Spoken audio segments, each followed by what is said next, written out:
Chapter 601 Go to the Holy Trading Company again. After leaving the door, Gervais rushed directly to the shop selling magic materials. Although Gervais didn't know many of the magic materials, the store clerks knew them all. When Gervais made an inventory, he quickly purchased most of the materials in a store. Of course, the formula for the heart of the undead is so precious, even if the authenticity cannot be determined now. Gervais also added 7 or 8 irrelevant materials when purchasing the ingredients to use it as a cover-up to confuse others. Even if one day people knew that he had learned how to configure the heart of the dead, they would not be able to decipher the formula from his purchase list.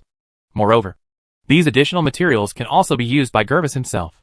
There are several materials used to use the undead dark sacrifice method. There are only 1 or 2 magic plants that can only be used by Gervais to eat directly. Cultivation. After walking out of the store, Gervais put the materials into the space ring without leaving any trace. But he felt a little distressed about his gold coins, because the 6,500 gold coins he had not warmed up were already 1,500 less. Of course, this was also because Gervais purchased 2 copies of the same material, so he spent so much. Gervais didn't know what the success rate of this undead heart was, so if he wanted to try it out, he still needed at least 2 materials. If both materials fail to successfully configure the heart of the dead, Gervais will not try to configure the heart of the dead again in the future. Continuing along the wide street, Gervais soon came to a slightly larger store. He still has 5 required materials that he has not purchased. According to the previous magic material store, the remaining magic materials are relatively rare, and magicians do not use many. So Gervais himself visit a few stores and ask around so you can possibly buy it. After walking into this seemingly larger magic materials store, Gervais directly reported the materials he needed. But what made him a little disappointed was that this magic materials store still didn't have the 5 materials he needed. After walking out of this store, Gervais did not stop and continued to the next magic material store. This City of Hope is the home of the Alliance College of Higher Education, so there is no shortage of magic material stores. When Gervais looked for a magic material store again, he finally harvested 2 materials again in this magic materials store. However, Gervais lacked 5 materials, and only 2 were purchased here, so he still had 3 more materials to continue looking for. Your Majesty the Magician, our store does not have Dark Attribute Warcraft crystals, Deep Sea Ice essences, and Netherworld Fantasy leaves. These 3 items are relatively rare. I suggest you go to the Holy Trading Company to take a look. Dark Attribute Warcraft crystals are easier to say. Many necromancers can use them, so the Holy Trading Company must have them. However, the Deep Sea Ice essence and Netherworld Fantasy leaf are very rare. You need to ask before you can confirm whether they are available. The attendant accepted the more than 500 gold coins handed over by Gervais. Perhaps because he failed to provide Gervais with all the materials, he explained to Gervais in an apologetic tone. Holy Trading Company. After hearing what the attendant said, Gervais put away the 2 materials purchased from this magic material store, nodded calmly, and then walked out of the store. When he came outside the store, Gervais looked towards an intersection in the distance, feeling a little tangled in his heart. The huge manor next to that intersection is where the headquarters of the Holy Trading Company is located. But to be honest, Gervais didn't really want to go there. It would be bad if a fire magician bought these materials and attracted Lolita's attention. Regarding security, no matter how small the chance was, Gervais could not ignore it. After all, the wanted order for him from the Holy Trading Company had spread throughout the Holy Alliance. If it weren't for the important news about the Sacred Forest yesterday, Gervais wouldn't want to deal with Lolita. Almost 2,000 gold coins have been spent. If I don't go, the money will be wasted. After just standing still for a moment, Gervais finally chose to go to the Holy Trading Company. Gervais believed that any magic material that could be purchased in the City of Hope could definitely be purchased at the Holy Trading Company. This was why the Holy Trading Company was so famous. If he had known that he would have to go to the Holy Trading Company to buy in the end, he would not have gone to these small shops to buy, but would have gone directly to the Holy Trading Company. But fortunately, it's precisely because I bought so many materials in these small stores that there are only 3 types left, so it shouldn't be noticed by Lolita. If I had known, I would have disguised myself when I came out this time. Gervais couldn't help but think in his mind. He now regrets why he didn't go back to his dormitory and disguise himself before coming out, so that there wouldn't be so much trouble. Now that they are on the street, Gervais cannot disguise himself in public, so he can only go directly as Harry. Soon, Gervais arrived at the gate of the manor of the Holy Trading Company. When the attendant at the door saw Gervais wearing a magician's robe, he immediately bowed respectfully to him. and then led him into the store of the Holy Trading Company. Arriving at the lobby of the Holy Trading Company, the attendant asked Gervais very respectfully, "Your Excellency the Mage, I wonder if you are going to take a look for yourself first. Or if you need something, let me directly guide you to buy it." "Well, I came to the Holy Trading Company to buy some magic materials. Please help me see if I have any. I want 2 Dark Attribute Warcraft crystals, 2 Deep Sea Ice essences, and 2 Netherworld Phantom leaves." Gervais was about to buy something and leave quickly, so there was no ink left. So he directly told the attendant what he needed. "Dear magician, please come to the private room with me and wait for a moment. I will check it out for you right away." After hearing the magic material Gervais said, the attendant immediately became more respectful, quickly made an invitation gesture to Gervais, and led him to a private room next to the lobby. Sacred Trading Company can achieve this level, and thoughtful service is also one of the keys to success. As long as the transaction amount reaches a certain level, they will invite customers to do transactions in private rooms. This not only avoids accidents, but also makes customers feel safe. "Dear magician, please wait a moment. I will go to the counter now to help you check if there are any materials you need," the attendant said to Gervais again, and then quickly left the private room. At the same time, another female attendant came in outside the private room. She brought a cup of tea and put it on Gervais's hands respectfully before retreating. The sacred business office was very efficient, and it didn't take long for the attendant who had previously helped Gervais check the materials to come back. And at this moment, he is holding 2 wooden boxes and 2 jade boxes in his hands. When Gervais saw this situation, his heart skipped a beat. There can't be any materials that even the Holy Trading Company doesn't have. "Dear magician, I'm very sorry. There are only 2 types of magic materials you just mentioned in the lobby of the Magic Material Store, which are Dark Attribute Warcraft crystals and Deep Sea Ice essences. I have reported another kind of Nether Phantom leaf to the manager. The manager will go to the warehouse to check it out later. Please wait a moment." After the attendant came in, he respectfully placed the jade and wooden boxes in front of Gervais, and then opened the boxes while apologizing to Gervais. Chapter 602 Simple Adela. "Good." After hearing what the attendant said, Gervais had no choice but to nod in response, and then focused on the boxes in front of him. The items contained in the 2 wooden boxes were very familiar to Gervais. They were Warcraft crystals. The appearance of this dark attributed Warcraft crystal is the same as other Warcraft crystals, but its color is completely gray-black. After sizing up the dark attribute Warcraft crystals, Gervais turned his attention to the other 2 jade boxes. What these 2 jade boxes contain are not magic plants, but 2 small crystal test tubes. The test tube is now filled with transparent liquid, and many ice crystal particles can be seen in it. This is the Deep Sea Ice essence that Gervais needs. "Well, now we are short of Netherworld Fantasy Leaf. I hope nothing will go wrong." After checking out the 2 materials, Gervais did not rush to ask about the price, but began to drink tea patiently and wait. After only waiting for 3 or 4 minutes, a person walked in outside the private room again, and he was an acquaintance of Gervais. It was Petey, the steward of this sacred trading company. "Wizard Harry." When Pet entered the private room, he was stunned when he saw Gervais. He didn't expect that it was him who purchased the materials. "Hello, Manager Ped." Gervais was also a little helpless. He originally just wanted to buy 3 materials and leave immediately. Unexpectedly, he was bumped into by Ped. But what worried Gervais the most was that, judging from the way Ped came in empty-handed, it was very likely that the Netherworld Phantom Leaf was in some trouble. Sure enough, Ped's expression remained normal the next moment, and then he continued to speak. "I didn't expect that it was Master Harry who wanted to buy the Netherworld Phantom Leaf.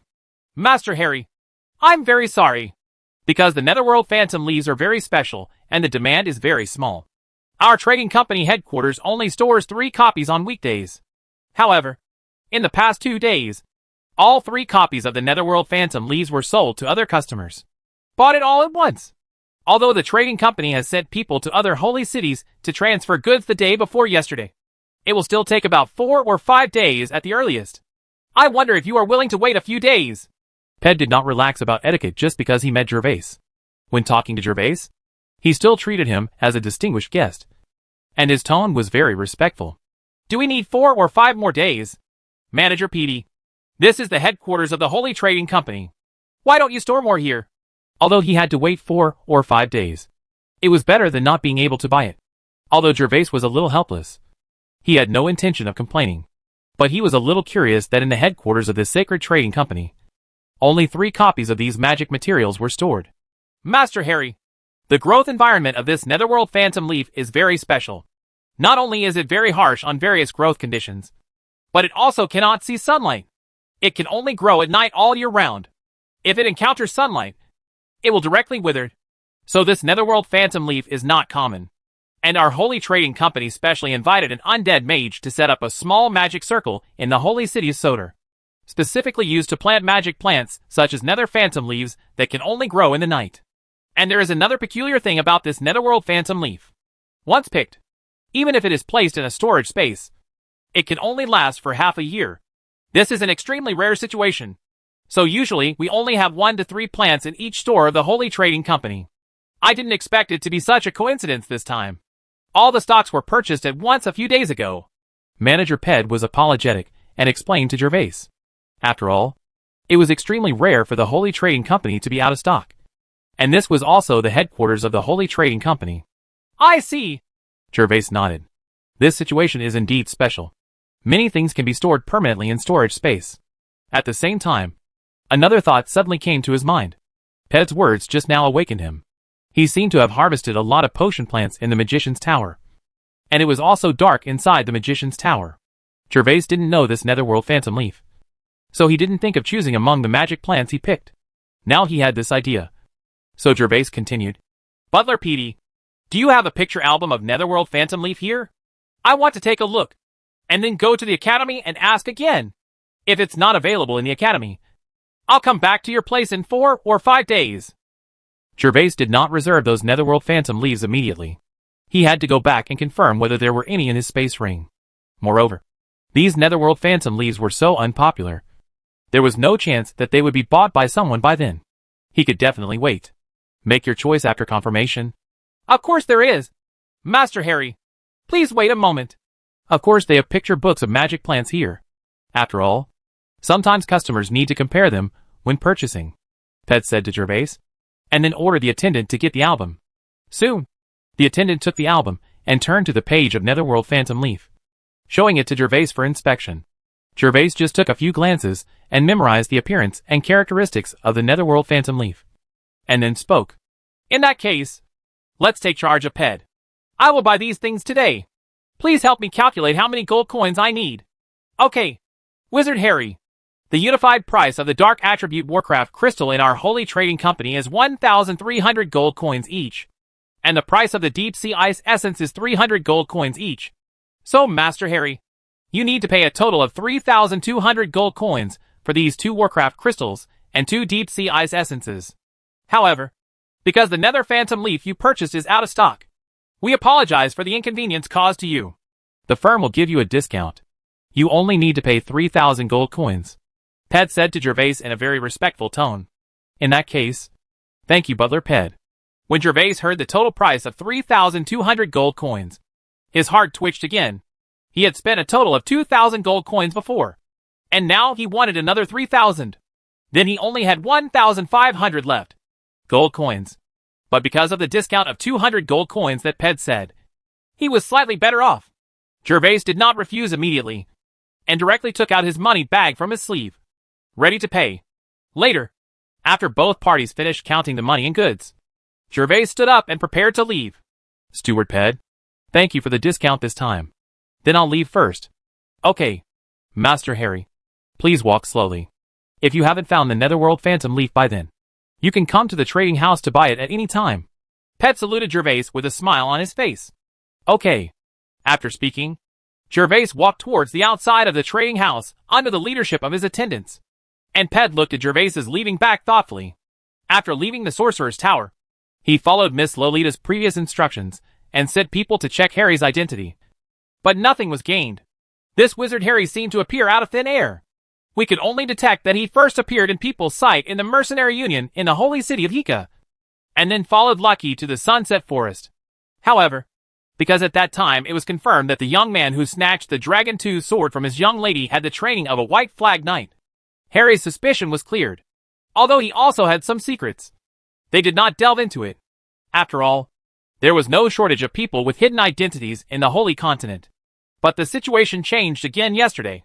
Yesterday, Miss Lolita once again ordered him to send someone to investigate Harry's identity as a mage. So the things Harry bought today immediately made Petter think about it. Although I don't know what Wizard Harry bought these things for.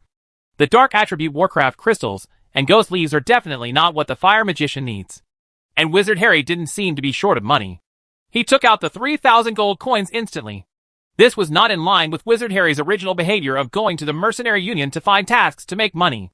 Go and report to the lady first. Thinking of this, Ped moved towards the depths of the manor. Now that Miss Lolita is paying attention to Harry, if there is any disturbance, Ped will naturally need to report it as soon as possible, so that he can appear to be effective. After leaving the Holy Trading Company, Gervais did not stay long and returned directly to the Alliance Higher Normal School.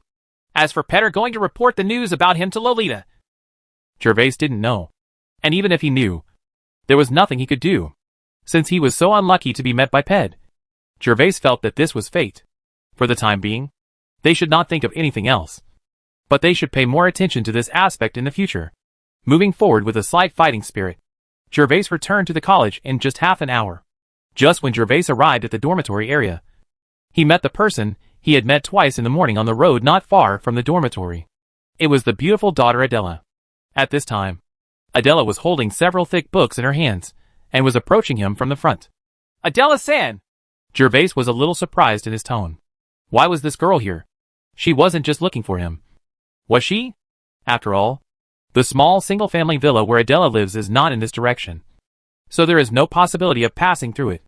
Classmate Harry, it turns out you are here. I just kept looking for you again. Adela didn't notice Gervais at first.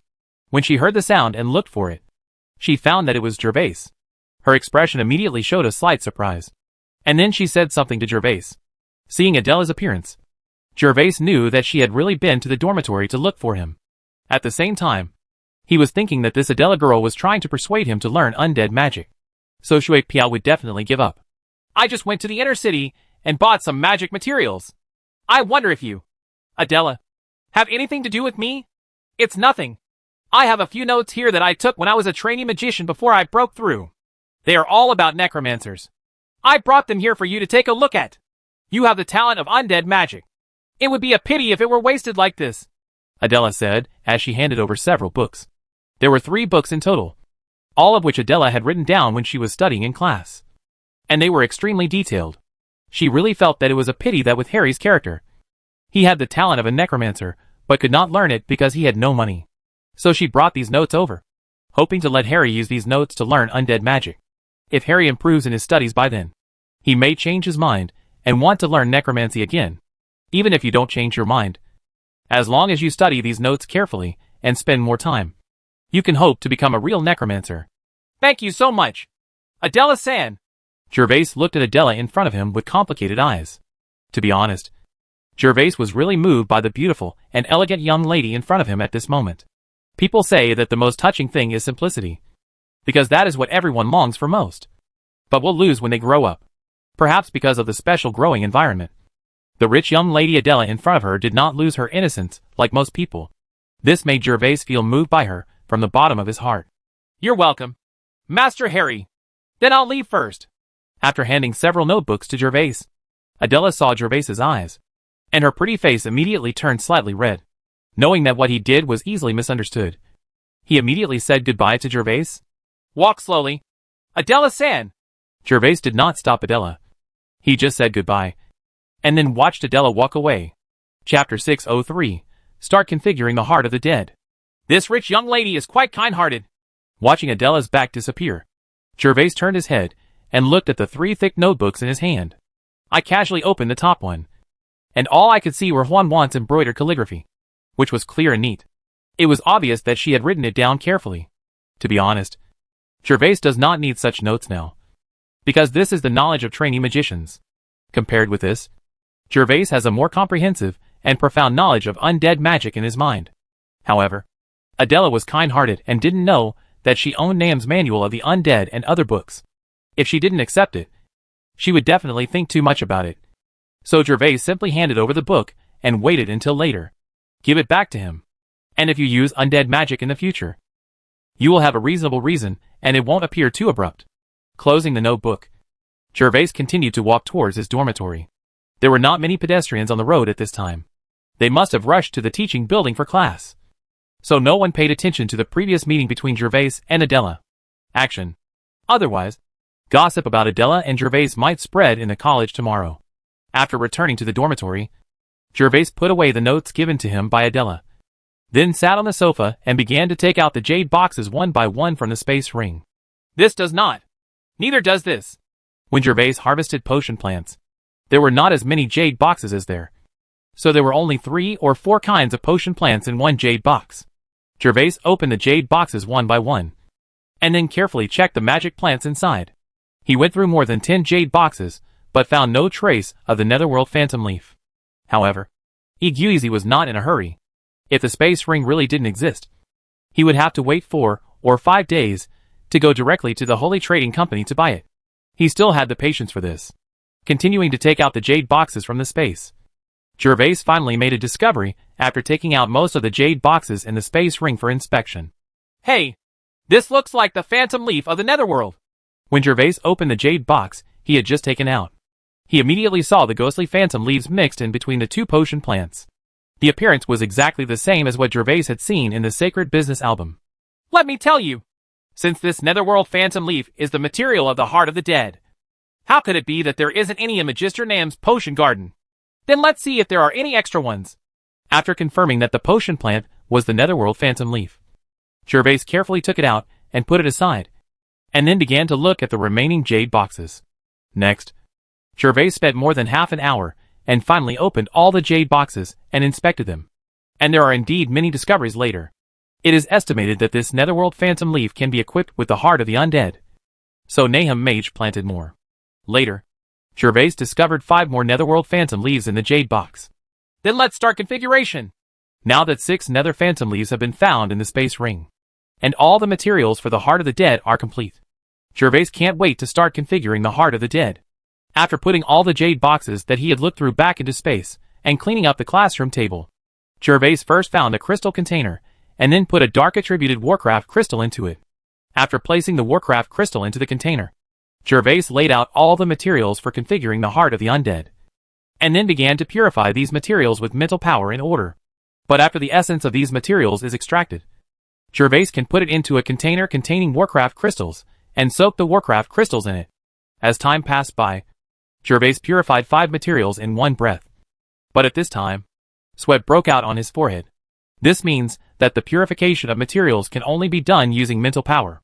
Even Gervais's mental power, which is now comparable to the peak of an intermediate magician, is too much.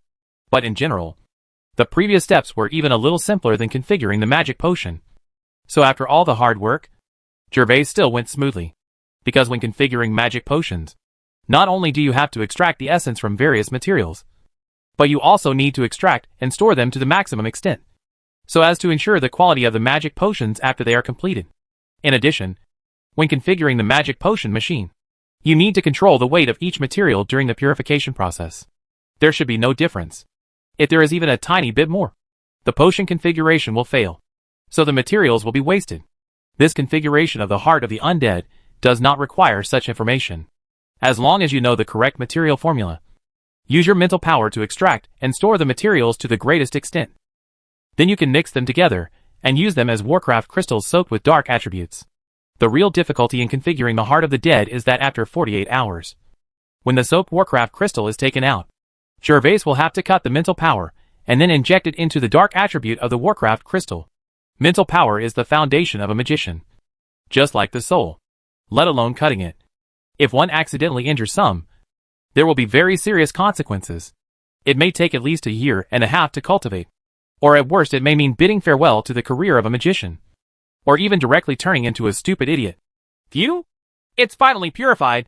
Now we have to wait for the 48 hours to expire. After depositing all the materials, Gervais looked at the liquid slowly filling the crystal container and breathed a sigh of relief. Wiping the sweat from his forehead, Gervais carefully placed the crystal container in a wooden cabinet where the sun could not reach it directly, and then sat back on the sofa to rest for a while.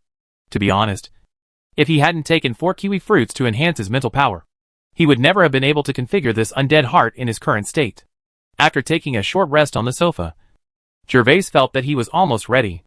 and then walked into another room to prepare for practice.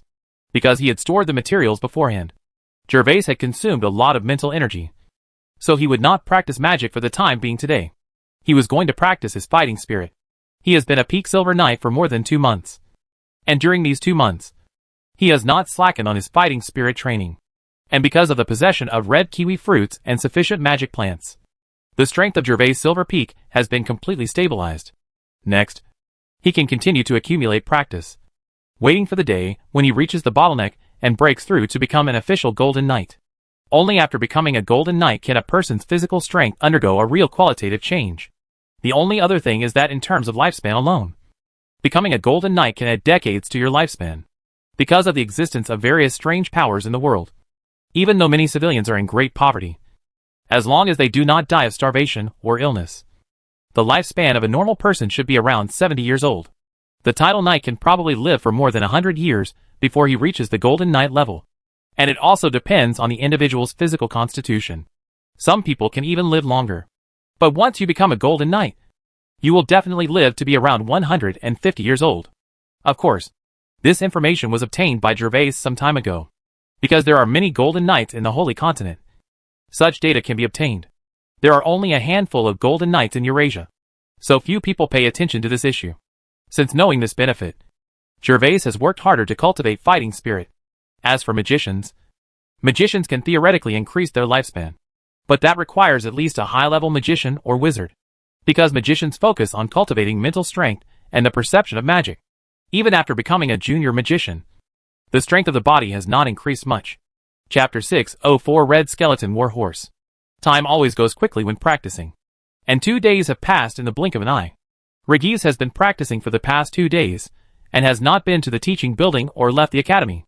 In the past 2 days, except for going to the canteen to solve the problem of hunger, he spent the rest of the time practicing crazily.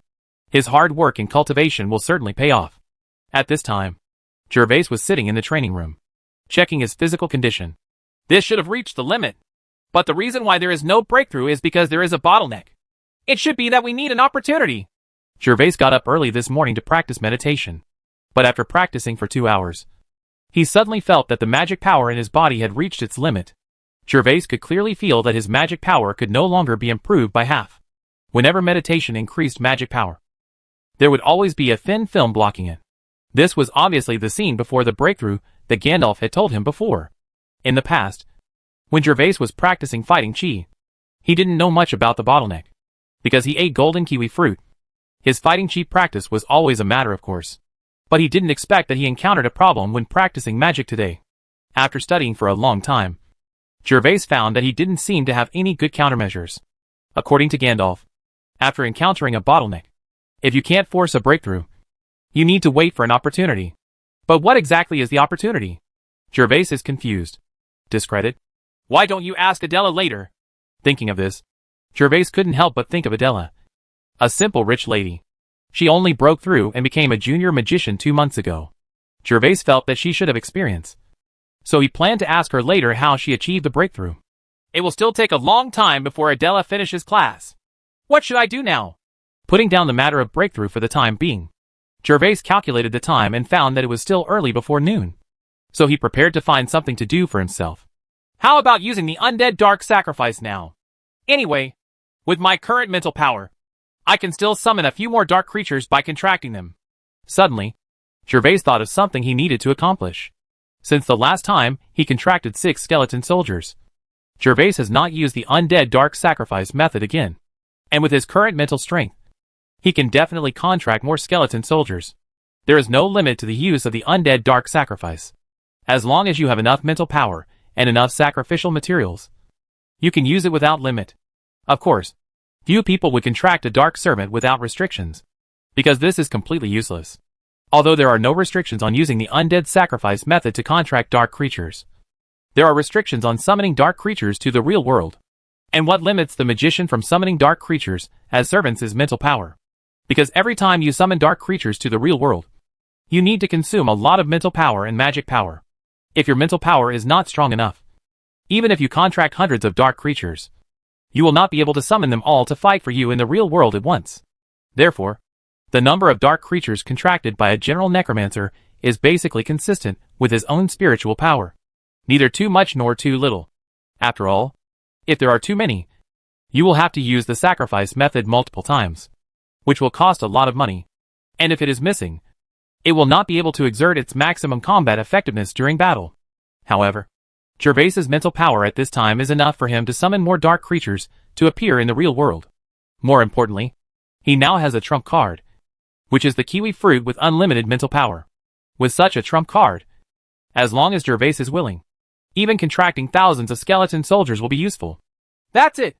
Gervais couldn't sit still when he thought that after taking the black kiwi fruit with infinite spiritual power, he could endlessly summon his contracted servants.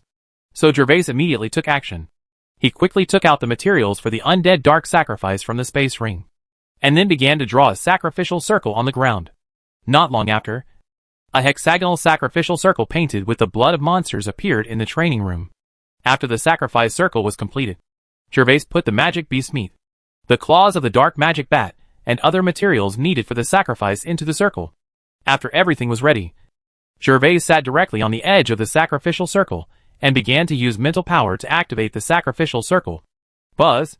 With the injection of Gervais's spiritual power, the sacrificial array buzzed instantly, and then the light flashed, and a projector-like scene appeared in front of Gervais's eyes. The scene this time was different from last time. This time the sacrificial circle appeared on a continuous grassland, and the view was much wider than before. Coming! Just the moment the sacrificial circle appeared in the dark world, the monster meat that Gervais sacrificed was noticed by the nearest skeleton soldier.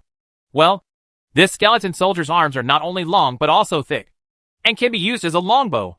When the skeleton soldier walked in, Gervais looked at it for a moment, and already arranged a career for it. For the 6 skeleton soldiers last time, Gervais equipped them with shields and swords, so they had no means of long-range attacks. Since it is developing towards the army, long-range attacks are naturally needed. So Gervais has always wanted to add a few soldiers with long-range attacks to his team of skeleton soldiers. At this time, the gray skeleton soldier Gervais felt just right, because his size was very suitable for being a long archer. While Gervais was waiting, the skeleton soldier also walked to the altar, and then naturally picked up the monster meat in the sacrificial circle and started eating. Upon seeing this, Gervais quickly began to mobilize his mental power, and then attacked the skeleton soldier's soul fire. With the experience last time, this time, the contracted gray skeleton soldiers were already familiar to Gervais. In just a moment, the skeleton only had time to take a bite of the monster's meat before it suddenly became full of energy. And then it was officially contracted by Gervais, and became his slave. Done! Gervais spoke with a very pleasant snap of his fingers. Okay, big brother. Please step aside and stand while the brothers behind you continue. In order to speed up the contract. After the contract was completed, Gervais issued orders to the skeleton soldier as usual. After the skeleton soldier stood aside obediently, Gervais soon welcomed the second skeleton soldier again. There were no surprises next. Gervais's contract process went very smoothly. The second, third, fourth and seventh. In just 4 or 5 minutes, Gervais completed the contract with 7 skeleton soldiers. Although he failed to meet the green skeleton soldier this time, he contracted 1 more skeleton soldier this time. When the sacrificial circle failed, the image of the dark world disappeared, and Gervais' eyes returned to normal. However, Gervais was a little dissatisfied, because these dozen skeleton soldiers were not enough to match his spiritual power. Not to mention that he also had a black kiwi fruit with unlimited spiritual power. Come again! Anyway, we have plenty of materials. Thinking of this, Gervais immediately began to draw a sacrificial circle on the ground again. Only 3 to 5 minutes later, Gervais sat cross-legged next to the new sacrificial circle, and then began to use his spiritual power. Buzz! As this familiar buzzing sound came, the projection of the dark world appeared in front of Gervais again. Huh? It's still a grassland, but there seem to be a few skeleton soldiers here. When Gervais looked at the scene ahead, he muttered in his heart, because the scene at this time is compared with the previous one. There are obviously many fewer skeletons where the sacrifice circle is now, with only 3 or 2 wandering in the distance. Fortunately, this is not a big problem. These dark creatures are very sensitive to fresh flesh and blood. Sooner or later, dark creatures from further away will come. It just means that Gervais needs to wait longer. And in just a second or two, the 2 or 3 skeletons in the distance had already noticed the presence of the sacrifices, and turned their skulls' heads one after another. Hey! That's right. All three of them are the seedlings of long archers. Ha ha! If you wait a little longer, this should be a good place. When several skeletons slowly approached, Gervais was lamenting that he was unlucky and had to waste more time. But he suddenly discovered that these three skeleton soldiers were all good candidates to be longbowmen. And he immediately burst into laughter. Click! Soon, the first skeleton soldier to arrive picked up the monster meat and began to chew it. And Gervais also began to imprint spiritual power into its mind. The first one. Done! In just a moment, this skeleton soldier became Gervais's slave. The second one. I am indeed a genius. After a while, Gervais once again accepted a younger brother. And at the same time, he felt a sense of satisfaction in his heart. It's your turn, big brother. In this way, Gervais, who successfully contracted 2 skeleton soldiers, turned his attention to the third one. And this third skeleton soldier also knew that he couldn't let Gervais wait any longer. So he quickly picked up the monster meat and put it into his mouth. Seeing this, Gervais naturally smiled and began to control his mental power. Boom! Wow! Holy shit!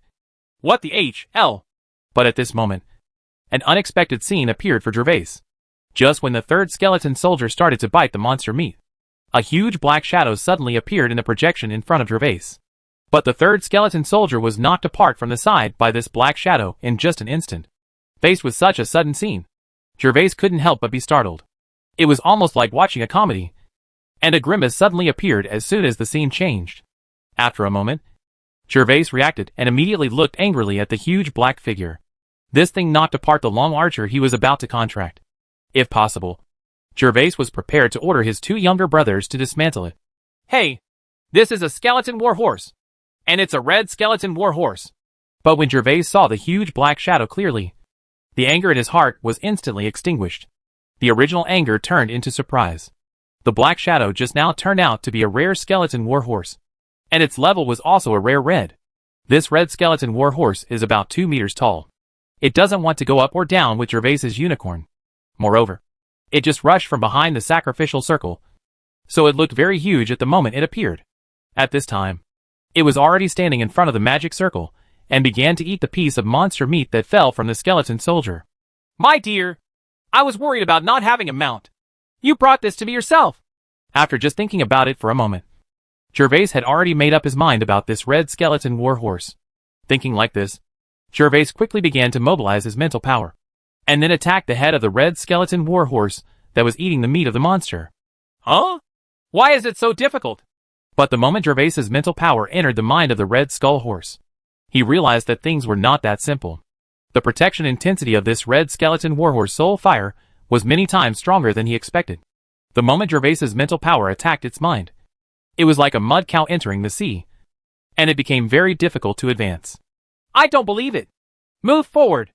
After Gervais felt the huge resistance, he immediately gritted his teeth, mobilized his mental power to the limit, and then attacked the inside of the soul fire of the red skeleton war horse again. At this time, the red skeleton war horse still did not notice anything strange, because Gervais did not break through its soul fire defense line, and it also had no independent consciousness, so it was still eating the sacrifice leisurely on the grass. Time passed by, although due to Gervais's full attack, the attack on the red skull horse soul fire made considerable progress. But it was at this time that Gervais discovered that his mental power was almost at its bottom. If the mental power is exhausted, then Gervais's previous efforts will be in vain. No! I want to order this red skeleton war horse. Gervais had finally made a breakthrough, and was naturally unwilling to give up. Moreover, dark creatures like skeleton war horses are rare, let alone this red-registered skeleton war horse. After looking at the half-eaten monster meat, Gervais knew that he didn't have much time. So he gritted his teeth and directly opened his system panel. Gervais's eyes quickly searched the system panel, and soon he found the black kiwi fruit he wanted. Black kiwi fruit, this is a spiritual fruit. After eating it, you will have inexhaustible spiritual power within an hour. This infinite mental power kiwi fruit was exactly what Gervais had drawn last time, but he didn't expect that he would need to use it so soon. After finding the black kiwi fruit, Gervais didn't care whether he was at a loss or not.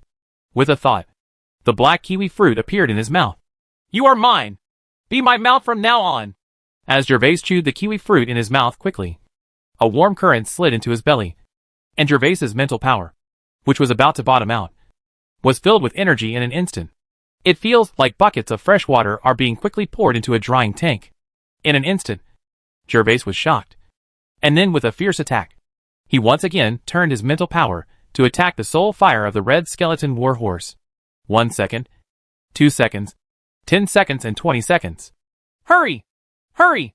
As time passed, Gervais could already sense that the membrane outside the soul fire of the red skeleton warhorse was about to be penetrated by him. And at this time, there was not much monster meat left in the warhorse's mouth, and it would be finished in 3 to 5 seconds at most. Gervais knew that he could not wait any longer. Otherwise he would really lose his wife and lose his troops today. He used a black kiwi fruit as his trump card. As a result, veins popped up all over Gervais's body, and he roared, "Break it for me! Not even close!" Although Gervais' roaring impact had some effect, it failed to penetrate the final defense of the skeleton warhorse soul fire. At this time, there was only the last bite of the monster meat left in the mouth of the skeleton warhorse. "Break it for me!" How could Gervais dare to neglect? The veins all over his body were still bulging. And then his body was overloaded. He opened his senses to the limit and mobilized all the mental power he could mobilize to launch a final blow towards the soul fire of the skeleton warhorse. Boom! Suddenly, there was a roar in Gervais's mind. And then he could not help but shake. And he was in a trance for a moment. However, Gervais reacted immediately after a moment. He had no time to think about anything else, and quickly began to mobilize his mental power to attack the soul fire of the skeleton warhorse. At this time, the soul fire of the red skeleton warhorse was already wide open, and Gervais's spiritual power entered its soul fire without any hindrance, and was then imprinted with the spiritual power imprint belonging to Gervais. As Gervais's spiritual imprint was completed, the red skeleton warhorse was chewing the last bite of Warcraft meat. It had been successfully contracted by Gervais. "Ha ha! So happy! So happy! I said you are mine!" Gervais laughed loudly, lay on his back on the ground, and then exhaustedly began to check his own physical condition. In fact, the previous roar was not caused by Gervais breaking through the soul fire of the red skeleton horse. The voice came from Gervais himself. That was the abnormal sound caused by his breakthrough as a junior magician. And the same was true of his previous mental trance. "Ha ha! I have made a breakthrough and become a junior magician. What a double blessing!" At the previous moment, Gervais thought that he would not be able to contract the red skeleton warhorse. So he made a desperate effort to activate his mental power crazily, and then wanted to give the skeleton warhorse a fatal blow. Unexpectedly, it was such a coincidence that at this moment, Gervais unexpectedly broke the bottleneck of his trainee magician and instantly became a junior magician. The moment he became a magician, the mental power that Gervais could mobilize became even more powerful. So he was able to penetrate the last line of defense of the red skeleton warhorse soul fire without any hindrance, completing this feat of killing 2 birds with 1 stone. After more than 10 minutes, Gervais finally sat up. "Well, infinite mental power cannot be wasted. There are still almost 50 minutes left. I will take this opportunity to contract more skeleton soldiers." Gervais did not immediately summon his skeleton horse to check, but continued to draw the undead dark sacrifice circle on the ground. After all, the infinite black kiwi has been consumed, and waste is always a shame. For more than an hour, Gervais used the undead dark sacrifice technique, 5 times in total. This is because it takes several minutes to paint the sacrificial circle. Otherwise Gervais would have enough materials to use it 3 more times. Of course, although it was only used 5 times, Gervais gained a lot, because he has become a junior magician. The mental power he can mobilize is more abundant, and the speed of the contracted skeleton soldiers has become faster. Every time the dark sacrifice circle is activated, Gervais can contract 10 skeleton soldiers. So today the total number of skeleton soldiers contracted by Gervais has reached 59. If the red skeleton warhorse hadn't knocked the unlucky guy apart, Gervais could have contracted 60 skeleton soldiers today. However, at this time, Gervais naturally did not care about these small gains and losses. He was already satisfied with the fact that he was lucky enough to contract a red skeleton warhorse today, and was able to break through and become a junior magician. "Then, show up, my skeleton horse." Now that the limitless mental power has expired, Gervais has suspended the use of the dark sacrifice of the undead today. So he is ready to take a look at the red skeleton warhorse that he spent 10 energy points to earn today. As Gervais used his summoning technique, a dark black hole with a diameter of more than 2 meters wide immediately appeared on the wall in front of him. Tap, tap, tap. Before the horse arrived, The sound of powerful horse hooves came from the black hole. Hiss! A moment later, as the sound of horse hooves came closer, a tall skeleton war horse appeared in front of Gervais. This war horse is about 2 meters tall, and its body length reaches an astonishing about 2.78 meters. Its huge body is surrounded by a little red energy, making this skeletal war horse look like a vicious beast from H.L. Well, it would be even more cool if these red energies could turn into flames. Seeing the red soul fire burning in the eyes of the skeleton war horse, Gervais suddenly became happy. He was still thinking about his lack of transportation mounts 2 days ago, but he didn't expect that he would contract a rare skeleton war horse by such a coincidence today. And the appearance is still so domineering. Those storm wolves and the like are much inferior compared to my skeleton war horse. As for whether there will be trouble riding this skeleton war horse, that is not a problem at all. In fact, it has the same effect as riding a warcraft on the street. Moreover, Gervais has now become a junior magician, so he can go to get the academy certificate. When the time comes, he will get the academy certificate and then go to the Magic Association to register as an official magician. Then he can release magic anywhere. So even if Gervais rides on the skeletal horse he summoned, and no one dares to care about him. And Gervais is not the first to take dark creatures to the streets. A few days ago, Gervais could often see some coquettish students wandering through the city with a few skeleton soldiers, for fear that others would not know that they were like a necromancer. However, you look too fierce. You still need to be more low-key. Gervais looked at his skeleton war horse thoughtfully. Although he had already planned to ride this skeleton war horse outside as a mount, he also felt that it was necessary to keep a low profile. Chapter 605 Nightmare. Now! Turn all your energy in. Gervais thought for a moment and gave the order to the skeleton war horse. The energy leakage from high-level skeleton creatures actually leaks from the soul fire. The purpose is to make oneself look more powerful, so as to deter the enemy from approaching or competing with oneself for food. Therefore, the energy spillage of many high-level skeleton creatures can be contained.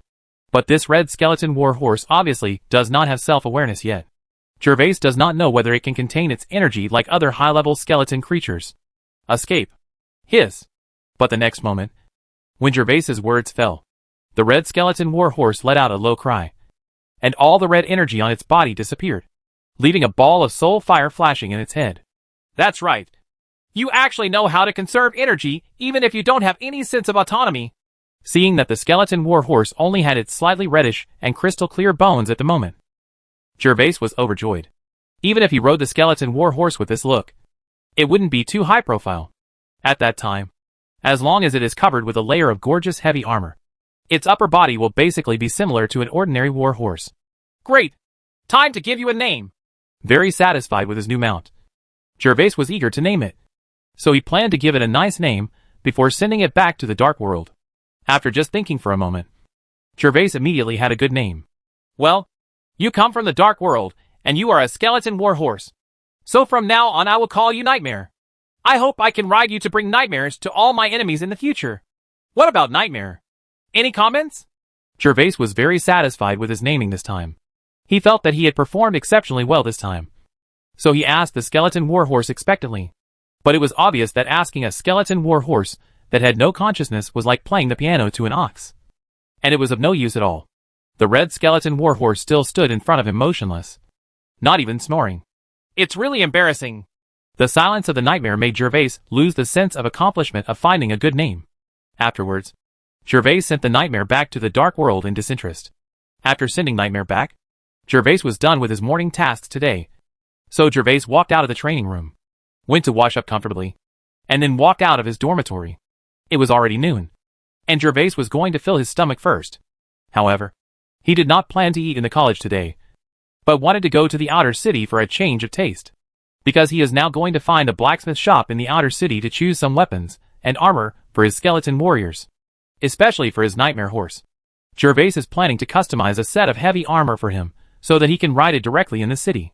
With such a plan, Gervais needed to go to Larch to borrow a war horse. After all, Nightmare doesn't even have a saddle now. Even if Gervais doesn't worry about being too high profile, riding it will be useless.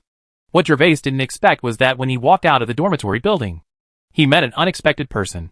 Pet is in charge. The person Gervais saw outside his dormitory building was Butler Petter. Did Lolita notice any clues about me? But it doesn't seem like it at the moment. If this woman Lolita knows my true identity, Even if she doesn't notify other families to hunt me down, at least she will send people from the Holy Trading Company to arrest me. Gervais had a lot of doubts in his heart, but he didn't know what the situation was at this time. So he could only suppress his speculations and wait for Ped's answer. Master Harry, we meet again! Petey was wearing a decent silk dress today, looking even more aristocratic than when he was in the Holy Trading Company. Butler Petey, you didn't come to see me specifically, did you? Exactly. Master Harry, Miss Lolita has customized a table of wine and food at Jade Manor and wants to invite you to lunch. I hope you won't refuse. Ped's tone was very respectful, and it was obvious that this was a genuine invitation, not a coercion. Hearing this, Gervais felt slightly relieved, and at the same time, he was a little curious as to why Lolita wanted to treat him to dinner for no reason. But after thinking about it, Gervais decided to agree. After all, he still had to ask the Holy Trading Company to help him deliver a message to Caroline in the Holy Forest. Of course I won't refuse. It's an honor for me to receive Miss Lolita's invitation. Then, Butler Pedor, please lead the way. Gervais smiled, with surprise on his face, which was very consistent with his setting as Harry. If you can get invited to have lunch by the eldest lady of the Holy Company, if you don't have a surprise reaction, there are probably not many people. Master Harry, please come this way. Pedor was also very satisfied with Gervais's reaction, and then respectfully walked towards the gate of the college with Gervais. After arriving at the gate of the college, the Holy Merchant Company naturally arranged the carriage.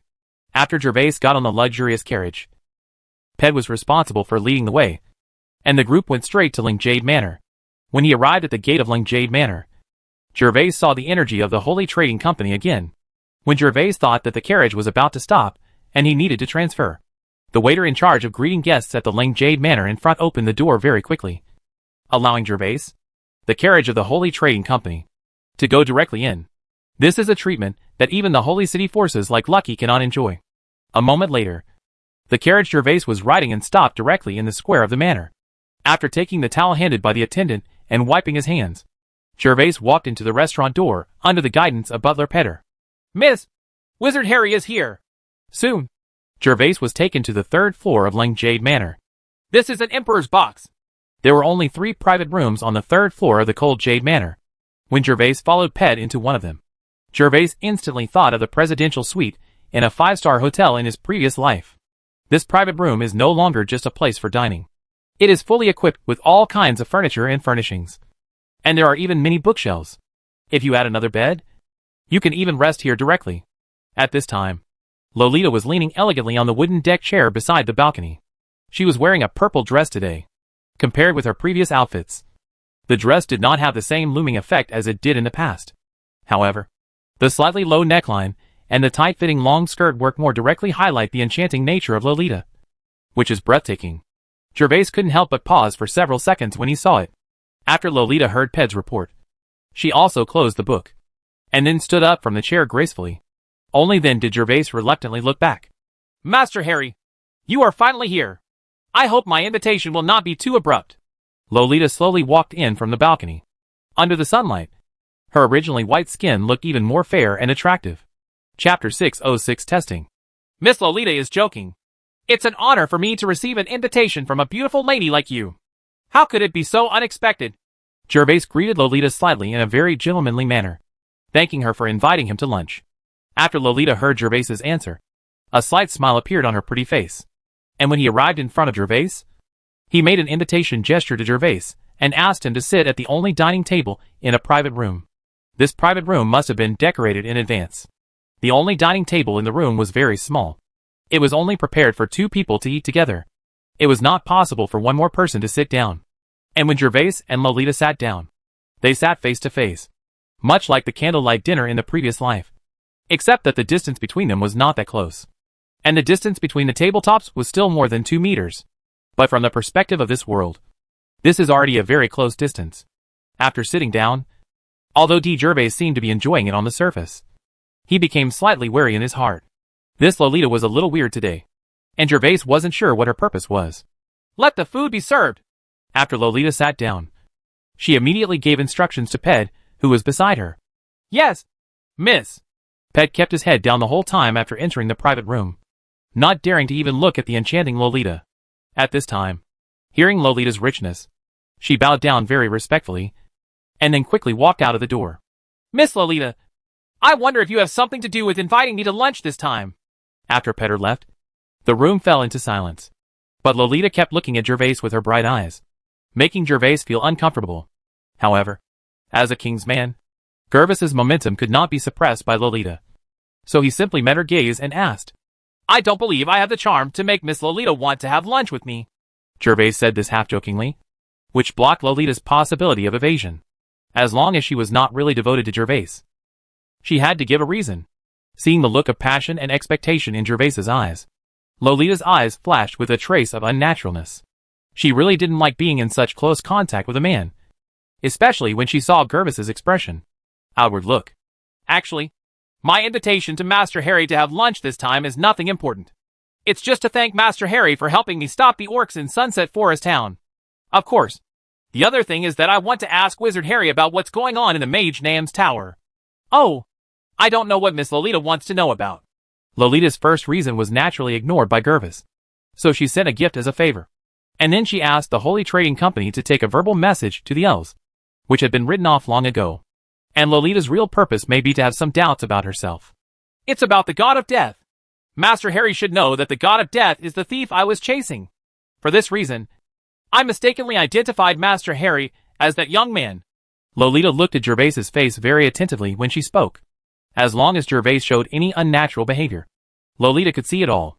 But obviously, Gervais's psychological quality makes it impossible for Lolita to find any clues on her face. About Miss Lolita, I may have asked the wrong person about the God of Death. I definitely don't know as much about him as Miss Lolita does. Gervais replied calmly. Master Harry, I heard that you once met that young man alone in the wizard's tower? Lolita continued to ask. There is such a thing. But except for the chance to survive by chance that day, I didn't have much contact with that young man. Gervais's heart tightened slightly. As long as Lolita knew the order in which she found the Dragon 2's sword and cut him off, he would be in trouble. However, it is obvious that Lolita's focus is not on this matter, and it is impossible for her to ask Lucky and Adela to directly spy on Gervais. The reason why she asked these was just to see Gervais's reaction. The day before yesterday, he received a report from Ped, saying that this Wizard Harry went to the Holy Trading Company to buy Dark Attribute Warcraft crystals. Originally, this didn't make Lolita think too much. After all, it's not unusual to buy Dark Attribute Warcraft crystals and some magic materials. This has nothing to do with that shameless bastard. Only later, Lolita received news from the spy, saying that Wizard Harry actually used 10 deep-sea pearls in exchange for credits in the academy. And Lolita clearly remembered that there were traces of being pried on the wall of the underground cave, which was probably the result of prying off the deep-sea pearl. So this made Lolita a little suspicious of Harry's identity again. And that's why she got the invitation to have lunch together today. Of course, the most important person to investigate Harry's identity this time was not herself, but a member of her clan. The eyes of this tribesman have a strange function and can detect any clever disguise. When Wizard Harry went upstairs just now, the clan elder he brought with him should have observed Harry's face. If he had been disguised, he would have noticed something strange. I see. Master Harry, please don't mind me asking about these things. After all, the God of Death took away my Dragon 2's sword.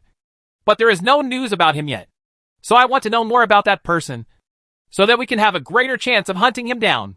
Lolita couldn't detect anything strange in Gervais's expression, so she could only stop and see if her tribe had gained anything.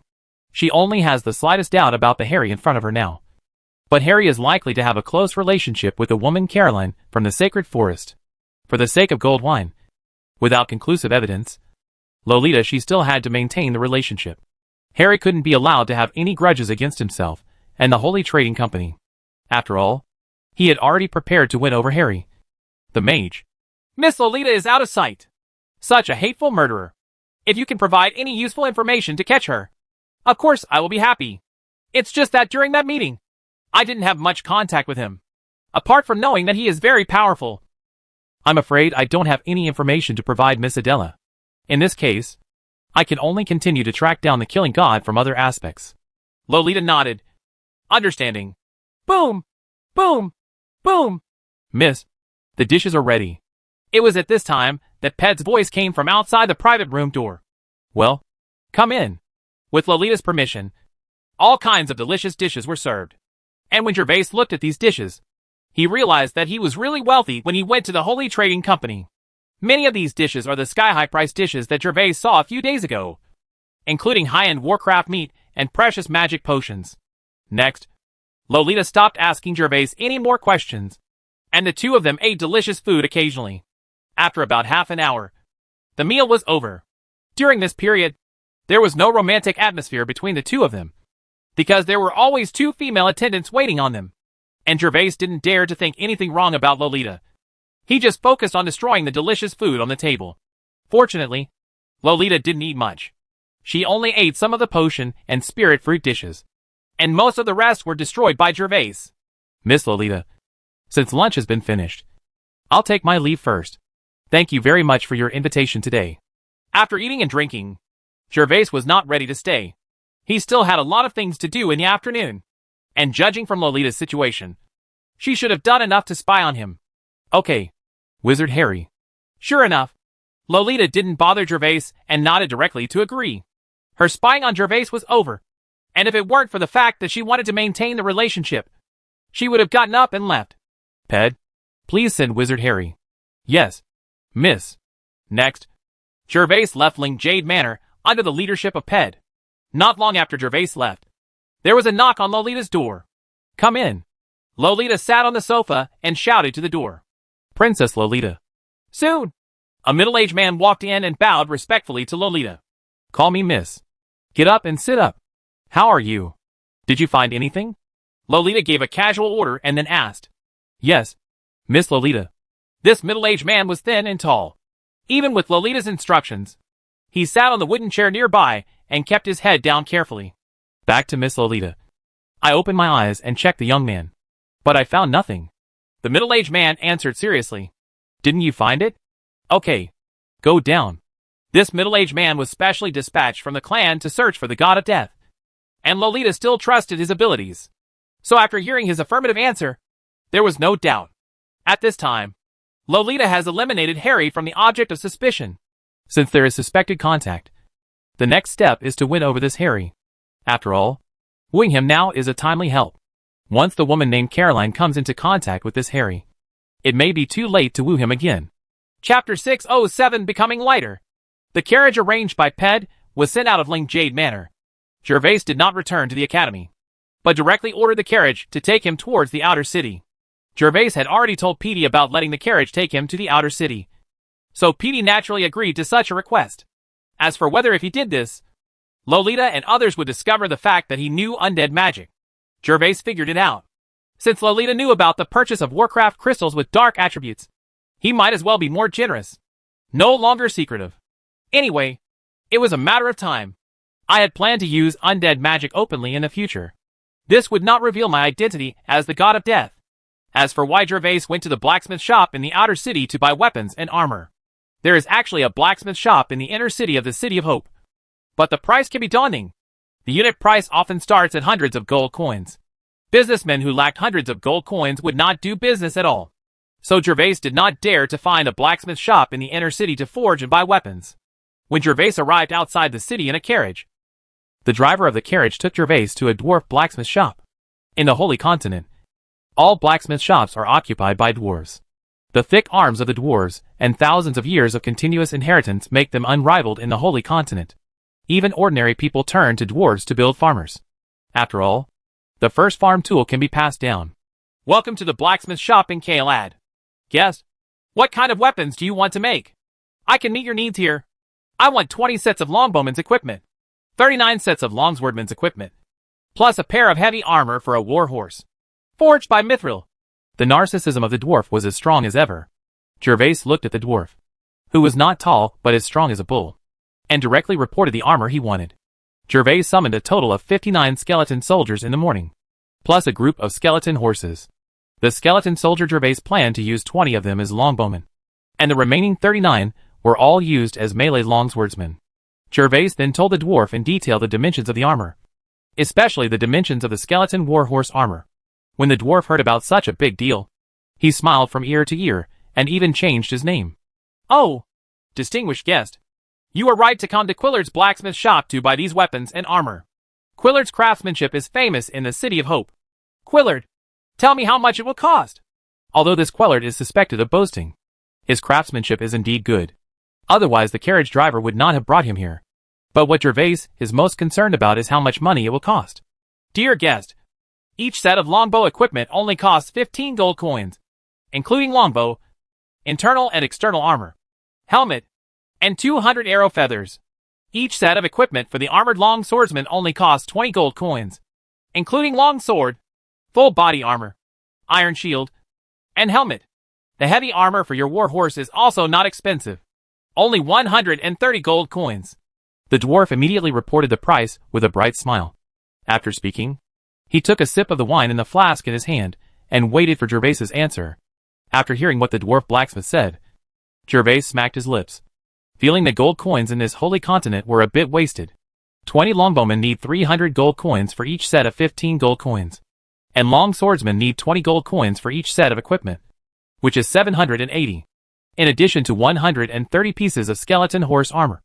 Gervais needs to pay a total of 1,210 gold coins this time. Gold? Of course. The premium included the craftsmanship of the dwarves and the price of goods in the City of Hope. However, if Gervais wants to rely on these skeleton soldiers to help him fight, necessary expenditures are still necessary. Otherwise the soldiers here are basically titled knights.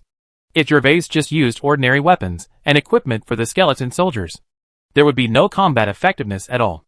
Money is a bastard's fault. At worst, I'll make more money. Gervais thought that he might need to cross the dangerous area to join Caroline and others in a few months. So he gritted his teeth and agreed.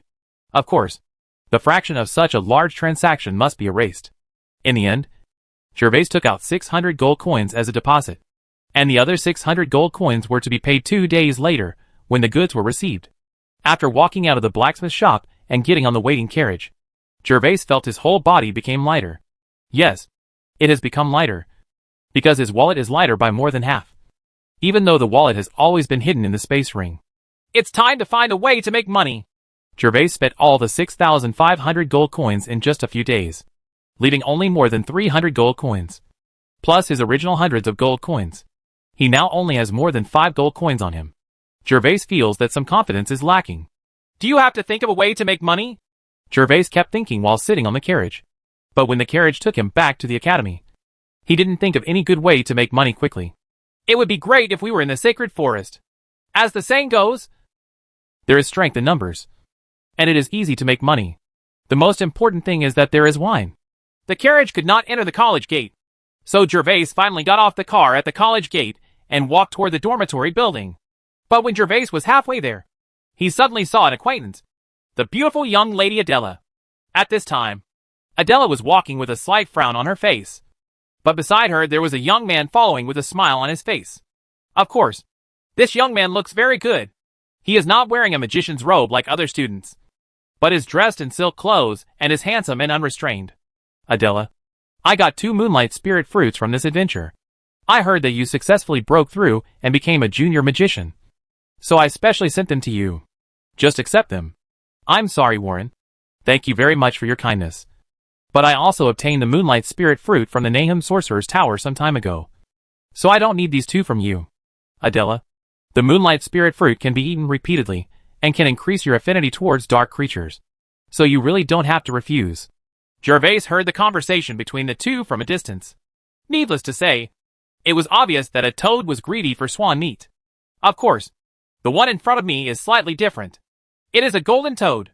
Thinking of the way Adela gave him a notebook of notes the day before yesterday, Gervais felt that he had to help this kind-hearted young lady. Although this seemed boring to Gervais and extremely hateful, Adela-san. So, Gervais walked directly forward, and there were already 2 more jade boxes in his hands. Harry-san.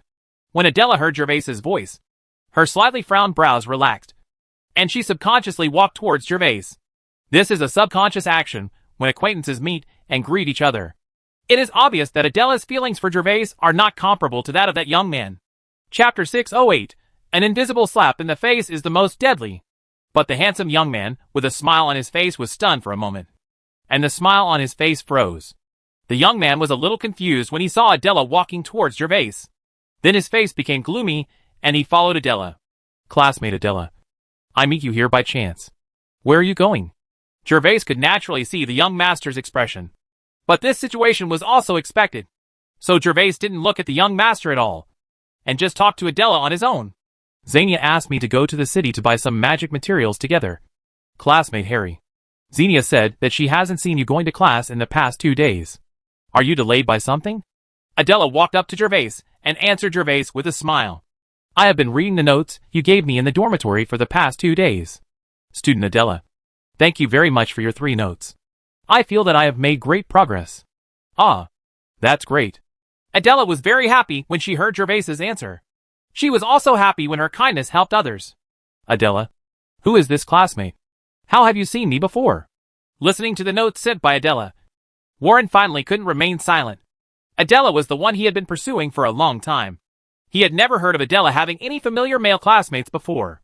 Moreover, Warren knew very well about Adela's notes that Adela was still unable to break through and become a junior magician. So whenever the instructor explained some important knowledge, Adela would carefully note it down, hoping to deepen it at other times. Understand this knowledge in order to lay a solid foundation and seek breakthroughs. How come he had only been out on adventures for more than a month? And someone appeared who could ask Adela to send notes. This made Warren full of hostility towards Gervais. This classmate. My name is Harry, and I am a student of fire magic. What would you call me? Gervais did not give Warren a chance to get Adela's answer. He introduced himself very simply, with a smile on his face, and looked very friendly. He was trying to seize the initiative in speaking. Harry. Right. My name is Warren. As the saying goes, don't hit the smiling person. And this was in front of Adela. Therefore, although Ward was full of hostility towards Gervais, he had to pretend to be a gentleman and greet Gervais in a friendly manner. It turns out to be classmate Warren. Gervais nodded, but then ignored him and directly raised the 2 jade boxes in his hands. Classmate Adela, in order to thank you for your help with those 3 notebooks, I have 4 moonlight fruits for you.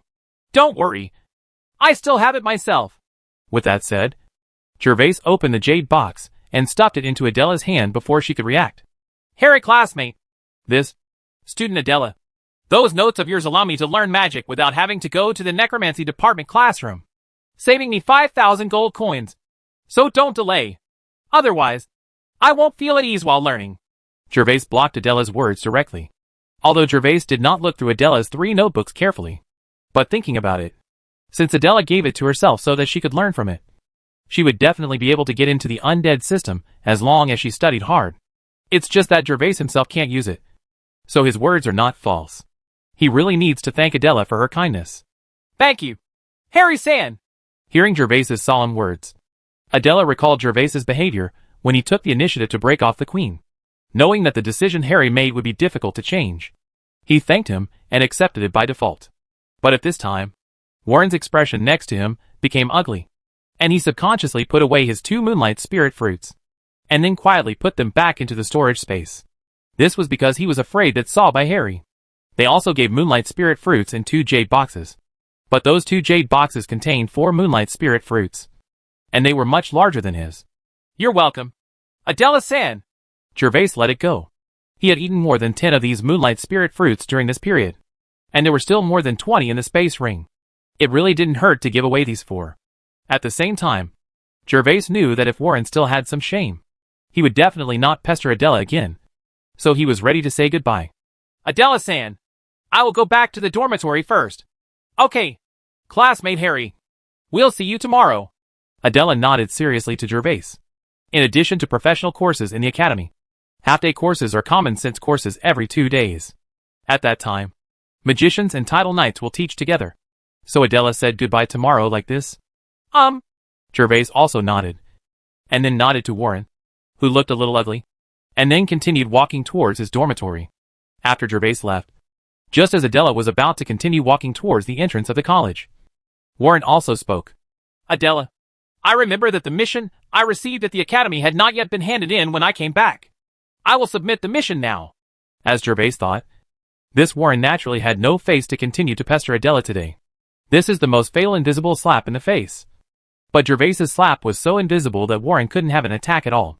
Moreover, Gervais rarely gave up his low profile today, and his aura was fully activated. Even Adela didn't notice that Harry was very different from usual today. Oh! Adela just said oh. which was regarded as an answer to Warren.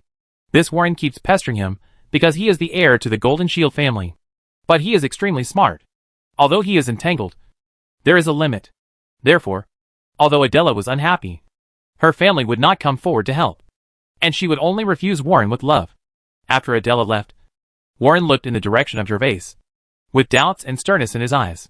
He was very puzzled as to why such a familiar classmate suddenly appeared next to Adela. But no matter what, if anyone stops him from pursuing Adela, he won't be polite. After Gervais said goodbye to Adela, he concentrated on rushing towards his dormitory, not taking the previous matter to heart at all. This is an academy. Even if Warren has a grudge in his heart, Gervais is not afraid at all as long as no strongman takes action. What he thinks most about now is still earning gold coins.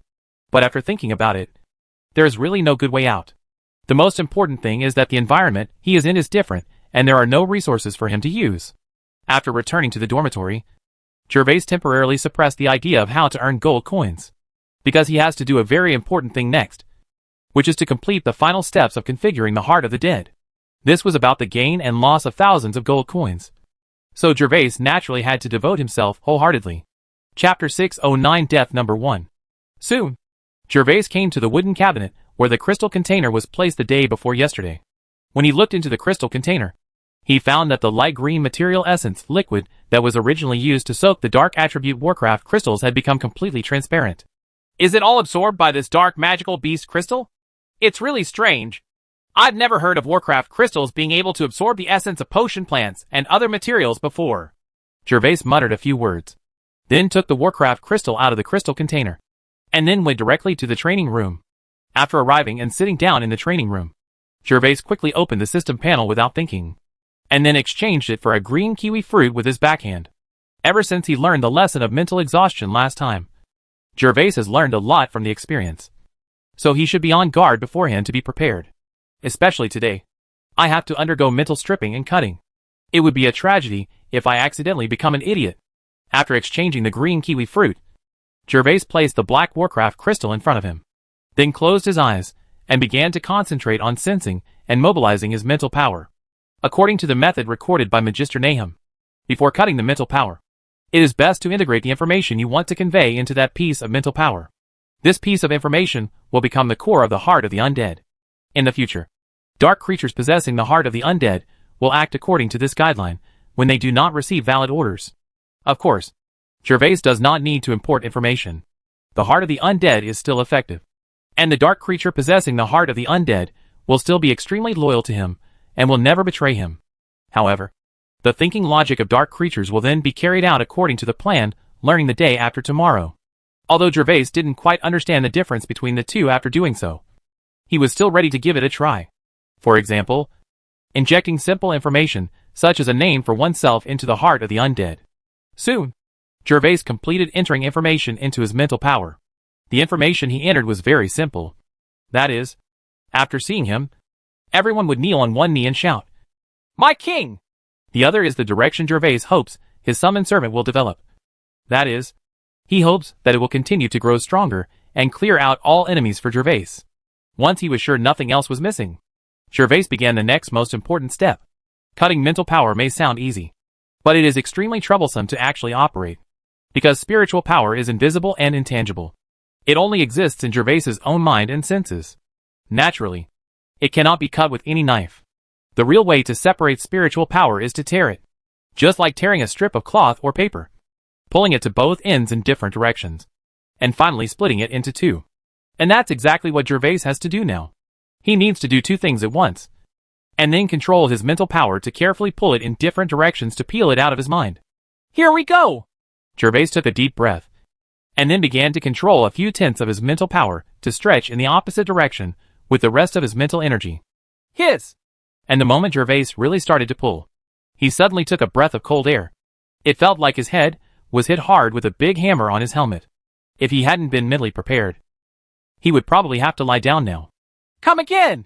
Holding back the pain in his head, Gervais continued to exert force. As he continued to tear, cold sweat broke out on his forehead. Gervais's mental power has become much tougher than ordinary people because of taking green kiwi fruit. But this also makes it more difficult and painful for him to divide his mental power at this time than others. However, For the sake of the heart of the undead, Gervais still gritted his teeth and persisted. As he slowly manipulated his mental power and pulled carefully, a small gap finally appeared in his mental power. Seeing this, Gervais did not dare to relax his vigilance, but became even more cautious. Pulling mental energy is like pulling paper. If the strength is too small, it will be useless.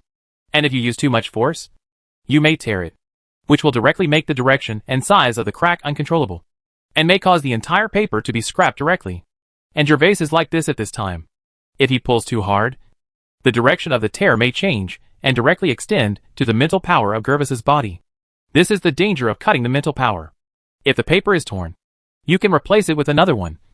But if your mental strength is damaged, you will really become an idiot. The kind who only knows ABA. So in order to prevent himself from becoming like that, no matter how severe the pain in his head was, Gervais only dared to do it gently. As time passed, the original small gap turned into a large gap. And because of Gervais's care, the fractured zone of mental power was also very complete. Hurry! Hurry! Although his head felt as if it had been stepped on by a mythical beast, Gervais was extremely excited. As long as the last bit of adhesion was torn apart, the heart of the undead would be safe. Wave!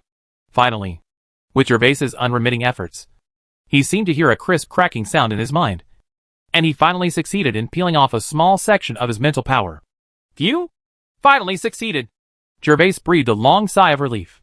The moment the stripping was successful, the pain in his head immediately subsided. Afterwards, Gervais quickly injected the small piece of spiritual power he had just stripped off into the Warcraft crystal in front of him.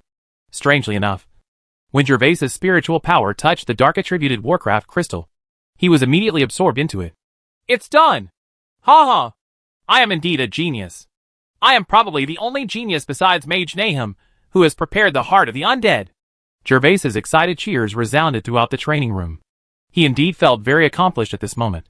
He was sure that few people in the Holy Continent would dare to do such a thing as cutting off spiritual power. Then, it's time to verify the effect. Thinking about it, Gervais quickly used the summoning technique. Previously, Gervais had specially exchanged green kiwi fruits just in case. But he did not expect everything to go so smoothly, and his mental power was not lost at all. At this time, his mental power was only a few tenths lower than before.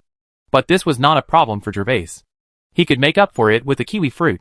As Gervais finished casting the spell, a dark hole immediately appeared on the ground in front of him, and a skeleton was slowly crawling out along the hole.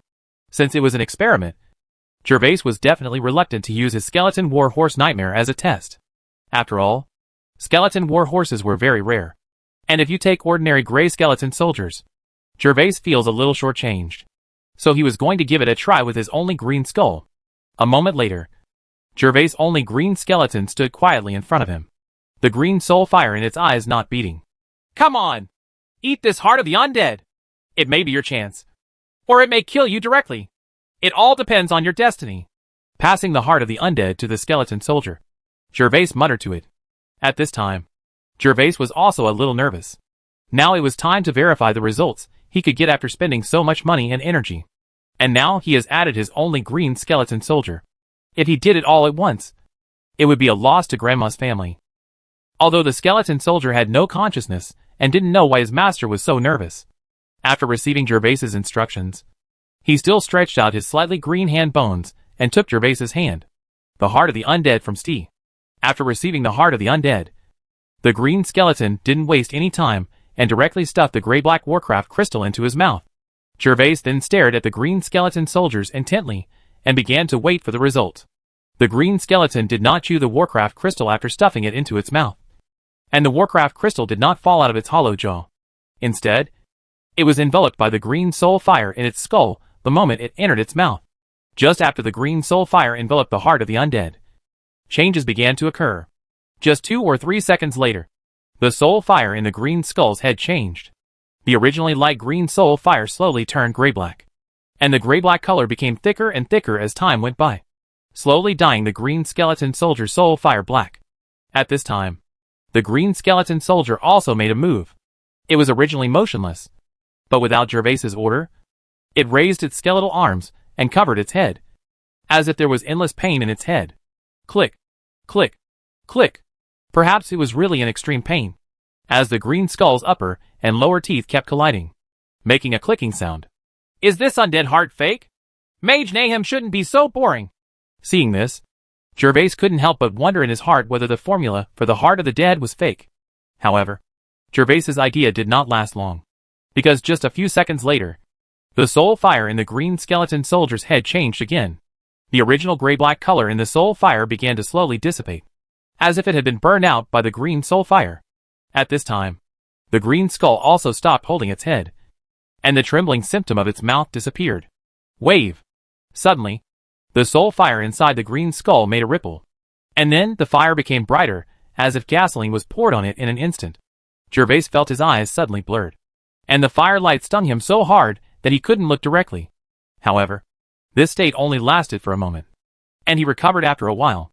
And when Gervais looked at the green skull again, the green skull's soul fire had returned to normal, as if it was an illusion before. Well, no. The green skull's soul fire seems to be a bit more powerful than before. However, Gervais still noticed clues from the green skeleton, because the green skeleton's soul fire was obviously a little stronger than before. Just when Gervais was guessing why the green skeleton soldier's soul fire was stronger than before, he suddenly saw the skeleton soldier in front of him making another move. I saw the green skeleton soldier facing Gervais and kneeling down neatly. Then the green skeleton soldier lowered his head, held the hilt of the sword at his waist with his left hand, and bent his right arm to make a fist and beat it on his chest, which turned out to be a sign of loyalty to Gervais. Crack! Click! Holy crap! It really worked! When he saw the green skeleton soldier's series of actions, Gervais knew that the heart of the undead he had configured was successful, because this is the information he injected into his mental power before. How to salute and greet himself. If it weren't for the fact that the skeleton soldier couldn't speak, then its clicking sound would probably mean I've seen my king. Get up! Gervais couldn't help the excitement on his face, and gave an order to the green skeleton soldier. The next moment, the half-kneeling green skeleton soldier bowed slightly and continued to salute, and then stood up. Moreover, the green skeleton soldier standing in front of Gervais is no longer standing in the same posture as before. It actually knows how to lower its head slightly to show respect for Gervais. Very good! Now that you have a sense of autonomy, let me give you a code name. You call me Number 1. The number 1 of my death army. Death Number 1. Well, it's settled. Gervais didn't hesitate too much. He planned to summon more skeleton soldiers in the future, so he just used code names instead of names. This would also facilitate his command in the future. Crack! Click! Skeleton soldiers with autonomous consciousness naturally know how to be grateful, so when Gervais gave it a name, Number 1 immediately responded. Okay, in that case, you go back first. If possible, you'd better practice fighting in the dark world. But you must remember to save yourself. Gervais looked at Death 1 again for a moment before sending it back to the dark world, and he gave it a few more words before sending it back. Although the heart of the undead gave Number 1 a sense of autonomy and a little wisdom. However, wisdom is not something that can be achieved overnight. It needs to be accumulated through acquired learning. Therefore, Gervais hopes that Number 1 can continue to learn and accumulate in the dark world, so that when encountering battles in the future, he can be like the skeleton mage they met, and know how to adapt to changes. After confirming that the configuration method of the heart of the dead was real and effective, Gervais immediately began to take out another heart of the dead material from the space ring. He plans to keep up his efforts, continue to make a heart of the undead, and use the heart of the undead for his nightmare. Then the nightmare will become a real nightmare. Chapter 610 Gray Smoke. When Gervais took out another piece of material to configure the heart of the undead from the space ring, Number 1 also returned to the dark world and looked at this somewhat gloomy world for the first time.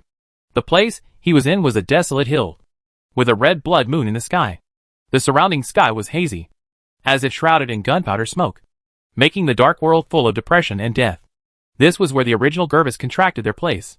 Number 1 doesn't know how many years he has lived here. Maybe 100 years. Maybe 1,000 years. Or even 10,000 years. But it wasn't until this moment that it truly looked at its surroundings consciously for the first time and had an understanding of where it lived, because at this time it already had autonomous consciousness. After looking at the surrounding environment for a moment, Number 1 withdrew his gaze, and then looked at the 5 confused gray skeletons beside him. Because they are both contracted skeleton soldiers of Gervais, Number 1 can instinctively distinguish between them and their enemies. The 5 gray skeletons have already put on armor, holding a small buckler in their left hands, and the long sword is stuck at the waist. If it weren't for the exposed white bones, They would look like majestic figures. Human warrior. The 5 gray skeletons didn't know that number 1 had changed, but instinctively gathered around the strong number 1 among them, because this can give them a sense of security. It is their instinct that prompts such behavior. Crack! Click! Click! Looking at his 5 gray skeleton companions, number 1 remembered his Supreme King's instructions to make himself stronger and eliminate all the king's enemies. So number 1 kept opening and closing his mouth, making clicking sounds towards the 5 skeletons, trying to lead them to become stronger. But number 1 has been talking for a long time, and several gray skeletons are still confused, standing around number 1 stupidly, obviously not knowing what number 1 means. Number 1 was furious when he saw the reaction of several people. He came directly in front of several gray skeletons, and then gave each of them a blow on their helmets that caused their heads to collapse. Boom! Boom! Boom! As number 1's brain collapsed, several gray skeletons finally reacted. They raised their empty eyes and looked at number 1, wondering why their teammates would attack them. Crack! Click! Click! Clang! Number 1 saw that several gray skeletons finally focused on him, and immediately started chattering again. Then, regardless of whether the gray skeletons understood what he meant, he pulled out the long hair from his waist with a clang. Sword. Walking towards the wild skeletons wandering not far away. The 5 gray skeletons looked at number 1's actions. Although Ren was full of doubts, he hesitated for a moment, then pulled out the long sword at his waist and followed number 1. Although they have no consciousness and don't know what number 1 asked them to do, they still have the ability to imitate like drawing a sword. As for following number 1, of course they will follow wherever the safety goes. Soon number 1 came to a few gray skeletons wandering unconsciously, and behind it were sparsely followed by the 5 gray skeletons holding long swords. Number 1 ignored the gray skeleton behind him, but directly raised his sword and slashed at a wild gray skeleton in front of him. Click! The mithril sword is very sharp, and number 1 already has the strength of around the mid-level bronze level. So this sword directly cut the wild gray skeleton into 2 pieces, and the skull with gray soul fire rolled to the ground. Click! Number 1's movements did not pause. He took 2 steps forward and came to the head of the gray skull. Then he lifted up his thick white foot bones with a hint of green and stepped on them hard. There was just a click, and the skull that rolled to the ground was crushed by number 1's foot. At the moment when the skull was crushed, the original gray soul fire was immediately extinguished, and then a small ray of gray appeared. Smoke. The scene is just like when a candle goes out. Although the gray smoke is visible to the naked eye, it is very small. When the fine gray smoke slowly rose and was about to disperse with the wind, number 1 suddenly leaned forward and inhaled the gray smoke into his nose before it disappeared. When this gray smoke entered number 1's head, the green soul fire in number 1's mind suddenly flashed, then returned to normal randomly. Crack! Click! After absorbing the gray smoke, number 1 did not act immediately. Instead, he said something to the 5 gray skeletons behind him, who were still holding up their swords. Although several gray skeletons were stunned, they had all seen the previous actions of number 1, and they all sensed that the small wisp of gray smoke was what they longed for very much. As a result, several gray skeletons instinctively raised their swords and walked towards the wild skeleton soldiers around them. Although they have no independent consciousness, they do not know the cause and effect of killing wild gray skeletons to obtain this wisp of gray smoke. However, they can imitate. So several skeletons each found a wild skeleton soldier as a target. Click! Click! Next, the sound of cracking bones being chopped was heard constantly near the wasteland. Number 1 looked at the actions of his 5 younger brothers, and the soul fire in his head beat even harder. He was not happy that these idiot boys finally knew how to fight, but he was annoyed by the gray skeleton soldiers, because several skeleton soldiers are really imitations. Their attack methods are exactly the same as number 1's before. They first chop off the heads of wild skeleton soldiers with long swords, and then crush them with the soles of their feet. Even though things can be solved with one sword, these guys insist on imitating their previous actions, which is why number 1 feels annoyed. He just wanted to set an example for a few idiot boys and show off his bravery. But they are good. Each one imitates the brave appearance of number 1, which makes number 1's eldest brother's demeanor unable to stand out. Of course, the soul fire in number 1's mind only flashed for a moment. After a while, he stopped paying attention to the 5 idiot boys and directly began to harvest his own wild skeleton soldiers. The other 5 gray skeletons tasted the sweetness of gray smoke for the first time at this time. And then, without any further urging from number 1, they raised their swords and joined in the action of killing wild skeletons. Gervais didn't know what magical effects the skeleton soldiers with wisdom would have. He spent the whole afternoon in the training room refining the materials for configuring the Heart of the Dead, which he did until dark. After dark, he rushed to the canteen to have a delicious meal. In the evening, Gervais began to practice fighting spirit again. After a night of silence, Gervais got up early the next day. Today's class was not a professional lecture, so he was still going to listen. After all, his understanding of the Holy Continent is very limited. Learning more about it will help him go to the sacred forest in the future. Chapter 6:11 A way to make a lot of money. After going to the cafeteria and having a hearty breakfast, Gervais walked leisurely towards the comprehensive teaching building of the college. Of course, although Gervais walks briskly, he may not be so beautiful in his heart. I lost 3 more gold coins for one breakfast. Gold coins are really useless in the Holy Continent. He began to worry about his money-making projects again. The gradually drying up of his money bag was like the whip of reality, which always made people feel oppressed. At the beginning, Gervais thought that he would no longer have to worry about gold coins after becoming the king. But he didn't expect that people would be rushed here before his buttocks were warm from the seat of the throne. And being alone in an unfamiliar environment, Gervais realized that he really didn't seem to have any clues about how to make a fortune easily. The original wine and oysters were entirely a matter of luck. Grapes and garlic happened to appear in their territory. At the same time, he also has a large number of subordinates. Once given an order, the serfs will rush to deliver the grapes intact to their castle. But now he is alone and has no resources for his development. Before going to bed last night, Gervais actually thought about whether he could learn from the novels of his previous life and create some stuff from his previous life to make money. For example, glass. Although this world already has colored glaze, the color of this world's colored glaze is unstable and contains many impurities. This is a way to get rich. But Gervais has no idea how glass is fired and what ingredients are needed. The only thing he knew was that sand seemed to be the main material for making glass, because glass requires quartz sand. As for the rest, he was completely blind, so this approach was completely unworkable. Oh, if I had known I could travel through time, I would have memorized the recipes for glass and cement, etc. But now I am using the local brewing method I remembered when I was a child. His thoughts were ups and downs, and as the crowd continued to move forward, Gervais finally arrived in front of the comprehensive teaching building.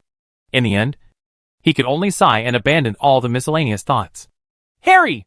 When Gervais walked to the front of the teaching building, Lucky, who had been waiting for a long time, saw him with his eyes, and then let out a loud shout. Master Lucky! After Gervais saw Lucky, he leaned over and asked Lucky to show him the door later. Otherwise Gervais would not know which classroom he needed to go to. Harry, there is no need to call me master. We are classmates now. When Lucky heard Gervais's title, he immediately enthusiastically asked him to change his title. Okay, Lucky. In the past, Lucky had helped him a lot. So even after the mission was over, Gervais could not change his name directly. Otherwise it would make people feel ungrateful. Now that Lucky himself proposed it, Gervais naturally had no reason to refuse. Harry, did you see Seignior when you came here? Gervais and Larch stood outside the door of the teaching building together. Although Larch was talking to Gervais at this time, his eyes were constantly looking at the students wearing magician robes. Looking for what are you wearing? Lucky looked at it for a long time but found nothing. So he asked Gervais. Didn't see it. Gervais naturally knew what Lucky had in mind. It was a lie to ask Seignior, but it was true to ask Adela, because Adela must have come with Seignior when she came over. Then let's wait a little longer. Then we can go into the classroom together and sit together. Lucky was slightly disappointed, so he continued to look into the distance. Coming! After Gervais kept waiting at the door with Lucky for 2 or 3 minutes, Lucky's eyes suddenly lit up, and he became excited. Gervais followed Lucky's gaze, and saw Adela and Seignior walking towards the door of the teaching building. However, at the same time, Gervais saw another person, the young man named Warren yesterday. At this time, Warren also followed 2 male companions a few meters behind Adela and Seignior. Why is this bastard Warren back?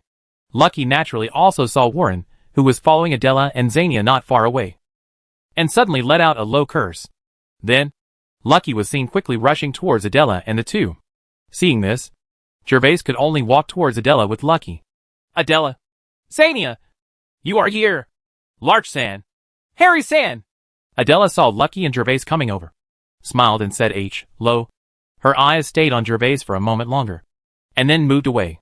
Hey, isn't this Rachi-san? It's been a long time. Lucky-san. It would be great if Lucky-san also had magic talent. I think we should be good friends. At this time, Warren, who was separated from Adela and Seignior, also saw Lucky and Harry appear. So he immediately came closer, pretending to greet Lucky warmly, but in fact, he wanted to interrupt the conversation between Lucky and Adela, and mock them along the way. Although Warren has not yet found out the specific details about this man named Harry, he is very familiar with Lucky.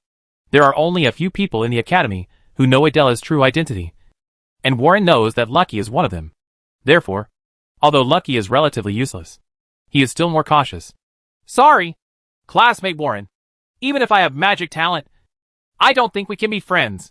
Lucky was not afraid of Warren's overt sarcasm. This Warren was considered the most powerful among Adela's suitors. However, his persistent pursuit of Adela was also the most hated by the other suitors. Because even if everyone has the intention to pursue Adela, they still do it in a personable manner, and do not dare to offend Adela. But this Warren is different. He not only stalks Adela, but also privately threatens those who want to pursue Adela. Only among the few suitors, like Lachi who had some background, Warren did not dare to resort to tricks in private. Classmate Lucky. Classmate Harry. Let's go to the classroom first. Otherwise the tutor will come later. Adela was also helpless. This Warren was very annoying. But she had no choice but to stay out of sight and out of mind. If Adela and Lucky were just ordinary classmates in the past, they would definitely have entered the classroom without caring about anyone and minding their own business. But since they experienced adventures together in Nam's Tower, Adela regarded Lucky as an ordinary friend. So she called Lucky before leaving. Of course, a big factor in this is because Gervais is here. It was because of the adventures they had experienced together that Adela transformed Lucky from an ordinary classmate into an ordinary friend. Gervais regarded Adela as a close friend because of her recognition of his character and all aspects. A wealthy lady like Adela is inevitably a little bit princess-like. And she will also be full of yearning for brave knights. Although she and Gervais have only known each other for a short time, Adela regards Gervais as a warrior because of Gervais' quality of not caring about death and his courage to fight alone. Therefore, she does not exclude Gervais as a good friend. Okay, Adela. Lucky, who was still a little angry at being ridiculed by Warren, heard Adela's words and instantly acted like a victorious general. He smiled brightly at Warren and quickly followed Adela's footsteps. Warren, on the other hand, stopped behind, looking a little ugly. Damn it! Just because I missed an adventure! Not only did that Harry appear, but even this loser Lucky. Adela's attitude towards him actually changed. It can be said that Adela used to have the same attitude towards everyone. Not too enthusiastic, nor deliberately cold and distant. At that time, Warren relied on his identity to be the person who had the best access to Adela. Unexpectedly, just because she missed an adventure, Adela actually regarded Lucky as a friend, and also the unknown Harry. While Warren was angry with Lucky and Harry, he was also angry with his own father. It was his father who forced him to accept a mission to Thorn Canyon, which made him miss the opening of the Magic Tower of Nahum. Otherwise, he will definitely go with Adela on this adventure. Even if Adela is unwilling to take him there, he will do everything possible to join in, and even lead people to follow. In that case, things like today would not have happened at all. Master Warren, they have already entered. When Warren's expression changed from gloomy to bright, a student next to him, who was also a magician, reminded him. Let's go! When Warren heard the reminder, he immediately stopped neglecting him, nodded, and walked towards the door of the teaching building. Hume, have you done what I asked you to do yesterday? As he walked towards the door, Warren suddenly thought of Harry. So he asked the trainee next to him. Master Warren, when you gave me the order last night, it was too late. The person who handled the admission procedures must have been off work. So I plan to do it at noon today. Well, if you ask for information about Harry at noon, come back and let me know as soon as possible. Warren nodded. Since Harry was so close to Adela, no matter what the relationship between the two was, he would always investigate. Also, although he was not sure whether Harry meant it when he sent the moonlight fruit to Adela yesterday, he always lost face. If this Harry had no background, he would naturally need to be warned in the future. Yes, Master Warren. When Gervais followed Lucky, Adela and others to the classroom on the first floor of the college, they found that the classroom was extremely large and could seat 300 to 400 people. The group of them quickly found seats near the center, where there were many empty seats for them to sit in rows. But not long after they sat down, Warren also walked in and sat in the row behind them. It's really haunting, Lucky muttered quietly, but did not conflict with Warren again. After a few minutes, the classroom was filled with people, most of whom were students from the night branch, and magicians only accounted for about 1/10 of the people in the classroom. And Gervais has also seen that most of the title night branch is indeed big and round. It is no wonder that Lucky looked envious of Gervais for being able to enter the magic branch. Although the classroom they are currently in is full of low-strength students, it seems that even in the higher-level classroom upstairs, the ratio of magicians to titled knights is no different. After the classroom was filled with people, it didn't take long for a middle-aged tutor to walk in, and the classroom became temporarily quiet. Students, last time I talked about the reason why the spiritual chi rioted in the land of the gods. Neither the magic power nor the fighting spirit can be absorbed by us humans. In this class, we will talk about how to survive in the land of the gods. Although the land of gods fall prevents us from replenishing our own fighting energy or magic power due to the spiritual energy riot, we humans do have the holy tree, and the holy trees in each holy city can allow us humans to occupy a place in the land of God's fall, because the holy trees have the effect of calming spiritual energy riots.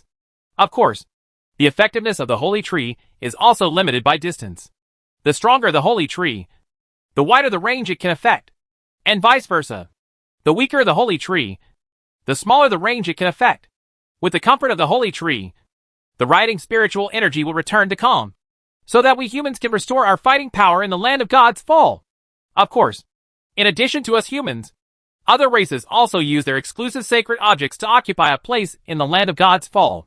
For example, the totem stone pillars of the orcs, the ancient tree of life of the elves, the ancient furnace of the dwarves, etc.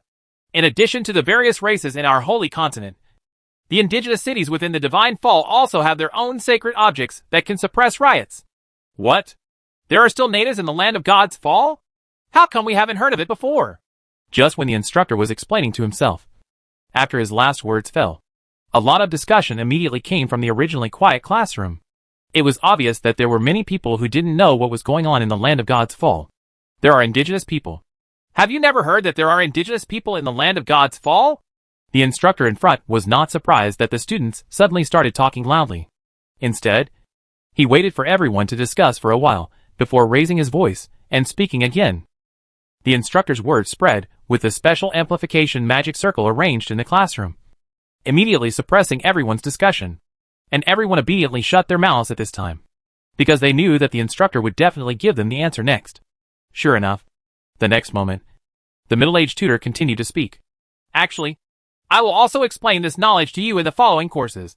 But since it is mentioned now, I will briefly explain it to you for now. We have said before that the land of God's fall is a mysterious but dangerous place. In fact, the danger does not only come from the undead, warcraft and other strange creatures, but there are also original inhabitants. These original inhabitants have the same wisdom as us, but their races are diverse. According to the speculations of our ancestors, these races were probably the slaves of the gods in the past. After the gods fell, they survived by chance, thrived, built cities, and lived to this day. The land of God's fall will be temporarily closed for a few years every 1,000 years. And when it is reopened a few years later, the place corresponding to the entrance will change. The result of this is that every time the Godfall continent is opened again, we may encounter these indigenous cities after entering. In the past thousands of years, every time the land of the gods was reopened, our ancestors had to fight a 100-year war with these natives in order to drive them away. And everyone here today, you would happen to be such a situation. So I will tell you the news. Otherwise it will be useless for you to know. Although the instructor mentioned it briefly, after he finished giving the general information, the students finally understood the reason and began to whisper. There is such a thing. My father didn't even tell me. Servants of gods. I don't know what those races look like. It's really amazing. After hearing this, Loki's face was full of excitement, and he was obviously full of curiosity about the land of God's fall. Servants of God. I wonder if they have ever seen the true God. Seignior did the same, holding Adela's arm slightly with her little hand, and asked excitedly. Gervais didn't say anything, but he actually also had curiosity in his heart. But as a king, he naturally didn't have the mentality of a child like Lucky and Seignior. The same was true for Adela. Although her beautiful eyes were full of curiosity, she just smiled and did not speak. Ha ha! Although those natives are nominally the slaves of the gods. I don't know how many years have passed since the existence of the gods. Maybe tens of thousands or even hundreds of thousands of years. They are just the descendants of the god's slaves. Otherwise, our sacred, how could the mainland drive them away? It's a good thing they didn't invade the holy continent like the undead. At this moment, a slightly disdainful figure came from behind the ears of several people. It was Warren. Snort. When Lucky and Seignior heard Warren's slightly mocking words, they just snorted and did not respond. Because although Warren's tone was sinister, what he said was very reasonable. What kind of existence is the god? And how can the slaves of the gods be weak? It is estimated that just a few of them can bring considerable disaster to the human race. So this time Warren rendered them both speechless and unable to refute. At this moment, the instructor on the podium spoke again. Okay. I said before that the holy tree can calm the rioting spirit.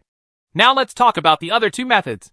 The first method is to create special zones in the land of God's fall.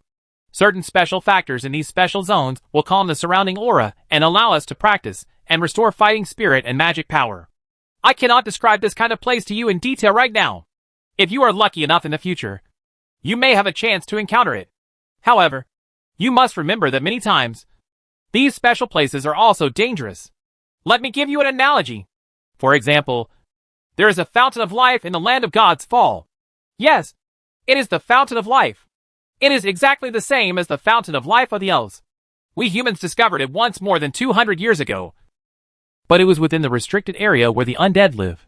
When people encountered the fountain of life at that time, they found that the spiritual energy within a few miles of the fountain of life was very peaceful. However, due to the appearance of the undead, we can no longer approach there. Okay, this is the first point. Just remember to have an impression. Because although such special areas exist, they are rare. And the method I'm going to talk about below is the most common and the most important method for us to explore the land of God's fall, which is to rely on magic potions to replenish fighting energy or magic power. So, when you enter the land of God's fall in the future, be sure to bring some more magic recovery potions before leaving the city for adventure. The instructor was very dedicated, and the students listened with great interest. Although there are many playboys like Lachi among them, they are all extraordinary people and have a strong sense of curiosity about the land of God's fall. And such knowledge is sometimes more important than cultivation. Because no matter how high your cultivation level is, you will sometimes encounter desperate situations. But learning more such seemingly ordinary knowledge can effectively avoid falling into desperate situations. Magic potions. I must bring more with me when I enter the land of God's fall in the future.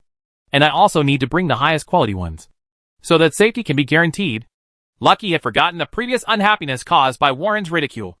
And now he fell into yearning for the land where the gods fell. Because it is not only full of dangers, but also has many treasures waiting to be discovered. It can be said that the land of the gods is an adventurous place that any young person longs for. High-quality magic potions are not cheap. A high-quality magic or fighting spirit recovery potion costs 15 gold coins. Lucky. Are you sure? After hearing Lucky's words, Seignior also joked easily. Of course I am. If I can find a piece of legendary equipment, I will definitely make money even if I buy 1,000 pieces of it. It's a pity that I don't have the storage space like Adela. It's inconvenient to carry too many potions with me. Lachi couldn't help but say with envy. And Seignior also looked at Adela's wrist with envy after hearing this. However, Gervais's focus at this time was not on them, but he was thinking rapidly in his heart alone. After listening to the conversation between Lucky and Seignior earlier, Gervais suddenly thought that he seemed to have found a way to make money. Magic potion. Yes. Why am I so stupid? Magic potion seems to be very profitable. When Gervais obtained the space ring in the magician's tower, he also obtained a magic potion manual, which contained many recipes for configuring magic potions, such as psychic potion. Didn't Adela venture into the tower of Magister Nahum just to find the psychic potion? In the end, Gervais gave one to her in his capacity as the god of death. Even a wealthy lady like Adela has such a hard time finding psychic potion. If he could prepare the psychic potion, Gervais was sure that he would definitely make a lot of money. What is the most profitable business in the world?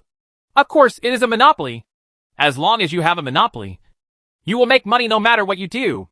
Thinking of this, Gervais is ready to take action. Chapter 6:12, Configuring Magic Potion. However, although Gervais wanted to go back to the dormitory immediately and start looking at the medicine configuration manual, he finally suppressed the urge and at least wanted to finish the common sense lesson this morning. This only benefits him and does no harm. On the contrary, it is professional knowledge that he does not need to hear at the moment. Next, Gervais and everyone listened attentively to the instructor's explanation. Today's class was all about common sense questions about the land of God's fall. So everyone listened with interest. Before I knew it, it was almost noon and the class was coming to an end. That's it for today's class. But I have new news to tell you before the end of this class. Everyone knows that the opening date of the land of God's fall is approaching. But there has never been an accurate date. However, just 2 days ago, the date of the opening of the land of God's fall has been determined. After joint investigation by several powerful races from our holy continent, we finally determined that the opening of the land of God's fall will be in 3 months. After speaking, the instructor smiled and nodded to everyone, and then walked out of the classroom slowly. The instructor left the news and walked away gracefully. But everyone in the classroom was not calm. What? The land of God's fall will be opened in 3 months? That's great. I have long wanted to truly visit the land of the gods. And I will be able to fulfill my wish in 3 months. It was still Lucky and Seignior who cheered a little more boldly. Ha ha. I'm laughing so hard. Lacey, you're not even a golden knight. I advise you to wait until next year to enter. When the land of God's fallen began, there were natives and other dangerous creatures in it. So apart from the army, those whose personal strength is weaker than the golden knights will probably never come back. Adela, if you want to take a look, I will accompany you then. You are a junior magician. And I am about to break through and become an intermediate magician. There will definitely be no danger by then. The person who spoke out was naturally Warren. Although he could not secretly threaten a high-profile competitor like Lucky. But it's okay to ridicule and belittle him. The most important thing is that Warren is also a genius. At a young age, he is about to break through and become an intermediate magician. After reaching the intermediate level of magician, the strength of the necromancer will make a qualitative leap. At that time, not only can the intermediate sacrifice method be used to contract stronger dark creatures, but the magic power will become more abundant, and the number of summoned servants will also be greatly increased. I'm sorry, classmate Warren. If I want to go to the land of God's fall, I think it's safer to follow someone from my family. Adela was also a little annoyed that Warren kept interjecting into their conversations and making sarcastic remarks. So naturally she didn't give him a good look. Let's go! Let's go have lunch. Gervais had no intention of getting involved in such jealousy. He now wants to go back as soon as possible to sum up his big business of making money. This is the most important thing. As for Warren, Gervais simply regarded him as a passerby, and it was best for him not to get into trouble with him. Otherwise, no matter what his status is, the first and second princes are his role models. Okay, Harry. Let's go have lunch. I'm buying this meal. After hearing Gervais's suggestion, Lucky knew that his talent was indeed inferior to others, and immediately ignored Warren. He also knew that the closer he got to Harry and Adela, the more uncomfortable Warren would be. Soon, Gervais and his group walked out of the classroom and headed to the cafeteria, leaving Warren alone to watch them leave with an ugly expression. After arriving at the cafeteria, Gervais parted with the others after a delicious meal. The afternoon class was a professional one, so he was naturally not going to attend it. After returning to his dormitory, Gervais couldn't wait to take out the potion configuration manual he had obtained in the potion warehouse. After taking out the manual, Gervais did not rush to study a specific potion. Instead, he carefully read through the entire book and memorized all the potion configuration formulas in his mind using his photographic memory. Afterwards, Gervais put down the book and sat on the sofa and began to think seriously.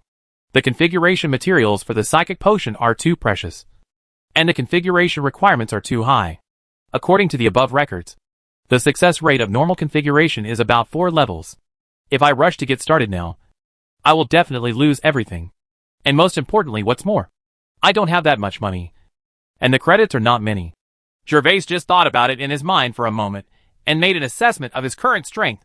The reason why magic potions are so expensive is that in addition to the required materials and the need for the magician to do it himself, another very important reason is naturally the yield.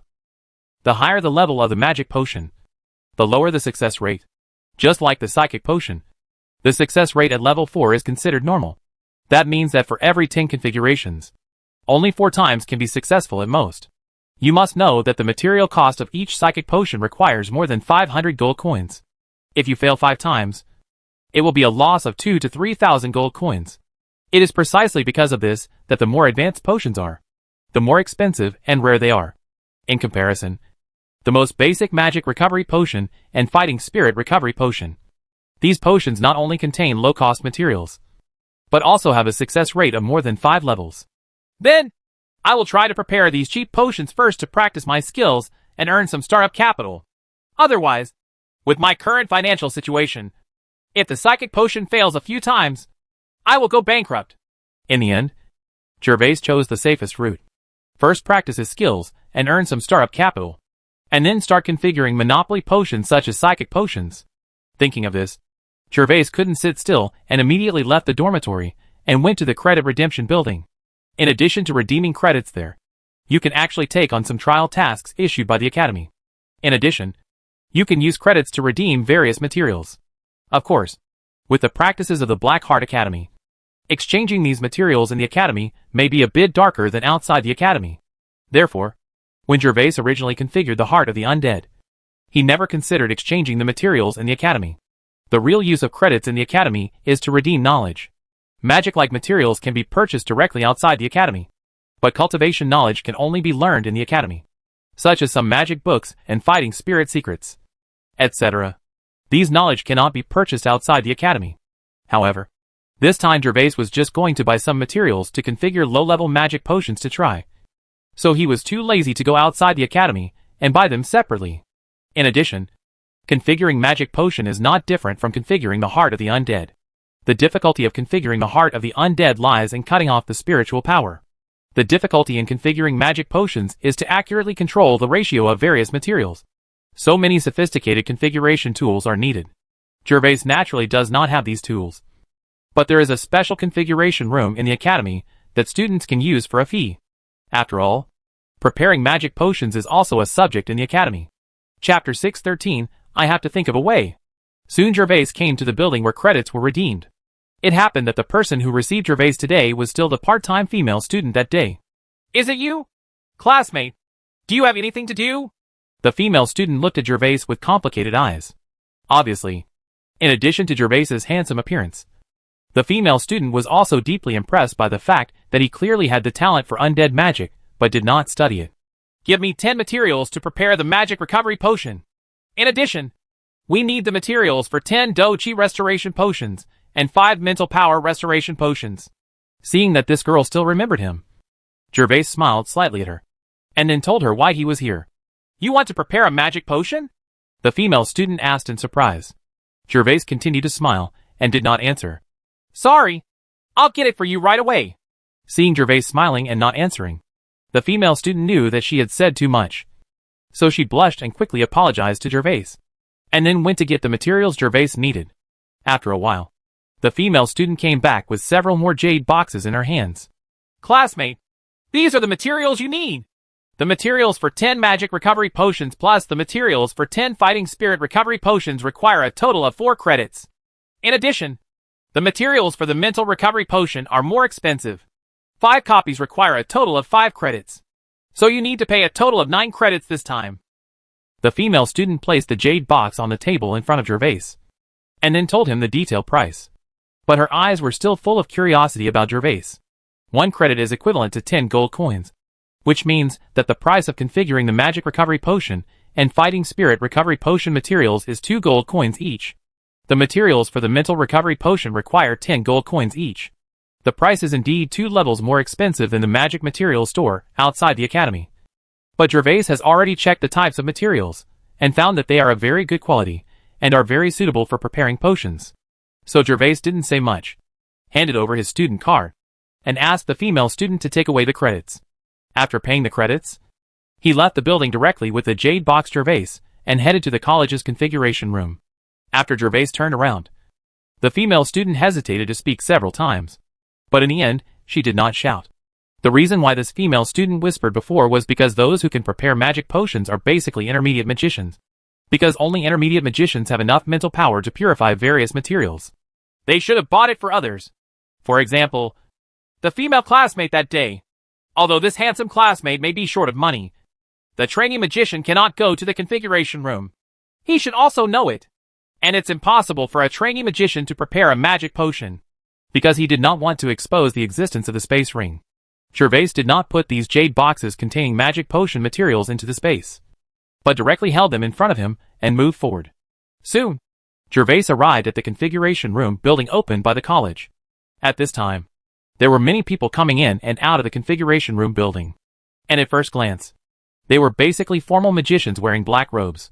A trainee magician like Gervais wearing a gray magician robe was really not a single one. When the black-robed magician students saw Gervais carrying the jade box into the configuration room building, they looked at him curiously. Hello, classmate. I need a pharmacy preparation room. Please help me open one. Gervais came to the hall and placed the jade box on the table beside him. Then he handed over his student card and said politely to the student in charge of managing the configuration room. Student, I'm sorry. There are regulations in the configuration room. When renting a configuration room, you must come in person. So I can't open it for you. If any classmate wants to rent a configuration room, you should ask him to come in person. The person in charge of registration management was a male student. He was also wearing a black robe and was obviously an official magician. However, he directly rejected Gervais's request to rent a configuration room. Classmate, I am who I am, and I need to rent the configuration room. Although Gervais didn't understand the reason, he wasn't angry either. Instead, he pointed at himself and said it again seriously. The male student was surprised when he heard what Gervais said. Then he looked at Gervais carefully for a moment and asked with some uncertainty.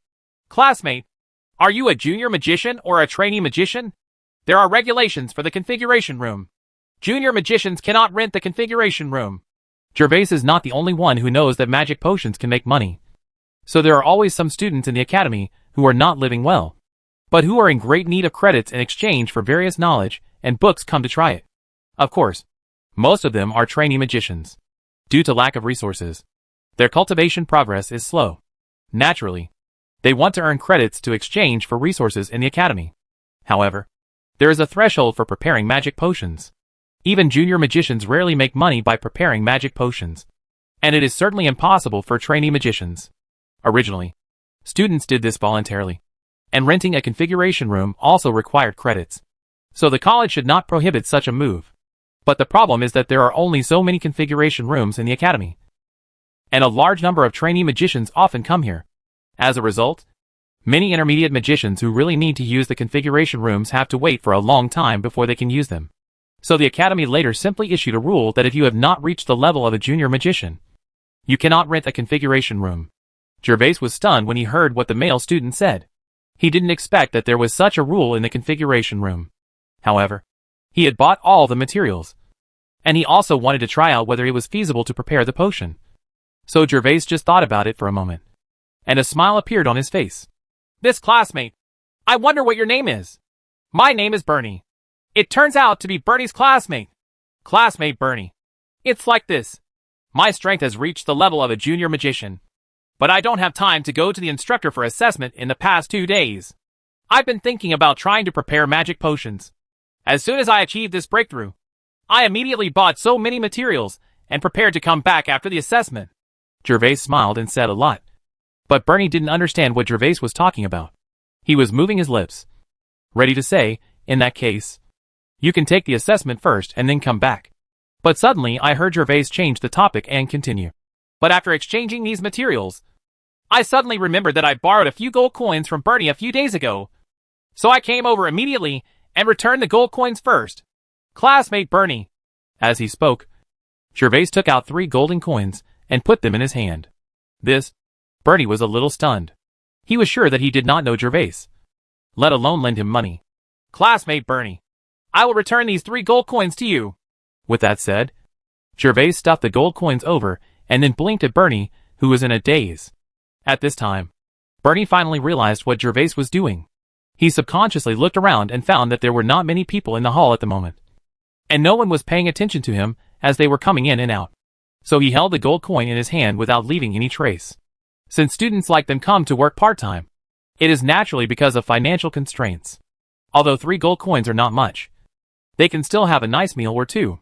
Bernie and the others are not as willing as Gervais. They need Warcraft meat for every meal, and they can spend 2 or 3 gold coins on a breakfast. Classmate, give me your student card. It costs 1 credit to rent the configuration room, which can be used for 5 hours. I will use my identity information to register you later. If anyone asks after you enter, just say that you went in to deliver materials to your classmates. Your configuration room is in room 1. After Bernie collected the money, he naturally needed to help Gervais with something. He quickly asked Gervais for his student card, and then without even looking at his name, he just deducted 1 cent of the rental fee, and then returned it to Gervais. Wise.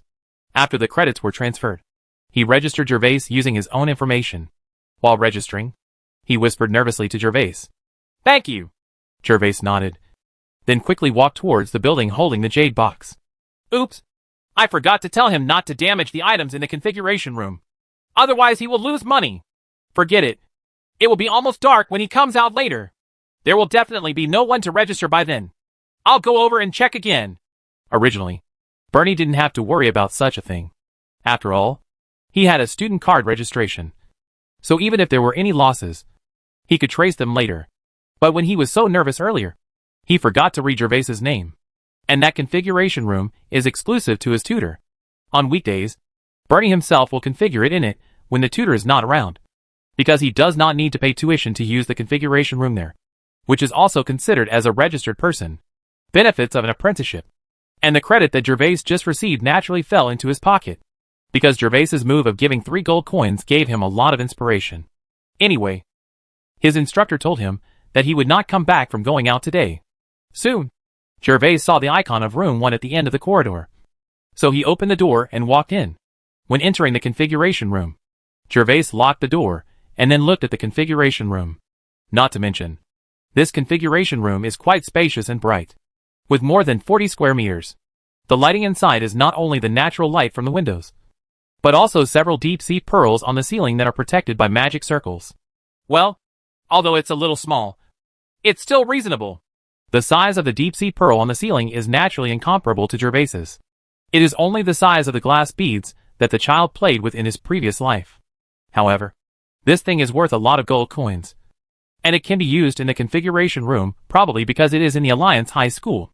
After looking at it for a moment, Gervais took the jade box to the stone platform in the center of the room. Although the stone platform is very wide, it is also occupied by numerous crystal vessels. Configuring magic potions is a delicate job, so these crystal vessels are specially made and have scales. In addition, there are stone grinders, mixers, and other tools.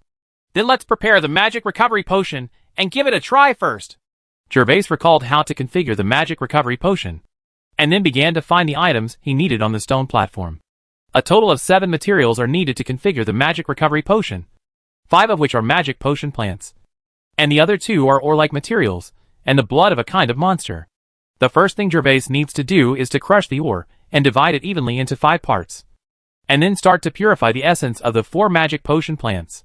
The higher the purity of the magic potion essence, the higher the quality of the magic potion after success. It can also be relatively improved. After all the materials are prepared, they need to be added in different orders and proportions. During this process, mental power and magic power must always be used to control the fusion of these materials to ensure that they react smoothly and evenly. If this strength cannot be controlled, at least these configuration materials will be invalid. And at worst, unexpected accidents may occur, such as explosions or something. Then let's crush the ore first. Gervais held the ore, but did not put it into the mill. For other magicians, crushing ore is a physical job because the hard ore needs to be ground into powder. But for Gervais, this was no big deal. He didn't even need to put it in the grinder. Instead, it was placed directly on the smooth and hard stone platform. And then the dough was slightly circulated. Then there was just a bang, and the ore the size of a billiard ball turned into powder, and could not be broken anymore. Well, during this period, I have become more and more able to control my fighting spirit. Thanks to my continuous practice of Stealth Secret Book 2 on weekdays, I have increased my micro-control of my fighting spirit. Secretly narrating in his heart, Gervais carefully divided the powdered ore material into 5 parts, and then started the next process. Because it was the first time to configure a magic potion, Gervais completed it carefully step by step, and the time it took was much slower. A normal magician would only need more than 20 minutes to prepare this magical spiritual potion, but Gervais spent half an hour. But half an hour later, he found that what he finally configured was still a waste product. When I added the ore powder earlier, I noticed a slight deviation below. I didn't expect it to be scrapped like this. configuring magic potion is really not that simple. After the configuration of the first magic potion failed, Gervais did not continue the configuration immediately. Instead, he sat on a chair and began to recall the previous configuration process and summarize the reasons for the failure. Finally, Gervais figured out where he had fallen short. When he added the powder for the third time, and when he controlled his mental power and magic power to guide the various materials in the fusion, the ore powder at the bottom of the crystal container precipitated and was not mixed properly. In fact, this is not a difficulty encountered by Gervais alone, but a problem that most magicians will encounter when configuring potions. No matter how light the ore powder is, it is still heavier than the liquid. When the powder is added to the liquid, they will begin to precipitate if you are not careful. However, this magic potion must have all the materials evenly distributed and integrated before the preparation is completed. Therefore, the precipitation of ore powder is also the biggest reason for the low success rate of magic potions. Experienced magicians will know how to use special techniques to add these materials during configuration, or be more skilled in overriding mental power, so as to minimize the occurrence of precipitation. It was Gervais's first time configuring, so naturally he had no experience or skills. Now this magic recovery potion only has one kind of mineral powder, but the psychic potion needs to be added with more than a dozen kinds. Gervais instantly thought of the formula for the psychic potion, and suddenly his whole scalp felt numb. No! I have to think of a way! Gervais prepared magic potions just to make money. The first factor in making money is naturally to be fast. Therefore, he naturally does not want to be like other magicians, who rely on practice again and again to achieve proficient configuration and increase the success rate. It would be great if I had 3 powers. I could have 1 more power to control the fusion of materials at the bottom to prevent sedimentation. Wait! Chapter 6:14. Making less money? Suddenly, Gervais was a little stunned. In addition to magic and spiritual power, didn't he also have fighting spirit? Although my fighting spirit cannot leave my body, it is completely possible for the Silver Peak Knight to transfer the fighting spirit to the vessel. Suddenly, Gervais became excited. So, Gervais immediately took action and began to prepare the materials for the second configuration. With a bang, a piece of ore material was smashed into pieces by Gervais. Gervais then grabbed the magic potion plant and began to purify it. When preparing the magic potion, sometimes the magic potion plant used was not a whole plant. Sometimes only rhizomes may be used. Sometimes only leaves may be used, or flower seeds may be used. The same is true for the potion plant materials required for the magic restoration potion. They are all separate branches and leaves. So Gervais only spent more than 10 minutes to deposit them all. Next, let's start trying the Dochi magic power configuration method. Gervais took a deep breath, and then took the container needed to prepare the medicine in his hand. Because his fighting spirit could not leave the body yet, and could only be transmitted to objects in contact with the body.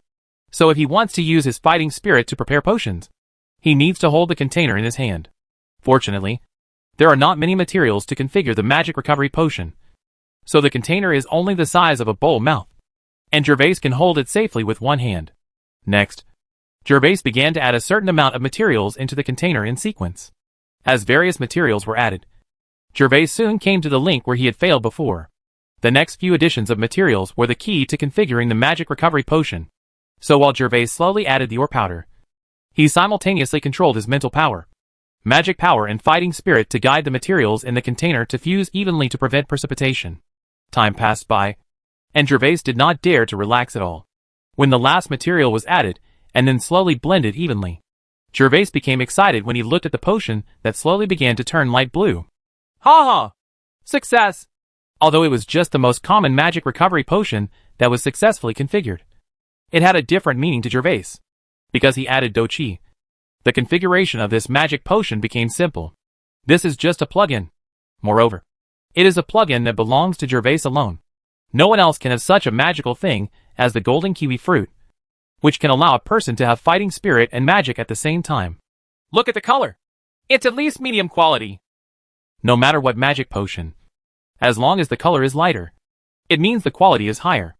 As for the low-level magic power restoration potion Gervais had drank several bottles before. The color was completely dark blue.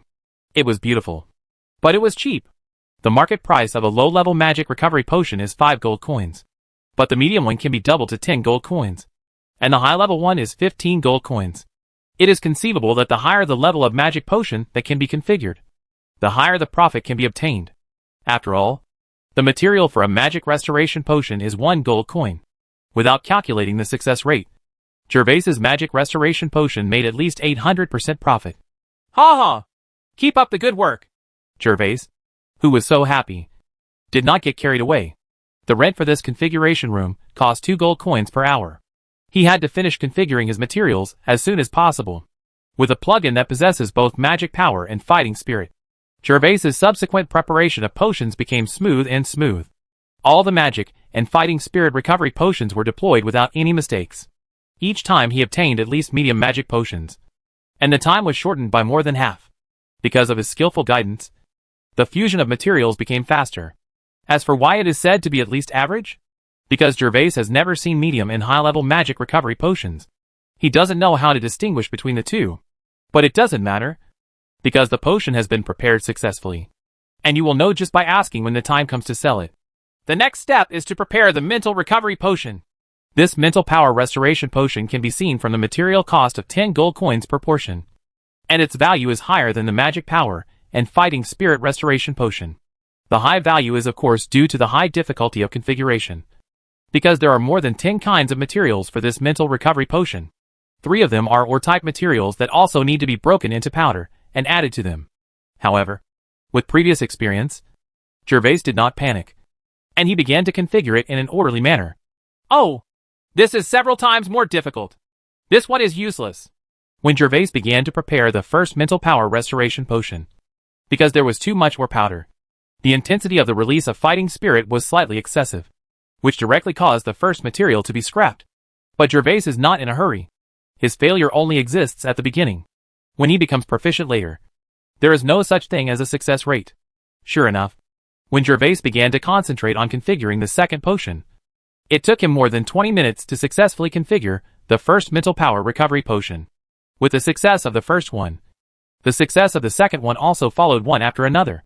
20 minutes later, there was another light gray mental recovery potion next to Gervais.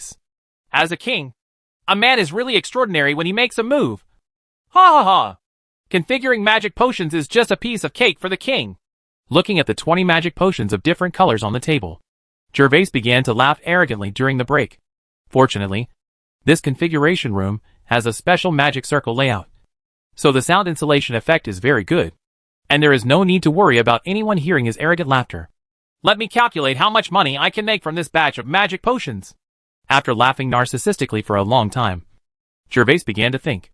Calculating magic power and fighting spirit as a medium potion. A potion can be sold for at least 9 gold coins. So 18 pots are a total of 162 gold coins. After deducting the cost of 20 gold coins, I made a net profit of 142 gold coins.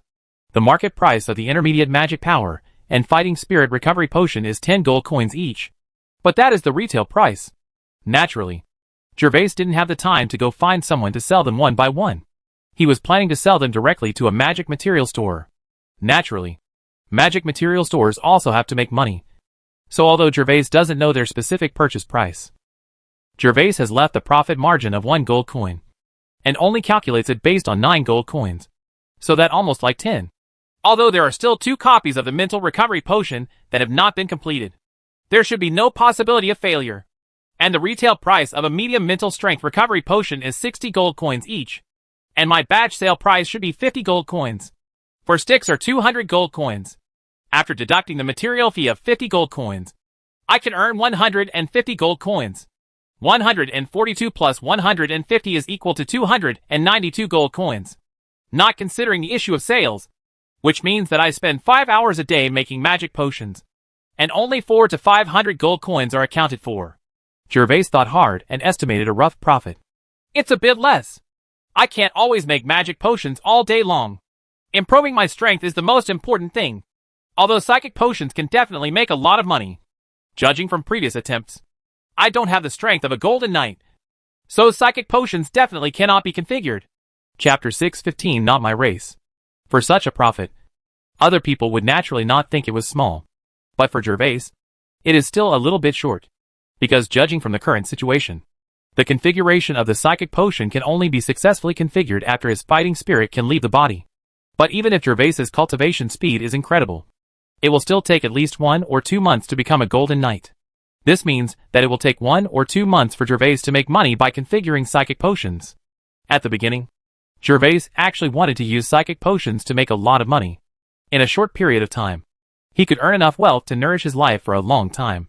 After all, psychic potion definitely has this power. But now this plan will be postponed. If Gervais wants to live a healthy life during this period, he will still need to spend a lot of time preparing these ordinary potions. Alas, reality is always ruthless. Let's prepare the remaining 2 sets of materials first, and then find ways to improve our strength as soon as possible after we go back. In the end, Gervais had no way to deal with this, and could only slowly think of a solution later. Of course, if other magicians in the academy heard his words, they would definitely vomit blood. If he still has a 99% success rate and looks bitter and resentful, then they would commit suicide in the river. First, let's have a green kiwi fruit to relieve our fatigue. After putting aside the psychological sense of loss, Gervais opened his system panel. Although each potion requires a small number of potion plants to be purified, there are still a lot of them in total.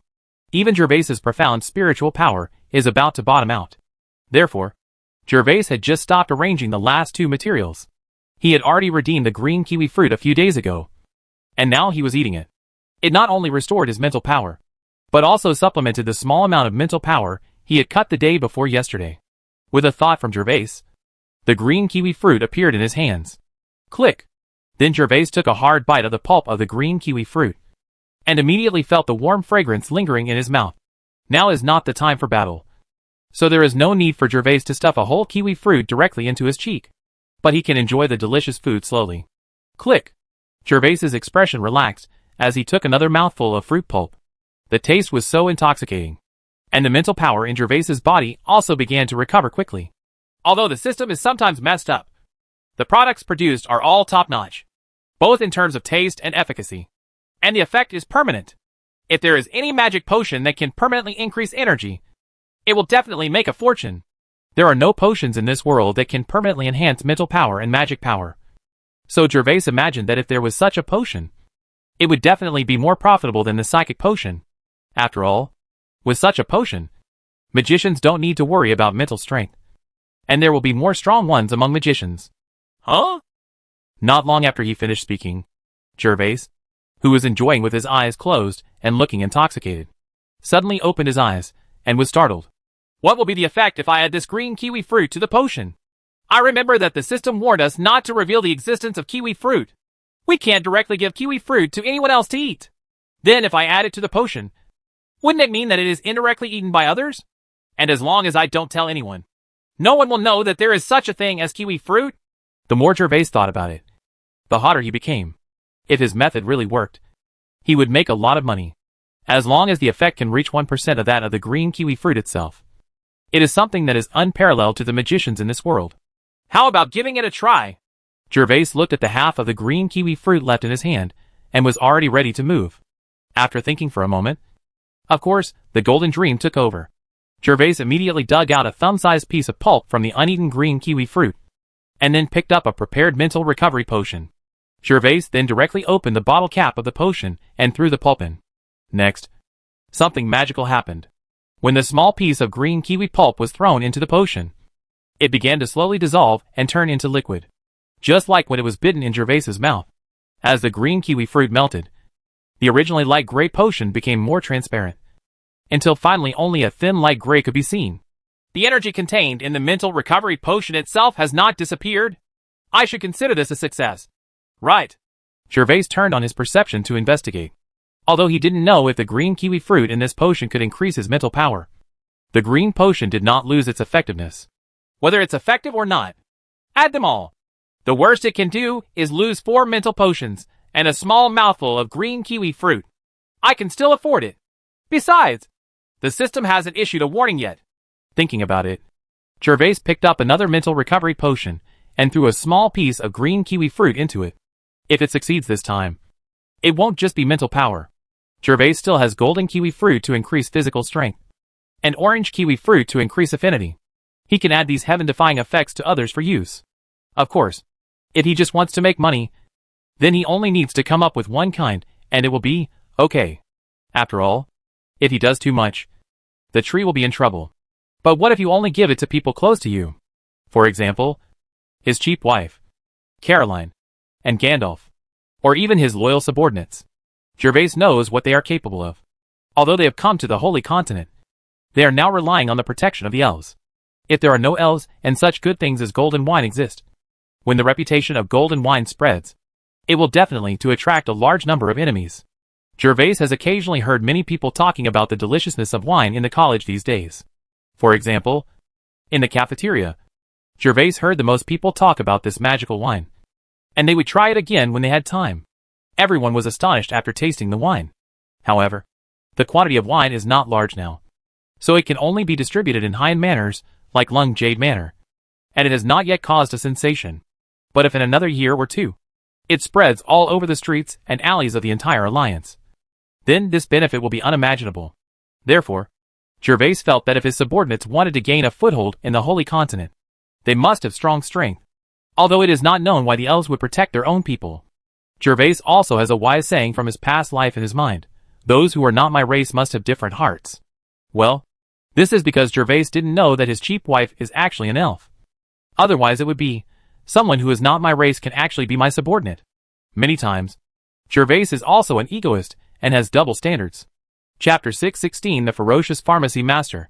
After Gervais added green kiwi fruit to the 2 completed mental recovery potions, Gervais began to prepare the remaining 2 potions non-stop. 40 minutes later, Gervais once again obtained 2 potions containing green kiwi fruit. However, the next 2 potions are somewhat different from the previous ones. The timing of adding the 2 potions to the pulp is before the potions are completely integrated. The reason for this is that Gervais wanted to test the difference between adding fruit pulp when configuring the potion, and adding fruit pulp after the preparation is completed.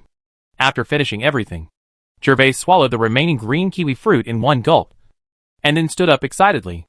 Well, the time is just right.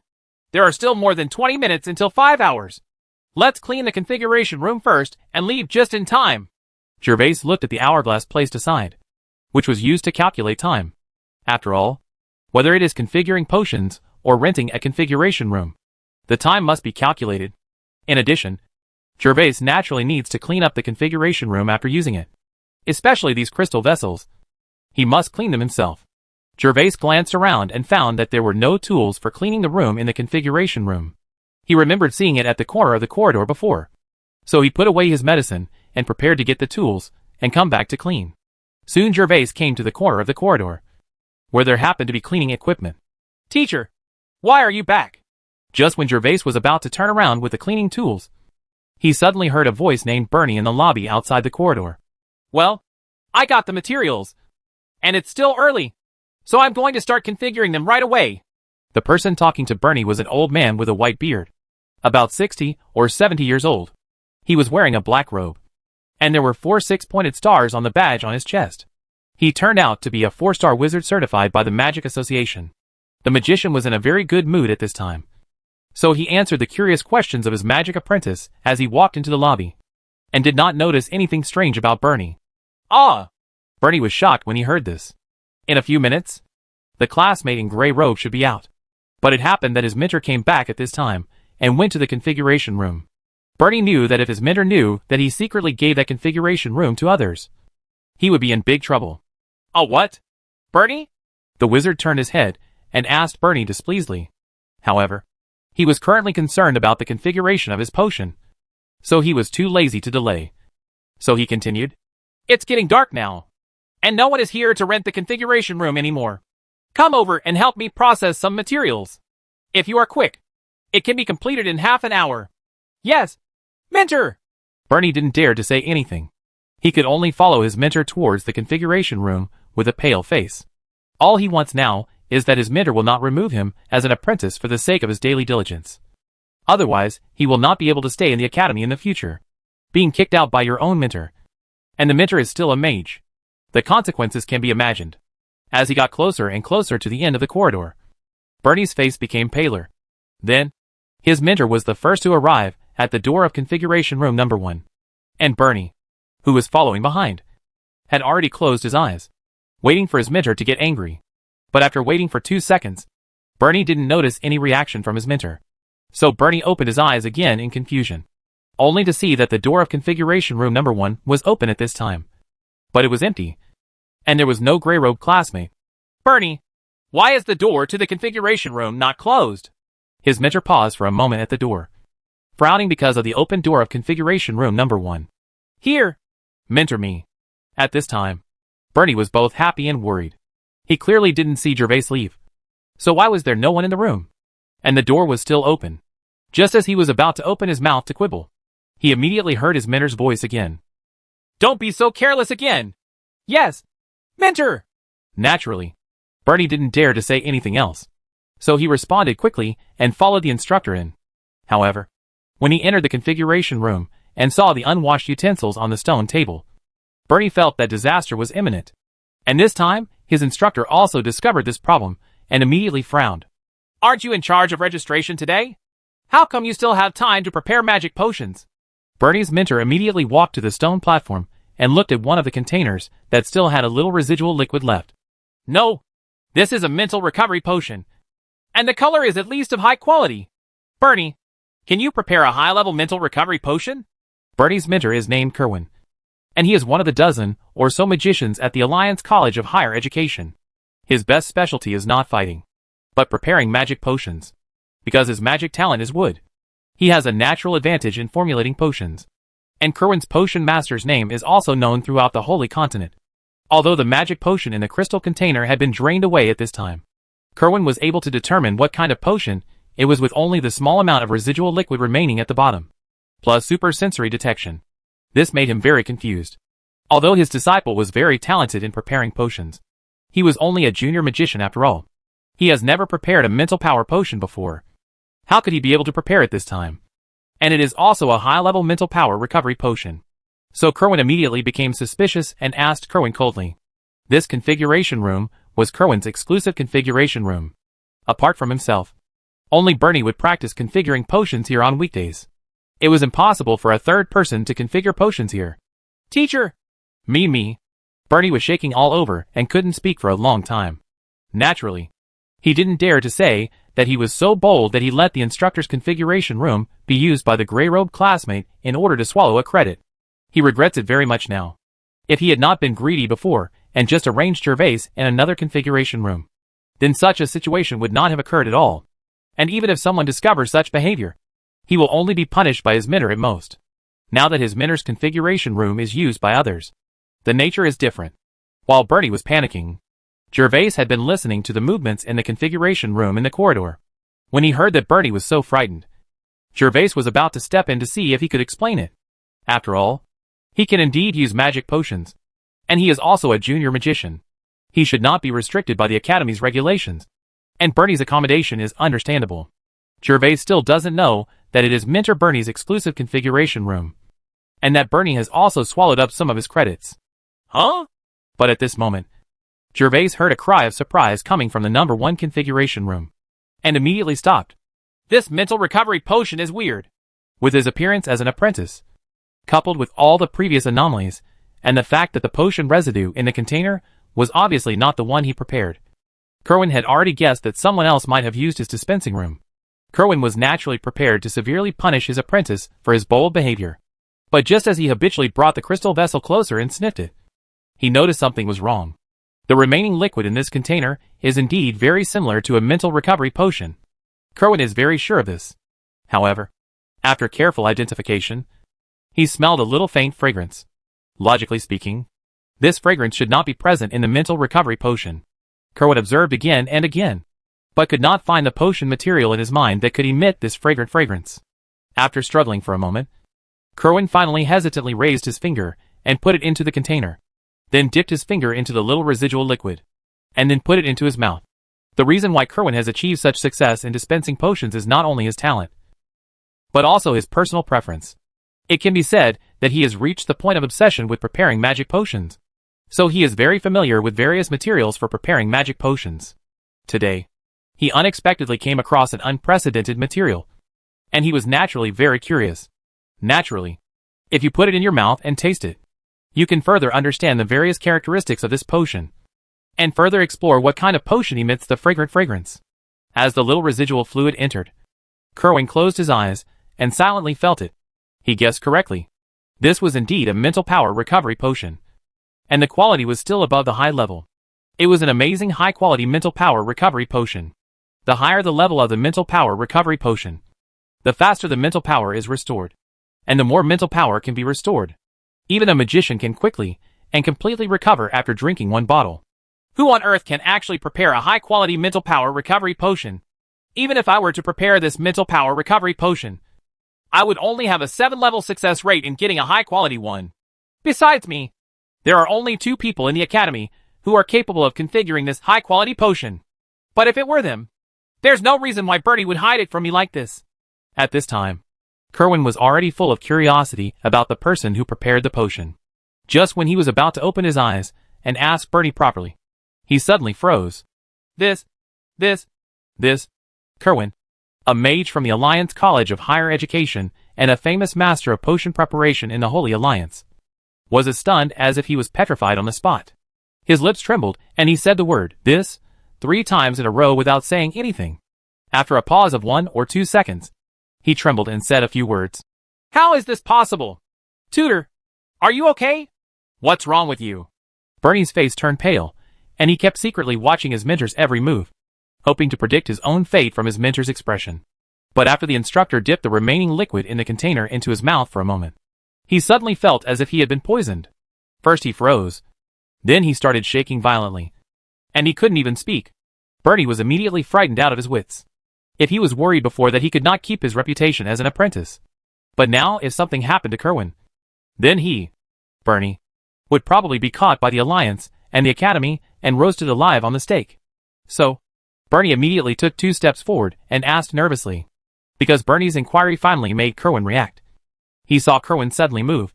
A hand quickly grabbed Bernie's shoulder and shouted at the top of his lungs, "Tell me who it is! Who prepared this potion?"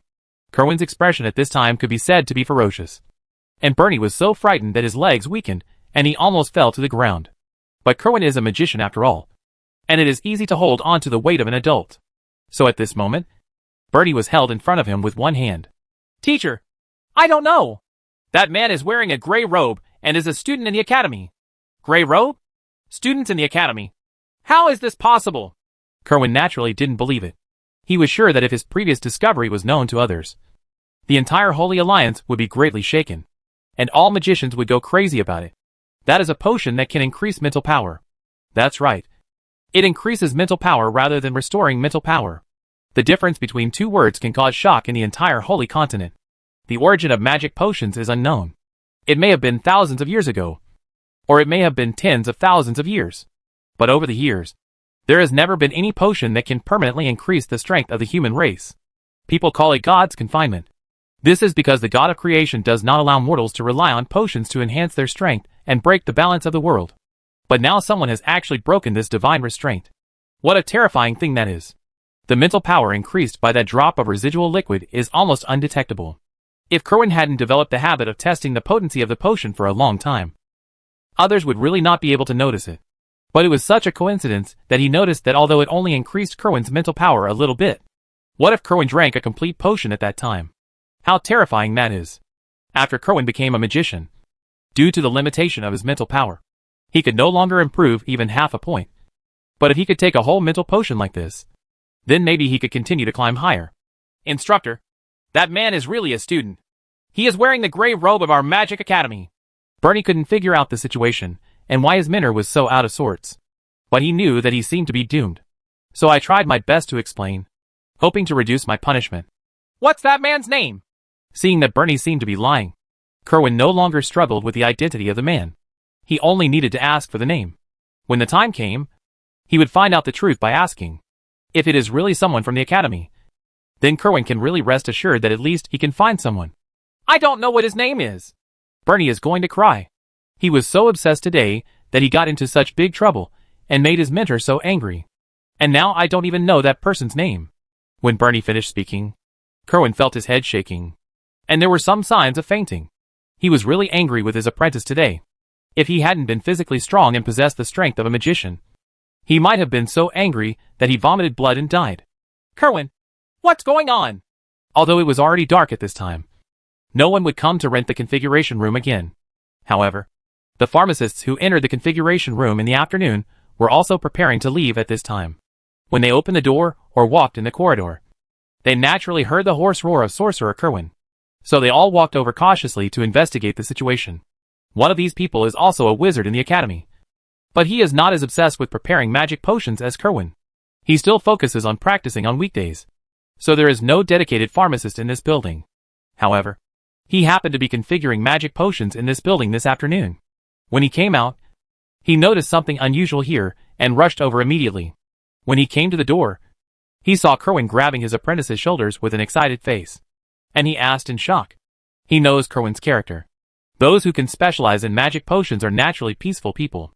Otherwise, they would not have the patience to specialize in the complicated preparation of potions. And in decades of getting along with him, this was the first time he saw Kerwin in such a condition. Mage Kylies, come in! After Kyrus asked this question, Kerwin finally recovered from his previous day's state.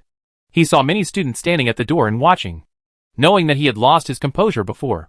So he let go of his magic apprentice Bernie. Then his expression returned to normal. And he let Kyrus walk in. And then closed the door of the configuration room. The strength of Kyrus is still higher than his own. And he is also a magician of the undead system. His status in the academy is no worse than his own. More importantly, he also knows how to prepare magic potions. So he naturally told Kyrus about such a thing as soon as possible. Kerwin is very obsessed with preparing magic potions. But he is not selfish, but very generous.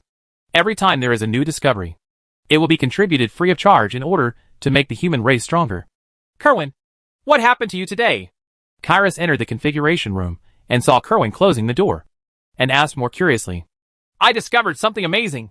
With that said, Kerwin handed the container in which Gervais had previously prepared the mental power recovery potion in front of Kyrus, as if it were a divine weapon.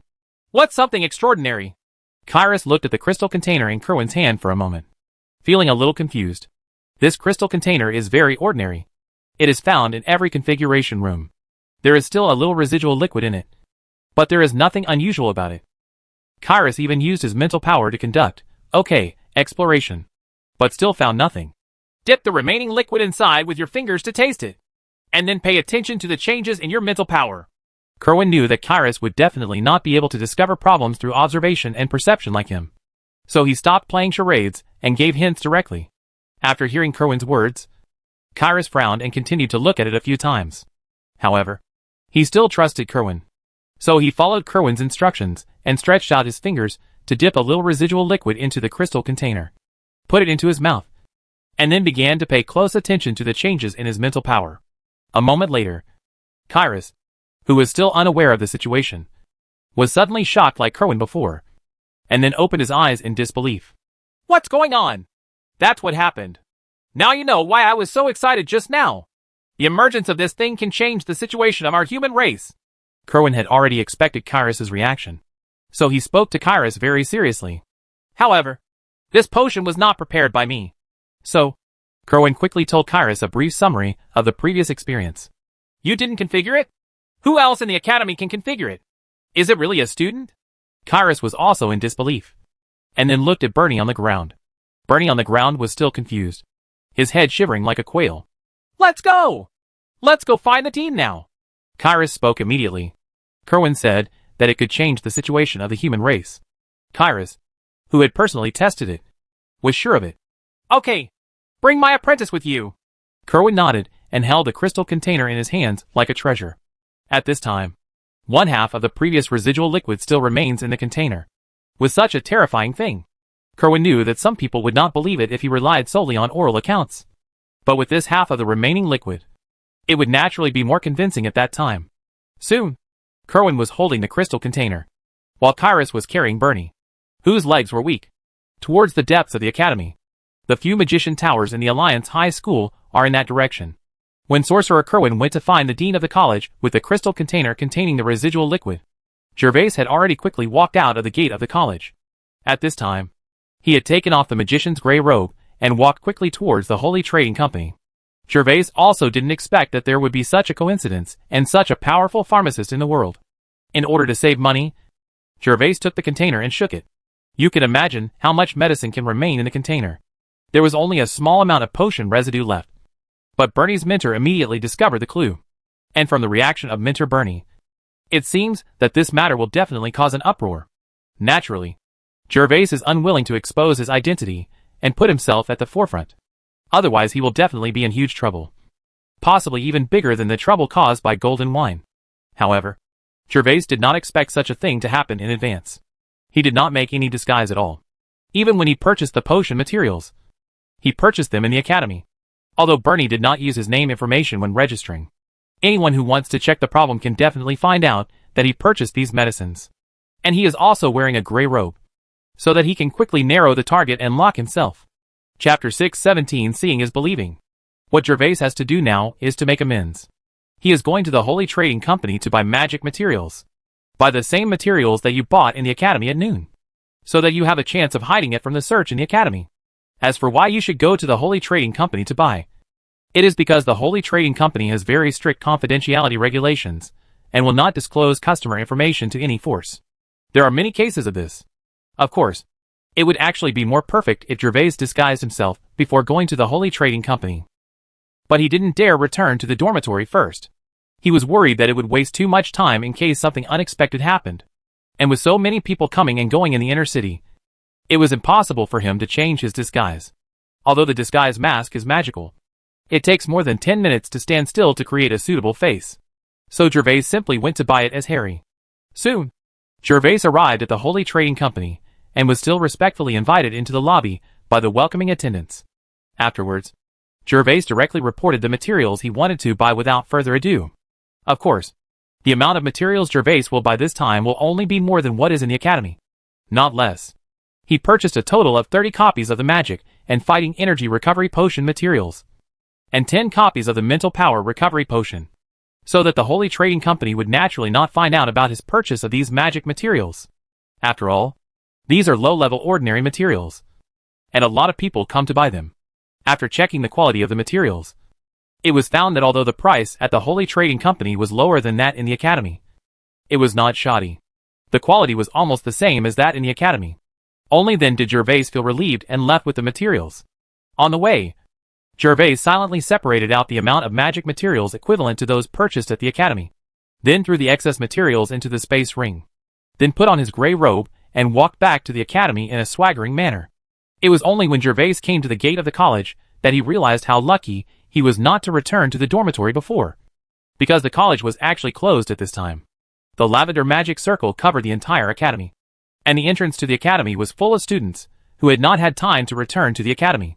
From their mouths, Gervais even learned that within 3 or 4 minutes of leaving the academy, the protective magic circle in the academy was activated. If he left a step slower, it would be impossible to fly without wings, and there would be no way to make amends. More than 30 minutes ago, when Gervais stepped out of the gate of the college, Kerwin and Khalees took Gervais's potion residue to the magician's tower of the college dean. Kerwin! Kairos! What's going on with you? Seeing a student being lifted in like a chicken, Archmage Palmer, the dean of Alliance High School, was a little confused and asked slowly, Dean, we have discovered something that is enough to take our human race's strength to a higher level. Kerwin immediately raised the crystal container in his hand and replied to Palmer. Oh, have you developed some amazing potion? Of course. Palmer knew very well what Kerwin was capable of, and had no idea whether his words were true or false. Palmer thought it must be Kerwin who had developed some new medicine. Dean, there is indeed a wonderful potion, but it was not researched by me.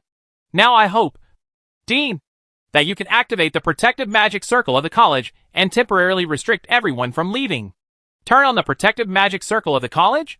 Kerwin, Alliance College of Higher Education has not turned on the protective magic circle since its establishment. Do you know what this means? Hearing Kerwin's suggestion, even Palmer couldn't help but be surprised. The college's protective magic circle was activated, and it consumed a huge amount of materials every moment. That was secondary. What's more important is the influence it will bring. After all, except for the fact that Alliance College does not have a holy tree in the Holy Alliance, it is actually almost the same as the top holy city in strength. Dean, I found a potion in the college's configuration room that can permanently increase mental power, but I don't know who prepared this potion. What? A potion that permanently increases mental power? Hearing this, Palmer, who had always had a calm expression on his face, couldn't help but be shocked and a little unbelievable. Then Kerwin naturally handed over the remaining potion. And then Bernie also told about Gervais's appearance. More than 10 minutes later, There was a large conference room in the college. At this time, there are dozens of people sitting here. All of them are instructors of the magic branch. Among them were more than a dozen magicians. At this time, everyone looked at Dean Palmer in front of them in confusion. They didn't understand what happened. Not only was the magic circle of the academy opened, but all the magicians and tutors with advanced magician abilities in the academy were summoned. Could it be that some powerful enemy was about to come? I know everyone is curious, but if it's not really important, I'll keep it short. Kerwin found a magic potion in the configuration room that can permanently increase mental power. But this potion was not configured by him, and the person who configured it is still unknown. So now we need to find him quickly. Wow. What kind of potion permanently increases mental power? How is this possible? Yes. Could it be a mistake?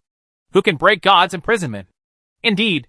The more powerful we are, the more clearly we can perceive God's imprisonment. It is a shackle that exists on all things. I have to verify this myself before I can believe it. After hearing such news, noisy discussions arose in the conference room without any suspense. However, most of them showed a skeptical attitude. After all, the word, God's imprisonment, has been passed down since ancient times. How could it be broken so suddenly? The few people who trust Kerwin are hesitant and wait to see what happens. This magic potion is of vital significance to our entire human race.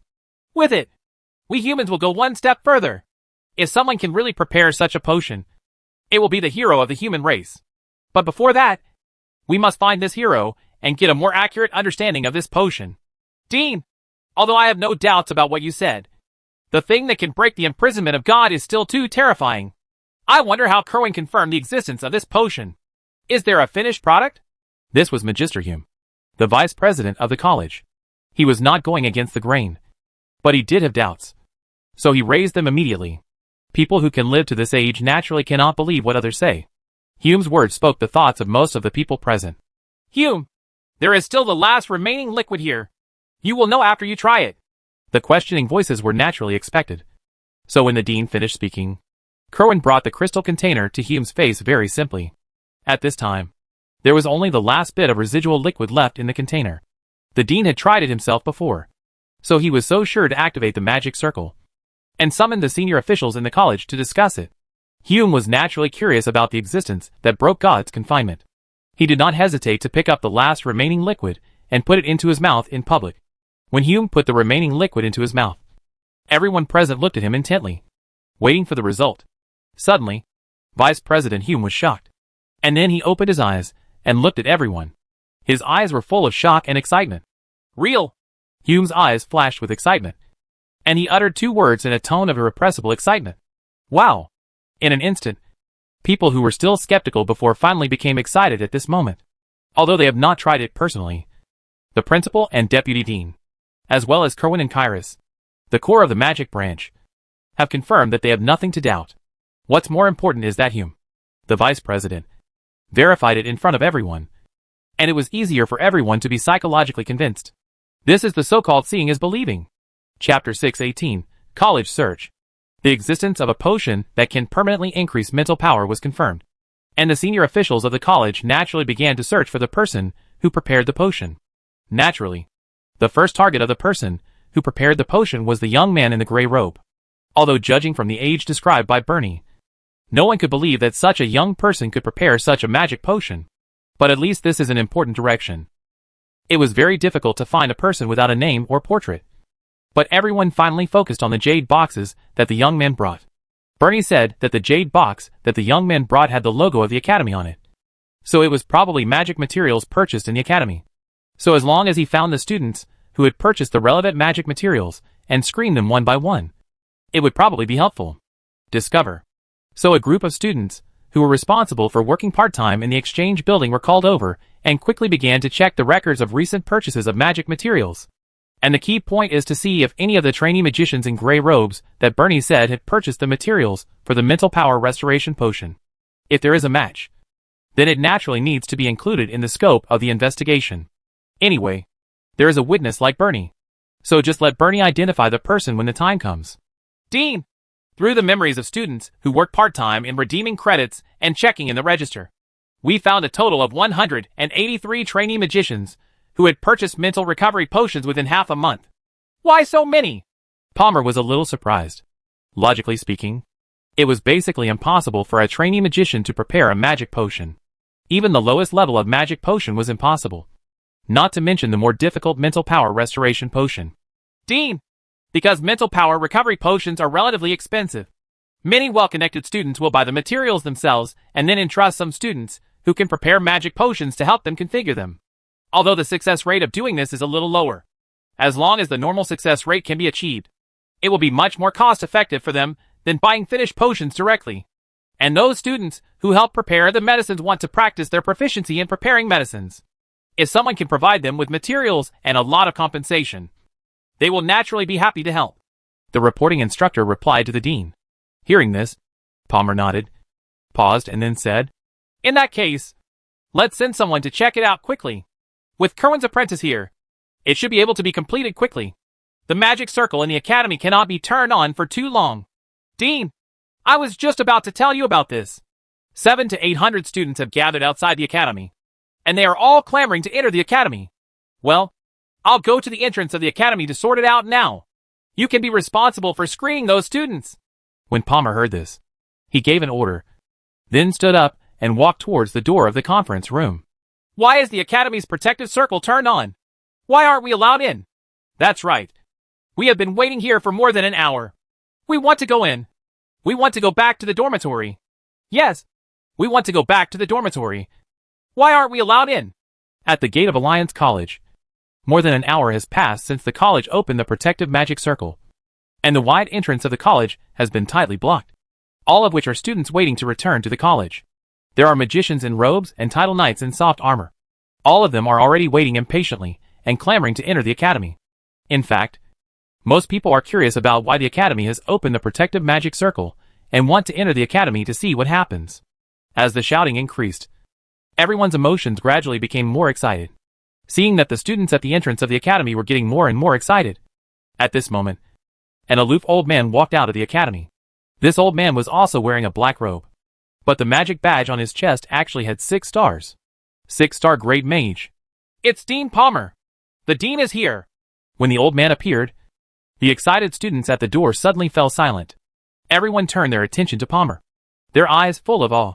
In this extraordinary world where everything is based on strength, people's awe for Palmer does not come from his title of dean, but from the strength of his 6-star Grand Mage.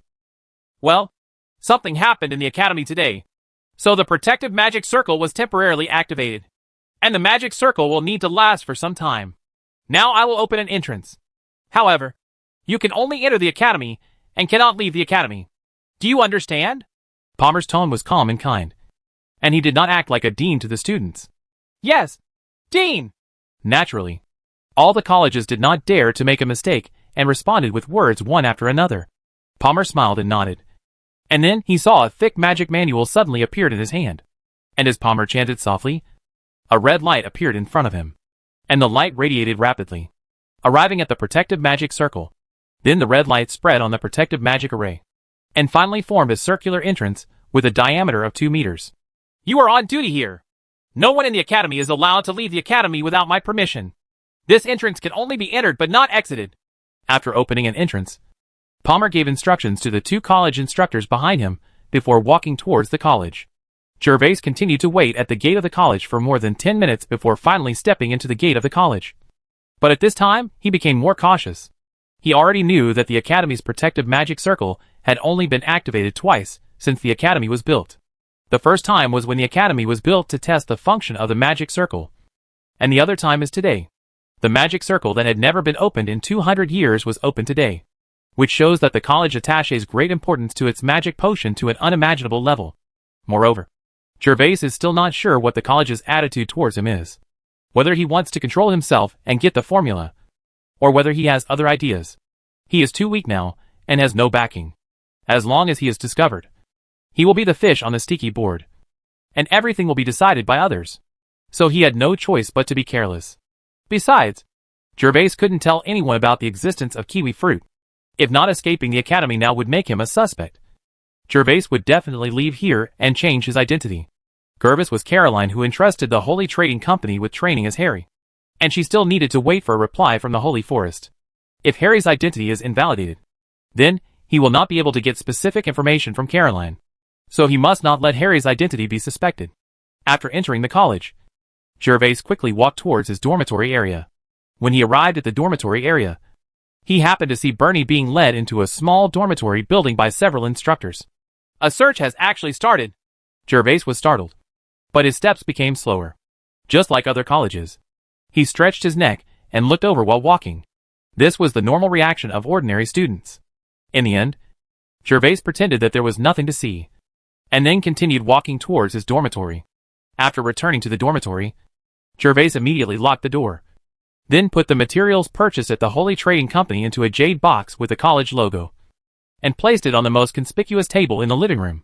After doing all this, Gervais sat on the sofa, and then with a thought, his consciousness merged into the magical mask on his face. Gervais is now preparing to change his face, although the magic materials can be bought from the Holy Trading Company instead. I believe that Bernie will definitely have some impressions after seeing him. If Gervais does not want Bernie to recognize him, then you must change your face. Fortunately, since entering the academy, apart from going to the cafeteria, Gervais has been concentrating on practicing in the dormitory on weekdays, and has not even been to class a few times. The only people who are familiar with him are Adela and Lucky. Even if the others know his name, they don't know his face. So what Gervais had to do was to temporarily change his face to cope with the search for a while. About 10 minutes later, Gervais breathed a sigh of relief, stood up from the sofa, and walked to a mirror to take a look. What he saw in the mirror was a completely unfamiliar face. This appearance no longer resembled the original Harry, and even Lucky and others couldn't recognize him in person. After that, Gervais sat back on the sofa with satisfaction, then took out a fire magic manual and read it. Boom, boom, boom. After reading Gervais's book for only 2 or 3 minutes, he suddenly heard a knock at the door of the dormitory. Who? Gervais immediately put the book on the sofa and asked as he walked towards the door. Classmate Harry, I am Kurt, the tutor of the college, and I want to ask you something now. As Gervais spoke, the instructor's answer sounded outside the door. Bangta. Gervais opened the door directly, and what he saw were the 3 instructors and Bernie, the student. Mentors, what can I do for you? Gervais saw several people at the door, with puzzled expressions on their faces. However, several instructors did not answer Gervais's question immediately. Instead, they looked at Bernie first. Bernie looked at Gervais's face carefully, and then shook his head after a moment. Several instructors were slightly disappointed when they saw it. And then the instructor Kurt from before smiled and said, Harry, there was a student in the Academy's configuration room number 1 who prepared an incredible potion today. But we don't know who it was, so we came here to look for it. Huh? Configure magic potion? But I don't know how. Gervais looked confused. Yeah. But Harry, did you go to the credit redemption office to redeem a lot of magic materials at noon today? Although Bernie insisted that the young man in gray robe was the one who rented the configuration room number 1 at that time, there was no guarantee that the person who prepared the medicine was actually in the building, and the student who rented the configuration room might just be responsible for delivering materials. So they need to further determine whether the material has been used. Well, yes. I used my credits to exchange the materials for 10 magic recovery potions and fighting spirit recovery potions today. And there are also 5 materials for mental recovery potions. Tutor, what's wrong? Hearing this, Gervais's heart tightened slightly. This was the issue he was most worried about, because he had not yet gone to take the certification exam. But he had purchased so many materials for configuring the medicine, which could easily arouse suspicion. More importantly, he mentioned it to Bernie at noon, and said that he actually had the strength of a junior magician. But he hadn't taken the test yet. If Bernie heard such words again, even if his appearance had changed, he would still be targeted by the academy. Of course, if he was really asked about the reason for purchasing the materials, Gervais, who had no better excuse, could only explain in this way, at least to fool the cross-examination in front of him. Harry, do you still have those materials of yours? Have you recently entrusted any Seignior to help you prepare potions, especially potions for mental recovery? Just when Gervais was feeling slightly uneasy, Kurt asked another question. Huh? You can actually entrust others to help prepare magic potions. Gervais suffered from being ignorant. If he knew that there were still situations in the college that entrusted seniors to prepare medicines, then he would have nothing to worry about. Although he was surprised in his heart, Gervais remained calm on the surface and answered immediately. Not yet. All my materials are still there. As he spoke, Gervais turned slightly sideways and showed the jade boxes placed on the table in the living room to everyone. Harry, we want to confirm. I hope you don't mind. Instructor Kurt pointed at the jade boxes. In fact, he had already excluded Gervais from his mind at this moment, because Gervais's information showed that Harry was an auditor, and he entered the academy based on the quota in the holy city of Hika, and the time was less than a month, which was completely inappropriate. May know how to prepare magic potions. However, there is always a process to go through. At the very least, it is necessary to make sure that the materials for the mental potion have not been used. Okay. Gervais frowned slightly, but still got out of the way. Kurt cast an apologetic look at Gervais, because doing so clearly showed distrust and disrespect for the students. But the matter was so important that it could only be this way. So Kurt walked directly into the living room. When Kurt opened several jade boxes in the living room and confirmed that the 5 mental recovery potion ingredients were there, he crossed out Harry Potter's name on the book in his hand. Harry, thank you for your cooperation. Afterwards, Kurt, Bernie, and the others left directly and went down the stairs. Bernie, are you sure you still remember that person's face? We have investigated more than 150 people, but we still haven't found anything. Kurt asked Bernie after walking down the stairs.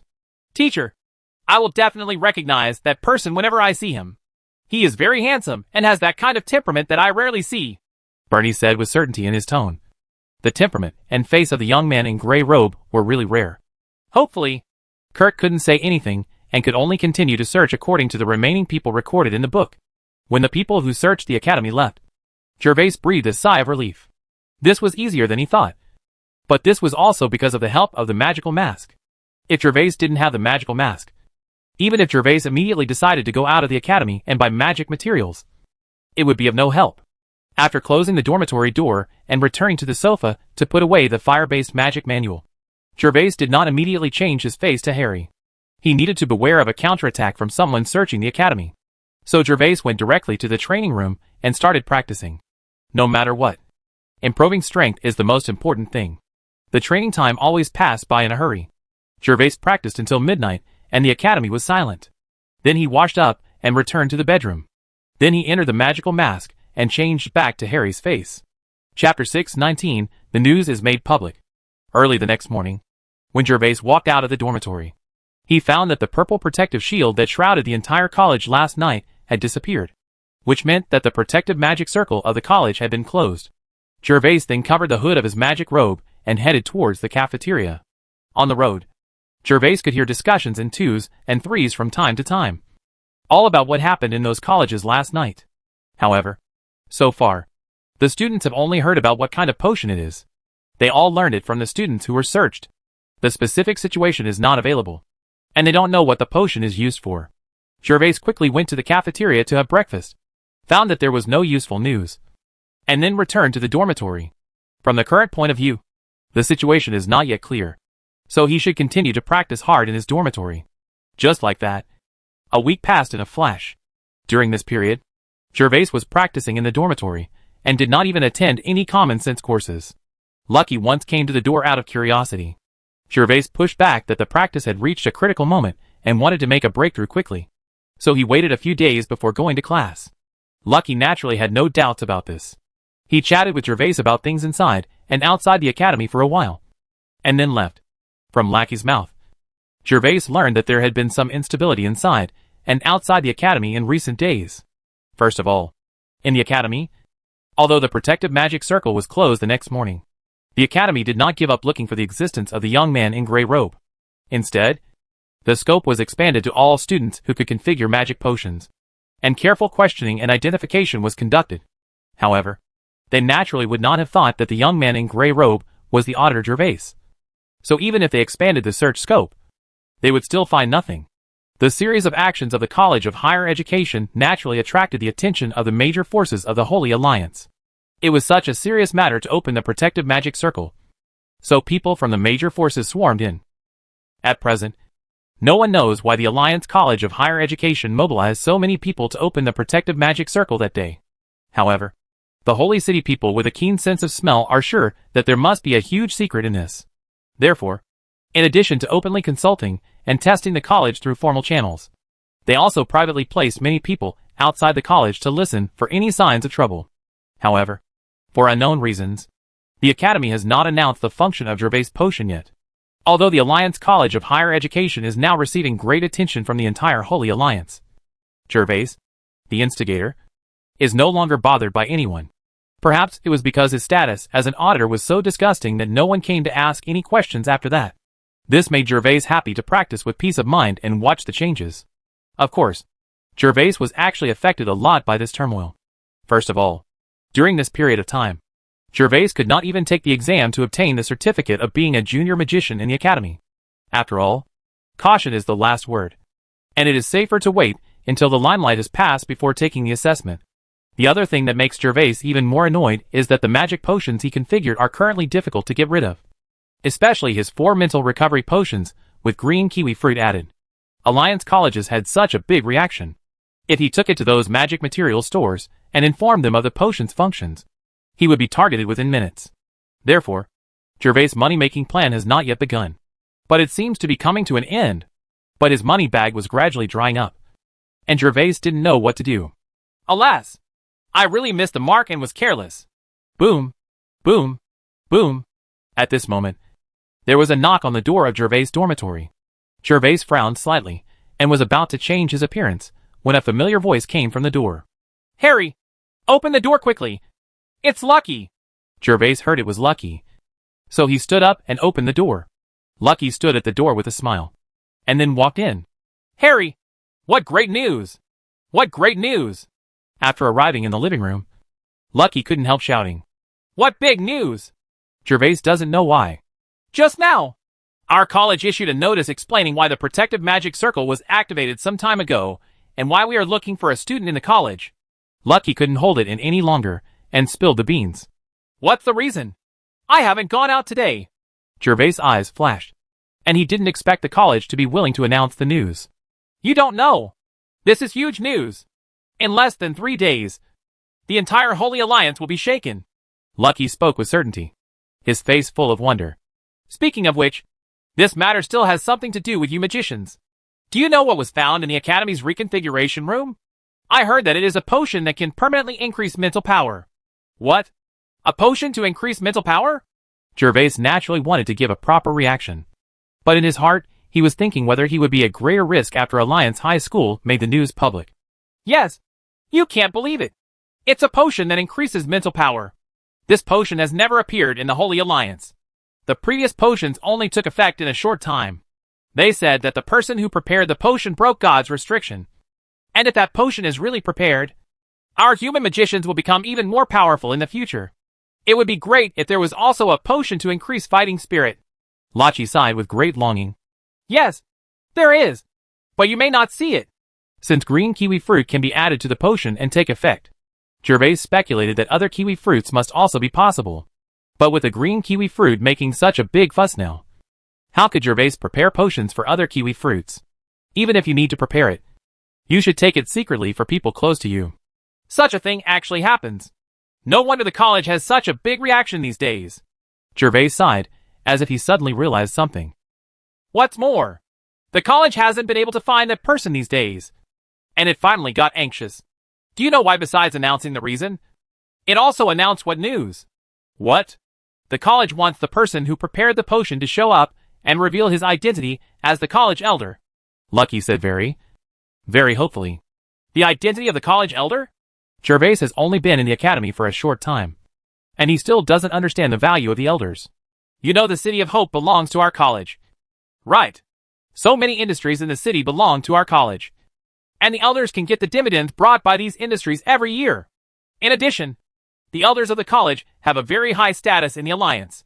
They are guests of the Holy City wherever they go, because they not only have a lot of power in the City of Hope, but they can also select students to enter the college every year. It's okay even if you pick an idiot. Also, do you know how many elders there are in our college? There are 18 elders, including 6 from your magic branch and 12 from our night branch. And 2 of the 12 elders from our night branch were specially nominated because of their outstanding merits. In fact, they can no longer fight. Chapter 620C Clan? Lucky explained the benefits of the college elders in detail, his eyes filled with infinite yearning. In fact, not to mention anything else. Just sitting in the City of Hope with a population of millions is already an incredible power. And Gervais was a little moved when he heard it. Of course, his heart was beating. But Gervais didn't have the courage to stand up, because his strength was not that high, and he was afraid that he might be able to take his life, but not spend it. Besides, he is already a king. As long as his strength improves, wouldn't it be better to lead the rise of tens of millions of people in Eurasia? I really envy this person. If only I had such ability. While Gervais was thinking, Lucky ended with a sour word. There is nothing to envy. After this news is announced, that person will probably become the target of public criticism. Gervais rolled his eyes. Lucky only saw the immediate benefits, but did not think of the dangers in the future. If you really stand on the bright side, you must announce the formula of this potion and give it directly to the Academy. Otherwise, both the forces in the Holy City and the aliens from the Holy Continent will have their minds set on him in the future. That's true. I heard that after the Academy announced the news, the number of people wandering outside the Academy increased several times. Moreover, no fewer than dozens of birds and monsters have flown over the City of Hope today. I believe that in a few days, the entire Holy Alliance will get the news. Hearing Gervais's scolding, Lucky was slightly embarrassed, but he also deeply agreed with Gervais's words. Lucky, are you here specifically to tell me the news today? Gervais didn't want to talk more about this matter. The more he talked about it, the more his head hurt. Now not only can he not make a fortune by configuring magic potions, but he also has to bear the hidden dangers caused by this crisis, which makes him feel even more depressed. Oh, look, I've been talking for a long time, but I forgot about the real thing. After listening to Gervais's question, Lucky patted his head before remembering his business. Harry, it's Adela's birthday in a few days, so I want you to accompany me to pick a gift for her. After all, you are a magician, so you may know what kind of gifts magicians like. Lucky, I really can't give you any advice on this. Not to mention that Gervais had no research in this area. And even if he did, it would be useless. Adela is a wealthy young lady, so she has everything she needs. No matter how she chooses, everything is the same. It mainly depends on the person. If Adela likes someone, even if that person just gives an ordinary necklace worth 110 gold coins, it will make Adela happy. As for Lucky, in a situation like this, I'm afraid he needs to give away some legendary equipment or epic equipment, so that Adela can remember it in her heart. Of course, that's just to keep this favor in mind. Don't think about it anymore. Gervais couldn't tell Lucky directly, so he wanted to politely refuse. No, Harry, just accompany me to see it. After all, you are a magician and know more than me. Okay, but I can't give you any advice then, so don't blame me. Lucky. Gervais finally nodded. After staying in the dormitory for a week, he decided to go out for some fresh air. Anyway, to go outside the college. Soon, Gervais and Lucky arrived outside the academy. In order to facilitate the journey, the two did not take a carriage, but directly rode the warhorse brought by Lucky. When riding on the warhorse, Gervais suddenly remembered that the weapons and armor he forged in the outer city for the skeleton soldiers and nightmares should be completed in 2 days, and he would be able to ride his own mount after leaving the academy. Let's go directly to the Holy Trading Company. When Lucky chooses magic equipment as a gift, his first choice is naturally the Holy Trading Company. After all, this is for Adela, and the quality must be guaranteed. After Lucky chose his destination, Gervais, Lucky and several of Lucky's bodyguards rode directly towards the Holy Trading Company on their war horses. As Gervais and the others moved away from the gate of the college, they immediately discovered that the streets near the college were much livelier than before. These people are probably spies from all forces. With Gervais's sharp eyesight, he could naturally tell the whereabouts of many people on the roadside. These people are spies from various holy cities, and the college is aware of their existence, but they are only inquiring about information nearby. So the college does not pay attention to these people. Lucky saw Gervais looking at the pedestrians on both sides and gave him a special explanation. Gervais responded and withdrew his gaze. Although the City of Hope is prosperous, it is actually a mixed bag. The headquarters of the Holy Alliance is placed here, which naturally makes it a gathering place for all forces. However, because there are dozens of powerful people in the Alliance College of Higher Education, no one dares to do so. Jumping on the bright side, because of riding horses, Gervais and his party quickly arrived at the Holy Trading Company. Take us to the second floor. After being led into the hall by the attendant, Lucky gave him instructions directly before the attendant could ask. Yes, distinguished guest. The first floor of this sacred trading house sells various magic materials, while the second floor sells various finished items. This was the first time for Gervais to come to the second floor of the Holy Trading Company. After walking up to the second floor, what he saw was a dazzling array of classified weapons and equipment and various magic instruments. Whether it's the weapons and armor used by the titled knights, or the magic wands or other artifacts used by the magicians, you can find them all here. Lucky was buying a gift for Adela, so he naturally came to the area where magic equipment was sold. Entering the magic equipment area, the first thing they passed was the display counter for magician staffs. There were no less than a dozen staffs on this counter. Each staff was extremely exquisite, and Gervais's was the lowest one. A magic wand is like a fire stick compared to it. 8,888 gold coins. 9,999 gold coins. His legendary quality staff. 180,000 gold coins. Every staff is a high-quality product, and the price is naturally very gratifying. Gervais started with the cheapest one, which cost 8,888 gold coins. When he saw the eighth one, he almost thought his eyes were deceived. A magician's staff cost 180,000 gold coins. And this legendary magic wand with 180,000 gold coins is not the top one. There are two magic wands without price tags at the back. And these two magic wands without price tags are more exquisite and gorgeous than the legendary wands worth 180,000 gold coins in every aspect, except for the complicated inscriptions on them. The gems inlaid on these two wands are unprecedented in Gervais's eyes. An unknown gem. Sure enough, you are still too poor. Gervais shook his head and quickly looked away. He felt that poverty limited his imagination, so it was better not to look at it. Harry, how about you come over and take a look at these trinkets? Just after Gervais turned his eyes away from the magic staff, Lucky was already standing in front of a row of magic ornaments and greeted Gervais. Hearing the shout, Gervais quickly walked over and came to the jewelry display cabinet. What he saw were dozens of various jewelry hanging chains for both men and women. Harry, what do you think of this necklace? At this time, Lucky had already taken a fancy to a piece of jewelry, which was a very slender and delicate silver white necklace. The pendant of the necklace also had a sapphire blue gemstone. Although it looked similar to an ordinary necklace, it is indeed a magical equipment. Gervais looked at the introduction below the necklace.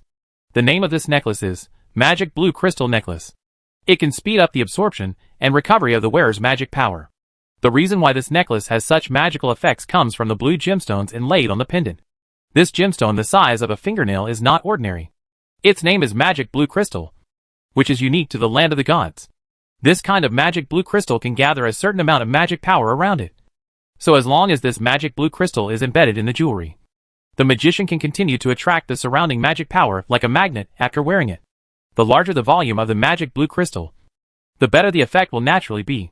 In addition, the introduction plate below the necklace also states, the inside of the pendant has reserved space for engraving inscriptions.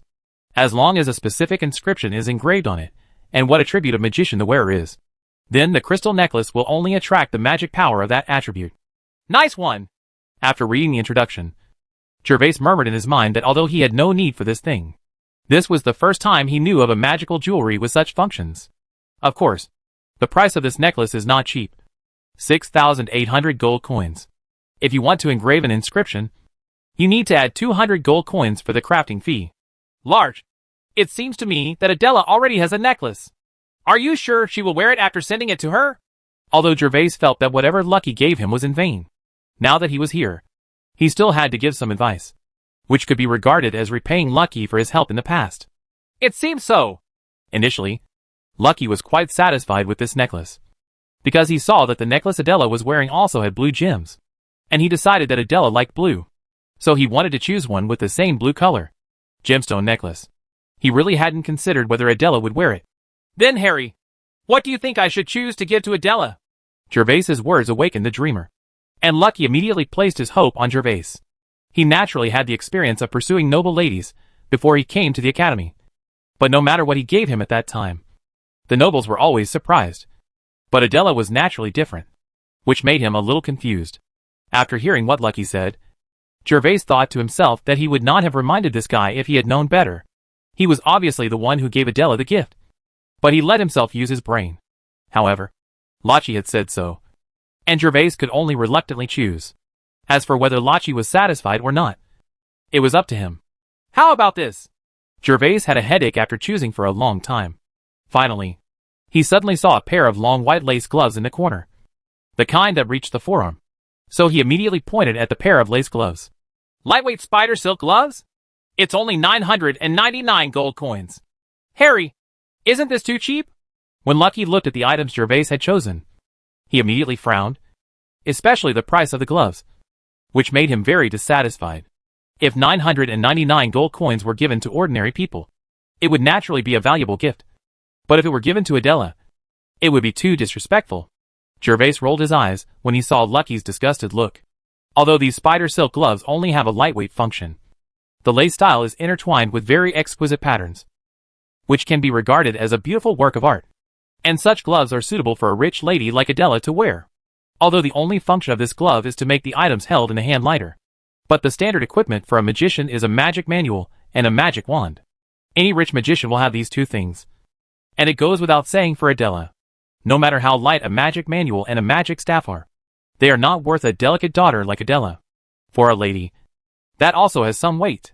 Before she reaches the intermediate level of magician, Adela might actually be able to use it. This is much more cost-effective than giving the necklace as a gift. At most, giving the necklace will only increase the inventory of Adela's family treasury. This guy obviously doesn't know that Luo Hua is ruthless, and even giving him the 180,000 gold coin staff is in vain. Harry, why don't I just buy this necklace? Lucky struggled for a long time.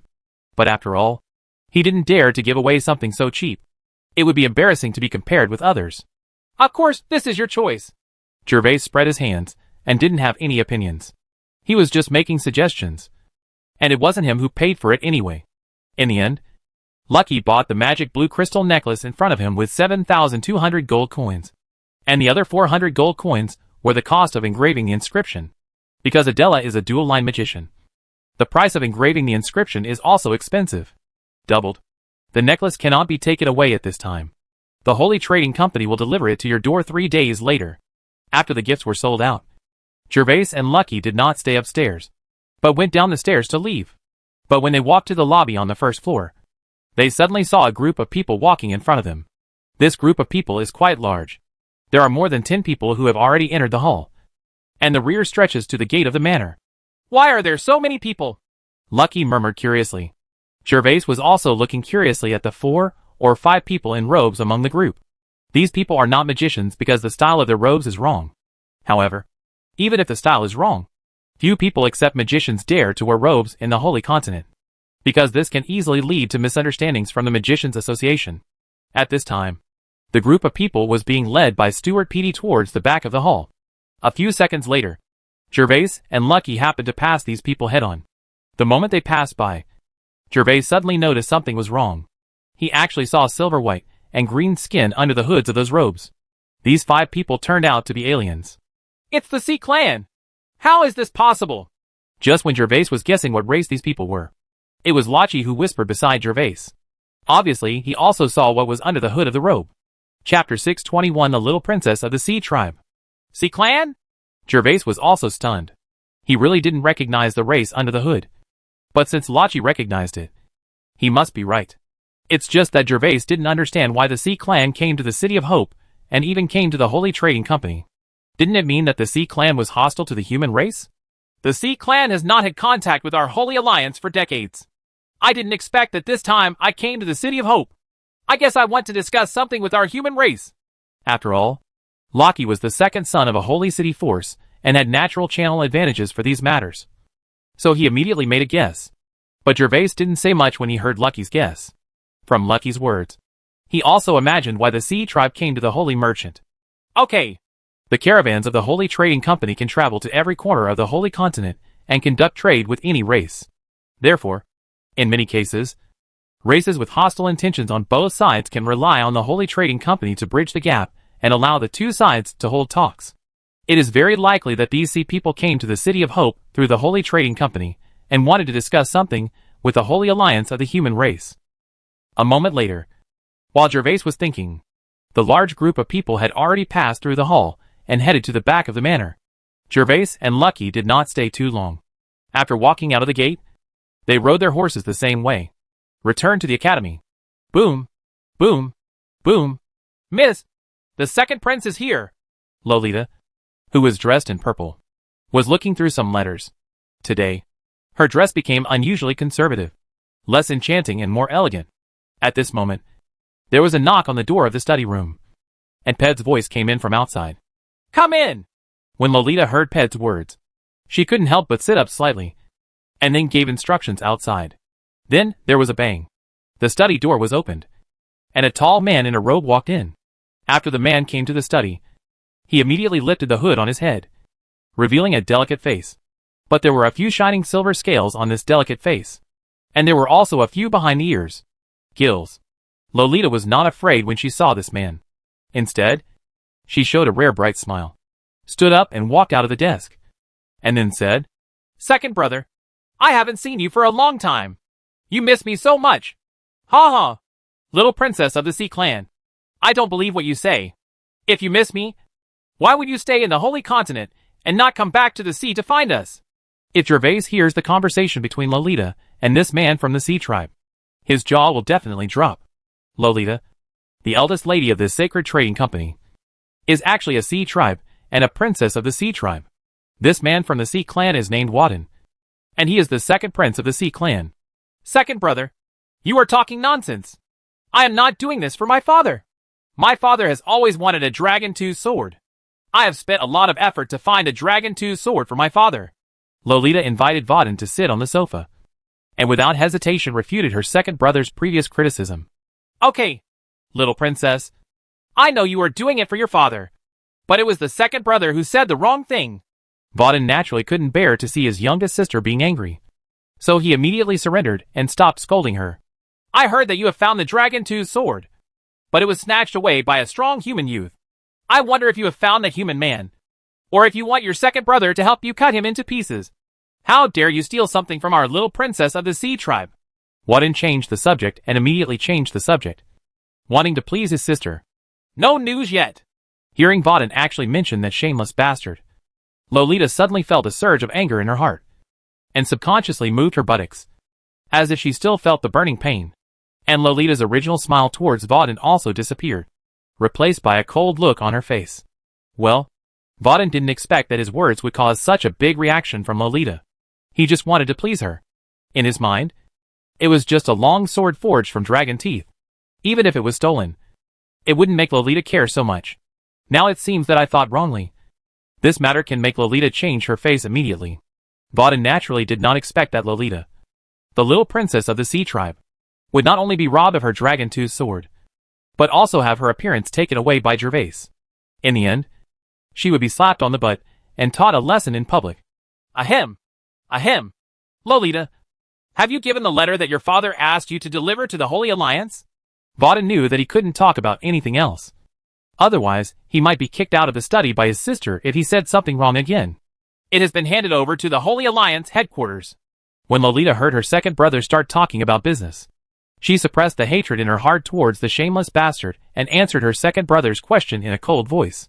Second brother, why do we, the Sea clan, want to enter the land of God's fall this time? With the Holy Trading Company here, no matter what resources there are in the land of God's fall, our trading company can acquire them. I don't know the specifics of this. I just heard from my father that this is a prophecy from the priest, saying that our Sea clan must enter the land of God's fall that has been opened this time. Wadden is also used to his sister's cold expression. She always looks like this when she is unhappy. However, he has 4 brothers, but only this one sister. He naturally loves her very much. So Wadden still answered Lolita with a smile on her face. The prophecy of the priest. Lolita pursed her lips. Her eyes flickered a little. Then she paused and continued. Second brother, do you think the priest's prophecy is accurate? Lolita. Upon hearing his sister's question, the smile on Wadden's face suddenly froze, and then became serious, with a slightly solemn tone. The priest is the apostle of the sea god and the prophet of our sea tribe. So you must not offend the priest in any way. Otherwise my father will definitely punish you if he hears about it. Oh, it was me. I was wrong. Second brother. Lolita saw that Wadden was so solemn and knew that the question she asked was a little too much. So she immediately apologized. However, Lolita's heart was not so calm at this time. The more solemn her second brother was, the more serious consequences it would have if her appearance was seen by that bastard. Either kill him, either marry him. But now that bastard seems to have disappeared from the world, and there is no news about him. Lolita did not dare to tell anyone about her face being looked at, so she had to bear this serious problem alone, which put a lot of pressure on her. Lolita doesn't want to marry him, although the bastard is indeed handsome. His character is too bad and shameless. It's just that that bastard already has the high-level strength of White Flag at such a young age. If he is given a few more years to grow, how will he be able to kill him in the future? Even if he sends Alonso by then, it may be useless. Chapter 622 Warren's Threat, eh? Lolita, I don't mean to blame you. Just remember it from now on, and it'll be fine. The corner of Vaughn's mouth twitched. His sister still looked cold when she apologized, without any sincerity. Oh. Lolita's apology was of course sincere, but her thoughts were entirely on how to kill that shameless bastard. After seeing her second brother's expression, Lolita also prepared to change the topic. Second brother, I just received the news this morning. A mysterious man appeared in Alliance High School. It is said that the potion he prepared can permanently increase mental power. A potion that permanently increases mental power. Lolita, how is this possible? Could it be fake news? Vaughan came all the way from the West Coast, and the matter about the potion was announced by the college in the morning. Naturally, he did not know about it beforehand. After hearing it, he was surprised at first, and then doubted the authenticity. It shouldn't be fake, since this news was solemnly announced by Alliance College, and combined with their series of actions in the past few days, it seems that this matter is basically true. They have no reason to announce such false news. I have sent people to report this news message sent to Father on the West Coast. Lolita stood up, came to the desk, and handed the pieces of letter paper she had seen before to Vaughan. These were the announcements copied by the spies in the academy. If the human race really gets such a potion, its strength will be greatly improved. Human magicians are already terrifying, but their number is too small to allow humans to have more power. But the emergence of such a potion will definitely increase the number of human magicians. At that time, whether it is RC race or other races, it will be in danger. After reading the contents of the letter and hearing Lolita's words, Vaughan realized the seriousness of the matter. In the perception of the Sea Tribe, the human race is greedy. In the past, they not only arbitrarily hunted the Sea Tribes in the ocean for food or magic materials, but also enslaved some weak Sea Tribe groups to mine treasures in the sea. In the end, the Sea Tribe was forced to leave and go to the distant sea so that humans could not pose a threat to them. Due to the catastrophe 200 years ago, human energy was severely damaged and completely weakened, and it was no longer a threat to the Sea Clan. Now the sea has truly become the paradise of the Sea Clan. Therefore, the Sea Clan is naturally unwilling to see the human race rise again. Lolita, is there any news about the identity of the human who prepared the potion? There is no news. The Alliance College of Higher Education has been searching for that person. In the end, because they found nothing, they chose to announce it and set out this hugely profitable recruitment condition. Lolita shook her head. Alliance High School had first-hand clues and was unable to find the person for the time being. Naturally, it was impossible for them to find more useful clues in a short time. I guess the Alliance College of Higher Education is worried that their searches in the past few days will arouse the resentment or wariness of the mysterious person who prepared the potion. This announcement is also a kind of comfort, showing that they will not do anything secretly or take advantage of others. Well, let people continue to pay attention. If we find the mysterious person who prepared the potion, we have only one choice. We must not let this person live to leak the potion preparation method, Vaughan said with a serious face. Boom! Boom! Boom! Just when Vaughan finished speaking, there was a knock on the door outside the study. Come in! Lolita was not angry. She knew she was talking to her second brother, but she still knocked on the door. She must have something important to report. With Lolita's permission, the study door was opened, and in came Stuart Petter. Ped, what's the matter? Miss, one of our spies has received news that the masters of the Golden Shield family in the city are gathering, and they seem to be making some moves. Golden Shield family? Do you know the reason? The Golden Shield family is the top family in the Holy Alliance, and the reason why the Holy Trading Company sent spies to pay attention to the Golden Shield family's movements is because they discovered that the Golden Shield family was making shady deals with the Orcs.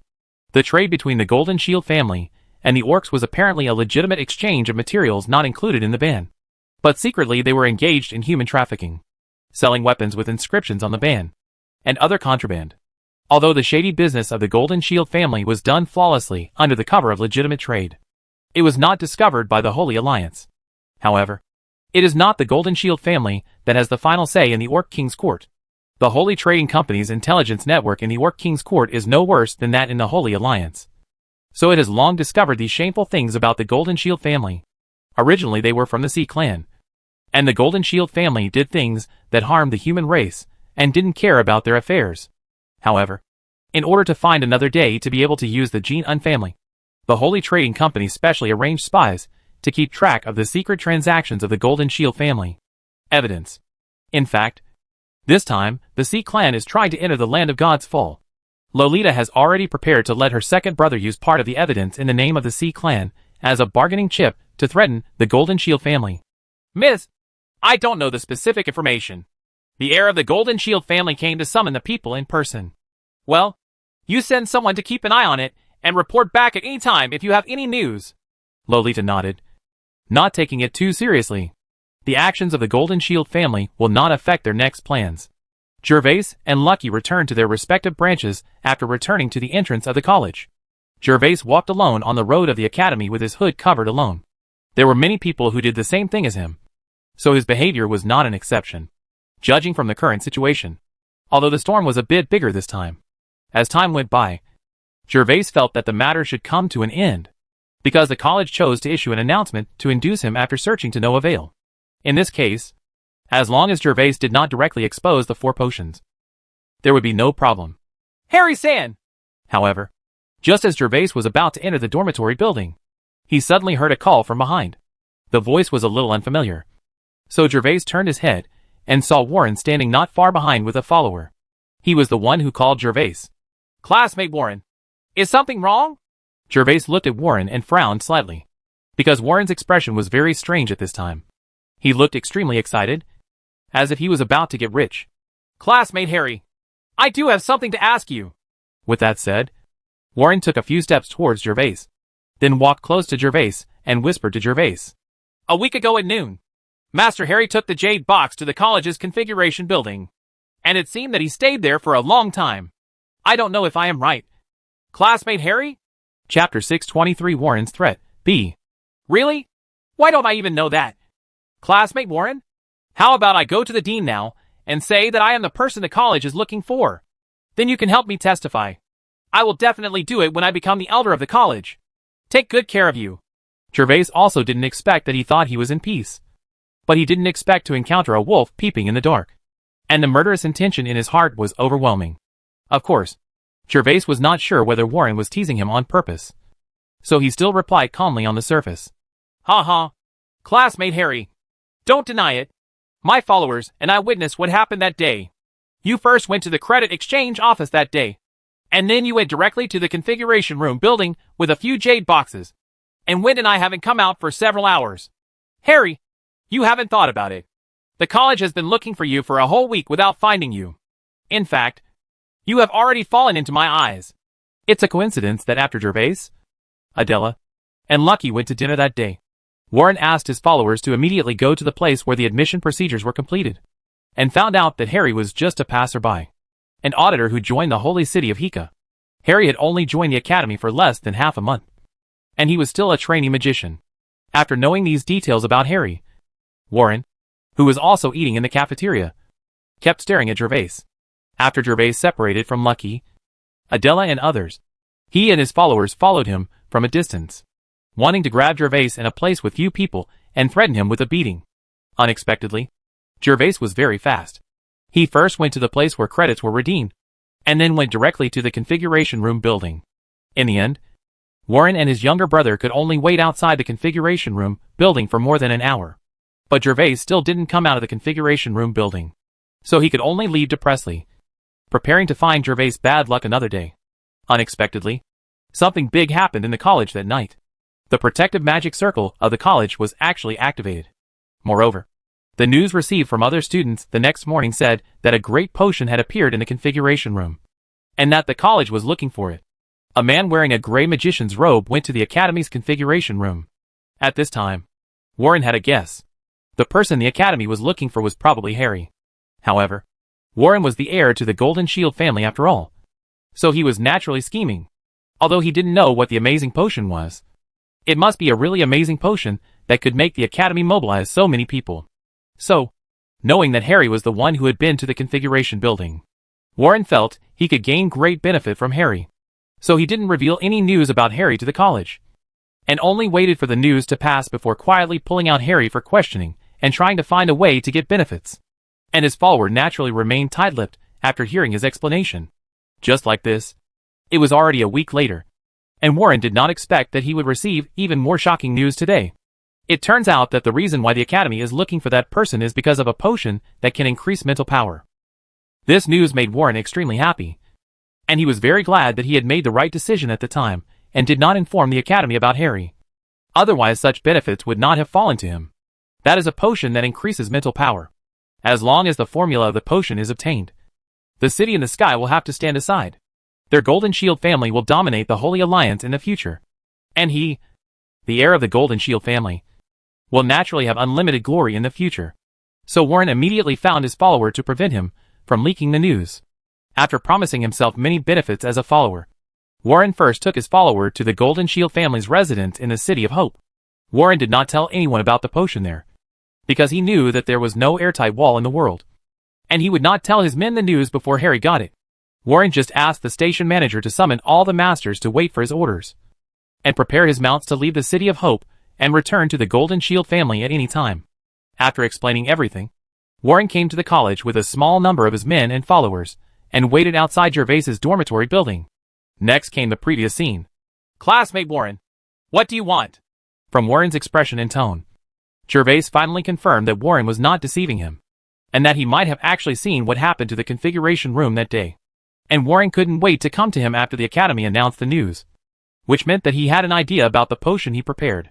Classmate Harry, although I know about you, don't worry. I won't threaten you with this. I just want to talk to Harry about cooperation. Our Golden Shield family is willing to exchange for Mr. Harry's rights at any price. Join in. You can't use force in the Academy. The previous words were very aggressive, but they were just to give Harry a blow and make him obedient. So when he said the next sentence, Warren's tone became more kind. Some can be regarded as carrots and sticks in disguise. Sorry. I have no interest in cooperating with your Golden Shield family. Student Warren, please come back. It's a pity that Warren is a little too green to use these methods in front of Gervais. Naturally, it was impossible for Gervais to believe Warren's words.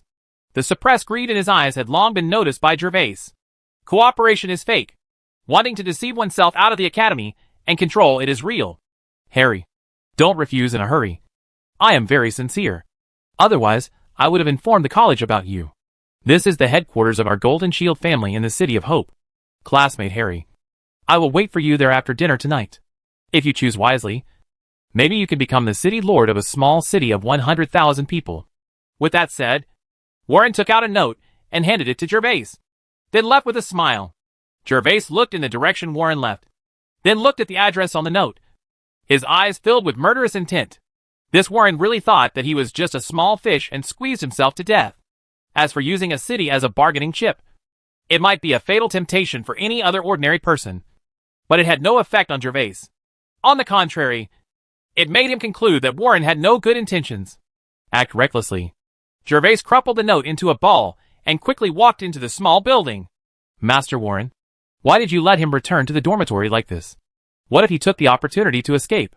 Warren took his follower Hume and did not go far, but towards a dormitory not far away. This building was Hume's dormitory, and he could just observe the entrance of Gervais's dormitory building.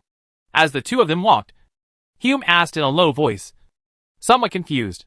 Although the Academy has not continued to search in the past 2 days, there are guards and tutors everywhere secretly. If we take this Harry away forcibly, it may attract the attention of the Academy and attract the tutors' obstruction. Then Harry's identity may be exposed. After hearing Hume's question, Warren's tone was much better than before. He didn't say a word of stupidity before he opened his mouth, because his follower now also knew about Harry. He must be treated very seriously in these extraordinary times. So Warren was very detailed. The explanation was given to Hume. Besides, I have deployed manpower outside the Academy. If this Harry really dares to escape from the Academy, It will be convenient for us. As long as he dares to step out of the academy, we can catch him immediately. Warren added. Master, will he go find the dean? No. If he wants to join the academy, he can't wait until now. And I have already offered a higher price before. So he has no reason to choose the academy. Master Warren, you are so considerate. Hume immediately flattered him and happened to arrive at the door of his dormitory. So Hume took out his student card and opened the door. Bangta. As the door opened, there were 5 middle-aged men in the dormitory, who were the men brought by Warren. These 5 middle-aged men look ordinary. But if you turn on your perception and check, you will find that these people are actually the strength of the Golden Knight. Master! When these Golden Knights saw Warren coming in, they all greeted him. But 2 of them kept their eyes fixed on the window, looking at the entrance of the Gervais dormitory building without letting out for a moment. Well, do you remember the person's appearance now? Then keep an eye on me. As long as this mission is completed successfully, I guarantee that the family will definitely help you become a white flag knight. Of course, Warren didn't need to do this kind of thing himself. Alliance College did not restrict the entry of outsiders. So he specially brought a few people in to keep an eye on Harry and get a clear look at Harry's appearance. Of course, when his subordinates enter the Alliance College of Higher Education, they can really only do surveillance, and they don't dare to do anything else. They will leave immediately after completing the surveillance, because once the Academy discovers that there is something wrong, if you are directly killed by the Academy's guards or instructors, your death will be in vain, and it will also bring immeasurable losses to the Golden Shield Holy City. For example, it once happened that the Academy expelled all relevant personnel of a certain holy city from the City of Hope, whether they were students or representatives stationed at the Holy Alliance headquarters. The consequence of such a thing happening is that the representatives of that holy city will not be able to attend any meetings of the Holy Alliance, because they can't even enter the City of Hope. So how can they attend Alliance meetings? Naturally, no one is willing to bear such a thing. So the scope of the Academy can be said to be a restricted area for every force's tentacle spies. Yes, Master. Several Golden Knights listened to Warren's instructions and bowed in response. You two should go to the gate to join the others now. If this guy named Harry shows any signs of escaping, arrest him immediately. If he shows no signs of escaping, then don't take action for the time being and wait until he arrives at the station before taking action. This will help you avoid being noticed by others as much as possible. Yes, Master. After explaining, Warren took his followers directly out of the Academy and went to the Golden Shield family's residence. These people who are following are all elites trained by the Golden Shield family, and it is impossible for a trainee magician to miss them. When Gervais returned to the dormitory, there was no strange look on his face. His idea was simple. Since trouble came to his door, he would just kill him. But the only thing Gervais is not sure about right now is whether many people know the news. If many people know, then he really has no choice but to give up his identity as Harry. After walking to the training room, Gervais directly opened his system panel. He was going to kill a lot of people, so he needed to be fully prepared. As the system panel opened, Gervais first looked at his energy points. At this moment, he still had a total of 575 energy points. The 3-digit energy points gave Gervais full confidence, so he immediately moved his eyes to the system mall on the right. At this time, he still has 3 black kiwi fruits, 2 energy fruits with infinite fighting spirit, magic power, and 1 damage immunity kiwi fruit. These trump cards are enough to save his life for the time being. But naturally it won't work if he wants to kill the Golden Shield family to a river of blood.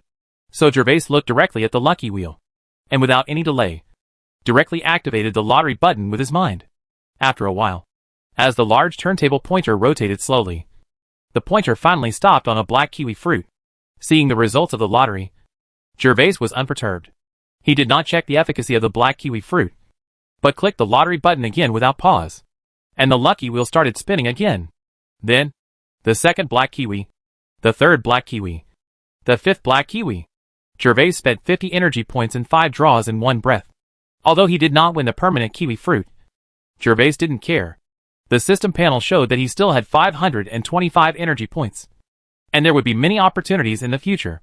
What he needs most now is these black kiwi fruits, especially the black kiwi fruits that can enhance his strength. The lottery has come to an end, and Gervais finally set his sights on the black kiwi fruit he just got. As Gervais' eyes swept over the black kiwi fruit one by one, a comfortable smile suddenly appeared on his face. This time, his luck was surprisingly good, and he actually picked up a lot of useful kiwi fruits. 2 of the 5 black kiwi fruits are kiwi fruits that are 50 times stronger. One of them is a kiwi that is immune to damage. There is also an infinite spiritual power kiwi fruit. As for the last one, this is the energy spiritual fruit that Gervais doesn't like very much. Gervais is very satisfied with this result. Now everything is ready. Warren, I hope you have chosen a burial site. Gervais then closed his system panel and started practicing silently. That night, at the beginning of the night, Gervais, wearing a gray robe, walked on the road of the college and slowly walked towards the entrance of the college. At this time, he had changed back to his true appearance. Since he was killing people, he naturally had to use his identity as the god of killing. After the uncertainty about whether Warren had taken the potion spread to others, Gervais was still reluctant to let Harry's identity be invalidated, because Harry was the only identity he could contact Caroline with the fastest. Soon, Gervais came to the gate of the college. At this moment, he immediately felt a few eyes looking at him. But these people carefully looked at his face under the hood for a moment, and finally looked away. The moment Gervais walked out of the dormitory building, he noticed someone looking at him, and knew that they must be people sent by Warren to keep an eye on him. However, these people were just trash to Gervais, so he ignored them. After leaving the academy gate, Gervais took off his magician's robe very quickly, and put it into the storage ring while walking around a corner. Under the robe was a set of mithril armor, which he had worn in the magician's tower. The armor had been washed away by Gervais, and became as clean as new. The Golden Shield family is one of the largest families in the Holy Alliance, so their location in the City of Hope is very easy to find. This is a large manor, only 2 streets away from the Holy Trading Company. At this time, the surrounding lights are scattered, and there are many pedestrians on the street. After Gervais arrived here, he did not hesitate and walked directly towards the place. Go to the gate of the manor. Chapter 624 The God of Death appears. At this time, there are 4 golden knights on duty at the gate of the manor. Naturally, they are not needed to stand guard at the gate on weekdays. However, today the heir of the Golden Shield family has to do something important, so they are standing here to take charge at any time, receiving returning teammates. Just when a few people were standing idle at the gate, they suddenly saw a young man walking across the street. The armor was quite new, and there was a long sword on his waist. After turning on his senses and taking a look, he found that this young man was only at the peak of Silver Peak. He could not draw a sword among the high-level students in the Alliance, so they didn't pay attention. Is your place the headquarters of the Golden Shield family? However, this young man was holding a black fruit in his hand and was eating it deliciously. When he came to the gate of the manor, he stopped and asked a few people in a bad tone. Boy, this is the headquarters of the Golden Shield family. Get out of the way and stay out of the way. The young man's cold tone immediately made several golden knights feel uncomfortable, and the way he asked while eating fruit made several golden knights very unhappy. Their faces immediately darkened, and one of them even said he put his hand on the hilt of the sword at his waist, and then yelled loudly, "Well, then you're right." Hearing the golden knights scolding, the young man nodded, and the last piece of fruit pulp in his hand happened to be stuffed into his mouth. Clang! Boy, I told you to get out of here. Don't stay here. Puff! This young man was walking alone and had no mount to ride on. Naturally, several golden knights recognized at a glance that he was not a child of any big family. The golden knight saw that he was obviously looking for trouble, so he took 2 steps forward and was about to restrain the young man and throw him into the street. Unexpectedly, he walked up to the young man, and before he finished the curse in his mouth, he suddenly heard a popping sound. Huh? Huh? Huh? The golden knight only felt a flash of red light in front of his eyes, and then felt a cold feeling on his neck. He subconsciously raised his hand to cover his neck, only to find that a piece of sticky warmth was splashing out from his neck. At this time, he finally realized what had happened to him. But as the blood in his body was quickly drained, his head was dizzy and his whole body was weak. He could only show an expression of disbelief, cover his neck, and let out a loud sob of pain. Boom! After a moment, the golden knight fell to the ground like this. And the other 3 golden knights were also in a daze when they saw this situation. They never expected that a peak silver knight could have such a fast sword speed.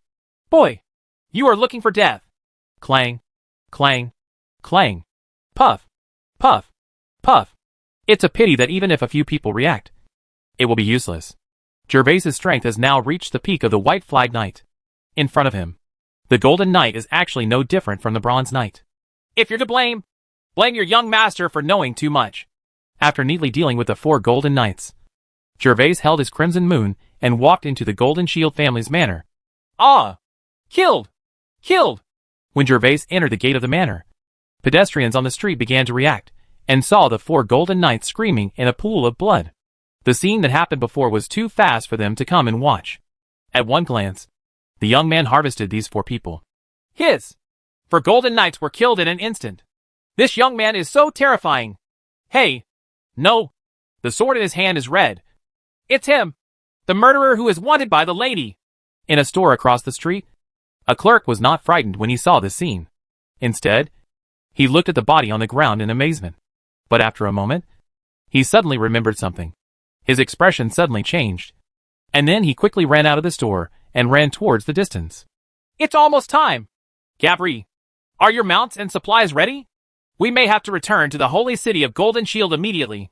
Deep in the manor, Warren still didn't know what kind of murderer he had provoked. The excitement in his heart became more and more intense as night fell. Since that Harry did not choose to escape, then nature will come here. When he thought of the potion to increase mental power, Warren knew that the rise of the Golden Shield family was at this moment. When the time comes, no matter what Sky City or Alliance College of Higher Education they are, they will all look up to the Golden Shield family. And Adela's rich daughter, who doesn't know how to praise, will also lose her pride in front of him in the future. Master, everything is ready. I just don't know what you want to do. We need to evacuate immediately. Gabri is the steward of the Golden Shield family in the City of Hope. He possesses the peak strength of White Flag. Although he followed Warren's instructions to get things done today, he still has doubts in his heart because he, the young master, is mysterious and has not done anything about it. No information is revealed to him. It's okay to tell you now. It's actually about the potion. There were only 3 of them in the hall at this time, and he believed that Harry would come soon. So Warren whispered his news. Potion? Gabri made some comments at first, but then he immediately remembered the incident that caused an uproar in the City of Hope that morning. So he looked at Warren with astonishment and some disbelief on his face. Master, could it be the potion announced by the Academy? Warren looked at Gabri's astonished look and felt proud. He just nodded and said nothing else. He could already imagine in his mind that his father and other clan members would have the same expression after returning to the Golden Shield family.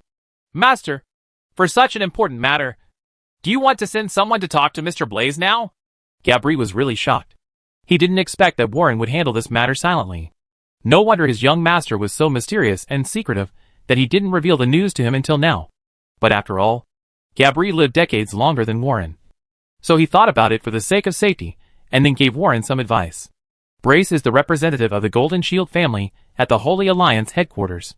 On weekdays, he can vote on Alliance matters on behalf of the Golden Shield Holy City. At the same time, Brace is also Warren's uncle, and has the strength of Black Flag's primary level. It is safest for him to take charge of such matters. No need. That person is just a trainee magician. With you in charge, there will be no problems. Yes, Master. Gabri responded without saying anything more. He knew that the reason why Warren did not agree was that he was afraid that his uncle would get a share of the credit. After all, there were entangled interests within the big family. However, if that person is really just a trainee magician, then there is really no need to let Lord Blaze sit in charge. Just when Gabri was distracted and thinking, he suddenly heard screams coming from the manor. What's going on? In an instant, the expressions of Gabri and Warren changed drastically. This is the residence of the Golden Shield family. The people in this manor tonight are all Golden Knights. How could there be screams? The 2 of them looked at each other, knowing that there could be no accidents at this critical moment. So they quickly walked towards the entrance of the hall. When they came outside the hall, they were immediately shocked by the scene in the courtyard. I saw a young man chasing down the guards of the Golden Shield family with a blood-red sword in his hand. However, those guards did not even have a chance to escape and report the news. They would be killed in just a few breaths. Chapter 625 shocked all parties. You are the god of death. Warren is worthy of being a child of a big family, and he pays close attention to the hot news in the Holy Continent. When he saw the blood-red sword in Gervais's hand and the strength of the White Flag Knight, he immediately recognized Gervais's identity as the murderer who was wanted by all the families in the Alliance. Our Golden Shield family has no enmity against you. Why do you want to attack our Golden Shield family's resident? Are you here for that, Harry? Although the guards in the manor had been killed by Gervais and were bleeding like rivers, Warren was only angry. but not too afraid. The reason was that according to the intelligence, the killing god only had the high-level strength of White Flag. But Gabri beside him is a peak White Flag knight, so he can face this god of death calmly. But Warren's brain is also very useful, and he instantly realized why the murderous god in front of him came. It must be related to that Harry. Otherwise, how could it be such a coincidence that this murderous god appeared in the Golden Shield family's residence for no reason? You know too much. Gervais's armor was stained with the blood of many guards at this time, as if the real god of death had appeared.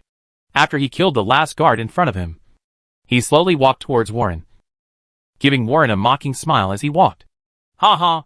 Do you think the Golden Shield family is comparable to those smaller families? They really don't care about life and death. Does Harry think it's enough to just ask you to come forward?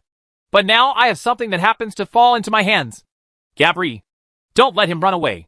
This god of murder can buy the Holy Trading Company the right to follow the caravan 10 times. When Warren saw Gervais coming, he said 2 harsh words without changing his expression, and then gave an order to Gabri. Although the appearance of this killing god caused a lot of losses to his Golden Shield family, as long as he can catch this killing god and go to the Holy Trading Company to redeem the reward, it will be all worth it. Yes, Master. Gabri's eyes had been red for a long time. Those golden knights were all his close subordinates, but now they were all killed by Gervais. Then he would no longer become a polished commander. Clang! Kill! The long sword in Gabri's hand was instantly unsheathed, and the cold light showed under the night light. As Gabri screamed for kill, his whole body flashed like a cannonball, wrapped in yellow aura, and shot towards Gervais. White Flag's peak strength. A critical strike and a sword strike. Gabri's explosive momentum instantly made Gervais see the details, so he also concentrated on it. However, Gervais did not flinch. Instead, he roared equally violently, and with his fighting spirit running to the extreme, he carried Crimson Moon forward and faced him. Gervais had long expected that there must be a strong person stationed in this station, and this strong man at the peak of the White Flag was within Gervais's expectation. Earth-shattering strike! Seeing the aura exuded by Gervais competing with him, Gabri, who was still in the air, instantly changed his body shape, took a step forward, and raised the long sword in his hand from a slash to a chop to his head. Boom! Just in the blink of an eye, the two people suddenly collided with each other with a strong spiritual light. It was like 2 cannonballs blasting each other, instantly shattering all objects within 7 or 8 meters around them. Even Warren, who was standing more than 10 meters away, shattered into pieces. He couldn't help but take a few steps back, his face a little pale. In addition, the explosion caused by the collision between Gervais and Gabri resounded through the night sky of the City of Hope, like a bolt from the blue. Many strong men in the city noticed the huge change in energy caused by this collision at this moment, and they all looked in the direction of the manor. High-level White Flag. Who is it that actually broke out a battle in the inner city of the City of Hope? Through the magnitude of the huge change in energy, the strong men could naturally deduce the approximate strength of both parties in the battle, and they were all confused. Generally speaking, strong men with such strength would not break out into battles for no reason. Then these strong men put down what they were doing, walked out of the house, and quickly rushed towards the place where the explosion came from. Imling Jade Manor. Lolita and Vauden, who were sitting in the luxurious private room, also heard the loud noise and raised their heads to look into the distance outside the window. Although the Holy Trading Company is the property of the Sea Clan, it must still be disguised on the surface. So today's dinner can be regarded as a formal invitation by the Holy Trading Company to the Sea people who have come from afar to have a dinner together, showing the friendship of the landlords and putting on a show for outsiders to see. There is a strong person fighting, at least with the strength of the high-level White Flag or the peak of the White Flag. Vauden himself possesses the peak strength of White Flag, so he immediately came to a conclusion. Lolita, how many strong people are there in human beings? There are actually strong people fighting in this big city. Not too much. Boom! Boom! Boom! Miss, the spy has something urgent to report. It's extremely urgent. Just when Lolita was answering Vauden's words, there was a knock on the door of the private room, and Ped's urgent voice was heard. Come in! Lolita frowned slightly. Not that she was angry because she was interrupted, but I was worried whether the explosion was related to the Holy Trading Company. Alonso is in the manor. There shouldn't be any problems. After giving instructions to Pedro outside the door, Lolita was thinking in her heart. Miss, I have an important report. When the private room door opened, Ped immediately came to the room with an ordinary-looking middle-aged man. This middle-aged man was the one who witnessed Gervais instantly killing for Golden Knights at the Golden Shield family's residence. After entering the room, the spy immediately spoke while bending down to Lolita. However, he was not from the Sea clan, so he did not know Vaden. Although he was eager to report, he saw that there were other people in the room and did not tell the news immediately. This is my second brother. Just tell me. Lolita knew the spy's scruples, so she immediately told Vaden's identity so that he didn't have to worry. Yes, miss. After receiving permission, the spy did not dare to delay and immediately reported what he had seen. The murderer you wanted has appeared. He is at the headquarters of the Golden Shield family. He is holding a red sword and has killed 4 Golden Knights of the Golden Shield family. What? It's that shameless bastard. Are you sure? After hearing the spy's report, Lolita stood up instantly, and her originally calm expression immediately turned cold. The spy who reported this was so frightened that he couldn't help but tremble. Miss, I am sure. That young man is very powerful and holds a red sword. And he looks very similar to the portrait on the wanted poster. Tap. Tap. Petey took him to the trading house to receive the reward, and also informed Alonso to go to the Golden Shield family's residence immediately. The spy had just finished speaking, but Lolita immediately started moving and walked quickly towards the door, explaining to Ped as she walked. With the spy's confirmation and the previous explosion, Lolita was convinced that the person was most likely the shameless bastard. Yes, miss. Steward Petey quickly agreed. After hearing Ped's response, Lolita's steps became faster, eager to reach the Golden Shield family's residence immediately. Shameless bastard. You have made me think about you so hard during this period. I must kill you. Lolita, wait a minute. Where are you going? Vaden couldn't help but be stunned when he saw Lolita's resolute actions. He didn't expect his sister to react so strongly. He quickly stood up and chased her out, not even caring about the golden wine in his hand. Chapter 626. It's him, that god of death. While the powerful men in the city were rushing towards the Golden Shield family manor, Gervais and Gabri were still fighting fiercely. Deadly vortex. Gabri roared violently and attacked Gervais again. After just over a minute of fighting with Gervais, Gabri's expression had become serious, and he continued to use his secret skills to interrupt the young man's fierce attack in front of him. Gabri originally thought that although this young man was named the god of death, he would not be able to benefit from someone of the same level as him who had been fighting all the time. But as the battle with Gervais continued, he discovered that his idea was completely wrong. Although the young man in front of him is young, his fighting awareness is no worse than his own. As if he was fighting among thousands of troops. Not only is he decisive in his attacks, but his moves are also fierce and hard to guard against. Critical strike and slash with one sword. Seeing the huge power wrapped in front of Gabriel's long sword, surging towards him like an endless black hole whirlpool, Gervais naturally did not dare to neglect it. He immediately circulated his fighting energy, frantically mobilized the fighting energy in his body to his arms, and then shouted loudly and struck Gabri in front with a critical blow and a sword slash. As Gervais' long sword slashed out, a 7 to 8 meter long sword energy of light immediately appeared in front of him. And then the sword energy struck hard on Gabri's deadly vortex. Boom! There was another explosion that resounded across the sky, and fallen leaves and dust instantly flew everywhere in the manor where the Golden Shield family resided. Gabri, if we can't capture him alive, then kill him directly. In any case, we can't let him escape. Warren, who was standing far away, thought that Gabri could easily catch the murderer. But now the front courtyard of the manor has been beaten into ruins by the two men, and the ground is in a mess. But the god of death still shows no sign of defeat. At this time, Warren also knew that it was impossible to capture the god of death alive. So he immediately asked Gabri to kill him directly so that he could finish the battle quickly. When Gabri heard Warren's words, there was a hint of bitterness in the corner of his mouth, and he did not answer Warren's words. He still had some strength left. He had used all his strength in the previous attack, but he still couldn't do anything to this god of death. Now the situation has become a question of whether he can kill this god of death, because he has been using secret skills before, and the fighting spirit in his body is being consumed at an extremely fast rate. We can't go on like this. We must find a way to kill him with one strike. Gabri's combat experience told him that if he could no longer kill this god of death, he would probably gradually fall into a disadvantage. Because I already felt that my fighting spirit was obviously exhausted. But the young man on the other side did not feel any strange, but became more and more courageous as he fought. Thinking of this, Gabri put his hand into his arms, and then took out a bottle of dark red potion. Violet potion! Gabri, can't you beat him? Seeing the potion that Gabri took out, Warren's eyes widened instantly. This potion was distributed to Gabri and the others by the family. This violent potion can instantly stimulate the human body's potential and increase the strength of the titled knight by 3 levels for several minutes. However, this violent potion naturally has sequelae. That is, it must be cultivated for 2 or 3 months after use. Otherwise it may affect the root cause. Therefore, unless it is an emergency, generally Gabri and the others will not use it. Master, please lead first. This god of murder is difficult to deal with. Gabri took out the violent potion and drank it instantly. Then he turned his head and warned Warren behind him. Warren was a little disbelieving when he heard Gabri's reminder, and looked at Gervais with hateful eyes. He did not expect that there would be such a monster in the world.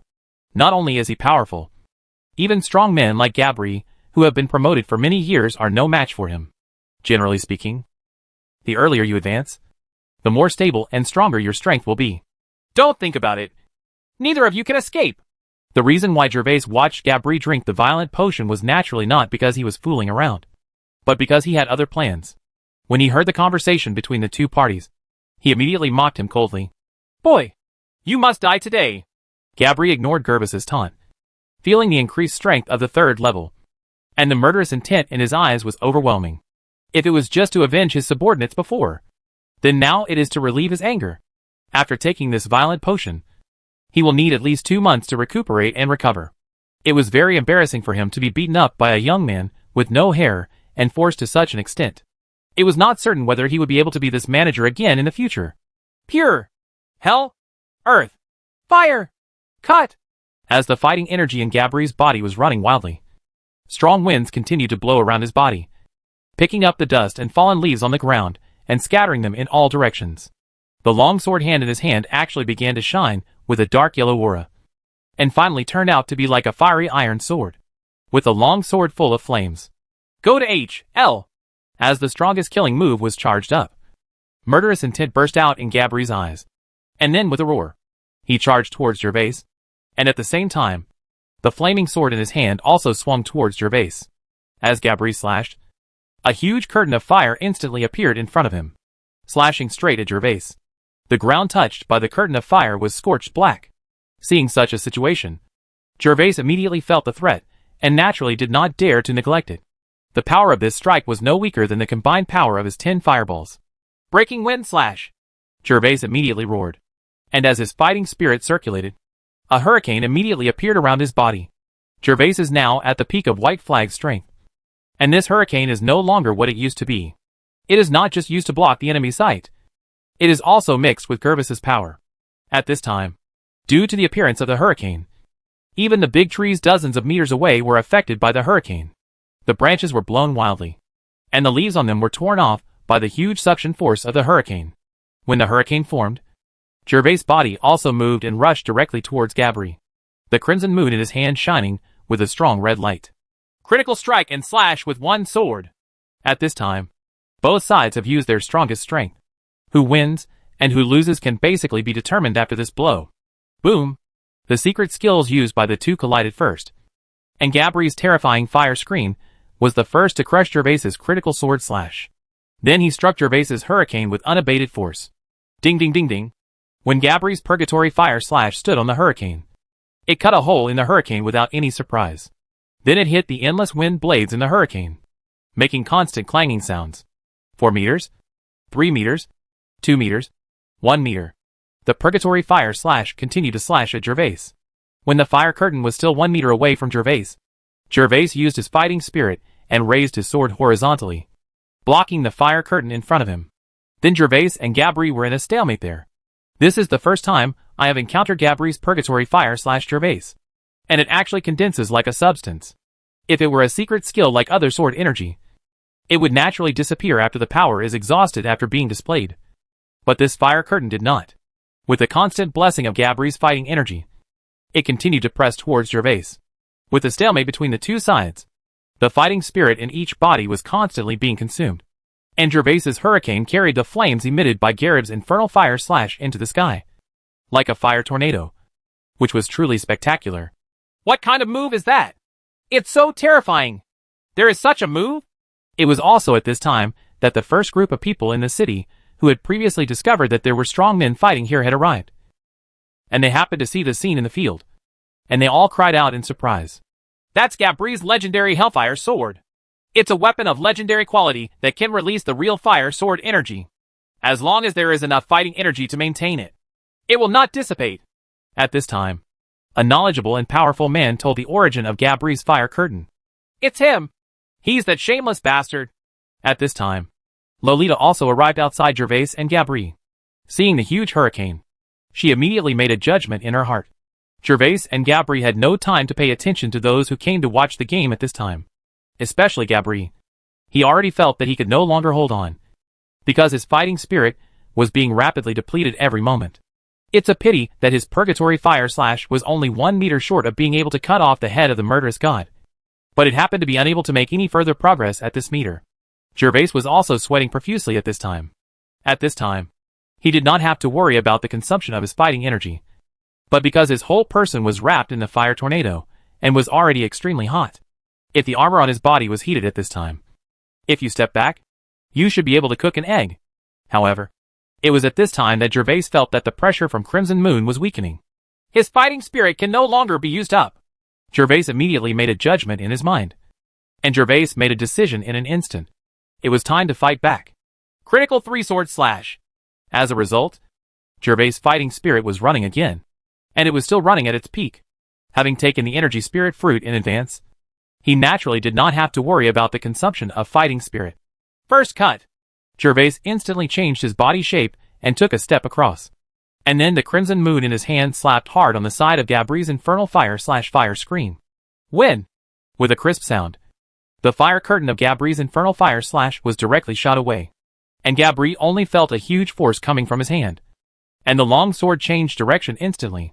Not good. Second cut.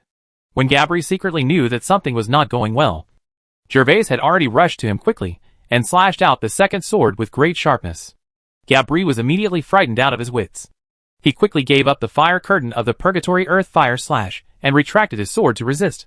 When Gervais's second slash was narrowly blocked by Gabri. But it also completely disrupted Gabri's figure and was full of flaws. Third cut. Before Gabri could react, Gervais' third slash came instantly, striking Gabri's waist with endless power. Puff! As the sound of flesh penetration came, blood spilled from Gabri's mouth and nose. Even to the end of his life, he could not believe that he, the peak knight of the white flag, had died like this on a young man. Boom! Gabri, who was cut off from the waist, fell directly to the ground. As Gabri fell to the ground, everyone onlookers felt a chill on their backs. A white flag peak knight died just like that. And he was killed by such a young man. I know who he is. It's the god of death. It's him. He's the god of death. He's the wanted god of death. Yes, his appearance is very similar to that on the wanted poster. And he also has a blood-red sword in his hand. It's the god of death. At this time, Gervais's body was no longer blocked by hurricanes and sand. The crowd of onlookers in the distance immediately recognized Gervais's identity. And the crowd suddenly let out bursts of exclamations. In the past, strong men like them had looked down upon the title of God of Death. They only obtained it randomly when young people were frightened. After all, there was only the Golden Knight in the Magician Tower at that time. But at this moment, they knew that this young man really deserved the title of God of Killing, and could kill Gabri, who was still promoted at a young age. After Gabri fell to the ground, Gervais glanced at the sword in his hand, picked it up, and put it into the storage space. Then, Gervais held the long sword in his hand and looked at Warren, who was still not far away. You actually killed Gabri. Just wait for the Golden Shield family to hunt you down. Everyone who is related to you will be buried with you. Warren's eyes were filled with madness. He did not expect that things would develop to this point. Losing a white flag peak knight was a big loss even for the Golden Shield family. Ha ha. I don't mind chasing me. But it's a pity that you can't see me anymore. Gervais walked slowly towards Warren, scoffing at his threats. You lowly bastard. Do you really think you can kill me? Even if you are a black flag knight. You can't kill me. Ha ha. Facing Gervais, who was like the god of death, Warren was still arrogant. But he naturally had the capital to be arrogant. A scroll suddenly appeared in his hand. Teleportation scroll? Gervais was not surprised, but looked at Warren very teasingly. The Golden Shield family is also a top family. And Gervais has long known that Warren has a life-saving means such as a teleportation scroll. So the previous arrangement was just waiting for this moment. When Warren saw Gervais's expression, he instantly felt an ominous premonition. So he no longer hesitated and immediately moved his fingers towards the activation mechanism on the scroll. Whoosh! Puff! Ah! However, Warren was fast. But an arrow with an even faster speed shot directly into Warren's wrist from the hall of the manor, preventing him from activating the teleportation scroll. Warren looked behind him in disbelief, and saw that several skeleton soldiers had appeared in the hall at some unknown time. This arrow was shot by one of the skeleton soldiers, and his follower had long been killed. He wiped his neck quietly. However, only Warren could see these skeleton soldiers, and the onlookers outside could not see what was going on in the room at all. Warren was about to say something, but unfortunately Gervais had already arrived in front of him and covered his mouth. Crimson Moon was already on his neck. You know too much. Remember not to be troublesome in the next life if you have one. With that said, Gervais was ready to pull the sword and send Warren on his way. Boy! How dare you! Chapter 627 The Secret Within the Crimson Moon. But at this moment, a middle-aged man suddenly came outside the manor. This middle-aged man was so fierce that many onlookers took a step back unconsciously. When Warren saw the appearance of this middle-aged man, his eyes showed endless hope. This man was his Uncle Blaze, who possessed the primary strength of Black Flag and was the representative of the Golden Shield family at the Holy Alliance headquarters. Regardless of the strength, the Black Flag Junior Knight is only one level higher than the White Flag Knight. But among the strong, the difference between one level and another is a world of difference. Boy! Let Warren go immediately. Kneel on the ground and surrender. Otherwise, I will make your life worse than death. This middle-aged man entered the field with such momentum that Gervais couldn't help but feel endless pressure. If it were any other White Flag Knight, he might be so frightened that his legs would weaken at this moment. But it was Gervais standing in front of him. If you ask me to let it go, I will let it go. It's so shameless to have so many people watching. Puff! Under the gaze of everyone present, Gervais put a mocking smile on his face, then looked directly at Brace, and the long sword in his hand passed by Warren's neck. With a pop, bright red blood burst out of Warren's neck instantly. Huh? Warren couldn't believe that he, the heir to the Golden Shield family, had his neck wiped clean in front of his uncle. He really wanted to ask for help from Blaze, but unfortunately, he could only make a loud sound like an old bellows. Wow! Everyone present was shocked. No one expected that under such circumstances, this kid would dare to kill his nephew, the heir of the Golden Shield family, in front of Blaze. Does he think that the White Flag Peak can compete with the Black Flag Knight? Lolita in the crowd also had a flash of astonishment in her beautiful eyes. She didn't expect that this god of death was not only one level higher in strength, but also many times more courageous. But the next moment Lolita felt relieved. This was the god of death. There should be nothing in the world that this shameless bastard wouldn't dare to do. For example, this bastard was wanted by the entire continent. But now he dares to kill people in the City of Hope at the Golden Shield family's residence. Lolita's eyes flashed, hoping that Blaze could kill this shameless bastard quickly, so that he wouldn't have to do it himself. Lolita, is this the person who stole your dragon-tooth sword? He is quite young, and he is very courageous and very strong. At this time, Vauden looked at Gervais and whispered to Lolita. Snort! When she heard that Vauden not only revealed his scars, but also praised that bastard in a different direction, Lolita became angry, snorted, turned her head, and pointed the back of her head at Vauden. Hearing Lolita's cold snort, Vauden smiled helplessly and awkwardly. Because there were too many people present, he couldn't be too close to Lolita. Otherwise others would find out. Boy, you are looking for death. The moment Gervais took action, Brace was also extremely shocked. He didn't expect that the murderous young man would actually turn a deaf ear to his threat. Fire and thunder god destroy! Suddenly Blaze shouted loudly, pulled out the long sword from his waist, and his aura instantly expanded. Then the whole person was bombarded towards Gervais like a mountain, and the aura surrounding him was like substance. Seeing Blaze attacking him like a meteor, Gervais knew that he would not be able to block the blow without discarding his trump card. So with a thought, the damage-immune kiwi fruit appeared in his mouth, and then began to chew quickly. That kid is dead! You are so overestimating your capabilities. You should have kidnapped the heir of the Golden Shield family and left. This is the best. This god of murder is too cruel. He killed so many children of big and small families in the magician's tower. He should have died long ago. Seeing Blaze's actions, the onlookers present also let out a cry of surprise. Many of them were also White Flag Knights or Black Flag Juniors. Blaze's powerful blow also made them feel a huge threat. So no one thought that the murderous young man had a chance of surviving this blow. Critical strike and slash with one sword. But when everyone thought that the young murderer would surrender and wait to die, he suddenly shouted loudly, raised the long sword in his hand, and directly met Blaze's meteor-like strike. Boom! When the blades of Blaze and Gervais collided, the manor of the Golden Shield family suddenly shone with endless spiritual light and emitted a shocking explosion. The magnificent manor building not far behind Gervais was also directly shaken by the shock wave, with half of its wall collapsed, and rubble fell to the ground.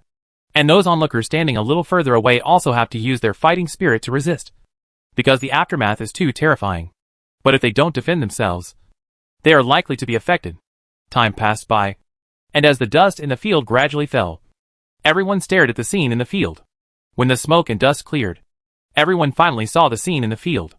I saw two figures standing face to face in the field, only more than 10 meters apart. What they couldn't understand was that the young murderer was not injured. Although the armor on his body had become pitted, his face was not pale, but filled with excitement, letting everyone know that he must not have been seriously injured. How is this possible? Is this god of death still a human being? Seeing such a result, everyone present was shocked. Your attack is pretty good. It's much stronger than that Gabri. It's just enough to tickle me. Under the gaze of everyone, Gervais teased Brace with a smile on his face. This man is crazy. Absolutely crazy. Seeing Gervais's smile and his arrogant words, the onlookers present could not help but feel terrified. He is so young but has such strong strength. And he is also so cruel. Anyone who messes with him will definitely be in trouble. Lolita, forget about that dragon-toothed sword. I think the human boy is a lunatic. And he is so strong. Even I can't say that I can take the blow without any damage. Bauden looked at Gervais in front of him, and suddenly muttered without looking back. Boom! Oops! Bauden suddenly felt pain in his heel, as he was kicked hard by Lolita. Boy! You think you can be arrogant in front of me just by dodging a blow? Blaze was actually very surprised. In order to save the face of himself and the Golden Shield family, he had used 9 levels of power in that blow. But this young man was unscathed. This is very incredible. But with so many people present, he naturally couldn't lose his face. So he immediately said harsh words and took action. Meteor Storm Slash! Blaze's momentum suddenly exploded, and he struck out at Gervais again in an instant. As his sword strike came out, a huge storm was generated in front of him like a blade, and then a deep groove was drawn on the ground towards him.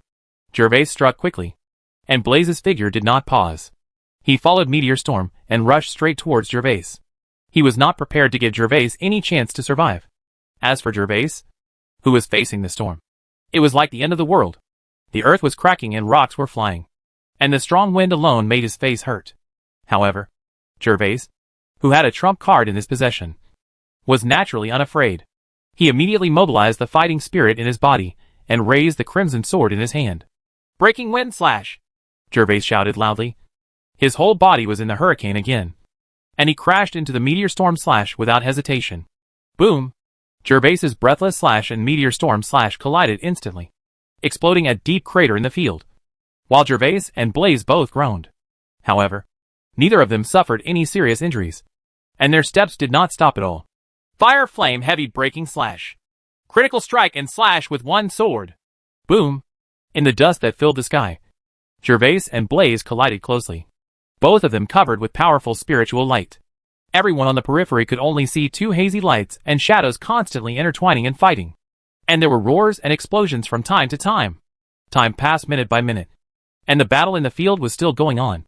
Fire Flame Heavy Breaking Slash! Critical strike and slash with one sword. Puff! Just when people thought the fight was going to continue, they suddenly heard a strange sound from the field. When everyone looked through the slightly dissipated smoke, they saw that the arrogant god of killing spit out a mouthful of blood and was finally hurt. Boy! Let's see how arrogant you can be! Seeing Gervais spit out a mouthful of blood, Blaze finally showed a smile. He had been fighting evenly with the murderous young man before, which made him feel very embarrassed. But now, he finally saved a little face. We must fight quickly. The effectiveness of the immunity kiwi fruit is weakening. Now I am so shocked that I vomit blood. If time is delayed any longer, I will never be able to resist him. Gervais ignored Blaze's words, but raised his arm and wiped the blood from the corner of his mouth with the back of his hand, constantly thinking about countermeasures in his mind. There is indeed a huge horizontal gap between the White Flag Knight and the Black Flag Knight, even if the difference is only a small step. No matter how Gervais attacks, he cannot hurt Blaze at all, although he was able to compete with Blaze with his damage immunity in the past. The damage immunity is weakening as time goes by. Gervais has only two options now. Or flee immediately, or take advantage of the immunity of the kiwi fruit and still be able to resist and find a way to quickly kill Blaze. Naturally, Gervais is not very willing to escape, and judging from the current situation, escaping is also very difficult. So how can we kill Blaze? Gervais suddenly remembered Gabri's previous chop. That slash seems to be the effect of the long sword. Does my Crimson Moon also have such an effect? When he picked up Gabri's long sword earlier, Gervais felt something similar, just like the feeling brought to him by the Crimson Moon, but not as strong as the Crimson Moon. The Crimson Moon has a spirit, and Gervais knows it. It was just that since leaving the Magician's Tower, Gervais had no time to study the Crimson Moon carefully. It was not until he saw Gabri's sword that he became enlightened. Therefore, Gervais immediately used his mental power to sense towards the Crimson Moon. And when Gervais's mental power touched the Crimson Moon, he made an unexpected discovery. There is actually a protective array, just like the protective film of the soul fire of those skeleton soldiers. Gervais immediately became excited. This was something he had never thought of before. It turned out that there was something strange in the sword body. If Gervais' mental power hadn't improved a lot, he wouldn't have been able to detect any clues. So Gervais immediately mobilized his mental power to attack the protective formation of Crimson Moon. Gervais is very experienced in breaking through these protective layers. It only took a moment, and there was a snap in Gervais's mind. The Crimson Moon's protective circle was completely shattered. When Gervais' mental power entered it, Gervais was stunned. Although Gervais's series of actions were instantaneous, Blaze naturally would not give Gervais a chance to breathe. Seeing that his taunt did not elicit a response from the murderous god in front of him, Blaze was not going to wait any longer. He was going to take action again. And this time, he would definitely kill him with one blow. Thunder roars. As Blaze let out a violent roar, the long sword in his hand shone with endless thunder and lightning. Then, Blaze's whole body was packed with terrifying power and blasted towards Gervais. It's the Thunder Roar! Blaze got a legendary Thunder Roar sword in the Land of God's Fall. This long sword is said to be just a little short of reaching epic quality. And Gabri's legendary Hellfire sword is. It's so much better. The knowledgeable and powerful man from before spoke up again and revealed the origin of the sword in Blaze's hand. This strong man was not tall and turned out to be a dwarf. It's just a hair away from reaching the epic level. After hearing the introduction of this powerful dwarf, several White Flag Knights, who did not know the origin of the sword in Blaze's hand, widened their eyes. Epic weapons can be said to be rare to see in 100 years. Once they appear, they are diluted treasures, and they are all in the hands of big families. Look, the god of death seems to be scared out of his wits. Yeah. Why did you give up like this? You're actually in a daze. At this moment, Blaze was less than 3 meters away from Gervais, and the distance of 3 meters was just a thought for the Black Flag Knight. At this time, Gervais still lowered his head, unaware of Blaze's terrifying bombardment. Die! Countless thunderbolts as thick as arms were wrapped around Blaze's body, and they would be able to attack Gervais in just a moment. He felt a sense of relief in his heart, finally being able to kill this murderous god. 3 meters, 2 meters, 1 meter. When? Puff! Just when everyone thought that the young murderer was about to die, a huge change suddenly occurred in the scene. Somehow, the sword in the god of death's hand actually emitted endless blood-red light. The moment the strong light appeared, the endless thunder in front of Blaze was instantly disintegrated. Then the long sword in Gervais's hand was as fast as lightning, flashing in front of Blaze, and directly hitting the long sword in his hand with a clang. After missing Blaze's long sword, Gervais did not stop his movements, but slashed at Blaze with his sword. Blaze was a little unbelievable, and was immediately frightened to death. He quickly adjusted his body to avoid Gervais's slash, but his speed was still half a point slower than Gervais. Although Blaze escaped the fatal blow, his arm was struck by Gervais' Crimson Moon. With a pop, Blaze's arm fell directly to the ground. After losing one arm, Blaze no longer had the majesty he had before, and quickly moved towards the rear. Chapter 628 How Shameless. That is a truly epic weapon. After equipping it, it can enhance one's own strength. It's just that the god of death seems to have just contracted this blood-red sword to show its true strength. Didn't he know how to contract quality equipment before? The changes in the field were too fast. Everyone present was extremely shocked. Why did they only feel a flash of red light? Blaze lost an arm. And the god of death was like a real god of death. Even the Black Flag Knight could not tough guy. The person who spoke was still this well-informed dwarf. He had an unusual enthusiasm for knowledge about weapons and equipment. He didn't even have time to be shocked that one of Blaze's arms was crippled. Instead, he stared at him intently. The crimson moon in Gervais's hand was filled with light. Any epic weapon is as infinitely attractive to dwarves as a beautiful woman who captivates the country. Lolita, who was standing not far away, couldn't help but twitching when she heard the words of the strong dwarf. In her knowledge, the Dragon 2's sword was originally hers, but was later snatched away by the killing god. What? You don't want me to die now? Gervais looked at Blaze, who was covering his shoulder with one hand, with a joking smile on his face. After finishing speaking, Gervais frowned slightly again. He noticed that someone was staring at him closely, so he turned his head. But when he saw a dwarf looking straight at him with big eyes, as if he was looking at a peerless beauty, Gervais shuddered and stared back fiercely. This dwarf was naturally the knowledgeable and powerful dwarf. After being glared at by Gervais, he scratched his head in embarrassment, picked up the wine bottle and took a sip. But after drinking, he still secretly looked at Gervais, the crimson moon in C's hand. In the end, Gervais had no choice but to look away, because he also saw that the dwarf was looking at the crimson moon in his hand. Just when Gervais retracted his gaze, he paused when he glanced at Lolita, and then showed a smile to her. Gervais was not surprised that this woman would come. After all, he had caused quite a stir. But Gervais also knew that it was almost time for him to leave. If there were more and more people later, and stronger people appeared, he would not be able to escape. So Gervais once again turned his attention back to Blaze, who said nothing. At this time, Brace's face was pale, and his face was still gritted with teeth. When he saw Gervais looking at him, he immediately raised his guard. He knew that he could no longer deal with this god of death by himself. So Blaze quickly looked at the crowd of onlookers. Aren't you going to take action? This god of murder has also killed your family's heirs. And you have also issued a wanted order. If you don't kill him now, when he grows up in the future, none of your holy cities can escape. Blaze is preparing to find backup.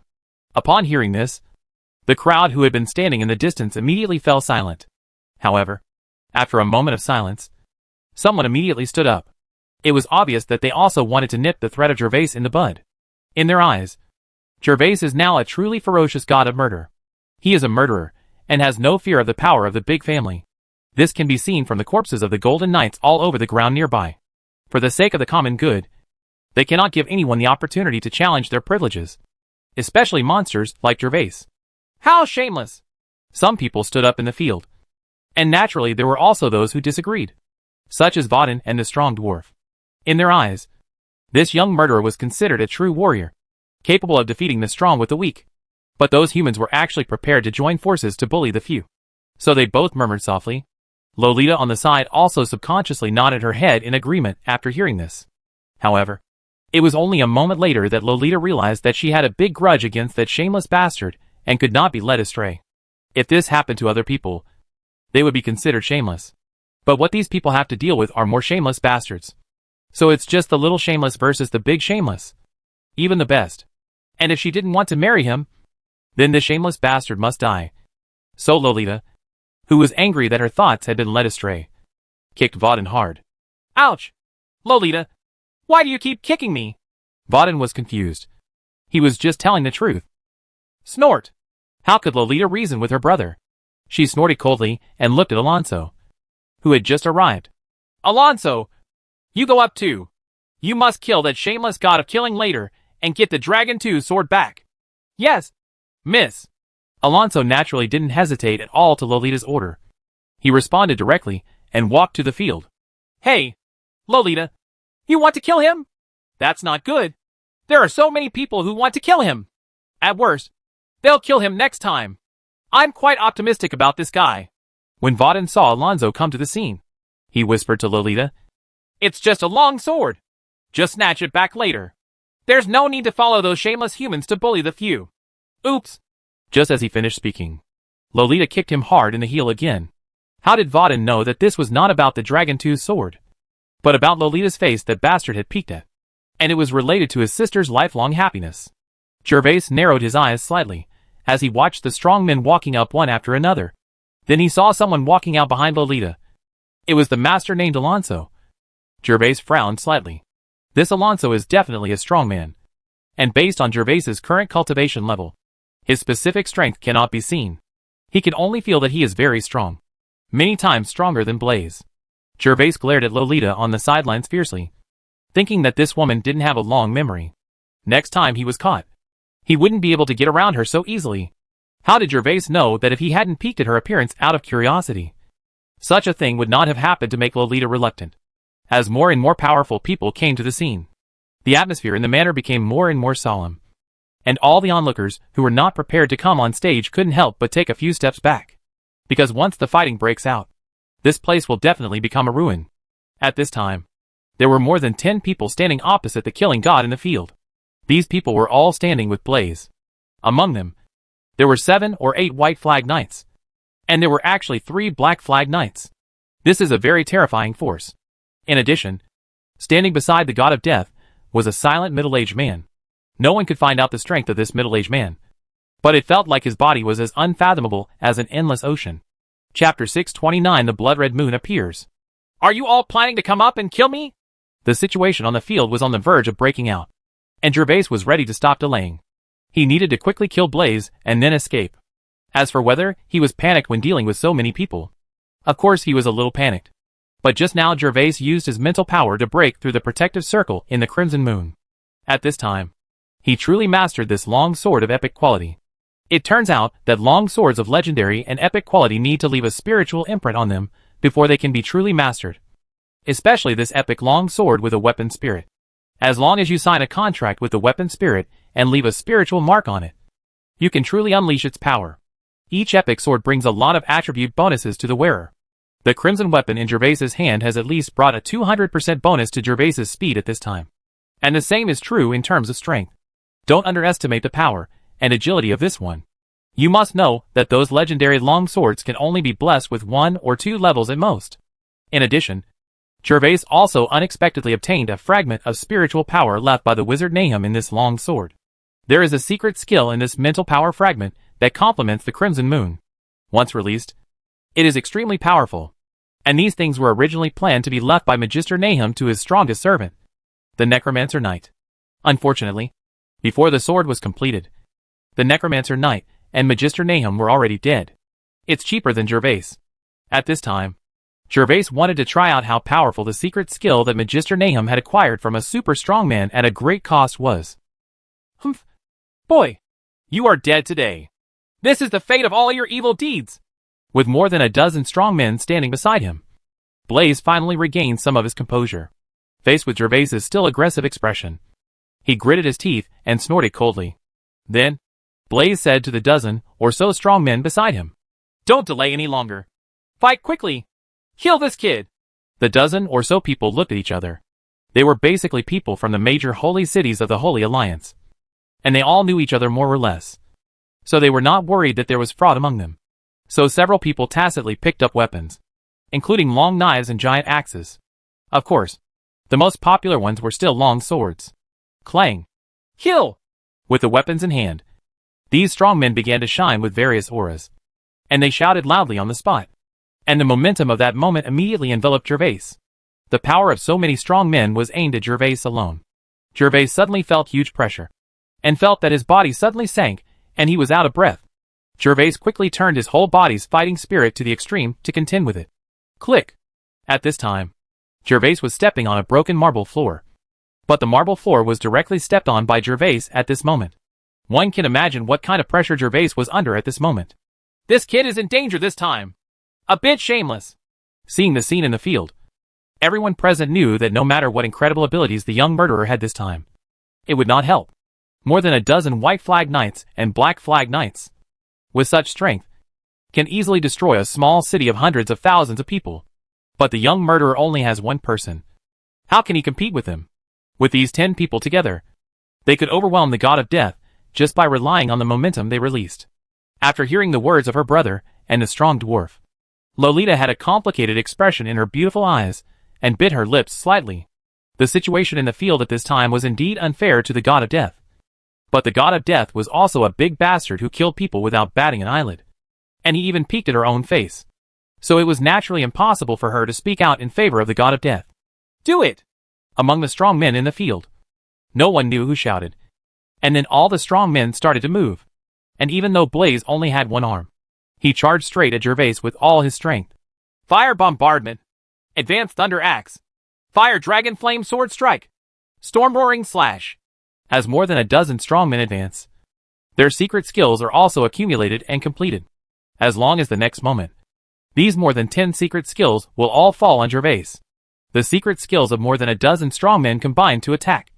Even a high-level Black Flag Knight would have to do somersaults if they were present. The crowd of onlookers outside the stadium stared at all this, looking forward to the next moment, when more than a dozen secret skills will explode at the same time. At this moment, Gervais finally moved. And while he was still moving, he took the time to glance at Alonso, who was standing not far to the side. I don't know whether Alonso disdains bullying these 10 people, or whether he thinks that Gervais will definitely die if he doesn't take action. He didn't make any move, and still stood there, watching all this with a calm expression. Gervais showed a slight smile to Alonso. This man saved his life in disguise in Sunset Town. It would be best if he did not play at this time. Then, Gervais raised the blood-red sword in his hand, and raised it above his head. "Then you guys can be my testing stone." As the crimson moon was raised above his head, the fighting energy in Gervais's body was once again operating to the extreme, continuously injecting it towards the crimson moon. At this moment, a change occurred, and the crimson moon slowly began to emit red light. This light was not dazzling, but it illuminated the entire place, dyeing everyone and everything blood red. "How is this going?"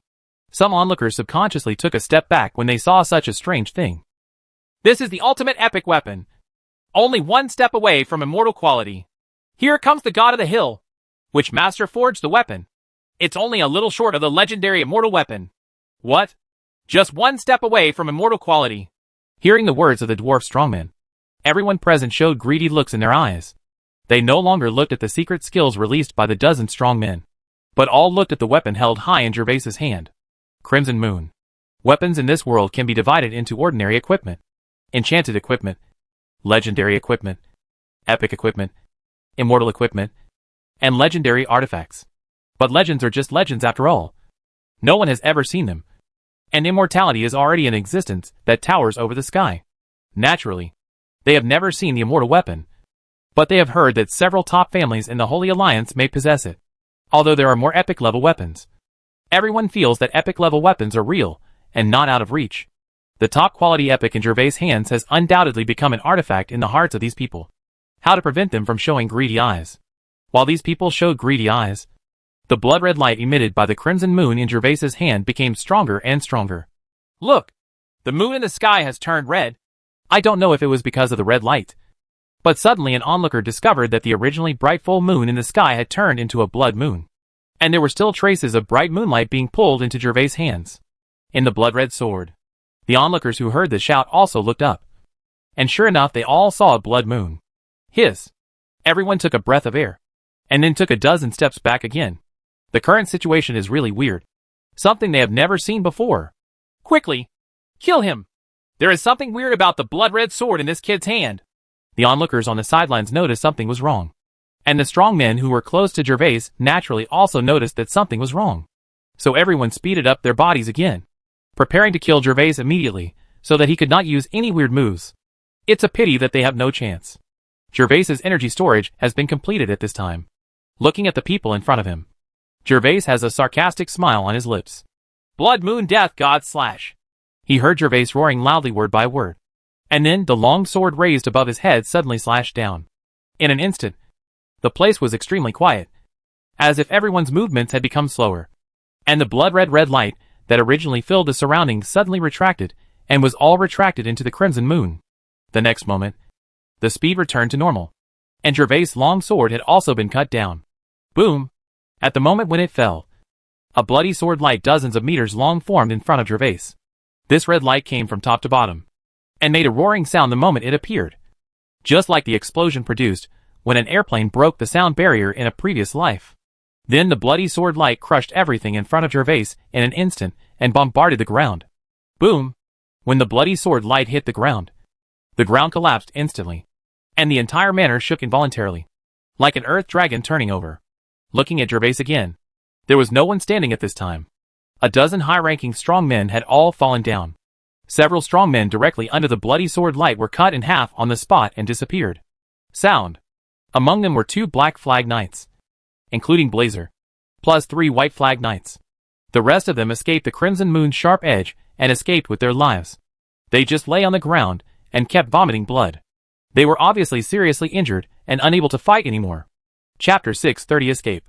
TSK! Tisk! Seeing the scene in front of him, Gervais didn't make a sound. This is so awesome! Gervais cheered in his heart. With this Blood Moon Death Slash, he could be considered to have a unique skill worthy of increasing his strength by 50 times.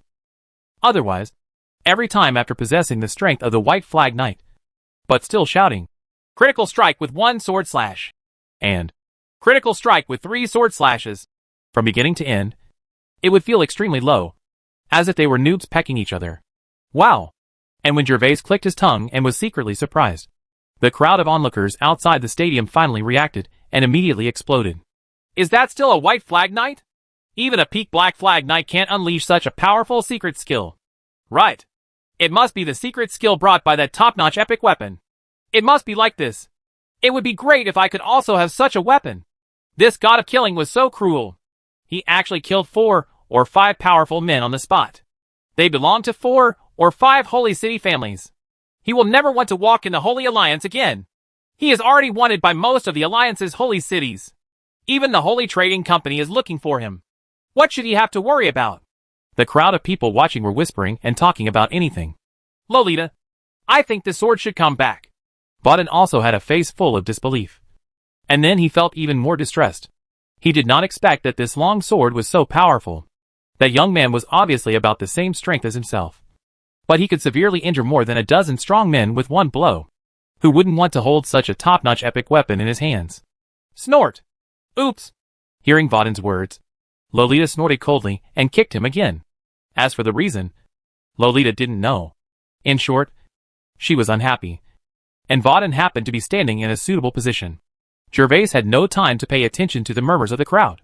Now that the matter was done, he was of course ready to leave. However, you still need to pick up the loot before running away. Gervais quickly walked to where a dozen strongmen were lying, and then began to walk around them. Well, this long sword is good.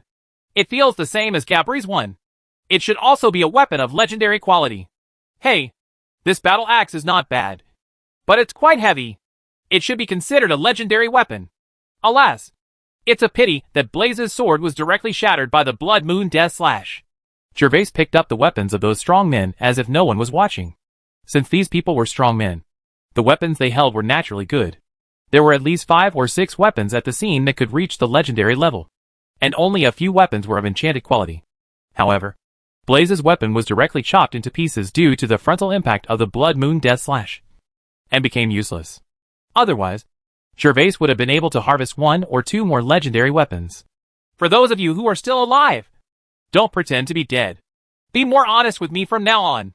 If you dare to issue a wanted notice for me again, I will definitely come looking for you in the future. After picking up the weapons, Gervais stood up straight and explained to the severely injured strong men, who were still coughing up blood before, but now had their eyes closed and were motionless. The reason why Gervais did not kill them all was because he thought that his subordinates in the sacred forest would still have to live in the sacred continent in the future.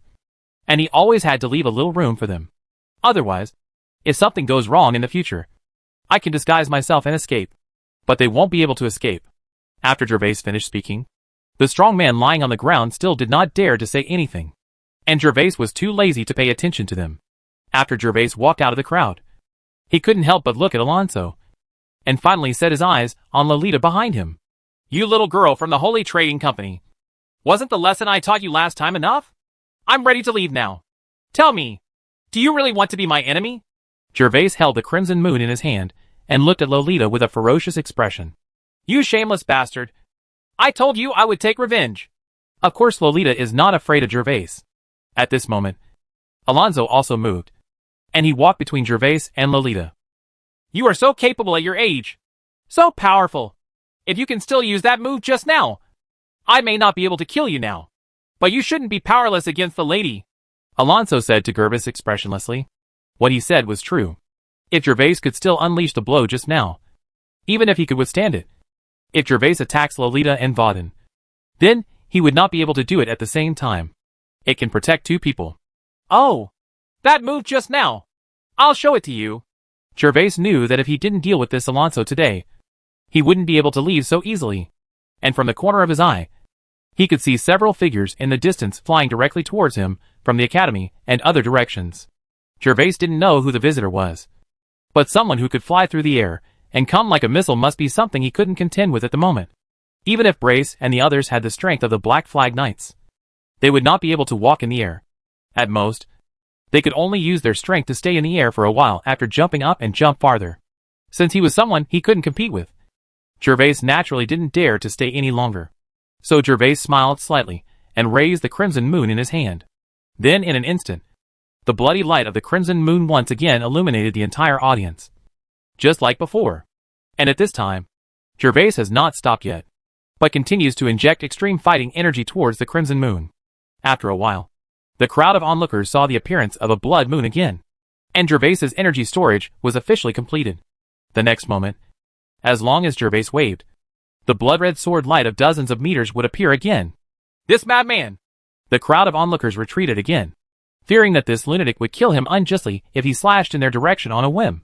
Alonso also looked at Gervais with slight fear, wary that Gervais would attack Lolita. Seeing the actions of everyone present, Gervais smiled slightly, and then chopped down the long sword in his hand. Boom! Boom! In an instant, the Golden Shield family's manor was shaken again. And this time, the momentum was much greater than before, because Gervais's chop was directed at the small building beside him, which was the luxurious small building that Warren walked out of earlier. It's just that this luxurious small building had been affected by the aftermath of the battle before, and now it was directly hit by the Blood Moon Death God and turned into ruins, with huge smoke and dust floating on the scene. The crimson moon appears, and the orcs suffer a catastrophe. In the midst of the smoke, Gervais roared with great enthusiasm, and then quickly swept back without looking back. Naturally, most of the reasons why he slashed the small building with his sword were to cover his escape. Alonso! Go after that bastard! After Gervais quickly left 100 meters away, Lolita, who was standing behind, stamped her little foot and said angrily to Alonso, "If the bastard left like this time, he didn't know how long it would take to find him again." Alonso didn't hesitate and immediately chased after him. Previously, I was worried about the safety of Lolita and Vauden, but now that Gervais is far away, there is nothing to worry about. Chapter 631, Taking Hostages. After Alonso flew towards Gervais and quickly pursued him, Lolita didn't stop at all. She held her long sword and circulated her fighting spirit before quickly chasing after him. Alas! Lolita! When Vauden saw that his sister was actually chasing her, he shouted helplessly and immediately chased after her. That young man is so cruel. If his sister is too stupid to get involved and makes any mistakes, he will definitely be skinned by his father and brothers when he returns. After Lolita and others went to chase Gervais, only the onlookers were left looking at each other. They also wanted to chase him and have a look. But at this moment, the murderous lunatic was obviously preparing to run away. If they and others chased him like this, they would lose money if they were thought to be the pursuers and were hacked to death. Grand Magister Palmer is here! Meet Dean Palmer! Meet Dean Palmer! And it was at this time that several figures fell directly from midair and landed in the ruined manor. The crowd of onlookers immediately recognized the person's identity, and all respectfully saluted and offered greetings. The people who came were none other than the Dean of the Alliance College of Higher Education and several elders. One of them was the undead mage Kyrus, and the other three were the elders of the Knight Branch. The strength of these three people was unfathomable. The momentum that came out made some of the less powerful people present feel depressed. After Palmer and his group landed, they nodded to everyone in return. Then he looked around and saw that the place was in a mess, and not far ahead were people lying on the ground. Just from the breath of those people, Palmer knew that these people were strong men above the White Flag Knight, and now they were dead. Of death or injury. What's going on here? The entire City of Hope is the private property of Alliance College of Higher Education. It can be said that Dean Palmer is like the Lord of the Holy City. Now that such a major thing happened here, he naturally had to come forward. Dean Palmer is a young man named Killer God. He is the man who killed hundreds of children from large and small families in the Nahum Sorcerer Tower. He doesn't know why he came to the residence of the Golden Shield family.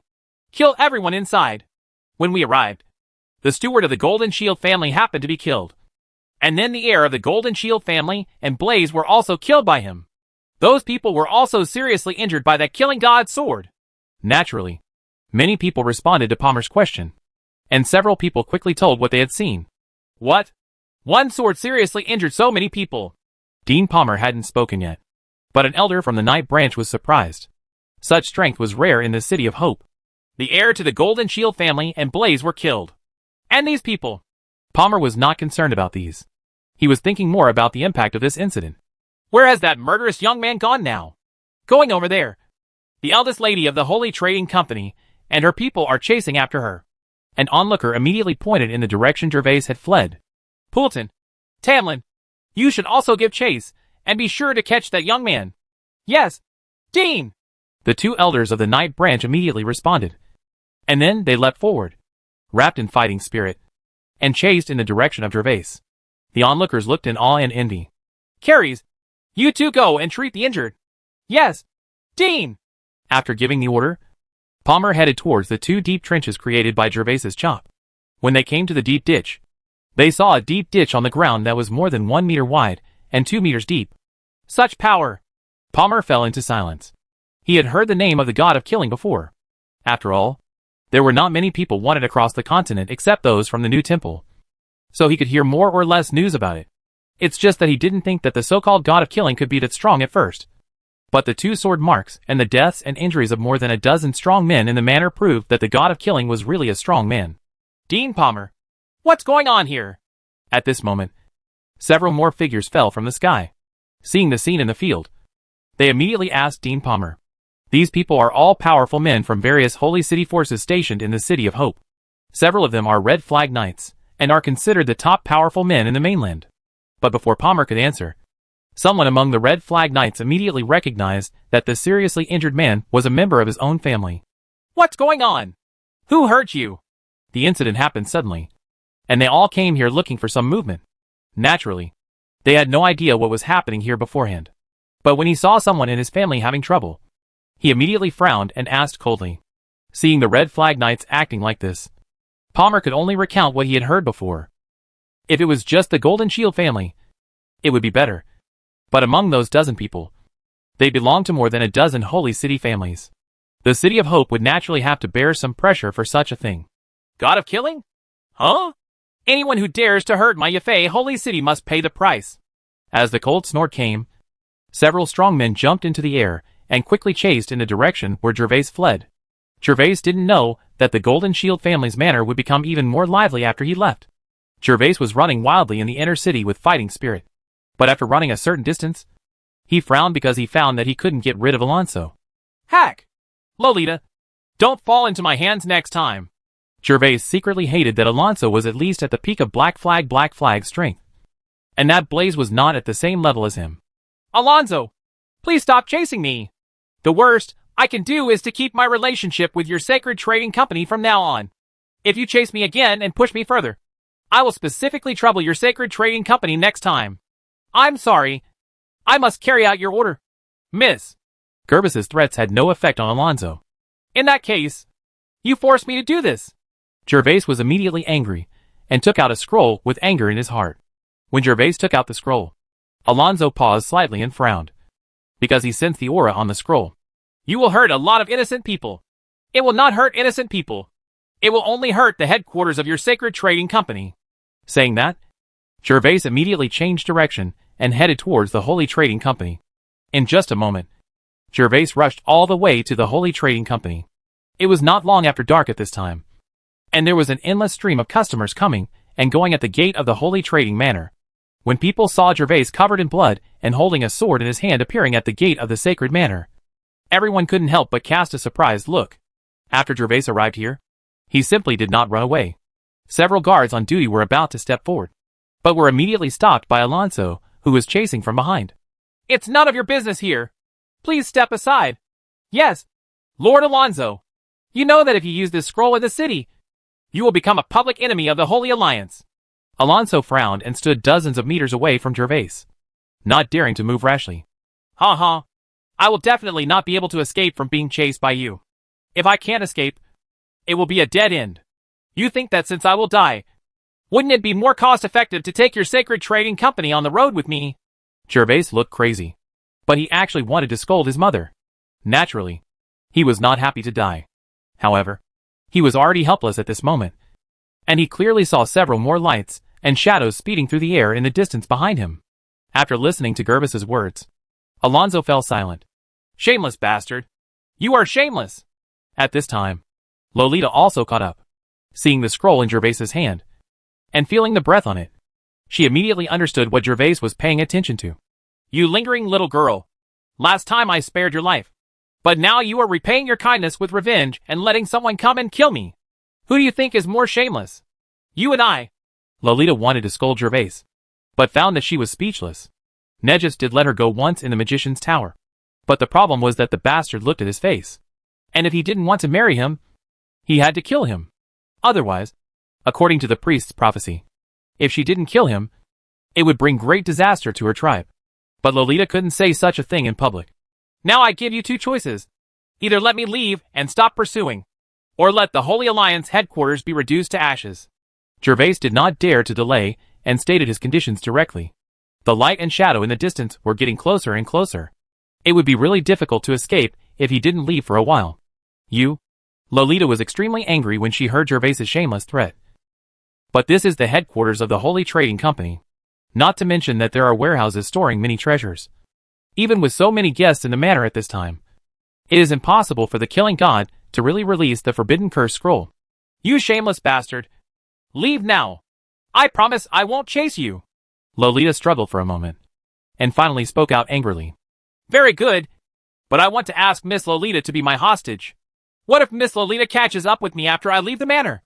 Gervais is not stupid. As long as he leaves the Holy Trading Company, he will never have a chance to come back. Then there will be nothing to threaten Alonso. No. At this moment, Vauden, who had been silent until now, suddenly spoke up. Hearing the sound, Gervais immediately glanced at Vauden curiously. Although Vauden was still wearing a robe and a hood, he immediately recognized that this person was the same person he and Lucky met. One of the Sea tribe. Although I was very curious as to why a Sea tribe would help Lolita refuse. Gervais had no time to care about him. I only give you 5 seconds to think about it. Otherwise, I will activate the Forbidden Curse scroll in my hand immediately. Gervais had no time to delay any longer. If the other pursuers arrived, he would be unable to fly. 5, 4, 3, 2 Gervais looked determined. As he slowly counted out the numbers, his hand slowly moved towards the mechanism that activated the scroll. Don't want! When Gervais was about to count to 1, Lolita shouted angrily. He didn't see any intention of cheating in Gervais, and thinking that Gervais's actions were crazy every time, Lolita didn't dare to bet on whether the shameless bastard was deceiving herself. Lolita! Don't go! Vauden was immediately startled. Even if the Holy Trading Company was destroyed, he did not dare to let Lolita be a hostage. So he quickly stepped forward to stop Lolita. But how could Lolita listen to him? After making the decision, she immediately avoided Vauden's grasp and quickly walked to Gervais. Although she thinks Gervais is a shameless bastard, Lolita subconsciously believes that Gervais will not do anything to hurt her. Very good! Alonso, I don't want to see you chasing after me after I leave. I am a man of my word. Your lady will let her go later. When Gervais saw Lolita approaching, he didn't hesitate at all. He put his arm around Lolita's shoulders and said something to Alonso. The moment Lolita was hugged by Gervais, her body trembled, and she clenched her teeth tightly but made no sound. After Gervais finished speaking, he immediately hugged Lolita and headed deeper into the manor. Asshole! Vauden cursed angrily. Previously, he wanted to speak up and say something, but his apparent identity was just a guest of the sacred manor. Therefore, there is no way to speak in front of everyone. Otherwise, if the details of the Holy Trading Company are exposed, the Holy Trading Company will be finished. Don't move. I'll let you go when I'm farther away. Gervais came to the depths of the Holy Trading Manor and did not see Alonso chasing him. Then he relaxed a little and continued running wildly with Lolita in his arms. But Lolita was a little dishonest when he was holding her, and her body was still struggling slightly all day long. So Gervais immediately comforted her. Humph. Shameless! Lolita never gave Gervais a good look, and immediately snorted after hearing his comfort. Snapped. It's not because you are still haunted. Why have you forgotten the lesson I gave you last time? When Gervais heard the cold snort, he immediately slapped the place where he slapped him last time, making a crisp sound. Lolita's lack of knowledge really made Gervais a little annoyed. If Lolita hadn't been a top beauty, he would have slapped her down if she was a young man. After all, caring for women and cherishing Jade was the moral code of young people in previous lives and the new century. But there is no moral code to talk about when it comes to big men who pick their feet. When Lolita was slapped by Gervais, she was so embarrassed and angry that she wanted to have a fit. But when he saw that Gervais's palm that had previously slapped him was eager to try again, he immediately closed his mouth with a cold face. Seeing this, Gervais slowly put down his arms. He originally wanted to be fair and honest and experience softness again, but Lolita learned to be smart. Next, Gervais took Lolita and galloped all the way, and soon left the manor of the Holy Trading Company and came to the streets behind. Gervais definitely cannot leave the city at this moment, so he is planning to escape towards the college. As long as he returns to the dormitory and gives himself more than 10 minutes, he can change his identity immediately. Chapter 632 Little Conk. Gervais held Lolita in his arms and continued to cross the two streets. As he got closer and closer to the college, Gervais turned his head and looked around, and found that the light and shadow behind him were still chasing. Almost putting this chick down! Gervais was unwilling to let Lolita know his final whereabouts, so he planned to leave Lolita behind. At this time, a lake appeared on the side of the street in front of Gervais. Gervais's eyes suddenly lit up, and he thought that it would be just right to put Lolita there. So Gervais galloped away quickly. When he came to the edge of the lake, Gervais immediately stopped and then lowered his head to look at Lolita in his arms. He was about to say a few harsh words and leave, but suddenly he frowned. What is this? When Gervais lowered his head, he suddenly found that there was a small conch in Lolita's hand. He immediately reached out and grabbed it and asked coldly, Asshole! Give it back to me! Lolita did not expect that Gervais would suddenly stop and lower her head, and immediately became anxious when she saw the little conch being snatched away by Gervais. This small conch is actually the one that Lolita blew last time. It is specially used by Lolita to convey information to her subordinates or other sea people. By the way, it can also let the surrounding sea people sense where she is. So this little conch can be said to be a locator. It was just that it had been kept in the storage space before. But after leaving the Holy Trading Manor, Lolita secretly took it out from the storage space, hoping that Alonso and the others could find her by looking for the location of the small conch. How dare you be dishonest? It seems you really think I have a good temper. No matter how stupid he was, Gervais guessed that there must be something strange in it, and immediately put the small conch into his space ring. Then he looked at Lolita with a fierce look on his face. You mean me? Snapped. Ah! You bastard! Snap! Snap! Snap! You bastard woo woo woo! Gervais really didn't show mercy this time. He raised his palm and slapped Lolita's buttocks. Every time he slapped, there would be a crisp snapping sound, and Lolita actually choked up. So one can imagine how hard Gervais slapped her. Girl, don't trouble me again in the future. Otherwise, I won't let you go so easily next time. I'll strip you naked and beat you.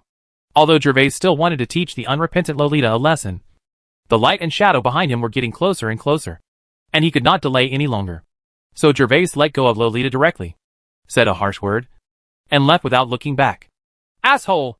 Gervais walked gracefully, and Lolita, who was holding her buttocks, gritted her teeth and cursed at Gervais's back. There were actually a few drops of crystal tears in her eyes. How had she, the little princess of the Sea Clan, ever been treated like this? Last time in the Magician Tower, this bastard only beat her lightly, and Adela was also encountered with her, so she was not so aggrieved psychologically. But this time, the bastard was serious about it, and he was very hateful. She felt that but was still burning. Lolita! Miss! Only 4 or 5 seconds had passed when the voices of Vaden and Alonso came from behind Lolita. The two followed Lolita secretly by relying on Lolita's little conch. They were just worried about being discovered by Gervais, so they didn't dare to chase too closely. The conch suddenly lost its sense before, so the two of them thought something had happened and rushed forward immediately. Are you okay? Seeing that his sister's eyes were slightly red, Vaden immediately stepped forward and asked with concern. Unexpectedly, when Lolita saw him walking in front of him, she became so angry that she raised her foot and kicked him. Ouch! Sister! My feet are almost swollen!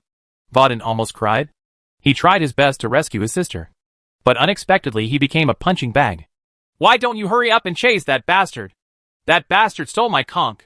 After a hard kick on Vauden's calf, Lolita finally calmed down, and then said coldly to Alonso and Vauden. Ah! That's the trait your father gave you. The one that can summon our people. If it falls into the hands of the human race, you'll be in trouble. Hearing that Lolita had lost the conch, Vauden let out a soft cry again. If the little conch is taken away by the forces of the Holy Alliance, it will be easy to trap the sea people in the future. This conch was specially made by his father to protect Lolita's safety. Anyone from the sea tribe, or even some aquatic creatures, will resonate with it after hearing it and rush to where the conch is as soon as possible. Boom. Oops. If you want to talk too much, hurry up and chase that bastard with Alonso. How could Lolita reason with Vauden? When she saw that Alonso was already chasing after her while her brother was still ink, she immediately sent him another flying kick. Poor the dignified second prince of the Sea clan. He was usually very majestic, but in front of his sister, he could only fight back or scold her. Why don't I go? Vauden naturally did not dare to stay any longer, so he immediately chased Alonso. After Gervais let go of Lolita, he immediately started running. He knew that the pursuers would not give him much time, and he only had a few dozen seconds at most. Once your figure is discovered by the enemy, there is no way to escape their sight. Soon, Gervais ran to the college wall. Seeing this, Gervais immediately jumped up and climbed over the 4-meter-high wall with ease. After steadily crossing the wall and entering the academy, Gervais did not start running immediately. Instead, he began to take off his armor while looking around. The academy is no different from the streets. If you run fast while wearing armor at night, the sound of the armor will definitely be noticed by others. There are many elders and mentors in this academy who are strong. Who? He quickly took off his armor and was about to put on his robe when he suddenly heard a loud shout. Not good! We were discovered! Gervais secretly thought that something was wrong.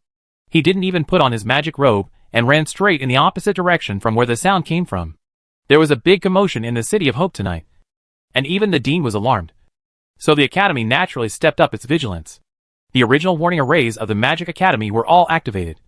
So Gervais was actually discovered the moment he climbed over the wall. When Gervais started running wildly, the instructor behind him sounded the alarm bell without hesitation. Hurry up and chase! Someone breaks into the academy! The college suddenly became noisy, and groups of people ran towards the direction where the alarm bell sounded. Fortunately, Gervais climbed over the wall and entered the campus of the magic branch.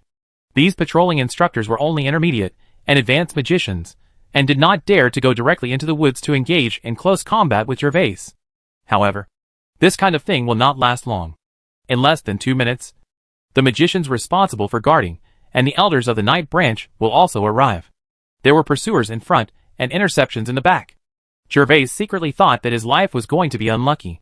His face had not changed yet, and even if he put on the magic robe, he would not be able to withstand the scrutiny. No! I have to find a place to hide and change my appearance back to Harry. Gervais knew that before long, both the strong men in the academy and the pursuers from behind would arrive. So he had to find a way to change back to his identity immediately.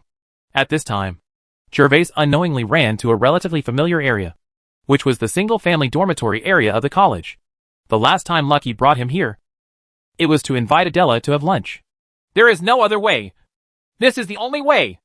Gervais saw a small building not far ahead that happened to belong to Adela. So he gritted his teeth and ran over. Chapter 633 The Fierce Night. When Gervais came to the small building, he jumped up to the balcony on the second floor, and then pushed the balcony window. Gervais found that he was lucky. The window was not locked, so Gervais immediately slipped in. After Gervais slipped into the small building, his pursuers also chased him outside the small building. Where are you going? I just saw that black shadow fleeing this way. Would you go to these dormitories? If that's true, that's going to be troublesome. Keep chasing. The others and I will hold this area and wait for the elders to come. The students living in this dormitory area are either rich or noble, or extremely talented students. They are worried that if the intruder really sneaks into these rooms, they and others rush to check. If the students inside being taken hostage would be troublesome. Therefore, the instructor who led the team was very smart and asked people to surround the place. As long as the elders of the college arrived, the intruders were really in these small buildings and could be resolved with the help of a few elders. What's going on? Someone broke into the academy. Not long after the words of the team leader, 3 elders from the academy arrived, much faster than he expected. I've seen 3 elders. Margaret, Langdon, and Adams. Someone just broke in through the college wall, and we found it. The person fled nearby and disappeared. We are not sure whether the intruder has entered. These small college dormitory buildings have surrounded this place. When the instructors and guards saw the arrival of the 3 elders, they all bowed respectfully and greeted them, and immediately told the truth. One of these 3 elders is a magician, and the other 2 are red flag knights. Hearing the answer from the team leader, the 3 elders looked at each other without hesitation. Finally, Margaret immediately said, "You are responsible for searching those buildings, and I will search this one." Margaret pointed first to a few buildings in the distance and asked the 2 elders of the Knight branch to search. Then she pointed to a small building next to her behind her ears to indicate that she would search. And this building was Adai's. The small building. Margaret is a light mage, and the only female mage in the academy. Adela is not only her student, but Sky City has a close relationship with her, so she does not dare to neglect. Naturally need to check on Adela in person. Moreover, Adela's small building was dark, and it was obvious that people had fallen asleep. As a woman, she was naturally the best person to check it out. "Okay, Your Majesty, Margaret." The other 2 elders naturally had no objection. After they determined their respective goals, they immediately took action. Although he had already arrived in the small building, Gervais could clearly hear the conversations of those outside and the arrival of the college elders. He suddenly became anxious. If he was caught now, and so many strong men were chasing him, even if he still had a strength-enhancing fruit, it would be of no use. Gervais looked around first. Hiding in these places was definitely not possible. After all, people who came later would definitely search carefully. If he wanted to escape, there was only one place. Finally, Gervais gritted his teeth and walked towards the corridor of the small building. That night, the moonlight was bright. Adela was lying on the balcony window looking at the stars in the sky. Her thoughts were wandering, and she was holding a used crystal bottle of medicine in her hand. This potion was given by a person who made her hate and angry, but she often thought of it. Her first meeting with that man could be said to be very irritating. The man appeared in her bathing place like a shameless gangster, peeked at her and then fled. At that time, Adela really hated him, and for the first time in her life, she had the idea of killing someone. Although the second meeting was unexpected, Adela naturally wanted to kill him and had already taken action. Only later did she realize that it was completely impossible and a bit ridiculous for her to kill him with her own hands, because that man was so powerful. Even hundreds of thousands of members of the big and small families were unable to do anything to him, and they were killed and fled in embarrassment. At that time, the group of them were worried that this man would hold a grudge, so they prepared to flee. But unexpectedly they were surrounded by orcs with scheming intentions. Just at the moment of crisis, that shameless gangster appeared like an arrogant god of murder, in front of him and others. Then one person and one sword killed thousands of orcs to pieces, and the whole land was wailed.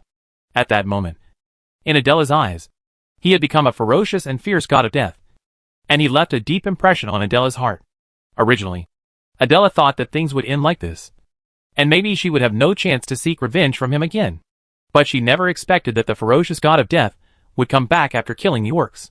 Just when she thought that the god of death was here to take revenge and wanted to kill them, she found that the ferocious god of death was not ready to kill them. Just gave her and Lolita a profound lesson. In addition to this lesson, what really made Adela change her view of him again was the potion he gave to himself before leaving. This potion is the psychic potion that I and my family have been searching for many years, but still can't find. The potion that can make me an official magician. Adela didn't know who he was, nor how he knew he needed the psychic potion, nor where he got it from.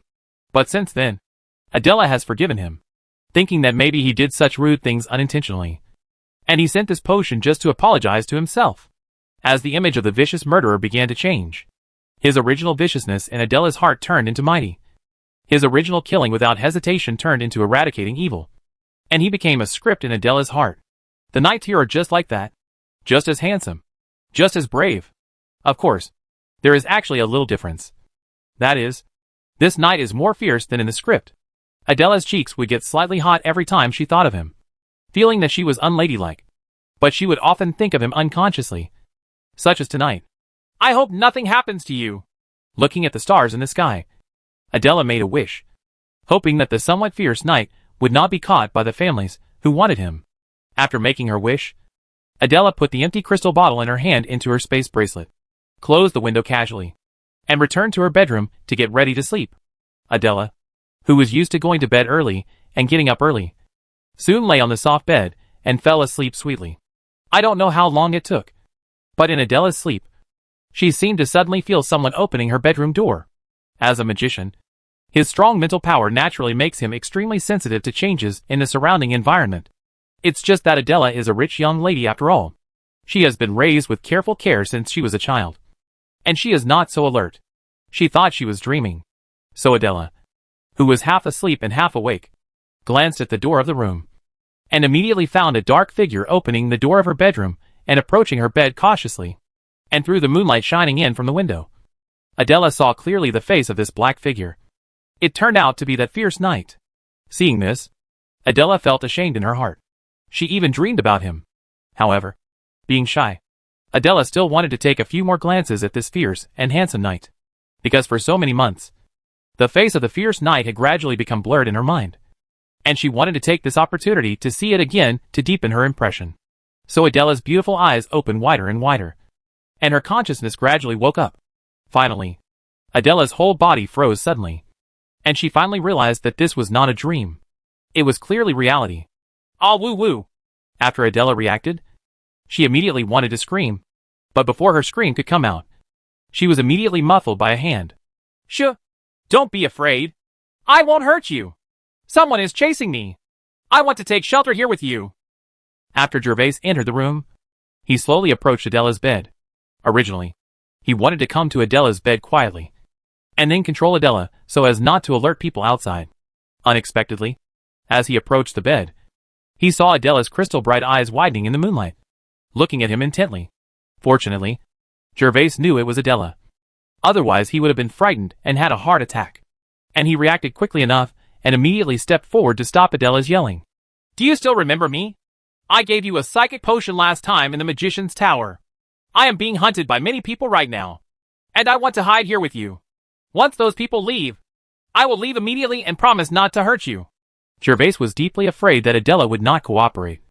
Otherwise it would be impossible to kill her, and it would be impossible to do other things to harm this kind girl. So Gervais could only try to keep his tone softer. Comfort Adela. After hearing Gervais's series of explanations, Adela finally calmed down for a moment, and stared at Gervais with her beautiful, bright eyes. Do you believe me? I promise, I just want to come to your place to escape.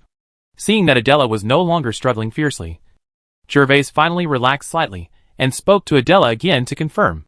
Adela's little mouth was covered, so naturally she couldn't answer. Finally, her crystal eyes blinked, and her head nodded slightly. Bangta. At the same time, there was a slight sound of the door opening downstairs. Gervais suddenly felt anxious, knowing that someone had come in to search. Originally, he asked Adela to pretend to go downstairs to check on the person who was conducting the search. But now it was obviously too late. Gervais quickly looked around, but there were special dressing rooms in the luxurious buildings of wealthy families in the world. Naturally, there were no wardrobes or anything like that in the bedrooms. Looking at the unobstructed view of the bedroom, Gervais could only focus on Adela's bed. That's all! Gervais secretly thought in his heart, and then jumped onto Adela's bed and got into the bed with the speed of hiding his ears. Aw, you and me. Hush! I'll be dead if they catch me. Chapter 634 Hiding Under the Covers. After Margaret and the other two elders assigned the search targets, they gave instructions to several college guards to be on standby outside Adela's small building. And then they arrived with gentle steps in front of Adela's small building. The dormitory doors in this villa area are also fortified with magic circles. But such a simple magic circle is naturally not a problem for Margaret, a magician. I saw Margaret coming to the door of the small building, and then she began to sing in a low voice. Bangta. After just a little effort, with a snapping sound, the door of Lolita's small building slowly opened in front of Margaret. After the door opened, Margaret walked carefully towards the house without any hesitation, holding the staff in hand. The layout of all dormitory buildings in the college is the same. So even though the first floor of the building was dark at this time, Margaret's footsteps did not bump. He walked all the way through the corridor and came to the stairs. The bedroom in the small building was on the second floor. Margaret did not call out to Adela, but walked steadily up to the second floor in the dark. In Margaret's opinion, it was natural to catch the intruder, not as important as Adela's safety. Soon, Margaret arrived at the second floor of this small building. Because of the full moon tonight, the moonlight shone on the second floor, making the upper floor visible to the naked eye. Margaret first carefully observed the surrounding situation and found no abnormalities, and then came directly to the door of Adela's bedroom. At this time, Adela's bedroom door was closed. Margaret twisted it slightly and found that the bedroom door was not locked from the inside. So she gently pushed the door and looked inside. There was an exquisite bed in the center of the large bedroom, and through the translucent curtains hanging in an orderly manner above the bed, Margarina could see a delicate figure lying on her side on the bed, sleeping soundly under the quilt. Adela! In order not to scare Adela, Margarina called softly before approaching. Huh? Who? However, no matter how soft Marjorie's call was, being suddenly woken up by someone in her bedroom was quite a shock. Adela was suddenly startled. She sat up slightly with her arms supporting her upper body. She quickly pulled the quilt in front of her and asked in a shocked voice. Adela, it's me, Tutor Margaret. Margaret quickly released a small-scale flash spell to illuminate herself, and then spoke to comfort her. Oh, it turns out to be the instructor. I wonder if there is something wrong with you coming to my place so late. Adela breathed a sigh of relief, but looked at Margaret with a somewhat puzzled expression. Tonight, an outsider broke into the college and ran into the dormitory area. So for safety's sake, the instructor came in without notifying you. Adela, don't blame the instructor for scaring you. Margaret took a few steps closer, glanced around, and explained softly. Oh, there is an intruder. Of course I won't blame you. Mentor! Lolita nodded, but the corners of the quilt were still caught on her chest. It could be seen from her exposed white and smooth shoulders that Adela did not wear extra clothes when sleeping. Well, then Adela, have a good rest. The instructor will search the room for you later, so you don't have to get up. After confirming that there was no hiding place except for a dressing table in this large bedroom, Margarina was ready to leave. She also knew that wealthy ladies like Adela basically did not wear pajamas when sleeping in order to make their bodies more beautiful. So Margaret naturally had no intention of letting Adela get up. Well, thank you, Tutor. Lolita seemed a little embarrassed when her instructor found out that she was sleeping without wearing pajamas, and she immediately nodded with a blush on her face. In fact, Adela was trembling in her heart right now. There was a man hiding under her blanket. If Margaret discovered it at this time, he would not be able to see anyone in the future. So she naturally wished that her mentor could leave as soon as possible. Okay, Adela, then you can sleep peacefully. The instructor will have checked the room to make sure it is safe and will close the door for you. Margaret nodded kindly to Adela, then slowly exited the room, closing the bedroom door. Can you? Shh, no one's gone yet. Adela was a little embarrassed and just opened her mouth to ask Gervais to get out of bed, but was immediately stopped by Gervais, because Gervais could sense that Margaret did not leave, but stood beside her, outside the door. Hearing Gervais' words hiding under the quilt, Adela gritted her teeth. In the end, she could only hold the quilt tightly, trying not to let her body be seen by Gervais under the quilt. The small building was quiet for about 3 or 4 minutes. Finally, slight footsteps sounded outside the door again, accompanied by the sound of a mantra being chanted in a low voice. That was when Margaret was using the flash technique to start checking the safety of the small building. At this time, Gervais relaxed slightly. In fact, he didn't feel well either. In order to avoid being noticed as strange as possible, he hid himself under the quilt and pressed closely against Adela. Even the tip of his nose was pressed against Adela's back to avoid being seen. So it was stuffy under the quilt. Just don't mention it. At this time, Margaret began to search other places in the small building, which showed that she had temporarily escaped danger. Thinking of this, Gervais's attention began to be distracted. Adela's smooth and white back was just a stone's throw away from the tip of Gervais's nose. The woman's fragrance on her body naturally invaded the tip of his nose without any reservation. Thinking of Adela's delicate and pretty face immediately made Gervais feel that the fragrance was. It's a sweet feeling. Before Gervais got into Adela's bed, he never thought that these wealthy ladies would not wear pajamas when sleeping. But when he got into bed and discovered all this, he naturally had no other choice but to bite the bullet and continue hiding. Fortunately, Adela cooperated and did not report Gervais. Otherwise, he would not only have to bear the reputation of a murderous god, but also the reputation of a pervert. After hiding under the quilt for a while, Gervais felt that he really couldn't hold it in anymore, so he could only reluctantly move his body, and then exposed half of his head out of the quilt. In an instant, Gervais began to breathe in fresh air. But even though he left under the quilt, he could still smell the fragrance of Adela. But it was not so hot. Ah! My mentor hasn't left yet. Go back quickly! Adela seemed to feel something. She turned around and saw Gervais actually getting his head out of the quilt. Hearing the movement outside the bedroom, Adela immediately reminded him. Now she is more worried about being discovered by her mentor than Gervais. It's okay. If she really comes over, I'll hide back. It's too stuffy under the quilt. Gervais was moved by this kind-hearted daughter and explained to her with a smile. After hearing this, Adela stopped talking. She just hugged the quilt tightly and turned her pretty face back, no longer looking at Gervais. Time passed by, and there were no more words in the bedroom. The only thing that could be heard was the thumping heartbeats of the two of them. Bangta. About 10 minutes later, there was finally a slight slamming of the door downstairs. I checked here and found nothing. What about you? Soon, Margaret's words came from outside the small building. We didn't find anything there. It seems that the intruder probably didn't stay here. I heard that this intruder is very powerful. Petin and Tamlin just followed the dean's order to recover the academy. And now they have searched other places in the academy. The intruder and the god of death are probably the same person. Personal. The other two elders were naturally not as careful as Margaret when searching. They were very simple and crude. So they walked out of the small building after searching without finding anything. The masters who had previously chased Gervais had also chased them outside the college. However, because this was the Alliance College of Higher Education, only 2 college elders sent by Dean Palmer chased in and chased the masters from the Golden Shield Manor. The incident was informed to everyone in the academy. Margaret was the last one to complete the search, so the 2 elders who had just arrived with her relayed the story to her again. Then we will immediately lead a search team. If the students encounter him, they will not be able to fight back at all. Margaret was also startled. Naturally, she was aware of the huge noise and energy fluctuations, so she specially increased her vigilance tonight. What had happened earlier appeared faster than usual. Good.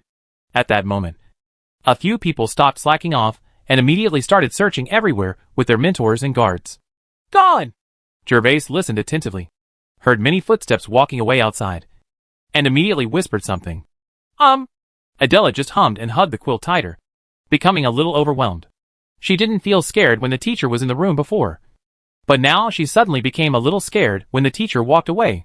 When Gervais saw Adela looking like this, he immediately knew what she was worried about now.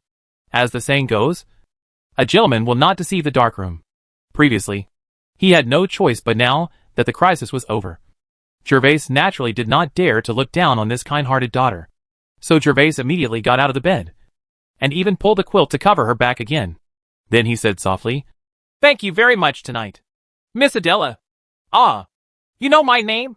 Seeing that Gervais behaved well, Adela immediately got out of bed and got out of bed. And then she calmed down a little. When he heard Gervais calling him, he immediately whispered, obviously a little surprised that Gervais could call her name. Of course I know your name. Otherwise, how would I know that you needed the psychic potion in the first place? Gervais smiled slightly. After listening to Gervais's words, Adela pursed her lips, covered her hands with the quilt, looked at Gervais, lowered her head, and finally hesitated. Why are you being hunted down by your mentor? In her impression, her mentors were all very decent. Now she was chasing Gervais. Did Gervais do something bad? I went to the Golden Shield family's headquarters tonight to kill Warren. So I was chased by many people. I had no choice but to run to the academy. I didn't expect to meet you by chance. Gervais answered truthfully. He knew that the relationship between Adela and Warren was not good, and Adela even hated Warren a little.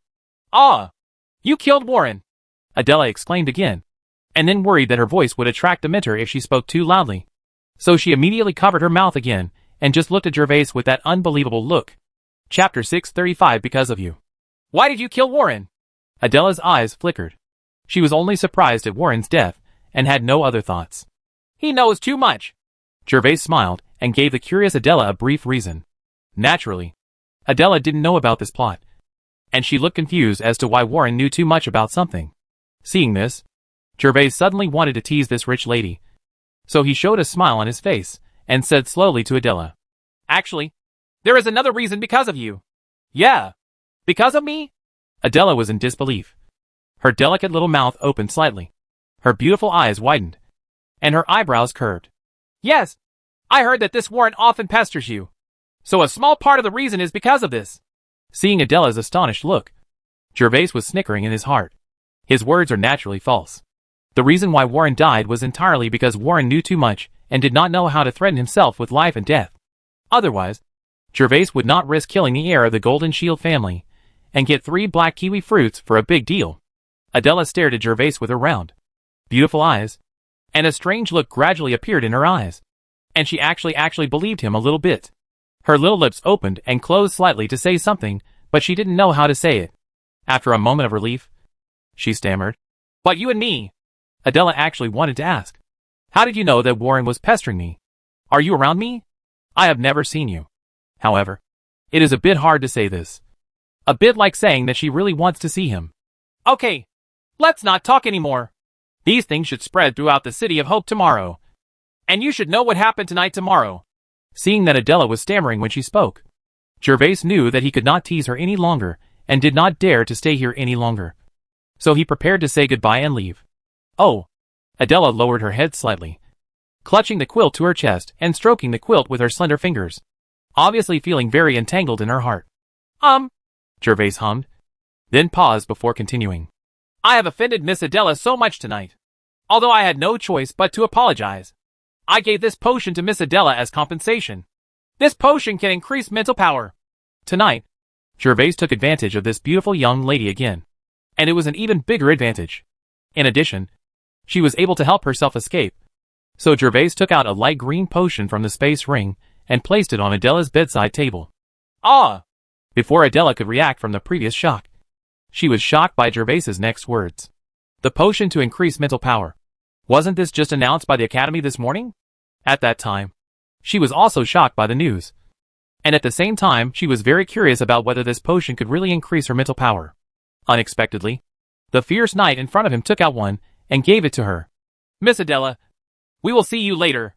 I need to stay in Miss Adela's small building for another 10 minutes. And I will leave in 10 minutes. I hope Miss Adela will not leave the bedroom during this period. Gervais ignored Adela's surprise and walked to the bedroom door and opened the door, etc. Just as Gervais was about to walk out of the bedroom, a soft call came from behind. Gervais turned his head and looked at Adela. When Adela saw him turning his head, she immediately lowered her head with a blushing face and hesitated. Well, can you tell me your name? Seeing Adela looking like this, Gervais smiled. She was really a rare and lovely young lady. My name is Gervais Gale. If you see me in the future, you can call me Gervais. Bangta. Gervais finished speaking, followed by the sound of the door closing. At this moment, Adela immediately raised her head and saw that the door had been closed and the large bedroom became empty. Gervais Gale. Adela was slightly distracted as she muttered Gervais's name. After waiting for about 10 minutes, she heard the sound of the door slamming downstairs. And Adela knew that the fierce knight had left. Ah! This is so embarrassing! At this time, Adela's mood relaxed slightly. But at the same time as she relaxed, she was immediately occupied by shyness when thinking about tonight's events. The quilt covering her body was completely pulled over her head, and Adela kept rolling with her head covered. Fortunately, this world is a Western fantasy world, and the atmosphere of aristocratic society is inherently open. And rich young ladies, like Adela, have never received any ethical indoctrination about men and women not being intimate with each other since they were young. Moreover, the image of Gervais has left a deep mark on Adela's heart. So Adela's shyness is just the shyness of a simple girl, and does not have the desire to live. If Gervais traveled to ancient China and did what he did tonight, he would either find a way to marry Adela immediately, or wait to hear the news of the beautiful lady's martyrdom in 2 days.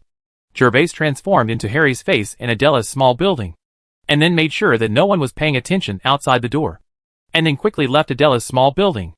After walking out of the small building, Gervais covered the hood of his magic robe and walked along the college road towards his dormitory. He did not hide his figure. There was a big search in the college tonight, so it was easier to be sneaky. Arouse suspicion. Stop! Who are you? There were very few students on the road at this time, so Gervais could only leave the single-family dormitory area where Adela was located and was immediately discovered by a team of searching instructors. But Gervais was naturally not in a hurry. He was very confident in the efficacy of the magical mask. Tutor! Gervais pretended to be startled, and then stopped, Which department are you from? Where's your student card? Teacher, I am a trainee magician of the fire department. This is my student card. Gervais immediately took out his student card and handed it over. The instructor took the student card and injected a slight amount of magic power. The inscription on Gervais's student card immediately shone. And then the instructor used his perception to carefully explore Gervais. After everything was done, he relaxed and nodded to Gervais. Someone broke into the college tonight. Please go back quickly. Be safe. There was no fighting spirit in Gervais. And the student card was genuine. So there was nothing suspicious about him. Oh. Okay. Mentor. I'll go back now. Gervais took the student card, saluted the instructor, and then continued walking towards his dormitory. Next, Gervais encountered 2 more cross-examinations, but still passed easily. Soon, Gervais returned to his dormitory. He first looked at the window where he found someone watching him during the day, and found that there was no one there, and he had probably left. Gervais stopped paying attention, and went straight to the bathroom to wash up. After washing up, Gervais laid down on the bed and fell asleep. The battle tonight was more intense than ever before, and the side effects of the 50-fold strength kiwi fruit also came, making him feel exhausted. Chapter 636 Love Rival. Gervais slept peacefully, but the turmoil caused by his hacking had just begun. As the news of the casualties of many White Flag and Black Flag Knights spread, more powerful men from various holy cities rushed towards the Golden Shield family station. When everyone came to the manor and saw the 2 deep sword marks on the ground and heard about the approximate age of the god of death, they all fell into deep thought. The murderous young man is only about 20 years old now. But if he is given another 10 or 20 years, how terrifying will he be by then? By then, I'm afraid no one in the Holy Alliance will be able to match it. The most important thing is that the identity of this murderer is unknown, and he is always in the dark. Moreover, it seems that this murderer is still very cruel, which makes them a little uneasy. No matter who it is, what they fear most is naturally the unknown threat. Did you catch that murderer? After a short period of contemplation, the first words of these strong men's questions were surprisingly unanimous. They all wanted to know the identity of the killing god. No. I heard that the killing god probably escaped into the Alliance College. There are already more than 10 elders from the Alliance College searching for him. And so far no trace of him has been found. Let's go! Let's wait outside the academy. After receiving the news, the strong men did not stay in the manor, but went to wait outside the Alliance College of Higher Education. Naturally, they did this to trap the murderer in the academy and prevent him from escaping. Unfortunately, no one knew that the god of death was already sleeping soundly on his soft bed, and their siege was destined to be in vain. The next day, the entire city of Hope exploded.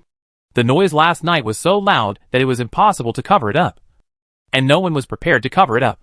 This morning, no matter where you go in the city of Hope, you can hear discussions about the young murderer, especially in taverns and other places where people are mixed.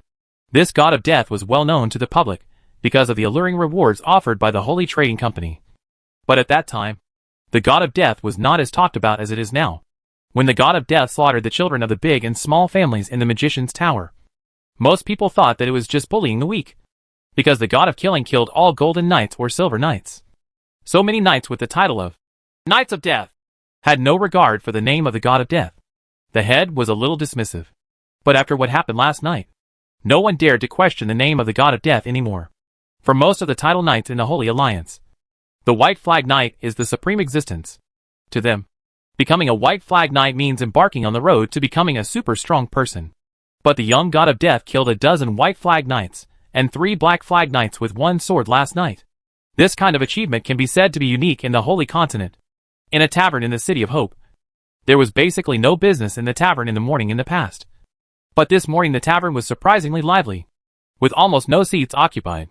The reason for this is naturally related to what happened last night, because after many people got the first-hand news of last night, they immediately wanted to tell others about it and show it off.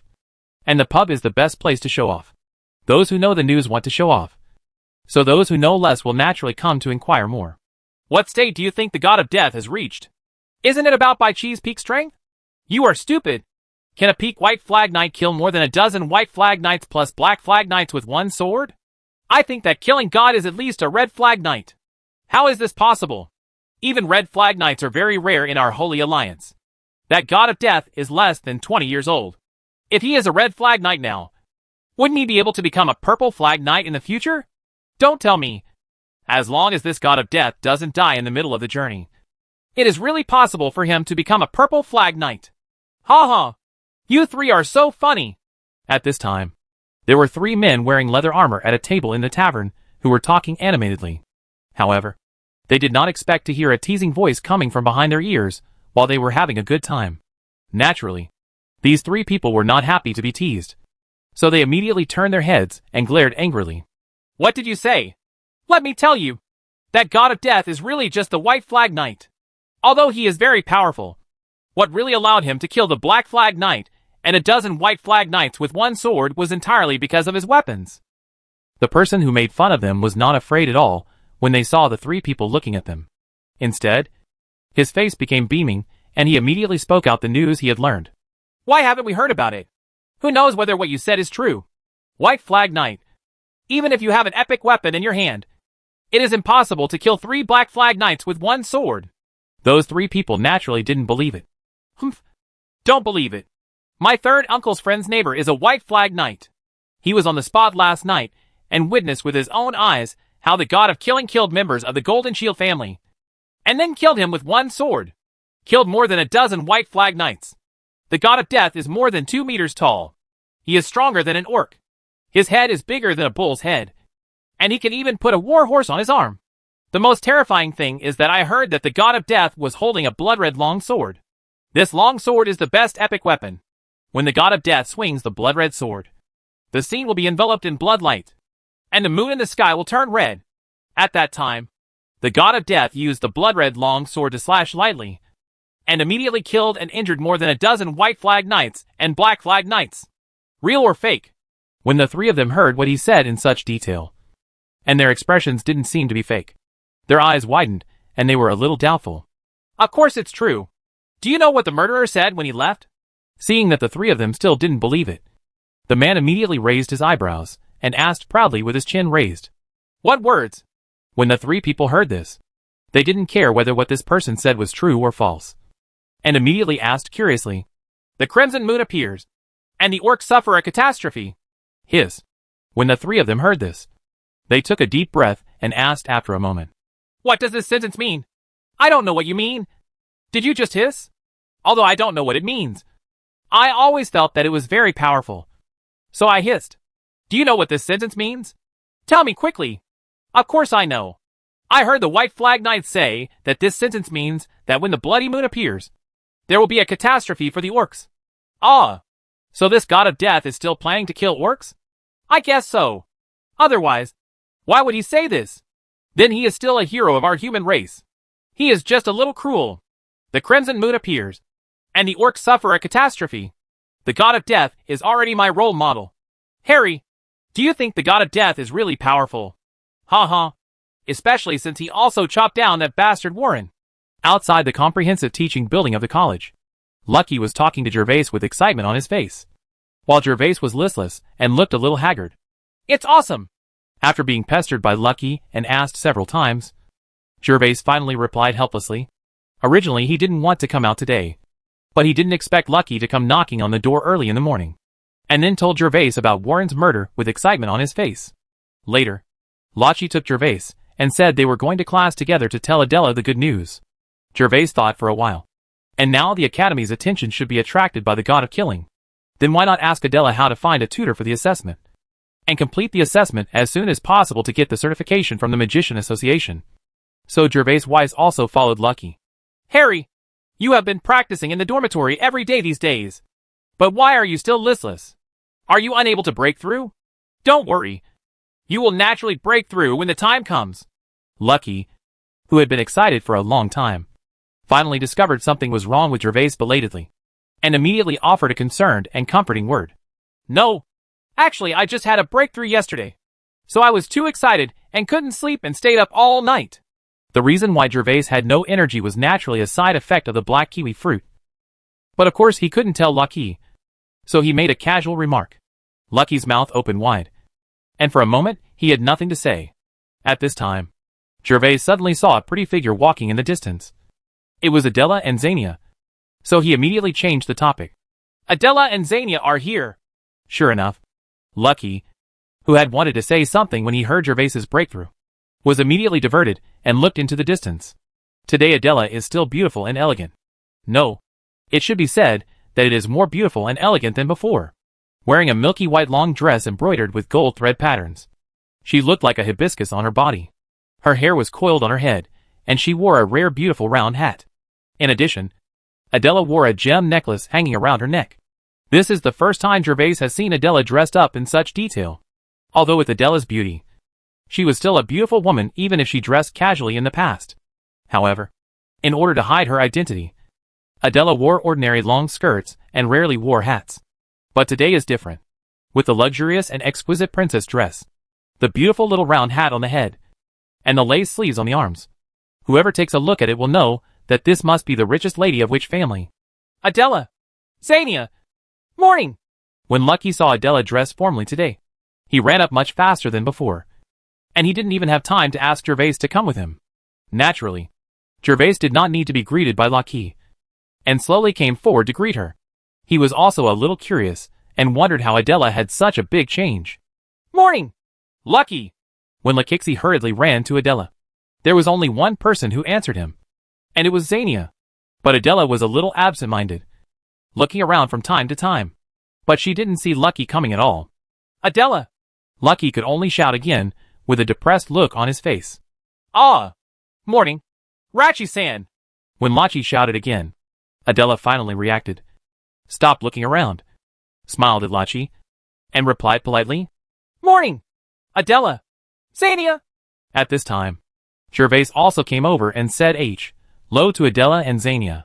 However, when Gervais got closer, he discovered that although Adela was dressed more beautifully and delicately than usual today, her face looked a little haggard, presumably because she didn't sleep well last night. Harry! It's early for you too! Adela and Seignior also replied politely. Come on! Let's go to the classroom! Since Adela was already waiting for him, Lucky spoke immediately, preparing to talk to Adela about the news about Warren's death that he had received after sitting down.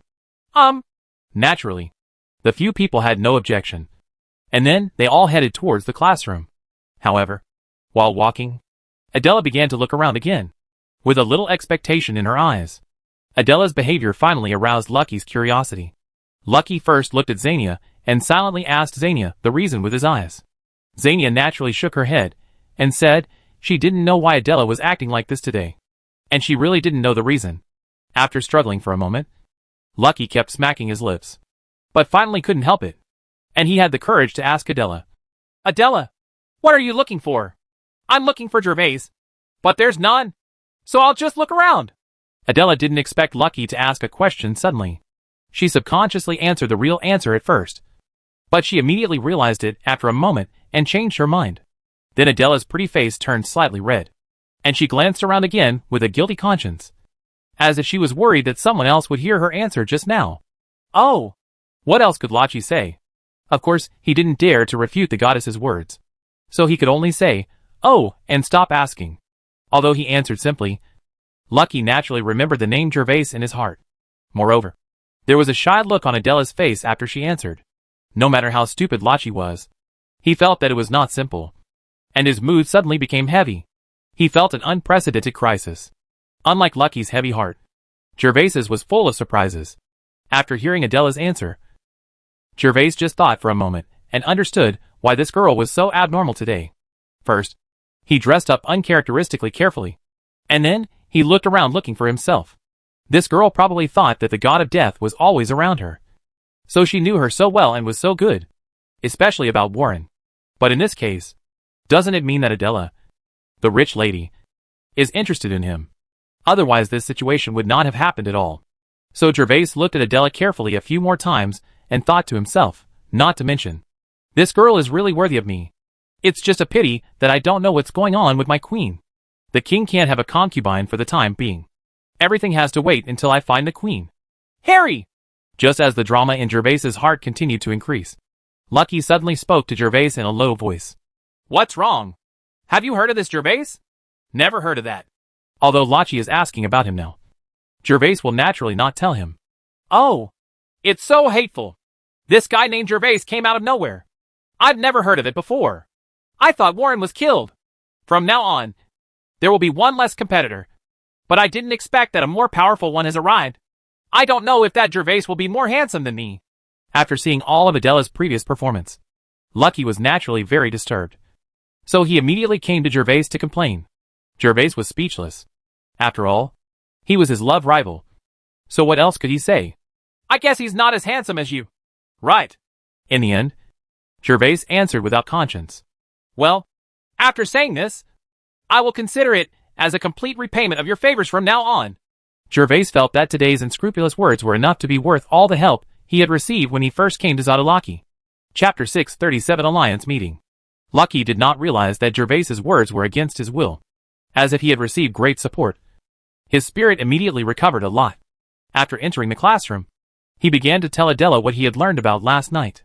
Adela was looking around absent-mindedly and searching for something, and had no time to pay attention to Lucky. When he heard Lucky bring up the topic of last night, he immediately became attentive and listened to Lucky telling the story of the god of death, and would interrupt Lucky from time to curiously ask for some details. Not only did Lucky not feel disgusted by this, but he spoke more and more vigorously, and began to spit. The instructor spoke loudly from above, while Lucky spoke quietly from below. The morning class ended under such circumstances, and Gervais asked his own question while having lunch with Lucky and others. Adela and Seignior were very surprised when they heard that Gervais had broken through to become a junior magician and wanted to be tested by a mentor. Of course, they were relieved after a moment. Gervais was also a genius in their minds in the past, because Gervais could not only release more fireballs than other trainee mages, but his fireball skills were also much larger than others. After being surprised, Adela and Seignior told Gervais how to assess and obtain the certificate from the academy. In fact, this is very simple. Just take the student card and find your magic instructor to make an appointment. Then the magic instructor will naturally start arranging the assessment. The exam pattern is exactly the same as Seignior said at the beginning. You only need to release 3 basic magic spells in front of several invigilators. If it is successful, the college will issue a certificate when the time comes. After lunch, several people needed to go back to their respective major classrooms for afternoon classes, so they went directly to their respective classrooms. Gervais followed Seignior to the fire magic teaching building. Under Seignior's leadership, he met the fire magic instructor, the same one he met during his first class. Speaking of pulling, it was very embarrassing when Seignior took Gervais to find this instructor. The instructor always thought that Seignior was going to conduct an assessment. He even wrote the registration form, and finally needed a student card for the final during the certification. They discovered that the person conducting the assessment was actually Gervais, who had been standing next to Seignior. The instructor was very surprised and looked at Gervais in confusion. In his impression, Gervais was very unfamiliar. When Gervais took out his student card, the instructor briefly remembered this auditor who had only attended the class for one morning. Born, however, regardless of whether Gervais comes to attend the class or not, as long as he becomes a junior magician of the fire department, the instructor will receive a certain amount of rewards from the academy. So the instructor only briefly tested Gervais's magic power, and then helped Gervais fill out a new form and made an appointment for the assessment 3 days later. Because the academy's assessment regulations stipulate that the assessment of junior magicians must be completed under the witness of 6 different magic department instructors. That's why such an appointment is required. Gervais didn't have any objections to this, since he had to stay in the academy during this period of time anyway. After the appointment was successful, Gervais naturally did not stay in the teaching building for long, but went directly to his dormitory and began to practice meditation. The side effects of the black strength-enhancing kiwi fruit will last for about 2 days.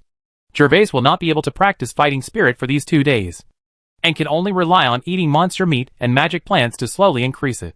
Time flew by, and it was 3 days later. The conference hall at the highest level of the Holy Alliance headquarters was now filled with representatives of various Holy City forces. However, the atmosphere in the conference hall today is a bit subtle, because 1/3 of the people sitting in the conference room today are city lords of various holy cities. And on the round table in the center of the conference hall, among the 12 seats, there are 5 lords of the holy city. The city lords of the holy city usually stay in their own holy city, and rarely come to the Holy Alliance headquarters, because the territory of the Holy Alliance is very vast. A trip by some distant city lords, even if they ride flying beasts, can take as short as 3 to 5 days, or as long as 10.5 months, which is very troublesome. The reason why such a gathering of holy city lords today is because several important things have happened in the Holy Alliance in the past few days. One of them is naturally the god of killing, who has caused a lot of noise recently. The god of death killed 3 Black Flag Knights and several White Flag Knights, and among them were the heirs of the Golden Shield family. Such a thing could be said to shock the entire Holy Alliance. And after 3 or 4 days of searching, the murderer was not even caught. This kind of thing completely made the Golden Shield family furious. After all, the Golden Shield family is one of the top 5 forces in the Holy Alliance. It has never experienced such a slap in the face. And the murderer of the slap in the face escaped unharmed. In anger, the Lord of the Golden Shield Holy City directly mobilized 5,000 elite troops and came outside the City of Hope. Dozens of powerful White Flag Knights and 8 Black Flag Knights, as well as the Lord of the Golden Shield family, all came to the City of Hope. Secondly, it was because of the arrival of the second prince of the Sea Tribe, which was also the main reason why many city lords came. Vaden, the second prince of the Sea Clan, brought a message that the Sea Clan was also going to enter the land of God's fall. Such a thing is unprecedented. Most members of the Sea Clan cannot survive on the shore. So in the past, they have occupied the ocean and have nothing to do with humans, with only some minor frictions. But now that such news suddenly came from the Sea Clan, the Holy Alliance had to consider the next series of consequences. The third is for the mental power enhancing potion announced by the Alliance College of Higher Education. Of course, no one would say this openly, and everyone knew exactly what they were thinking. Everyone knows the value of this mental strength enhancement potion, but it is not possible to confirm its authenticity yet. So everyone took this opportunity to find out. Now that everyone is here, let's start today's meeting. The Holy Alliance headquarters has not gathered so many city lords to attend the meeting in several years. So let me, an old man, be the one to preside over the meeting today. First of all, I would like to thank all the holy cities for their attack on the new temple this time. These holy cities acted in unison and wiped out many members of the new temple. At this time, an old man sitting at the central round table spoke. Although this old man was not young, he could not see any signs of aging. His aura was unmatched by even the city lords around the round table. Of course, the other city lords are all middle-aged, and their strength may also be due to their age. The old man who spoke was none other than Duke Edward, the Lord of the City in the Sky, Adela's grandfather. Last time, it was because of the new temple's mischief in Nam's Magician Tower that it almost caused an accident to his beloved granddaughter. Therefore, Duke Edward directly asked the representative to convey a verbal message, asking each holy city to conduct a round of attacks on the new temple. This kind of thing has not been voted on at the meeting, and it is entirely the opinion of the Sky City family. However, no holy city does not give face, at least on the surface. They have carried out a large-scale attack on the new temple, arrested and eliminated many few new temple members. Therefore, today, Duke Edward thanked him personally, which can be regarded as a heavyweight thank you. Chapter 638: The Battle for Channel Quota. Now let's talk about the things about the Sea Clan. I believe everyone knows about the letter submitted by the Sea Clan to gain access to the land of God's fall. So please share your opinions. The Sea Clan's desire to enter the land of God's fall concerns the entire Holy Alliance. So it naturally requires a vote by many holy city forces. And the presence of so many holy city lords in person also shows that they attach great importance to this matter. Edward stopped talking after he finished speaking, and the buzz around him suddenly rose. It's impossible. The Sea Clan used to be incompatible with our human race. Our merchant ships and expedition fleets were often attacked by them. How could we let them enter the land of God's fall? Yes, the land of God's fall belongs to the Holy Continent. And the Sea race is not a race of our Holy Continent and is not eligible to enter. We in the Holy City of Langley object. The number of passages into the land of God's fall is already limited. If the Sea tribe is allowed to join, wouldn't our share become even more tense? From the noisy discussion, it was known that most of the Holy City held opposing opinions. In addition to the original disharmony between the Sea Clan and the human race, it was also due to issues of interest. The land of God's fall has existed since ancient times, and the number of passages into the land of God's fall is also fixed. The elves permanently own one such channel. The dragons permanently own one. The humans permanently own 25. And the orcs permanently own 20. Therefore, this passage is originally crowded. And if another one is given up, several holy cities will be affected. Of course, there are people who oppose it. But there are also people who remain silent. And there are even people who agree, such as the Golden Shield family. We, the Golden Shield Holy City, support the Sea Clan in entering the land of God's fall. It was at this time that Halton, the city lord of Golden Shield Holy City, spoke. When Halton's low words spread, the entire conference hall was filled with silence. Everyone stopped talking and cast doubtful eyes on Halton. Even Duke Edward is no exception. Are you all curious about why my Golden Shield family supports the Sea Clan to join the Land of the Gods? Actually, there are 2 reasons. There are seas, rivers and lakes in the first Land of Gods Fall. But the seas, rivers and lakes in the Land of Gods Fall are often occupied by powerful monsters or other creatures. And if the Sea Clan enters the Land of Gods Fall, they will definitely establish a stronghold near the sea rivers and lakes. In this way, not only will the Sea Clan not compete with us for the space in the Land of Gods Fall, but they will also be able to explore the sea, river and lake areas in the Land of Gods Fall that we have never explored before. Halton, the Lord of the Golden Shield Holy City, didn't care at all about the questioning glances from everyone. Instead, he was very calm and stated his reasons. As for the second thing, Vodin, the second prince of the Sea Tribe, has arrived at our alliance headquarters. Let him tell you himself. After speaking, Halton turned his attention to the remaining 11 people on the round table. The real core of the Holy Alliance is actually these 12 holy cities. The other 10 people naturally had no objections after hearing Halton's words.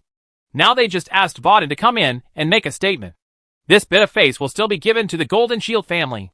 Finally, everyone looked at Duke Edward of the Sky City. Duke Edward didn't say much and nodded slightly. Soon, an attendant standing at the door opened the door of the Parliament Hall, and Vodin was already waiting outside. When the door opened, he walked in directly. Today, Vodin is not wearing a robe, but an exquisite and luxurious silk costume, except for a few shining silver scales on his face. It is really difficult to tell that he is a sea tribe. After Vodin came to the conference hall, all the city lords and representatives of the holy city in the hall stared at him closely. Faced with such a posture, Vodin showed no restraint. He still smiled and looked calm. Walking to the center of the meeting, Vodin first said, "Okay," to the city lords and representatives of the holy city at the central round table, and then saluted the surrounding city lords and representatives of the holy city. Faced with the etiquette of the Vodin nobles, everyone remained silent. After all, the tense relationship between the Sea Tribe and the human tribe did not last for a day or two. Vodin didn't care about this. He finished the ceremony politely, and then walked directly to a podium next to the round table. Dear Holy Alliance city lords and representatives of the Holy City, this time I come to the Holy Alliance on behalf of my father with friendship and sincerity. If you are really sincere, you should let your father, the king of the Sea Tribe, come directly instead of you, a child with no hair at all. It was only Vodin's words that immediately attracted ridicule from several representatives of the Holy City. The Holy City of these representatives is on the coast. On weekdays, their conflicts with the Sea Clan are the most intense. So at this time, the hostility towards the Sea Clan is also the greatest. Vodin did not reply, but smiled and looked at the round table in front of him. When Duke Edward saw Vodin's gaze, he raised his hands calmly, signaling everyone to calm down and let Vodin finish his words. And then everyone gradually became silent. After the venue returned to silence, Vodin bowed to Duke Edward and then continued. I know that our Sea Clan has had a lot of friction with the human race in the past. But I believe everyone knows that the cause of these things does not lie with our Sea Clan. Of course, I am not here on behalf of the Sea Clan to discuss with the human race who is right or wrong in the past. I am here with the friendship and sincerity of the Sea Clan. We, the Sea Clan, are willing to open up trade between the Sea Clan and the human race, guarantee that we will no longer actively attack ships at sea, and give free resources in the ocean to every holy city that supports our Sea Clan, equivalent to the value of 200,000 gold coins. Materials. These are the thank you gifts from the human race for allowing the sea race to enter the Land of God's Fall. When Vodin finished speaking, the council hall became silent. No one spoke, and everyone was frowning in thought. Everyone present knew very well that there are no less precious materials in the ocean than on land. Moreover, there are many races on the Holy Continent, and most of the resources have been exploited over the long years. The various resources in the vast ocean can only be exploited by the Sea Tribe, and they are definitely richer than those on land. If the Sea Clan is really willing to trade with the human race, then the overall strength of the human race will definitely increase a lot in the future. Moreover, the Sea Clan also gave each holy city a gift worth $200,000 at once, which was already a considerable amount of wealth. Of course, if the Sea Clan asked for something else, everyone present would definitely be moved. However, everyone needs to think carefully about the Land of God's Fall, Because even if there is trade with the Sea Tribe, the vested interests must have geographical factors. The power of the Holy City in the inland will definitely not be as harvested by the power of the Holy City on the coast. Moreover, the resources in the land of the gods are no less than those in the ocean, and are even more precious. If the Sea Clan is allowed to enter, this means that 1 or 2 passages into the land of the gods will be lost. So everyone is temporarily there is no way to decide between the interests. You Sea Clan need some passages? At this time, a city lord not far from Vaden asked. This city lord was the city lord of the holy city of Etona. Although the holy city of Etona cannot be compared with the 12 holy cities of the Central Round Table, it is also ranked in the top 20 in terms of strength in the Holy Alliance. And it can be regarded as having a lot of weight. 3. We, the Sea Clan, only need 3 passages to the land of God's fall. Impossible. Our human race only has 25. If we still have to give up 3 to the Sea Clan, what will happen to us holy cities? That's right. The Golden Shield family is naturally not in a hurry if they have a passage by themselves. But we need several holy cities to share a passage. If there are 3 less places, how will we allocate them? We, Billy Holy City, are against it. Vaden's words were like pouring a glass of water into the boiling oil, causing the entire Parliament Hall to explode in an instant. And some holy cities even pointed the finger at the Golden Shield family, which was the first to support the Sea Clan. The reason why the 12 families on the round table in the center have such transcendent strength and status is related to the passage to the land of God's fall. The entire Holy Alliance has 108 members of the Holy City, but there are only 25 passages into the land of God's fall. Moreover, among the 25 passages, the 12 holy cities on the round table are allocated 12 passages, while the other 96 holy cities can only be allocated 13 passages. It is conceivable that if 3 more passages are allocated, the interests of these holy cities will be compressed again. Dear city lords and representatives of the holy city, please listen to me. Vaden listened to the noisy objections without any panic on his face, but spoke loudly. At this time, Duke Edward raised his hand again, and the noise in the conference room gradually subsided. Dear city lords and representatives of the holy city, our Sea Tribe has negotiated with the Orc Tribe, and will only take 1 place from the Orc Tribe and the Human Tribe. As for the other place, I hope you can give up the Goblin Tribe's place to us. Vaden waited until everyone was a little quieter, and then immediately spoke out the Sea Clan's plan. After hearing what Vaden said, everyone present really became quiet. If Vaden said this, it would be acceptable. The reason why Vaden directly mentioned the 3 quotas before, instead of stating the plan first, was naturally to ask for a sky-high price, and then lower the psychological expectations of everyone present. The effect at this time is just like this. Compared with 3 quotas, 1 quota can naturally make everyone feel that they can bear it, and the frowns of many holy city lords have gradually relaxed. As for the quota of goblins, the goblins are already weak, and no one cares about them anymore. A few days ago, the orc sent a messenger to propose depriving the goblins of their passage quota, and then let the elf, orc, and human races compete for the extra quota. So for this quota, if there is enough interest, people think it is not wrong to sell it to the High Clan. The conditions I mentioned before are all about obtaining a passage from the human race. As for the goblin passage, whether it is obtained by you humans or the beast race, our sea race will pay another 3 million gold coins to purchase it. Vaden strikes while the iron is hot and speaks out again. Hearing this, most of the people present were moved. It was obvious that the conditions of the Sea Clan were really generous. I have finished my words. I hope that all representatives of the Holy City and the city lords will consider the sincerity of our Sea Clan. Seeing the expressions of everyone present, Vaden already made up his mind. So Vaden put on a slight smile on his lips, then saluted to everyone present, and simply walked towards the door of the Parliament Hall. I believe everyone has already made a decision in their hearts. Then let's start voting. When Vaden walked out of the hall, Edward looked around and said, as Duke Edward's words fell, everyone in the conference hall did not take action immediately. Instead, they kept looking around, obviously watching the actions of other holy cities. At this time, Halton glanced around with a sullen face, then stretched out his right hand and raised it. My Golden Shield family agrees.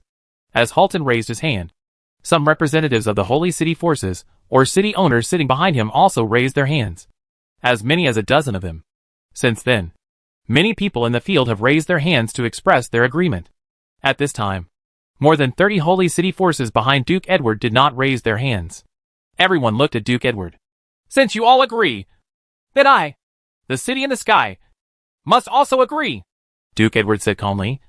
And after he finished speaking, the more than 30 holy city forces behind him all raised their hands. In fact, this matter does not have much to do with the interests of the 12 holy cities on the round table. But if the Sea clan does not show enough sincerity, they will naturally not be willing to let the overall interests of the Holy Alliance be divided up. Since then, no holy city force has objected. After all, the general trend is the trend. If they object, not only will things remain the same, but they will not get the benefits promised by the Sea clan. Okay, then this matter is unanimously approved. In that case, then write back to the orcs and tell them that our Holy Alliance agrees to deprive the goblins of their passage quota. In addition, they will notify the elves themselves to compete for quotas. However, the place to compete for the spot must be in our Holy Alliance. Duke Edward made arrangements for the Sea clan's affairs, which was regarded as the first matter of today's meeting. Then let's discuss the second thing. Let Duke Halton of the Golden Shield family do the talking. After Edward finished speaking, everyone present turned their attention to Halton. There was no need to discuss this matter in the conference room. After all, it was just an unidentified young man. Even if he was stronger, any city lord present could deal with him. The only problem is that among the dead there are heirs and direct bloodlines of the Golden Shield family. And the murderer has not been found yet. So the Golden Shield family directly puts the blame on the Union Higher Academy. Judging from the current reaction of the Golden Shield family, if something goes wrong is likely to cause the conflict between the Golden Shield family and the Alliance College to escalate. It will then affect the entire Holy Alliance. The meaning of our Golden Shield family is very simple. That is, we hope that all the holy cities in the Alliance can help our Golden Shield family hunt down the murderer. In addition, the Alliance College of Higher Education is required to compensate our Golden Shield family. Provide our Golden Shield family with 200 admission places. Wow! With 200 admission quotas. The Golden Shield family is crazy. Yes. How could Palmer agree? The annual enrollment quota for the Holy Alliance is only more than 2,000. And the Golden Shield family actually wants to obtain 200 quotas at once. No one said much about the first condition Halton mentioned. It was just a wanted order. Anyway, just put up a wanted order. But the second condition made everyone surprised by the appetite of the Golden Shield family. You must know that the Holy Alliance has billions of humans and 108 holy cities. But the Alliance College of Higher Education only recruits 2,000 people every year. What kind of ratio is this? Moreover, among the 2,000 people, the Alliance College of Higher Education only has 1,800 places for each holy city. The other 200 to 300 people are recruited independently by the Holy Alliance, which can be regarded as cultivating its own power. Even if the 1,800 places are divided equally, each holy city can only send a dozen people to colleges and universities every year. After these people came out, they became the backbone of each holy city. And what Halton is asking for now is equivalent to 20 years of quota. Even if Alliance College is willing to agree, they will not agree. What's more, now the Golden Shield family needs them to put pressure on Palmer and agree to the Golden Shield family's request. Halton, 200 admissions quotas are too many. And even if we agree, I'm afraid Palmer won't agree. While everyone was talking about it, Duke Edward spoke. Although the Holy Alliance belongs to the same human race, the human race has never lacked internal fighting. And the Sky City is also unwilling to see the situation of one and the other. Then my heir's death was in vain? What happened to Warren happened in the City of Hope. And Palmer must give me an explanation. If not, our Golden Shield family will seek justice from Palmer on our own. 100 places. And admission needs to be divided into 5 years. What do you think? Edward spoke calmly and looked at the other people on the round table. Several others thought for a moment and nodded in approval. When Halton saw everyone's performance, he frowned slightly and thought for a moment before speaking. Although there are only 100 places, they are divided into 5 years. However, as long as there are a few high-level magicians or white flag knights among these people, or even more advanced beings, the Golden Shield family will be able to grow a lot. The most important thing is that this is all done through blackmail. Now that Edward has spoken and other holy cities agree, he can only do this. If there was a real falling out, there would be no Holy Alliance to help him jointly put pressure on him. With Palmer's temper, he might not be able to get more than one spot. Okay, that's it for today's meeting. Let's get ready when we go back. I hope our Holy Alliance wins in the competition for places, no matter which holy city it is. Harry! I didn't expect you to be so good and pass the test in one go. In the restaurant of Alliance High School, Gervais, Lucky, Adela and Seignior sat around a table, while Lucky and Seignior looked at him with envy. Because Gervais has successfully passed the assessment this morning and became a junior fire magician recognized by the Academy. Once recognized by the Academy, Gervais can go directly to the Magicians Association for certification as long as he holds the certificate provided by the Academy. As long as the certification is completed, Gervais can live a superior life in the Holy Alliance. For example, you don't need to pay the city entry tax when entering the city. There is also no tax required to cross the borders between different holy cities. Even if you want to go somewhere, you don't need to pay for it or arrange a carriage. As long as you let out a little bit of news, many caravans will rush to bring luxurious carriages to invite him to go with them. The purpose is to allow the magician to come forward and exempt the caravan from the taxes required on the road. Of course, the most important thing after being certified is that you can use magic openly in any city without worrying about being caught and killed by the Magicians Association like a wild mage. Ha ha! It's just good luck. Actually, there is a magic that I'm not very proficient in, and I often can't cast it. Seeing the sour looks on the two of them, Gervais felt a rare sense of humility. After dinner, let's accompany Harry to be certified as a magician. Adela, what do you think? Hearing Gervais' modesty, Seignior and the two of them felt much better, while Lucky suddenly looked at Adela and found that Adela was still looking around. So he immediately made a suggestion. It's a pity that Adela didn't hear what Lucky said. In the end, it was Seignior who saw Lucky's embarrassed look and gently pulled Adela's arm. And Adela reacted. What's wrong? Seignior? Larch said that we will accompany Harry to the Wizards Association to complete the certification later. Oh well. Naturally, Adela would not refuse this proposal. She already regarded Harry as a friend, and it was normal for her to accompany him to complete the certification. However, although Adela agreed, Lucky was still listless and obviously suffered a lot. It seems we have to find a way to get this rich lady out of such a bad state. Gervais had a panoramic view of all this, and naturally knew why Adela was always looking around these days. Gervais was afraid that Adela would become crazy if she continued like this, and thought that he needed to get Adela out of this state. Chapter 639, Looking for Trouble. After finishing lunch, Gervais and his party went directly to the Magicians Association. The headquarters of the Magician Association is also in the inner city of the City of Hope, and is very close to the Academy. So a few people walked all the way there instead of riding horses or carriages. After leaving the gate of the Academy, they arrived at a luxurious manor in just 5 minutes' walk, which was the headquarters of the Magicians Association. When a few people walked into the headquarters of the Magicians Association, there were not many people in the hall. There were only 3 or 5 magicians in black magic robes handling business in the hall. Gervais looked at the rightmost window and saw that no one was there. So he pointed there and walked directly over with Lucky and others. Is there anything I can do for you? Seeing that Gervais and others were all dressed in Magic Academy attire, the staff member was quite polite and asked with a smile. Hello, Your Excellency. I would like to be certified as a junior magician. Gervais also smiled back at this staff member. Even though he was just a receptionist, he was also wearing a magician's robe and had a junior magician certification badge on his chest, indicating that this staff member was also a genuine one. Magician. As he spoke, Gervais handed over the student card and college certificate in his hand. The college assessment certificate is actually a card with a seal and inscription, and it is naturally impossible for ordinary people to forge such a card. Gervais's first certification requires these 2 things. If this certification is successful, you will not need your own student card in the future. You will only need a certificate issued by the Academy to be certified for higher-level magicians such as intermediate magicians and advanced magicians. Of course, it actually doesn't matter if you don't get a certificate from the Academy for future certifications, because many students may not break through and become intermediate magicians when they graduate. Most people often make breakthroughs and promotions many years after graduation.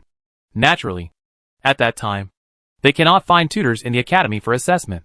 So at that time, you only needed to bring your own certification badge and pay a certain amount of gold coins to directly have the people from the Magician Association conduct the assessment and certification.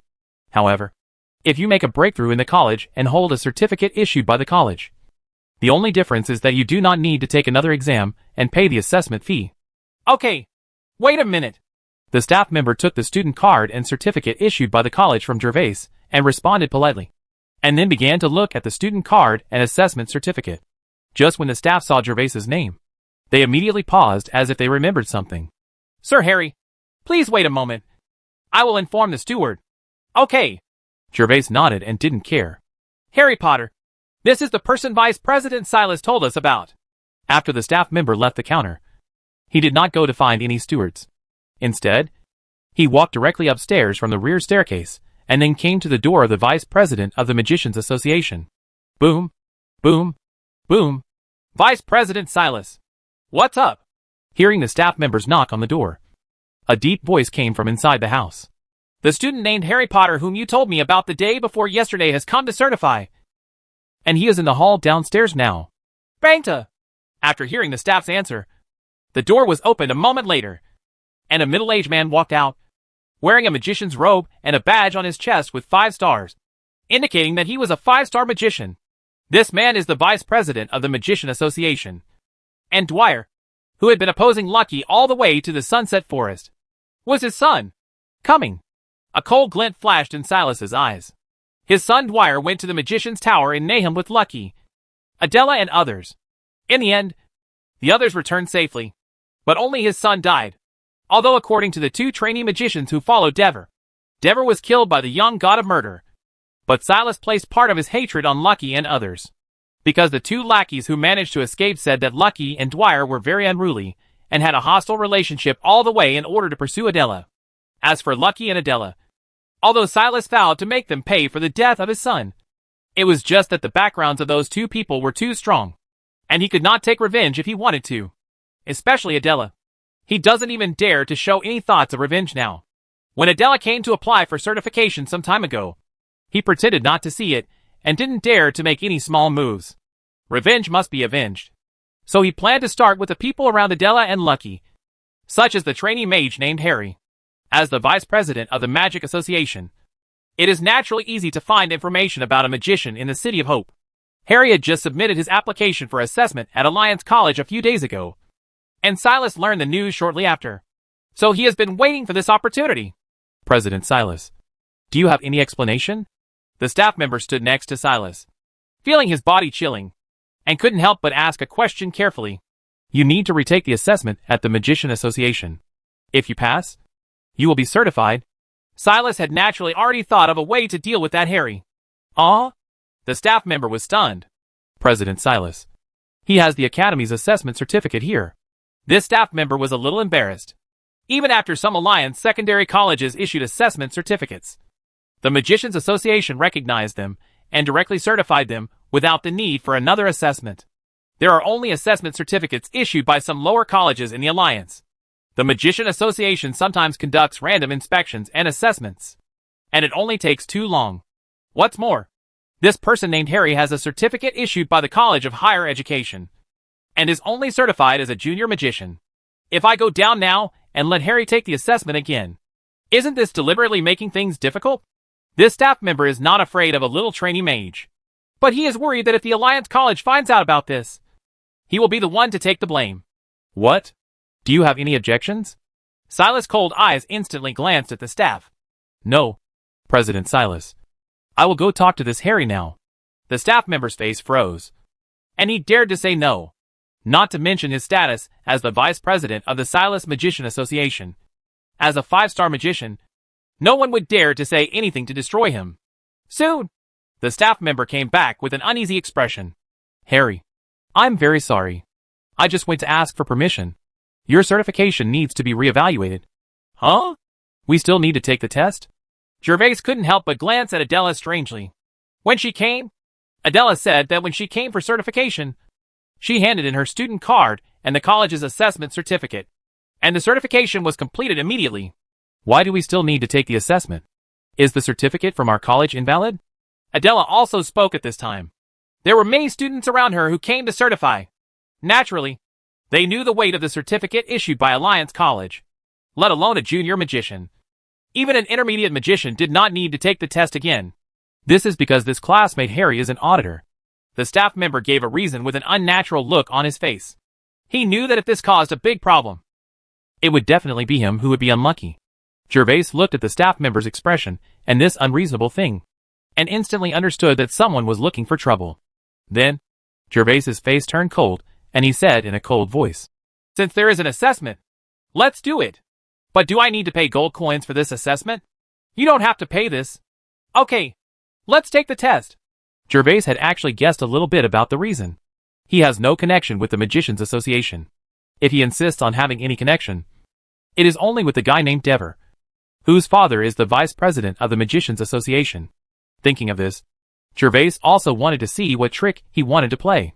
Chapter 640 Luxurious Equipment. Mr. Harry, please sign this liability release agreement. Hearing that Gervais agreed, the staff member finally breathed a sigh of relief. The more lies he tells now, the greater his responsibility will be if something goes wrong later. If Gervais simply signed the liability exemption agreement, he would be able to shirk some responsibilities in the future. Good. Gervais took the exemption agreement handed over by the staff and looked at the clauses above. There were only a few simple sentences. I voluntarily participate in the certification assessment of the Magician Association. Any accidents during the assessment will be borne by myself. Is it life or death? Gervais sneered in his heart. Harry, how about we go back to the academy first? Tell our tutor about this matter, and ask our tutor to help us communicate with the Magicians Association. Adela and others are beside Gervais, so they naturally know the meaning of this disclaimer. And they also noticed something was wrong. So they immediately tried to persuade Gervais to give up the certification. It's okay. We've already come here. It'll be troublesome if we come back. And since I passed the instructor's test at the academy, I can definitely pass it here too. Gervais shook his head. To be honest, he really wanted to see how Dwell's father, the vice president, wanted to trick him. Swish. Brush. Brush. As he spoke, Gervais quickly filled in his name on the liability agreement. Is that okay now? Gervais handed over the release form with his name filled in to the staff. Okay. Now your assessment can be carried out immediately. Please come this way.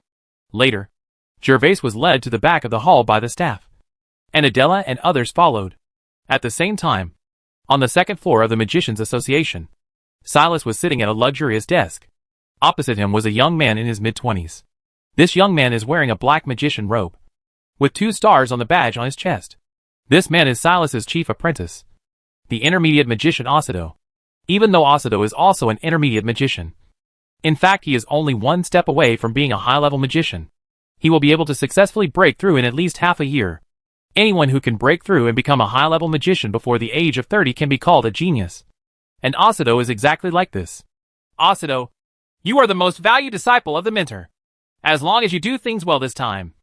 After you break through and become a senior magician, the mentor will make the decision to let you become a branch president in other branches. Teacher, don't worry. This is what I should do to avenge Dwyer. When Theodore heard Silas's promise, his heart was filled with fire. But on the surface, he seemed to not care about Silas's promise and only wanted to avenge Dwyer. Okay, go ahead. Yes, mentor! Osido bowed respectfully and then walked out the door. On the first floor, Gervais had followed the staff member into a large training room, while Adela and others were left waiting outside the door of the training room. This training room is about more than 100 square meters. It was built by the Magicians Association specifically for the assessment of magicians. There are magic arrays on the walls of the training ground. As long as you have not reached the level of a magician, this training room can be said to be impregnable. Harry, just wait here. The examiner will be here soon. After introducing Gervais into the training room, the staff said something to Gervais with complicated eyes, and then immediately walked out of the door without waiting for Gervais's answer. Gervais did not pay attention to the actions of the staff. After he left, he began to look around the training ground to make sure there were no observation holes or the like, and then slowly walked to the center of the training ground. Bangta. At this moment, there was a sound of the door opening behind Gervais. Gervais turned his head and saw a young man in his mid-20s walking in. Are you Harry Potter, the student who needs to be assessed and certified today? Right. Gervais looked at the badge on Osido's chest and replied calmly. I am your assessment examiner Osido. If there are no problems, then we are ready to start the assessment. Osido said as he locked the trainer's door. I don't know what the assessment method is for Magician Association certification. Gervais saw Osido locking the door in his eyes and asked with a slight smile on his lips. I will release 3 primary magic spells to you. You can defend or actively resist. As long as you survive 3 magic spells, you will complete the test. Osido replied with a normal expression. Okay. Come on then. The corners of Gervais's mouth curled up slightly. If this was De Vere's revenge method for his father, the vice president of the Magicians Association. Then, he would probably lose another man. Seeing that Gervais was about to die and not knowing yet, Asado sneered in his heart, immediately raised the magic wand in his hand, and then began to sing softly, "Vulcan Explosive Flame." As the chanting was completed, the magic wand in Asado's hand suddenly pointed towards Gervais. Then, a huge explosive flame instantly appeared in the center of the training room. The size of this flame was the size of a small truck in the previous life, and it surged towards Gervais at an extremely fast speed. Gervais did not panic at all when he saw the Vulcan explosive flame. He calmly said something when the Vulcan explosive flame was still about 3 meters away from him. "Fire barrier!" When Gervais finished speaking, a red translucent shield appeared 1 meter in front of Gervais. Boom! When the fire shield was formed, Asado's Vulcan explosive flame had already hit Gervais. Vulcan's explosive flames directly hit Gervais's red shield, and the flames instantly exploded in the field, completely covering a range of 4 to 5 meters around Gervais. Seeing this, Asado already had a faint smile on his lips. That fool waited until his Vulcan explosive flame reached in front of him before he started to release magic. How could this be too late? She looks like a chick at first glance. She even forgot to sing. Asado felt that Gervais was probably scorched at this time. Once the flames dissipated and Gervais was confirmed to be dead, he was ready to turn around and leave. "This fire shield is pretty good. I don't even feel the burning sensation at all when I'm in the flames." But at the next moment, a long voice came from in front of Asado. I saw Gervais standing on the spot unscathed, and the shield in front of him was even flowing with a faint spiritual light. "How is this possible? You didn't sing at all just now." Asado was a little unbelievable. He had never heard Gervais singing before, and the assessment did not allow the use of magic wands. Naturally, Gervais did not have a magic wand in his hand, but he really released the magic shield, and now he is standing in front of him perfectly. What shocked Asado even more was that the fire shield completely withstood his own Vulcan explosion. You must know that Vulcan explosion is an intermediate magic, and Gervais is only a junior magician. "Ha ha! Nothing is impossible. By the way, let me ask you a question. What is the name of Devere's father?" Gervais smiled brightly, and then asked suddenly, "Silas, do you even know what you're asking?" Asado was not on guard at all. Gervais asked abruptly, and he answered subconsciously. But just as he was about to ask why you were asking this, he immediately realized that he had been tricked by this guy named Harry, and his face immediately turned gloomy. Gervais couldn't comment, and he wasn't going to play anymore.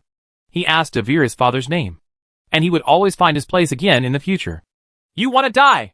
Seeing that the matter had been exposed, Asado stopped pretending, shouted loudly, and started singing again. "Fireball!" Gervais shook his head. A novice like Asado was vulnerable to him, especially in this narrow room. Whoosh! Whoosh! Whoosh!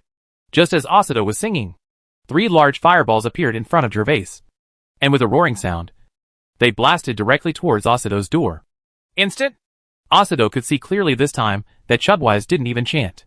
3 fireballs appeared instantly, and then roared towards him. Asado's pupil shrank in an instant, and he no longer cared about singing. He immediately raised his magic wand and shouted, "Fire barrier!" With Asado's shout, the magic that had been stored in the magic wand was instantly released, forming a red fire shield in front of Asado that was exactly the same as Gervais's before. Boom! Boom! Boom! In an instant, 3 fireballs hit Asado's fire shield, but they did not penetrate it. They just made the color of Asado's fire shield lighter. "Well, the effect is really good." Gervais nodded. Even if the Golden Knight was hit by a big fireball, it would be severely damaged. And looking at Asado's fire shield, it could withstand at least a dozen of them. And if Asado has enough magic power, he can continue to maintain it. During this gap, Asado saw that Gervais had stopped moving after releasing 3 fireballs. He was about to use the attack magic in the magic wand to annihilate the instant magic monster in front of him. But he heard Gervais suddenly shouting. Shout. "Fireball!" Swish, swish, swish. Swish, swish, swish. Wherever Gervais would give Asado a chance, 7 or 8 more fireballs immediately appeared and continued to shoot. Asado finally turned pale with fear at this moment. "Who are you? How can you release so many fireballs in an instant?" Boom, boom, boom.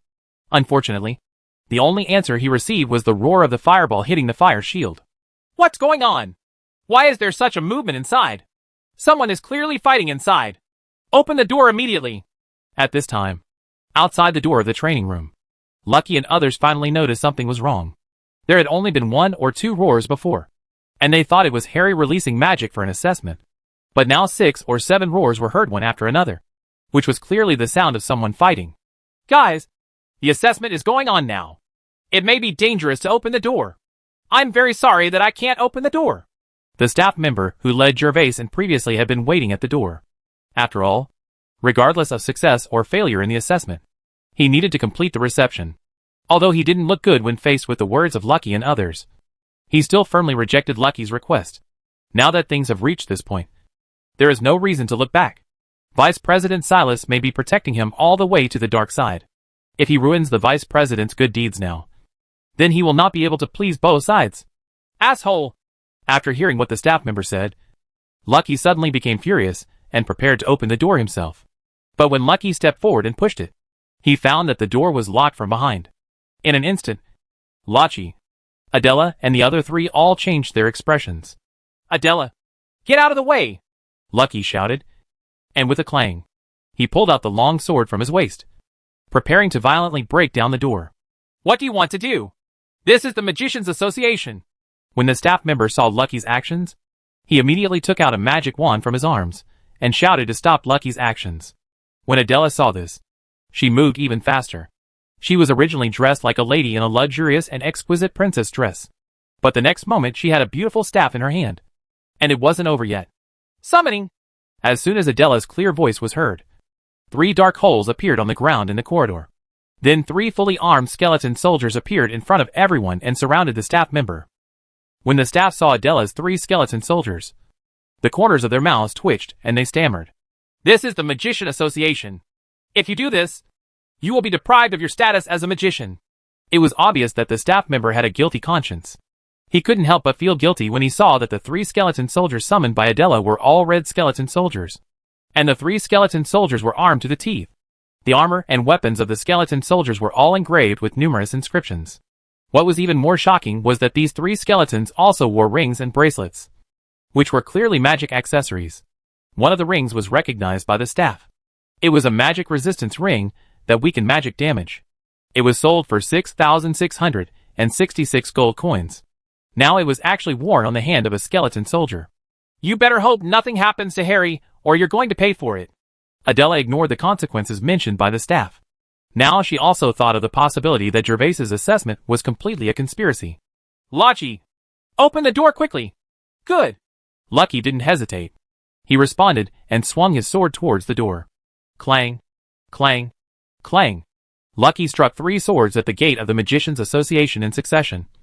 But what surprised them was that the gate was intact. Seeing this situation, both Adela and Lucky understood that the door of the training room must also be protected by a magic circle. With Lucky's strength not yet becoming a golden knight, there was nothing he could do. Open the door quickly! Lucky and Adela shouted at the staff member again. The long swords of the 3 skeleton soldiers slowly pressed towards the necks of the staff. A wealthy lady like Adela usually looks dignified and elegant. But this does not mean that she has no temper. This time Harry was probably implicated by her and Lucky. So Adela was already angry. No! No! I'll drive! I'll drive!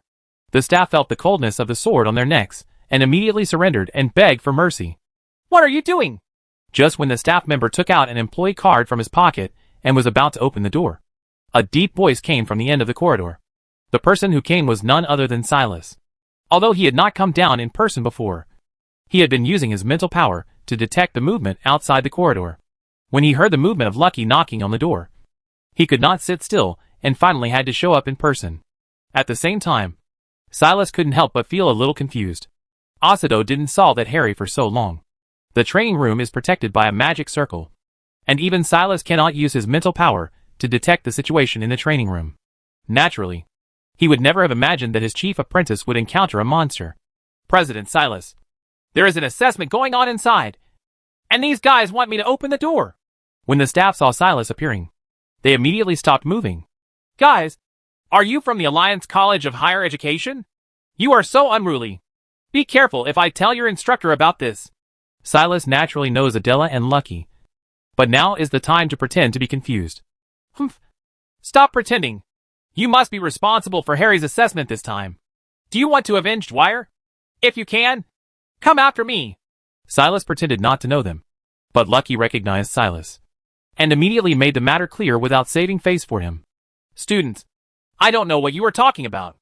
Are you Dwell's classmates? Silas looked at Lucky with a cold look in his eyes, but he denied it. Adela, let's leave him alone and let this staff member continue to help us open the door. Lucky was already sure that what happened today was Silas's fault. Hearing the dull sound that continued to come from the training room, he immediately said something to Adela. If the delay with Silas continued, he was worried that Harry would not be able to survive. After all, the examiner who went in earlier was an intermediate magician. Good. Adela didn't waste any words. After responding, she once again let the swords of the 3 skeleton soldiers press on the staff's necks. The staff originally thought that Silas would have nothing to do with him, but they didn't know that these people didn't care about Silas's presence at all. Open the door for me now, or don't blame us for being rude. Lucky snorted at the staff. The staff member gave Silas an ugly look, but the long sword around his neck was even more deadly. He could only slowly raise the employee card in his hand and prepare to open the door. Fire confinement. But at this moment, Silas began to sing. In just a short moment, before Lucky and Adela could react, Silas's confinement technique was released on them. Only the necklace around Adela's neck flashed a bright light at the moment she was attacked by the confinement spell, and the confinement spell was eliminated. When Adela reacted and wanted to command her 3 skeleton soldiers, she found that even her 3 skeleton soldiers were imprisoned. My name is Adela, and Duke Edward of the Sky City is my grandfather. Vice President Silas, I hope you will open the door to the training room immediately. If anything happens to Harry, I will definitely explain to my grandfather what your Magicians Association has done. At this moment, Adela no longer concealed her identity. Silas was obviously targeting them. If the delay continued, Harry might really be tricked and killed by Silas. Hearing that Adela actually announced her identity, Silas's face flashed with hesitation, but he became firm after a moment. He didn't do anything to hurt Adela. Even if Edward knew about it, he wouldn't be able to go to war with her because of such a thing. And if I am really frightened by this little girl's name today, how can I be the vice president of the Magicians Association in the future? After making his decision, Silas continued to answer Adela with a smile on his face. It turns out to be Miss Adela. But Miss Adela, this is the headquarters of the City of Hope Magician Association, not the city in the sky. The Magician Association has regulations of the Magician Association.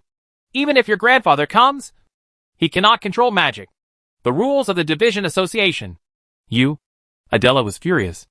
Although she had no identity and could complain to her grandfather afterwards, there was no way to reverse the situation now. The identity of Silas Mage is like a big mountain, so Adela cannot shake it. Really? Silas, were you just talking about me? But just when Adela was anxious, a powerful voice of questioning came from behind Silas. But after Silas heard these words, his whole body froze. The smile on his face disappeared instantly, and he turned his head in surprise. Duke Edward, why are you here?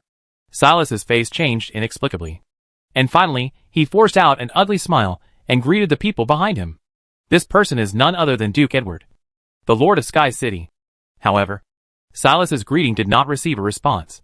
Duke Edward did not look at him at all, but walked directly in front of him and turned into the corridor. Grandfather! When Edward appeared at the end of the corridor, Adela, who was originally full of anger, immediately showed a surprised expression. After being stunned for a moment, Adela reacted, and then her body moved instantly and rushed towards Duke Edward quickly. Ha ha! You made it difficult for my grandfather to find the Pearl of the Sky City. I went to your academy first, but I heard that you came to the Magician Association. Edward stroked Adela's head, his face full of love, and his words no longer had the aura of Seignior, but only kindness. Chapter 641 Adela's grandfather. Sorry, Grandpa. I didn't know you were coming. I am accompanying my friend to be certified as a magician. Ah, Grandpa, let them open the door to the training room quickly. Someone is plotting to kill my friend. Adela was originally extremely happy because of the arrival of her grandfather, but the next moment, she suddenly remembered that Harry was still in danger. She immediately called out to Edward for help. Oh, is there such a thing? When Edward heard his granddaughter's urgent cry for help, he still had a smile on his face. He first patted Adela on the head, and then turned to look at Silas. There was no threat or anger in Edward's eyes when he looked at Silas. Just a hint of inquiry, and even the smile on his face remained. But when Silas saw it, he didn't dare to neglect it, and immediately explained, Duke Edward, Miss Adela must have misunderstood. The certification assessment is a rule of the Magicians Association. Although Silas was filled with hatred in his heart, he did not dare to show it at all. And the aura on his lips was naturally no longer as arrogant as before. Although what he said before is correct. Edward cannot really control the Magician Association. But the title of the first holy city in the Sky City Alliance is not just talk. Even if Edward himself didn't say anything, if he really had any thoughts about Silas, even the president of the Magic Association would have to weigh the weight of the Magicians Association. Open the door first. Edward didn't say much, but his short sentence was as heavy as 1,000 words. Okay, Duke Edward. I'll ask someone to open the door right now. At this time, Silas would open it even if he didn't want to. And even if he refused, Duke Edward would have the same effect if he moved his fingers. Locke, open the training room door. Yes, President. This staff member named Locke had long been frightened by Edward's name. Hearing Silas's words, he dared to neglect and immediately open the training room with a work card. When the door to the training room slowly opened, Adela ran away from her grandfather's arms, and then nervously ran to the door and looked inside. Ah! The moment the door opened, Adela, Lachi and Seignior all screamed in surprise, because they saw that there were more than a dozen skeleton soldiers densely packed in the training room. There are so many skeleton soldiers here. Harry! Lucky didn't know that Gervais had the talent of a necromancer, nor did he know that Adela gave him the training notes. He thought that these skeleton soldiers were summoned by the intermediate mage. After being stunned for a moment, Lucky rushed inside waving his sword. Lachi! Wait! Adela's eyes flashed.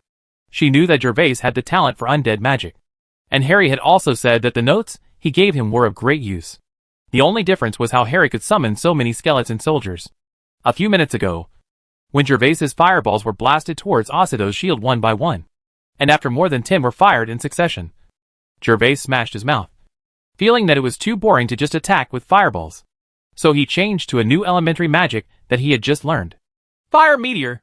As Gervais roared violently, another meteor fireball covering 5 meters immediately appeared above Osido's head, which didn't get the slightest chance to breathe.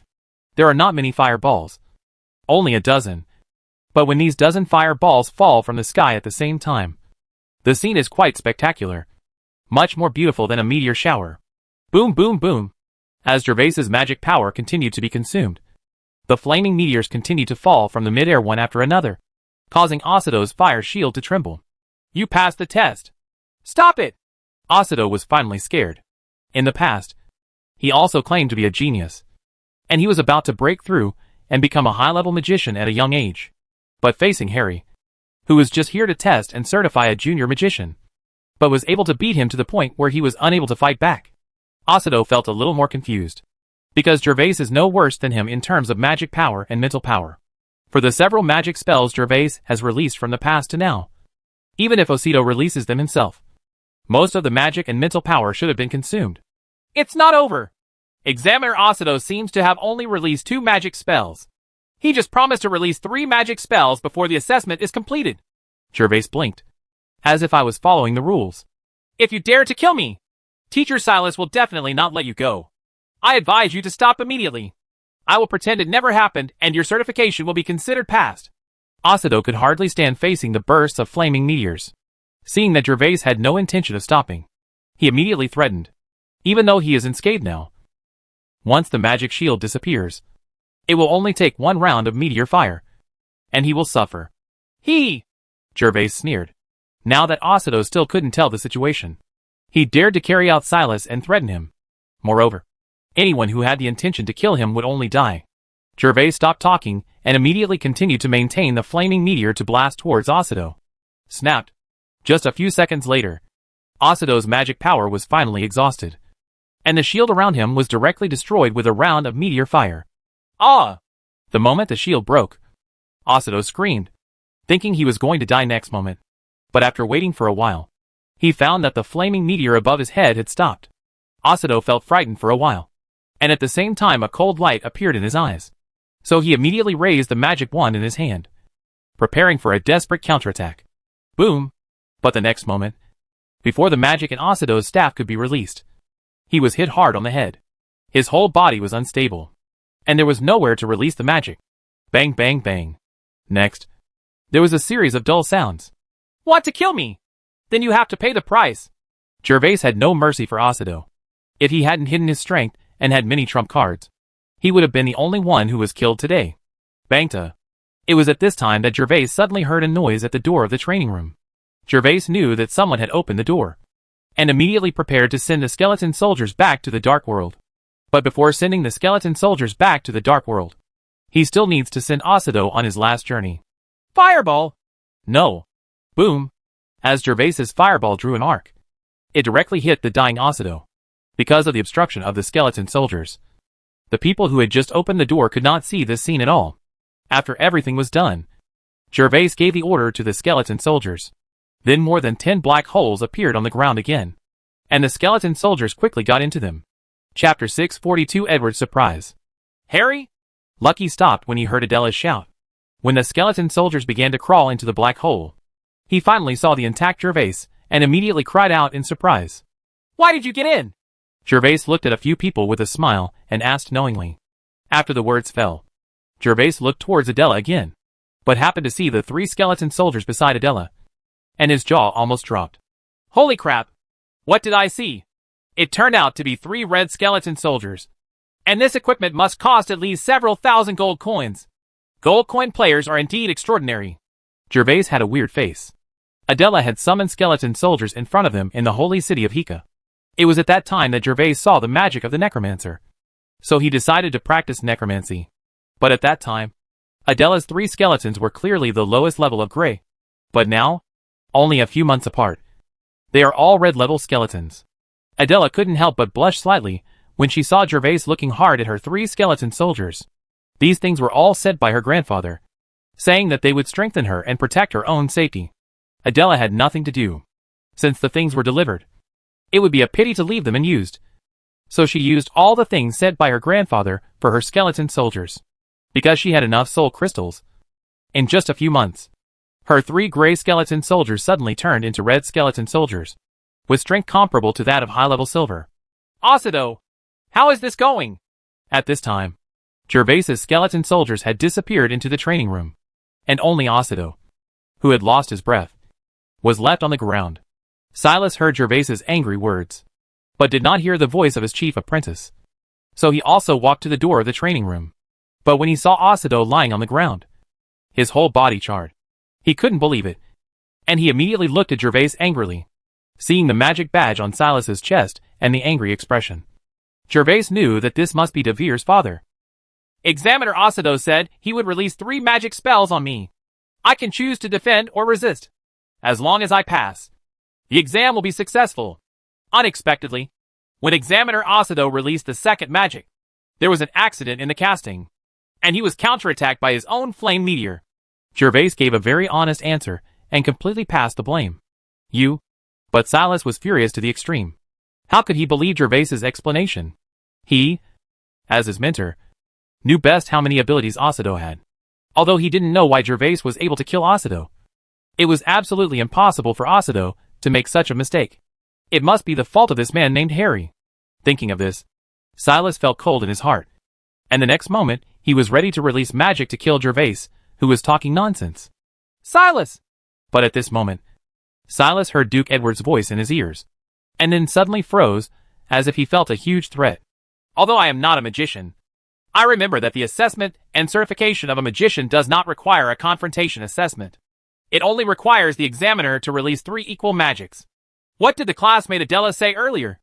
Edward's words were calm, but the majestic momentum was directed towards Silas. Suppressed by Edward's momentum, it was no longer possible for Silas to do anything to Gervais. This matter should be done by Osido individuals. I will let someone be responsible for investigating. Silas' face was filled with uncertainty, and finally he could only grit his teeth and spit out one sentence. The assessment of the Magic Union does not require a battle assessment, because it is easy to be dangerous. On weekdays, the examiner only needs to release 3 equal magics for assessment. Now that this matter has been pointed out by Edward in public, this is the handle. There were 2 traces of a battle on the floor of the training room. It was clear that a battle took place between the 2 sides. He certainly could not deny Gervais's statement. So now, let alone avenging Asudo, what he needs now is to get himself out. So he directly puts everything on Asudo. After hearing Silas's answer, Edward couldn't comment and said nothing more. He originally came to see his granddaughter, and since her granddaughter wanted to help her classmates, he took advantage of the situation and helped. As for what to settle accounts with Silas afterwards, that was not within Edward's scope. After Silas finished speaking, Gervais looked at Edward curiously for a few times. When he saw Adela standing beside him obediently, he immediately knew that this was probably Adela's grandfather. Gervais was secretly surprised. This old man looked older, but his aura could not be matched by several Alonzos, which made Gervais feel like he was facing the vast starry sky. After looking around, Gervais saw that Edward didn't speak anymore, and immediately spoke to Silas on his own. So, do I still need to continue my certification assessment? Gervais looked at Silas calmly. There's no need for this. Asuto has done such an outrageous thing.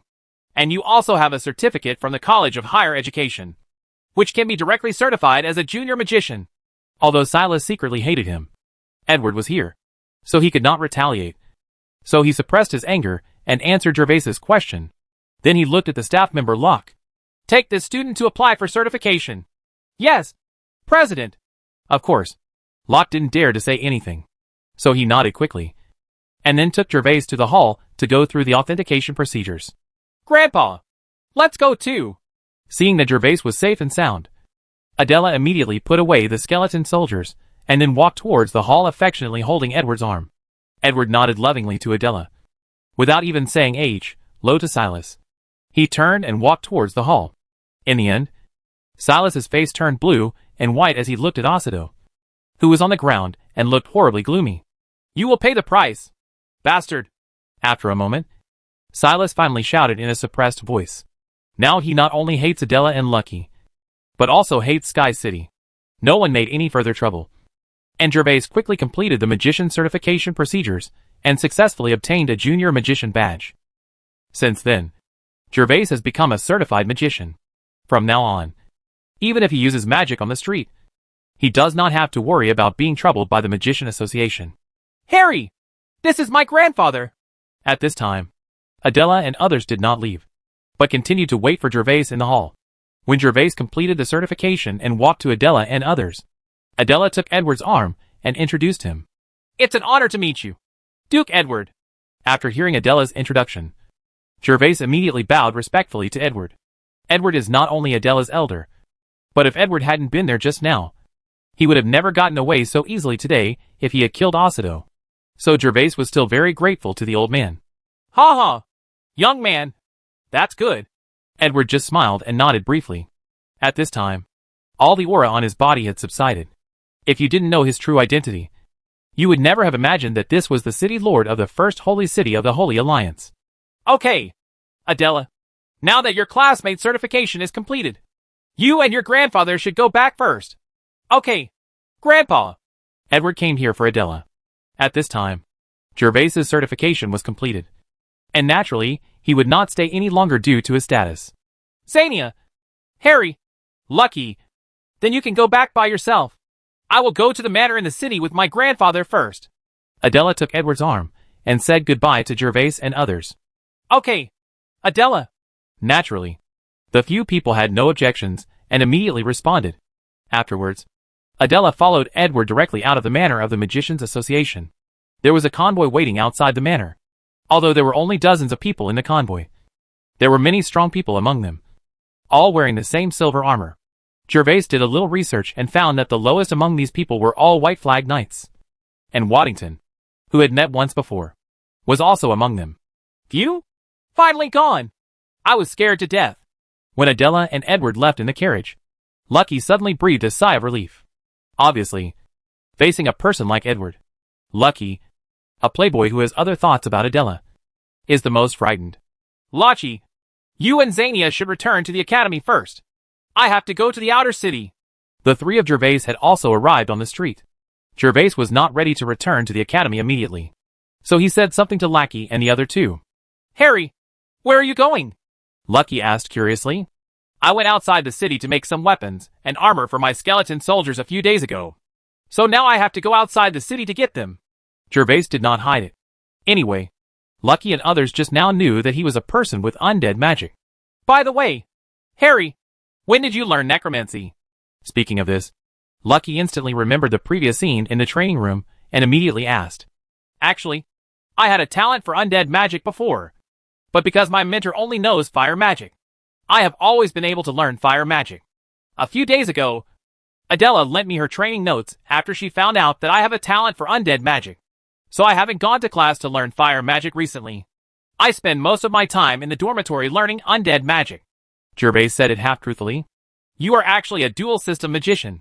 Hearing Gervais's words, Lucky exclaimed in surprise. Dual magicians are rare, let alone necromancers. This is so unreasonable. Harry, now that you have become an official magician, you are going to treat me to a treat in a few days. Ha ha. No problem. Gervais agreed wholeheartedly. Afterwards, Gervais separated from Larch and others, riding the warhorse borrowed from Larch toward the outer city. Pearl of the Sky City, why are you dressed so beautifully today? In the large and luxurious carriage, Edward sat on the cushions and looked at Adela lovingly and asked, Ah, this is how I dress up on weekdays. Grandpa. Facing a sudden question from her grandfather, Adela's face became slightly hot, and she naturally couldn't tell him the real reason. Really?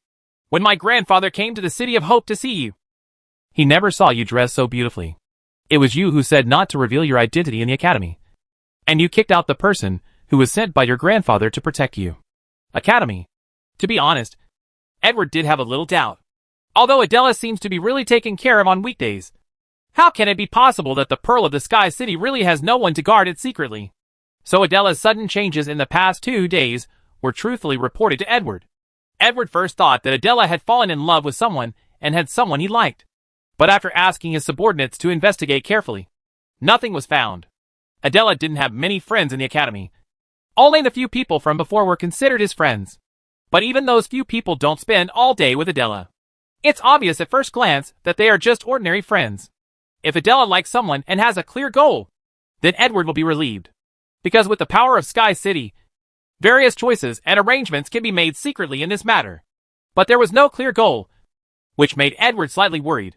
I just want to change my lifestyle these days. Adela was left speechless by her grandfather's question. After hesitating, she immediately knew that she could not let her grandfather ask any more questions.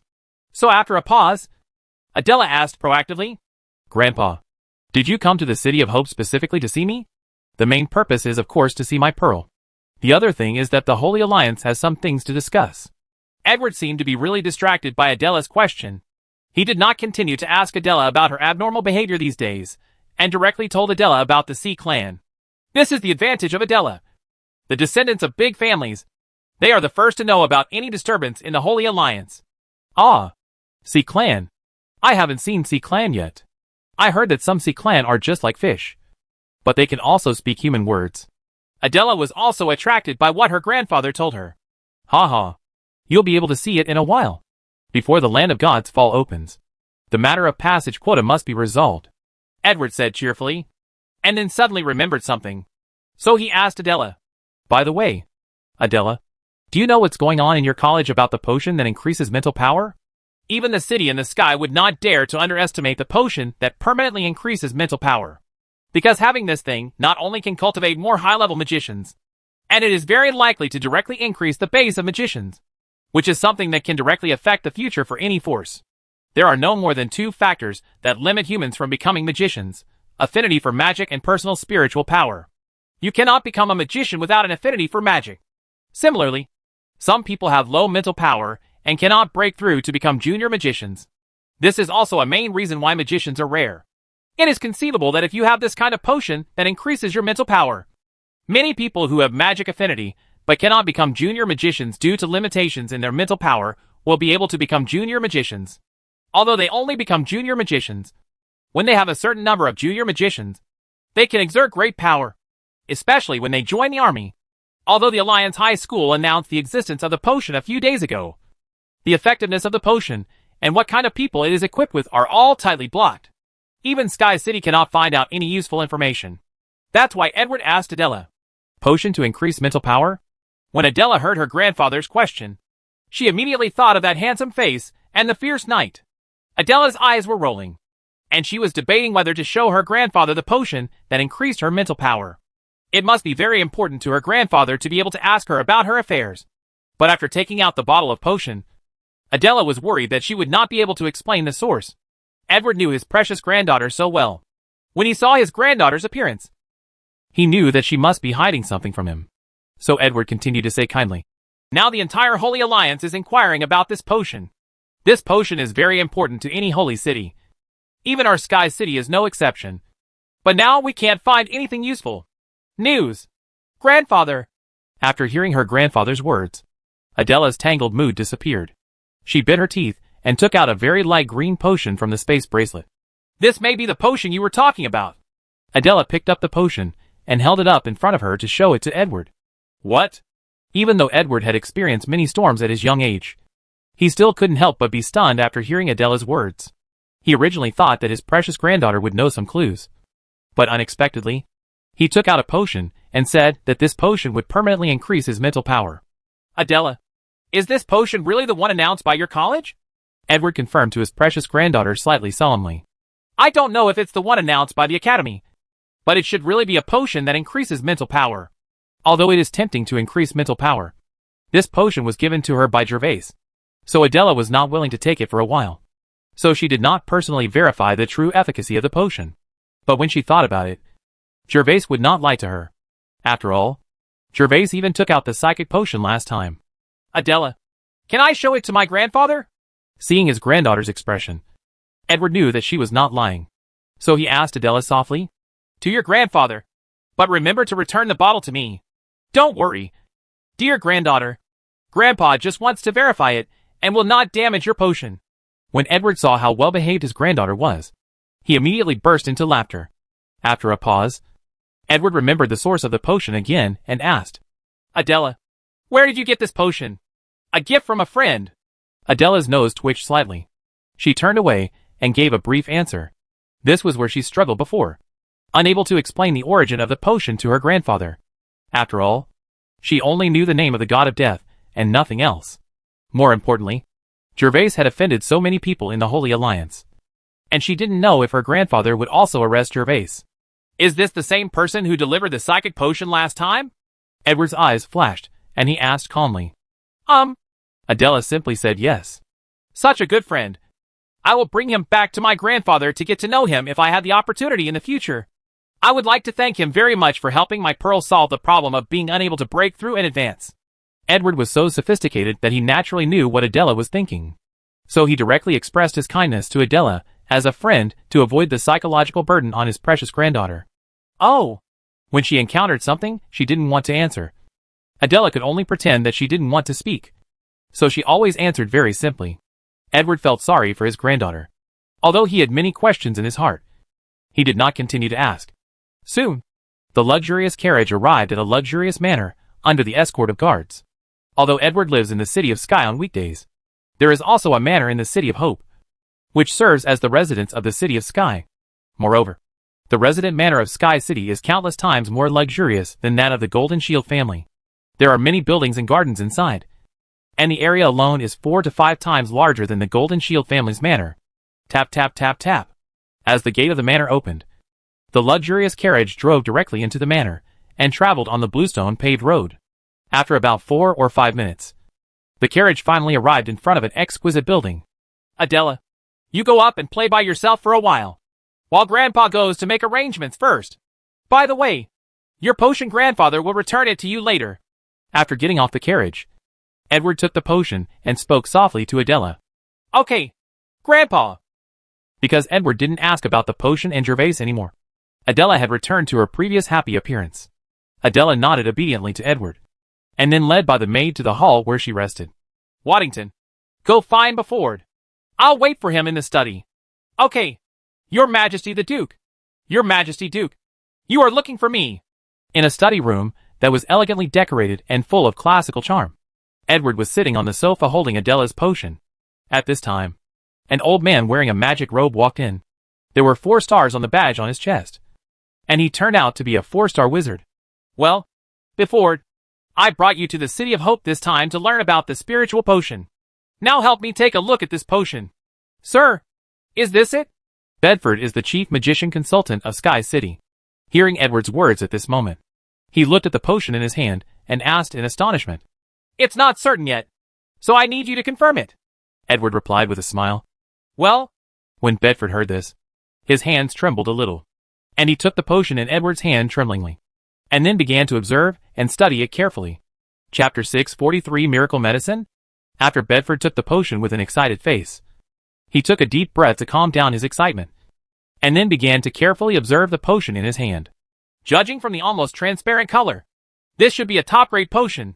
Even if I configure the top-grade potion, my success rate is less than 4 levels, so the person who can configure this potion must have good configuration skills. Bedford first raised the potion high and carefully observed the quality of the potion with the soft light emitted by the deep-sea pearl on the ceiling. He observed and said to himself. Edward, who was sitting aside, did not disturb Bedford, but just looked at him silently.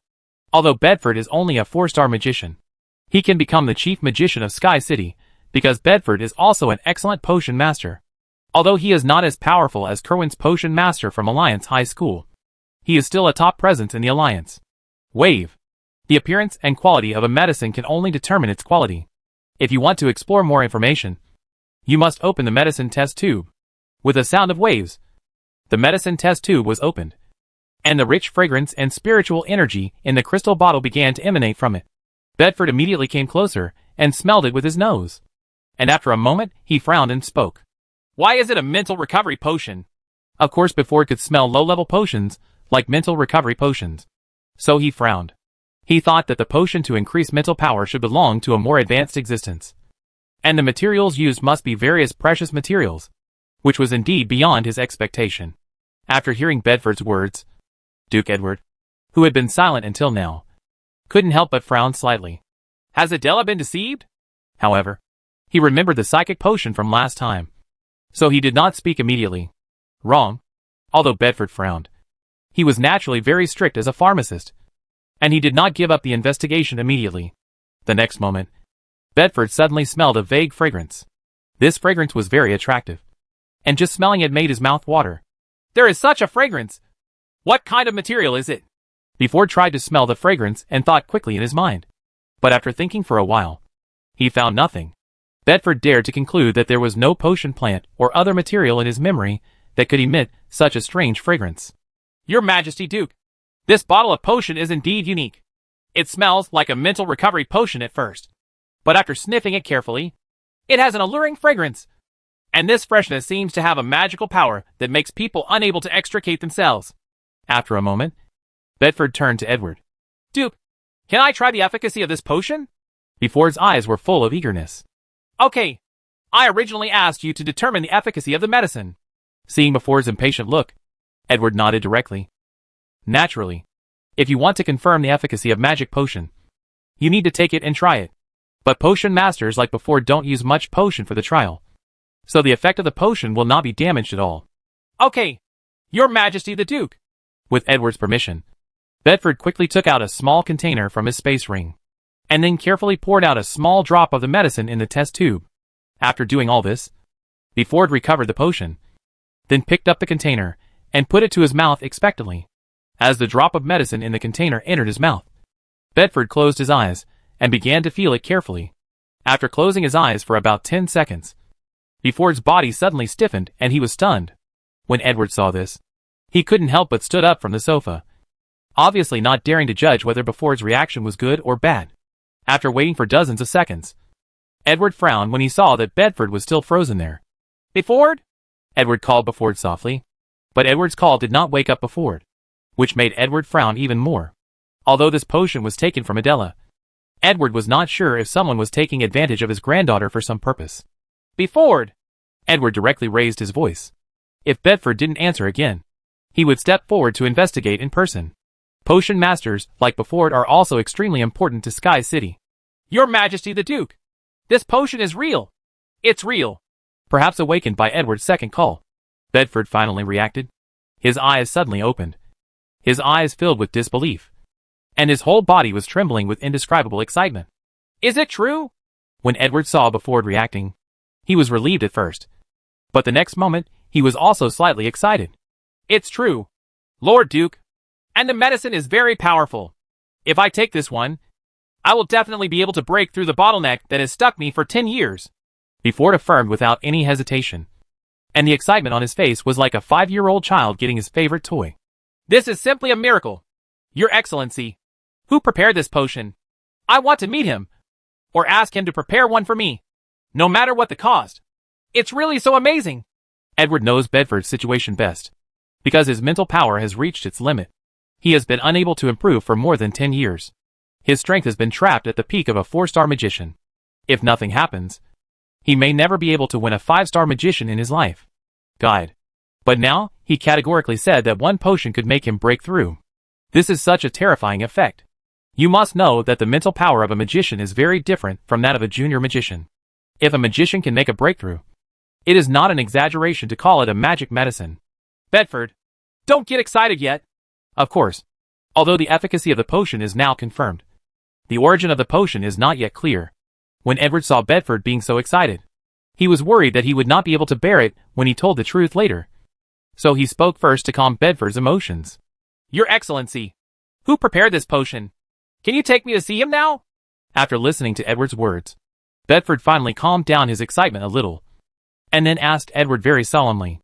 Bedford, I also got this potion from Adela. Do you remember the psychic potion? Adela said it was given to her by the same person. It turns out to be the same person. Your Excellency, haven't you found out the identity of that mysterious person yet?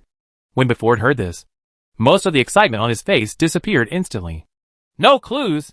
When Adela got the psychic potion, she just said it was given by a mysterious person, and she didn't even say it was given by the god of death. So even if Edward wanted to pursue it, he couldn't find the right direction at all. Because in his heart, the god of death has nothing to do with his granddaughter. He had heard that his granddaughter and the daughter of the Holy Merchant Company had dealt with the god of death together. So Edward would never have thought that the god of death gave it to Adela. Psychic potion. After finishing his words, Edward saw the disappointed look on Bedford's face. So he spoke in a deep voice. Bedford, don't worry. The Magician Tower has its own restrictions, so it's impossible to know what happened inside at that time. However, Adela must have obtained this potion outside the tower. I believe it won't be long. We can find out who gave it to Adela. After proving the efficacy of this potion, even Edward could no longer remain calm. If such a potion is obtained by other holy cities, it will definitely increase their strength in a short period of time. By then, a force comparable to Sky City will probably appear. So Edward naturally didn't want this to happen. And Edward also thought of something from this incident. The fact that their granddaughter has been so abnormal these days is probably related to this mysterious person. Because this is consistent with Adela's sudden change. But they cannot find out the reason. However, a psychic potion, a potion that increases mental power, was given directly to his granddaughter by the mysterious man. Edward had to worry about what the mysterious man's intention was. Based on the above points alone, Edward will investigate this matter clearly and find the mysterious man no matter what. Your Excellency, I am rude. Bedford was worthy of being a magician. He was worried about gain and loss for only a moment before he finally regained his senses and bowed apologetically to Edward. Bedford, I understand your feelings very well. Don't worry. I believe it won't be long before we know the origin of this potion. Edward naturally wouldn't blame Bedford and continued to comfort him. Bedford, you go and rest first. I'm going to stay with Adela now. Then Edward picked up the magic potion and continued to speak. Yes, Your Majesty Duke. Please give my regards to Miss Adela. Bedford saluted to Edward before saying goodbye and leaving. Chapter 644 War in the Dark World. In the luxurious and bright hall, Adela was sitting on a soft sofa with her hands on her chin, looking at the beautiful garden outside the balcony in a daze. He had heard from the servant that his grandfather called Grandpa Bedford to the study, and she felt a little nervous. It wasn't that she was worried that the potion Gervais gave her was fake, but that if the effect of the potion was confirmed, her grandfather would continue to ask about Gervais's identity and whereabouts. So what should I do then? Adela's beautiful willow eyebrows frowned slightly. If Gervais was not the god of death, and she knew how to contact Gervais, Adela would naturally be willing to introduce him to her grandfather. But it happened that Gervais's identity was the god of death, and she knew nothing about it except his name. Moreover, Gervais also took out such a potion. Adela knew that if she revealed his identity, she would probably give him he caused a lot of trouble. If Gervais knew that he had revealed his identity, he would probably never talk to him again. Pearl of the Sky City, what are you thinking about? Just when Adela was lost in thought, Edward's kind voice came from beside her. It's nothing. Grandpa, you're here. Adela was awakened instantly, and her face turned slightly red. Well, Grandpa is here to return the potion to you. With that said, Edward, who had a loving face, delivered the potion in front of Adela. Oh! Adela buried her head slightly, like a little ostrich, not daring to look at Edward. But her hands moved very quickly, and she immediately took the potion. After Edward waited for Adela to take the potion, he looked at his granddaughter's appearance and did not ask about the mysterious person. Instead, he talked about the potion itself. Adela, did you know? Your potion is very effective in enhancing mental strength. Even Bedford was surprised when he tried it. Really? The subject of Edward was very attractive to Adela. Adela, who didn't intend to speak at first, asked quickly with bright eyes after hearing his words. Of course it's true. Regarding the effect of this potion, Bedford was shocked for more than a minute and didn't react after trying it. It was only after his grandfather called twice that he came back to his senses. Edward's face was full of seriousness, and he was obviously very satisfied with Adela's magic potion. Bedford also said that if he could obtain such a potion, he would be able to successfully break through and become a 5-star mage. Ah! Grandpa, this potion of mine is really so powerful. Adela heard her grandfather's words and saw that he didn't look like he was teasing her. She clenched her teeth slightly, obviously very happy. Her grandfather's identification with potions was equivalent to her identification with Gervais in her heart. When she heard her grandfather's last words, Adela's beautiful eyes widened in disbelief. Bedford has been in the Sky City since she was a child. It can be said that he is like her elder. Adela naturally knows how difficult it is for Bedford to break through. Then Grandpa, why don't you give this potion to Grandpa Bedford? Then just leave the bottle to me. Adela thought for a moment, gritted her teeth and said something. Ha ha! My pearl, if Bedford hears your words, he will be moved to tears. However, you keep this potion for yourself. Even if you are willing to give it to him, Bedford will definitely not accept it. Edward laughed heartily and shook his head at Adela. It was obvious that Bedford would not accept Adela's gift.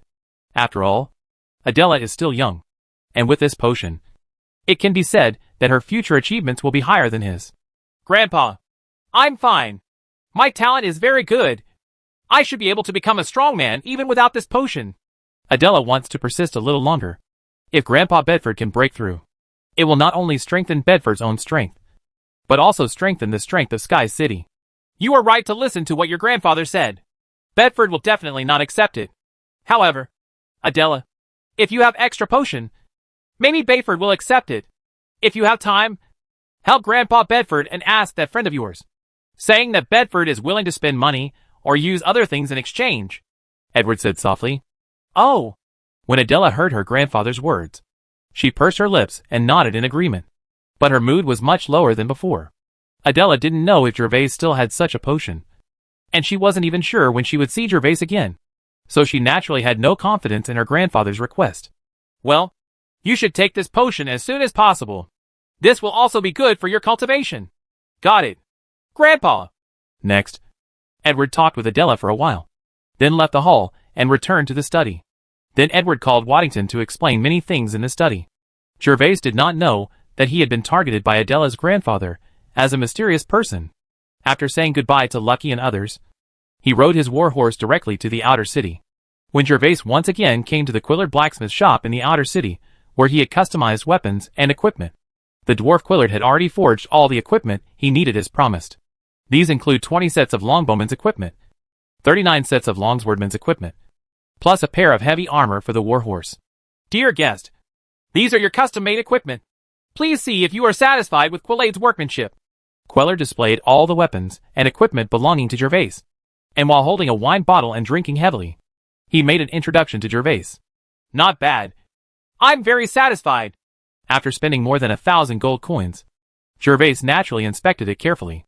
After careful inspection, not to mention, although the price of the dwarf-forged weapons and equipment is not low, the craftsmanship is very good, much better than Bernard's craftsmanship. You must know that Bernard can be said to be the best blacksmith in Eurasia, but he is much worse than an ordinary dwarf blacksmith in this holy continent. Of course, Bernard's gap is not in craftsmanship, but in forging skills, because the forging skills of the dwarves in the holy continent are much more advanced and unique than those in Eurasia. Gervais believed that as long as Bernard learned these skills, he would never be any worse than these dwarves. Under the watchful eye of the dwarf Quillard, Gervais directly summoned his skeleton soldiers and asked them to wear weapons and equipment. Oh!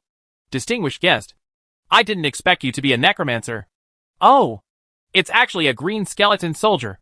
Oh. Oh my god. It turned out to be a red skeleton warhorse. This and this. When the dwarf saw the skeleton soldier appearing with a huff, he immediately expressed surprise. And when he saw number 1 in Nightmare, he screamed in surprise again and again, holding a wine bottle and drinking heavily, trying to suppress his shock. At this moment, the way the dwarf Quellard looked at Gervais changed.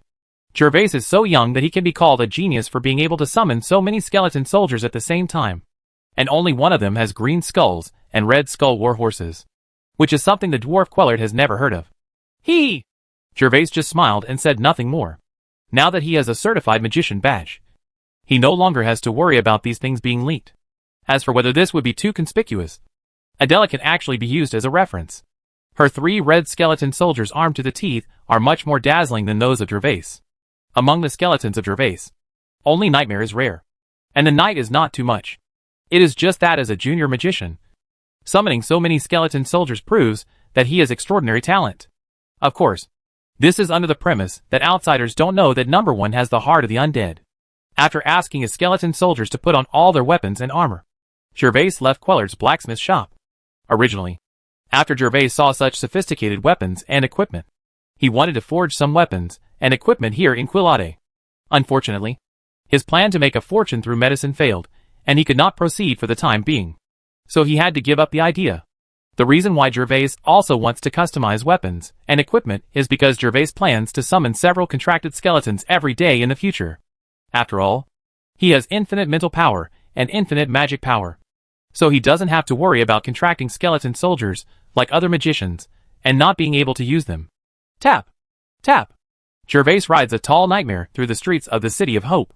Although most of Nightmare's body was completely covered by heavy armor, the exposed foot bones and eyes flashing with red soul fire still attracted the attention of passers-by. Wow! It's actually a rare skeleton warhorse. And it's a red-level skeleton warhorse. It's really majestic and mighty. Gervais was dressed in a black magician robe, with his handsome face half exposed under the hood, coupled with a cool Nightmare horse underneath him. A sense of mystery immediately hid his face, and passers-by along the street immediately gathered to watch and comment. Gervais had experienced this kind of thing many times when he was in the storm territory, so he didn't feel any discomfort and continued to move towards the academy while riding the Nightmare calmly. When Gervais arrived at the academy, he first returned Lucky's horse and then returned to his dormitory. Nightmare, surrender this undead heart. Gervais originally planned to keep the second undead heart he made last time to see if he could get better skeleton soldiers for him to take. After all, having a smart thug is better than having a smart mount. More important, but in the past few days, all he summoned were gray skeleton soldiers. Today, Gervais saw that Nightmare was so outstanding in appearance, completely in line with his king's temperament. So he simply stopped being stingy and fed Nightmare directly. If a high-level thug is summoned in the future, it would be fine to recreate the heart of the dead at that time. Speaking of which, Gervais suddenly noticed something strange from number 1 and the first batch of summoned skeleton soldiers today. It seemed that these skeleton soldiers had become obviously stronger. However, the skeleton soldiers were too weak for Gervais. He did not pay attention to the specific strength of several skeletons at the beginning, so he could not be sure whether this was true.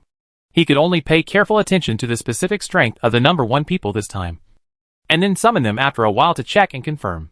Under normal circumstances, the skeleton soldiers after making a pact will not actively become stronger unless the master actively feeds them soul crystals after being summoned. Or you can summon them to fight and kill other dark creatures, and then devour their flesh or soul fire energy to become stronger. As for automatically becoming stronger in the dark world, I haven't heard of such a thing. Gervais doesn't know if this is the effect of the undead heart. Hiss! Not long after Nightmare took the heart of the dead, Nightmare let out a low cry. Huh? Is the swallowing complete? Gervais looked at Nightmare's eyes curiously. Hiss! Nightmare responded immediately, humming slightly, and then lowered his head in front of Gervais. Ha ha! Not bad. Nightmare. Then go back to the dark world first. I will summon you when I need you. The Nightmare is no longer as sluggish as before, which shows that the heart of the undead has taken effect. Gervais gently stroked the thick plate armor on the Nightmare's head, and then patted it gently after a moment, letting the Nightmare return to the dark world first. His dormitory was a bit cramped for the Nightmare, who was over 2 meters tall and nearly 3 meters long. so naturally he couldn't let him stay there any longer. Hiss! After hearing Gervais's instructions, Nightmare murmured again, rubbed his hand reluctantly, and then walked into a large black hole in the wall. In the dark world, Number 1 watched the soul fire in the head of the little brother that kept appearing around him flicker. When Gervais sacrificed, the connected locations were random each time. So when the skeleton soldiers were completed, they were not together. However, when Gervais completes the first summons and sends them back to the dark world, these skeleton soldiers will automatically join together. This is the case at this time. At this time, there were already more than 60 heavily armed skeleton soldiers standing around Number 1. And these soldiers were all approaching him. The green level skeleton Number 1 naturally became the leader of the younger brothers, like Gervais. Hiss! At this moment, Number 1 suddenly heard a scream. It was the Nightmare that had just returned to the dark world. The appearance of Nightmare immediately caused a commotion among the skeleton boys around them. But fortunately, they were all boys of the same Gervais family, and they could instinctively sense the relationship between the enemy and ourselves. So they didn't cause any trouble. Crack! Click! Click! When Number 1 saw the appearance of Nightmare, the soul fire in his eyes beat even more fiercely.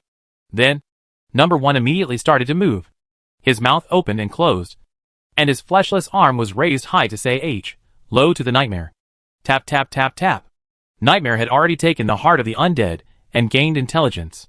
After seeing Number 1's greeting, the huge body stepped on the gravel and came to Number 1. Hiss! Nightmare came to a stop in front of Number 1 and let out a low cry, as if communicating with Number 1. Crack! Click! Click! Number 1 also responded to the Nightmare's whisper. As he spoke, he turned his body to the side and raised his arm to point to the west. Nightmare looked in the direction of Number 1's finger and saw a simple wooden camp in the distance.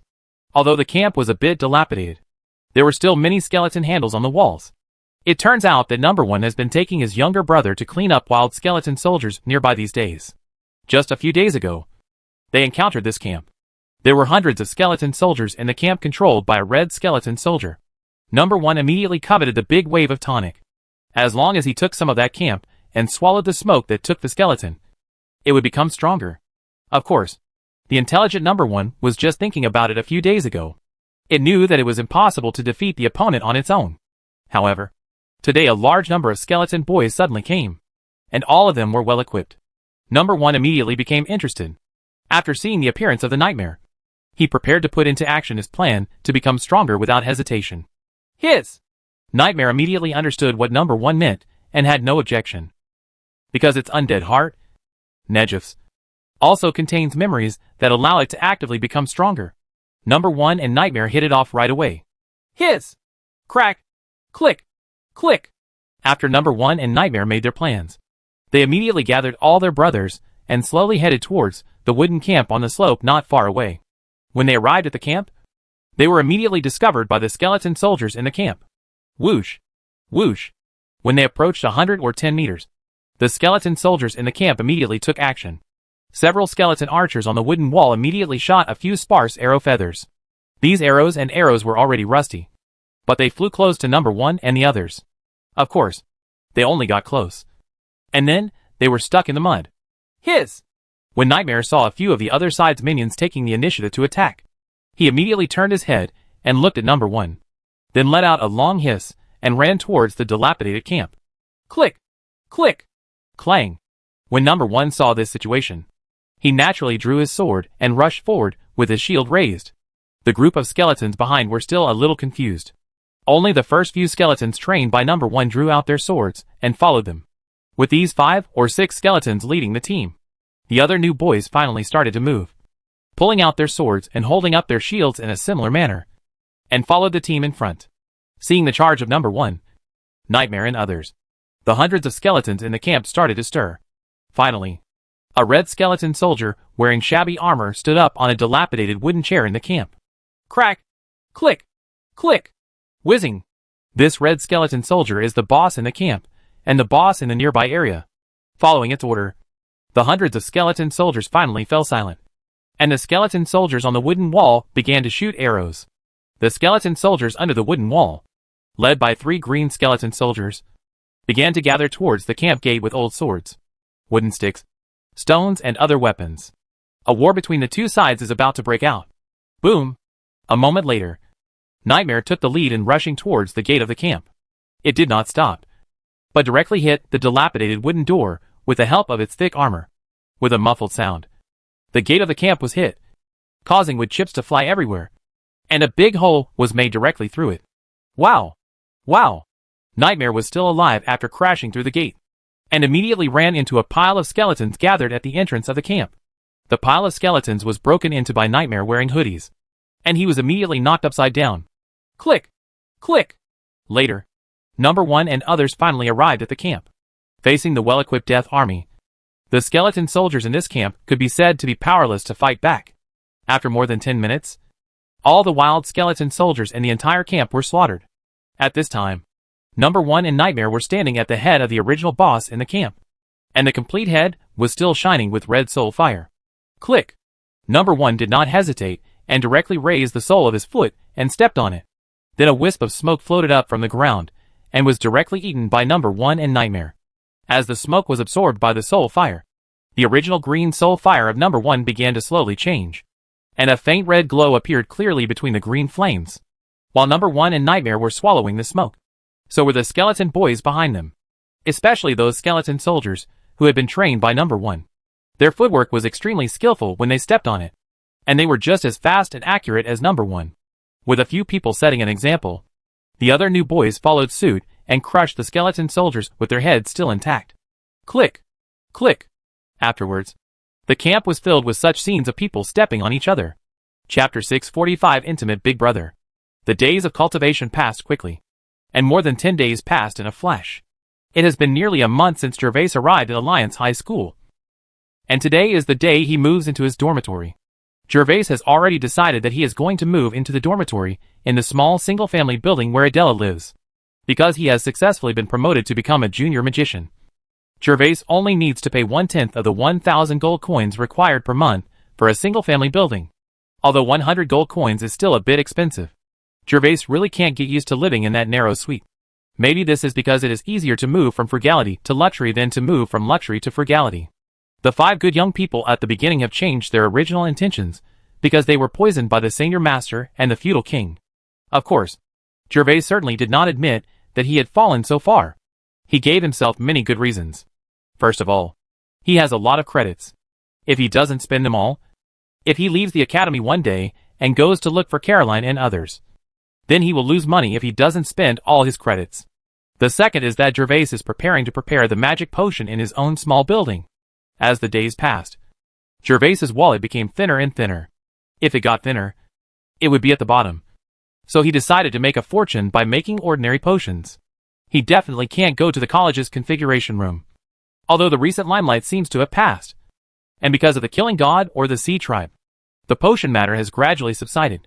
But Gervais knew that if he went there, he would definitely be exposed. So Gervais decided to buy the configuration tools himself and configure the medicine in a single-family building. Thirdly, Gervais discovered that the beautiful young lady Adela has become more and more obsessed with her recently. Somehow, since she left her grandfather last time and returned to the academy, Adela's problem of looking around has become more and more serious. In the past, Adela would always react when Lucky called out once or twice. But now when Lucky calls out, Adela may not respond even if she calls 4 or 5 times. Moreover, it was obvious that Adela had looked a little haggard these days. Gervais knew that this was not going to work and would definitely drag this beautiful lady down. So after moving to this small single-family building, Gervais felt that it was also to make it easier to cure this beautiful young lady's heart ailments. Gervais notified Lucky, Adela and others in advance about the move. But he did not ask them to help because he had nothing to move. The furniture and furnishings were already made, and even there were only a few pieces of clothing. Gervais put it away in the space ring, then got a small package and moved it over pretendingly. Moving into a dormitory naturally required a celebration. And a few days ago, he had promised Lucky that he would treat everyone to a meal. However, Gervais's wallet is a bit thin. If you go to a manor like Lung Feitsui, unless they also accept credits, Gervais will not be able to afford it even if he spends all his money. So Gervais suddenly thought that it would be economical and affordable to provide them with a meal himself. And the small building is also fully equipped. It's only noon now. We'll do the shopping for ingredients in the afternoon. Well, since we have moved here, let's find a way to cure Adela's heart disease first. Gervais sat on the armchair on the balcony and looked at the small building only 4 or 5 buildings away, which was the small building where Adela lived. However, although the two of them currently live very close to each other, Gervais needs to find a way to contact Adela in the name of the god of death. Of course, showing up in person is not possible. It is still very risky to change back to his true appearance now. So we can only use letters to convey words. Should we just put them in when Adela is not around? Gervais kept thinking to see if there was any way to contact Adela without taking risks. Yes. Didn't Adela lend me 3 magic notebooks? Just put the letter in them and send them over as if you don't know. Gervais suddenly had an idea and thought of this method, which could not only contact Adela directly, but also reduce the risk of exposure. Thinking of this, Gervais came to the study room in the small building. The study room was not big and had only 2 bookcases, but it was much more convenient than the single-story suite dormitory. Soon, Gervais took a pen and paper and wrote on a thin piece of letter paper. After the letter paper dried, Gervais found one of Adela's magic notebooks and put the letter paper in. After putting the letter paper in, Gervais took the magic notebook directly out of the door and headed to Adela's small building. Bang, bang, bang. Adela-san! Gervais knocked on the door once, but unfortunately more than half a minute later, there was still no response. That shouldn't be the case. I just saw this girl back in the building. Did she go out again while I was writing the letter? Bang, bang, bang. Adela-san! Gervais remembered that Adela had often been in a daze recently, so he knocked again. If no one responded this time, he would go back first. Classmate Harry? However, Gervais was indeed right. Adela was indeed still in the small building, but she was in a daze before and Adela didn't notice it. It's me! Adela-san! I'm here to return your magic notes. Gervais immediately replied. Bangta. Then the door of Adela's small building was opened. Adela was still dressed exquisitely, showing the virtue and elegance of a lady from a noble family. Thank you, Adela. I have finished reading this notebook, so I will bring it back to you first. Gervais didn't write any more ink and returned the note directly to Adela. You're welcome. Harry, you are really powerful. You can summon so many skeleton soldiers. Adela knew that Gervais had learned a lot, and thought he had finished reading this book. So she naturally took it. No matter how talented I am, it would be useless if I don't have this notebook from Adela. Adela, I'll go back first. And remember to come to my dormitory with Seignior tonight. Okay. Goodbye. Classmate Harry. Adela nodded and said goodbye to Gervais. Then Gervais simply walked towards a small building. After Gervais turned around, he suddenly discovered that there were many students near the small building secretly paying attention to him and Adela. It turns out that Adela's reputation has become even greater than before because of her changes in clothing these days. Although Adela was beautiful in the past, she wore magic robes and often wore a hood, and was low-key, so she was not so conspicuous. Fortunately, Adela is naturally beautiful, and with the support of exquisite service, it is really impossible not to become famous. More importantly, there are many discerning people in the academy. As soon as they saw the material and workmanship of Adela's clothes, they immediately knew that Adela's background was not simple. In this way, more people want to eat swan meat. It's just that Adela has been looking around a lot lately, and is occasionally in a daze. Even friends like Lucky and Seignior have been ignored, and those unruly people who want to strike up a conversation have naturally failed. After Gervais left, Adela closed the door and headed to the study listlessly with her magic notes. After arriving in the study, Adela was about to put the magic notebook on the bookshelf. But suddenly, she saw the corner of a piece of letter paper tucked inside the book. What is it? Does it belong to Harry? Gervais was worried that Adela wouldn't read the note after getting it back, so he deliberately left the corners of the note out. He had previously covered the corners of the note with his hands, so Adela didn't notice it until now. This stationery. After Adela found the letter, she naturally opened the magic note and picked up the letter. She wanted to confirm what was on it. If it was something important, she would bring it back to Harry that night. Lovely Miss Adela. When Adela saw the first few words on the letter, a trace of confusion flashed in her eyes. This letter was actually addressed to her. It's just that this opening line is exactly the same as those who wanted to pursue themselves and write love letters to themselves in the past. Adela had never felt any admiration for her from Harry before. So why would he suddenly write such a letter to herself? Adela was a little confused. But when Adela looked down, her confusion instantly receded and turned into joy. Endless joy. Dear Miss Adela, have you been looking for me lately? When I come to see you occasionally, I find you looking around. Please don't try to find me. I am the messenger in the darkness. I can't see you yet. But as soon as I am free, I will come see you. If you are looking for me for something, then you can write a letter. Put the letter in the cover of the book, and then send it to this student named Harry. There are many people around you who are paying attention to you secretly. So if I come into direct contact with you, it will probably be exposed. But no one is paying attention to this Harry. As long as you send the letter and book to him, I will take the letter quietly. If I want to contact you in the future, I will deliver the envelope to you in the same way. Okay, that's all for today. Goodbye. Lovely Miss Adela. By the way, I forgot to mention, your dress is so beautiful. Signed, Gervais Gale. Adela just stood there and carefully read the short words on the envelope. She silently read the words on the letter and was stunned. Only her fair neck and pretty face were red. Ugh! How embarrassing! Gervais discovered it all. Then how should I see him in the future? After a while, Adela blushed and said something, then walked to the desk and spread out the letter paper again and read it over and over again. Chapter 646 Opportunity. Adela held the thin letter in her hand and read it for half an hour. During this half hour, the blush on her face never faded. Every time she read it, Adela's mind would race with thoughts. Finally, after all the words were deeply imprinted in her mind, Adela carefully folded up the letter paper, and then reluctantly put it into her space bracelet. After putting away the letter paper, Adela immediately opened the desk drawer and took out a brand new piece of letter paper. Am I a little impatient if I reply so quickly? Will Gervais think I'm troublesome? After spreading out the letter paper and holding the pen in her hand, Adela was about to write something, but the worry about gain and loss came to her mind. Gervais is so kind to me. Although he is a little fierce, he probably won't find me troublesome. By the way, I'll ask Grandpa Bedford about it. This is an important matter. Gervais should be able to understand.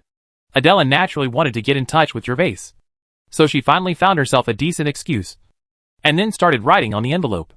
In just a moment, the small letter paper was occupied by delicate words, and Adela finished writing the message that needed to be conveyed. In order not to make Gervais think she was a troublesome person, Adela really only wrote about Befort's request. What kind of book should I send to Harry? Boom, boom, boom. After Gervais returned to his small building, he spent more than an hour in the training room to complete today's contracted skeleton soldier mission. After walking out of the training room, Gervais was about to dress up and go to the inner city to buy some things, when there was a sudden knock on the door. Who? Gervais really didn't expect that anyone would knock on his door at this time. Logically speaking, Lucky and Adela should have gone to class, and he had just moved here, so he walked downstairs. Go and ask. Classmate Harry. It's me, Adela. Adela's weak voice came from outside the door. Huh? This little girl doesn't even have classes in the afternoon. Of course, Gervais didn't know how powerful the letter he had just written was for Adela, and it made Adela, a good girl, skip school for the first time in her life. Classmate Adela, why didn't you go to class? Do you have a problem with me? After opening the door, Gervais saw Adela, whose face was slightly red and her behavior was a little reserved. Harry, I have a book here to lend you. Take it. Adela's expression at this time could even be said to be a little guilty. As she spoke, she took out a heavy book from the space ring, and then handed it to Gervais. Oh, okay. Gervais finally knew what the rich lady was here for, and it turned out that she couldn't wait to reply. Normally, it would be normal for Adela to wait for a day or two to reply in order to cover up other things. But she didn't expect that she would send it to her door immediately. Gervais took the book handed over by Adela. This was another book about undead magic. But this time it was not a notebook, but a printed elementary magic of undead. Although he didn't need it, there was Adela's letter inside. So Gervais naturally wanted to accept it and pretend to be very grateful. Thank you, Adela. Gervais had a smile on his face. You're welcome. Harry, I'll go back first. Facing Gervais's thanks, Adela felt a little embarrassed. This was different from the first time she borrowed a book.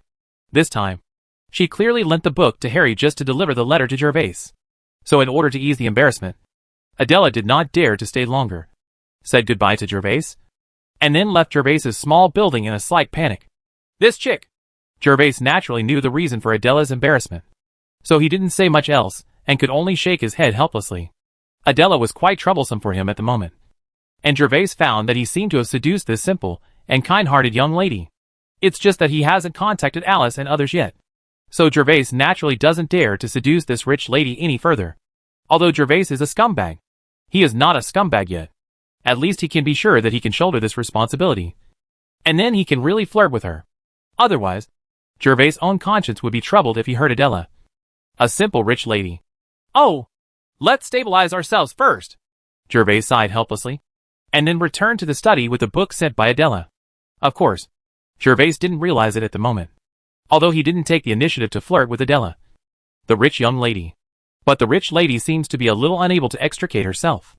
Adela's state of being distracted during this period is the best explanation. Arriving at the desk, Gervais opened the book in his hand, and soon found a piece of letter paper between the covers. Huh? This little girl actually showed her grandfather the mental potion. And this before it still wants to buy it? When Gervais opened the letter, he immediately saw the content on Adela's letter. The content on the letter was very simple. It was about before needing a spiritual potion for a breakthrough. And he was willing to pay a big price, whether it was money or something else. Then Adela explained that she did not intentionally give the potion to his grandfather, and promised not to reveal Gervais's identity. Gervais had nothing to do with this. Anyway, even if Adela revealed it, they would not be able to find him, and they must have known about the psychic potion back then. So there is no problem in using it one more time. Instead, Adela revealed the news to her grandfather this time, and then Bedford wanted to ask for one, which gave Gervais a good idea. Now he has precious potions, but cannot cash them in.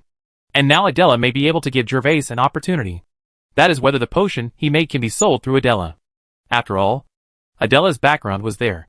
Even if others knew about the existence of the potion, they would not dare to touch Adela at all. In Gervais's eyes, this silly girl Adela is much more trustworthy than others. So letting her help him complete the sale will definitely minimize the risk. Of course, all this depends on whether Adela is willing.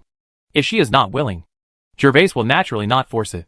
If she is willing, Gervais will not take advantage of others in vain, and will give Adela adequate compensation. A wealthy lady like Adela naturally doesn't have to worry about spending gold coins. But the potion she added with kiwi fruit is unique. Thinking of this, Gervais suddenly felt that his idea was very feasible. So he immediately took out a pen and paper, and started writing. After a while, Gervais wrote down the matter of Befort's potion, and his need for Adela to help him sell the potion. Gervais then directly took Adela's second magic notebook, made a small opening in the cover, and stuffed the note inside. Of course, he just returned Adela a notebook more than an hour ago. This one must have been delayed for a day or two. Otherwise even Adela, a rich young lady, would be aware of the problem no matter how simple she is. Chapter 647. The space ring is too small. Putting the magic note with a letter inside it into the space ring, Gervais went to the bathroom. Gervais went to the bathroom not to wash up, but to disguise himself. The main thing he went to the inner city this time was to buy tools for preparing magic potions. And the other thing was to sell the magic and fighting spirit recovery potions he had prepared. So to be on the safe side, Gervais had to dress himself up carefully. Well, it should be good now. About 20 minutes later, Gervais saw a middle-aged man in his 40s in the bronze mirror in the bathroom. The middle-aged man's face was a little yellow and thin. But other than that, his appearance and facial features were ordinary. The reason why Gervais disguised himself as a middle-aged man this time was entirely because he was preparing to take out those recovery potions. Gervais was roughly certain that the recovery potions he had were high-end potions. If he appeared as a young man again, he would probably be easily targeted, reminiscent of the gray-robed young man in the academy. If Gervais didn't have shiny black hair, he would even pretend to be an old man in his 70s or 80 years old, so as to be more in line with the identity of a pharmacist and greatly reduce the risk. After making sure that there was nothing wrong with his outfit, Gervais went downstairs and looked out the window for a moment to make sure that no one was paying attention to his small building. Then he walked out of the small building wrapped in a magic robe and a hood with his head lowered. As Gervais lowered his head and walked forward, he successfully walked out of the academy gate without attracting anyone's attention. After leaving the academy gate, Gervais went directly to the Holy Trading Company, because the tools for preparing magic potions seemed to be sold only at the Holy Trading Company. After walking for more than half an hour, Gervais finally arrived at the entrance of the Holy Trading Company. "Dear Master Magician, please come in." Gervais's hood had been taken off at this time, revealing his slightly sallow and expressionless face. And then he entered the Holy Trading Manor under the enthusiastic guidance of the attendant. "Master Magician, I wonder if you need to buy it yourself, or if the villain will serve you directly?" When we arrived at the hall of the Holy Trading Company, there were still many customers shopping for goods, and the attendants were asking respectful questions as always. I'm going to buy a set of tools for making magic potions. I also need these materials. With that said, Gervais handed a piece of paper to the attendant, which was the material for the primary undead dark sacrifice method. He has been summoning skeleton soldiers every day these days, and the material has run out. Okay, distinguished Lord Magician, please come here and wait for a moment. Hearing that Gervais wanted to buy tools for preparing pharmaceuticals, the attendant knew that it was another big deal, so he immediately led Gervais to the private room. After Gervais sat down and the attendant served tea, he quickly went to get what Gervais needed. About 4 or 5 minutes later, several attendants carefully carried various utensils and tools to the private room. Master Magician, this is the complete set of tools you need to prepare magic potions. In addition, these are the magic materials you need. After everything was placed on the large round table, the attendant respectfully said to Gervais. Gervais nodded silently, then stood up and checked everything one by one. After confirming that there were no problems, he spoke to the attendant. How many gold coins are needed for this set of potion preparation tools and these magic materials? Sir, the tools for configuring magic potions are all forged by a magician, so they are a little more expensive. A set requires 600 gold coins. In addition, because of the large quantity of these magic materials, you need 400 gold coins. So, sir, you have spent a total of 1,000 gold coins in our business this time. The attendant's tone was extremely respectful, and he spoke in detail. Hearing the amount of gold coins, Gervais smacked his lips. Not because he thought it was expensive, but because he was very poor now, and didn't have enough money to pay for it. Of course, Gervais had thought of this beforehand, so he took out magic potions one after another from under the magician's robe. When Gervais placed the magic potions on the table one by one, the attendant was also stunned. After all, he is a servant of the Holy Trading Company, so he naturally has a sharp eye. The moment Gervais's potions were placed on the table, he recognized that they were all top-quality potions. Are you buying magic potions here? Gervais placed a total of 18 potions neatly on the table, and then asked the attendant, Your Excellency the Mage, are you sure that these 18 top-grade recovery potions will be sold? The attendant swallowed and confirmed to Gervais with some excitement.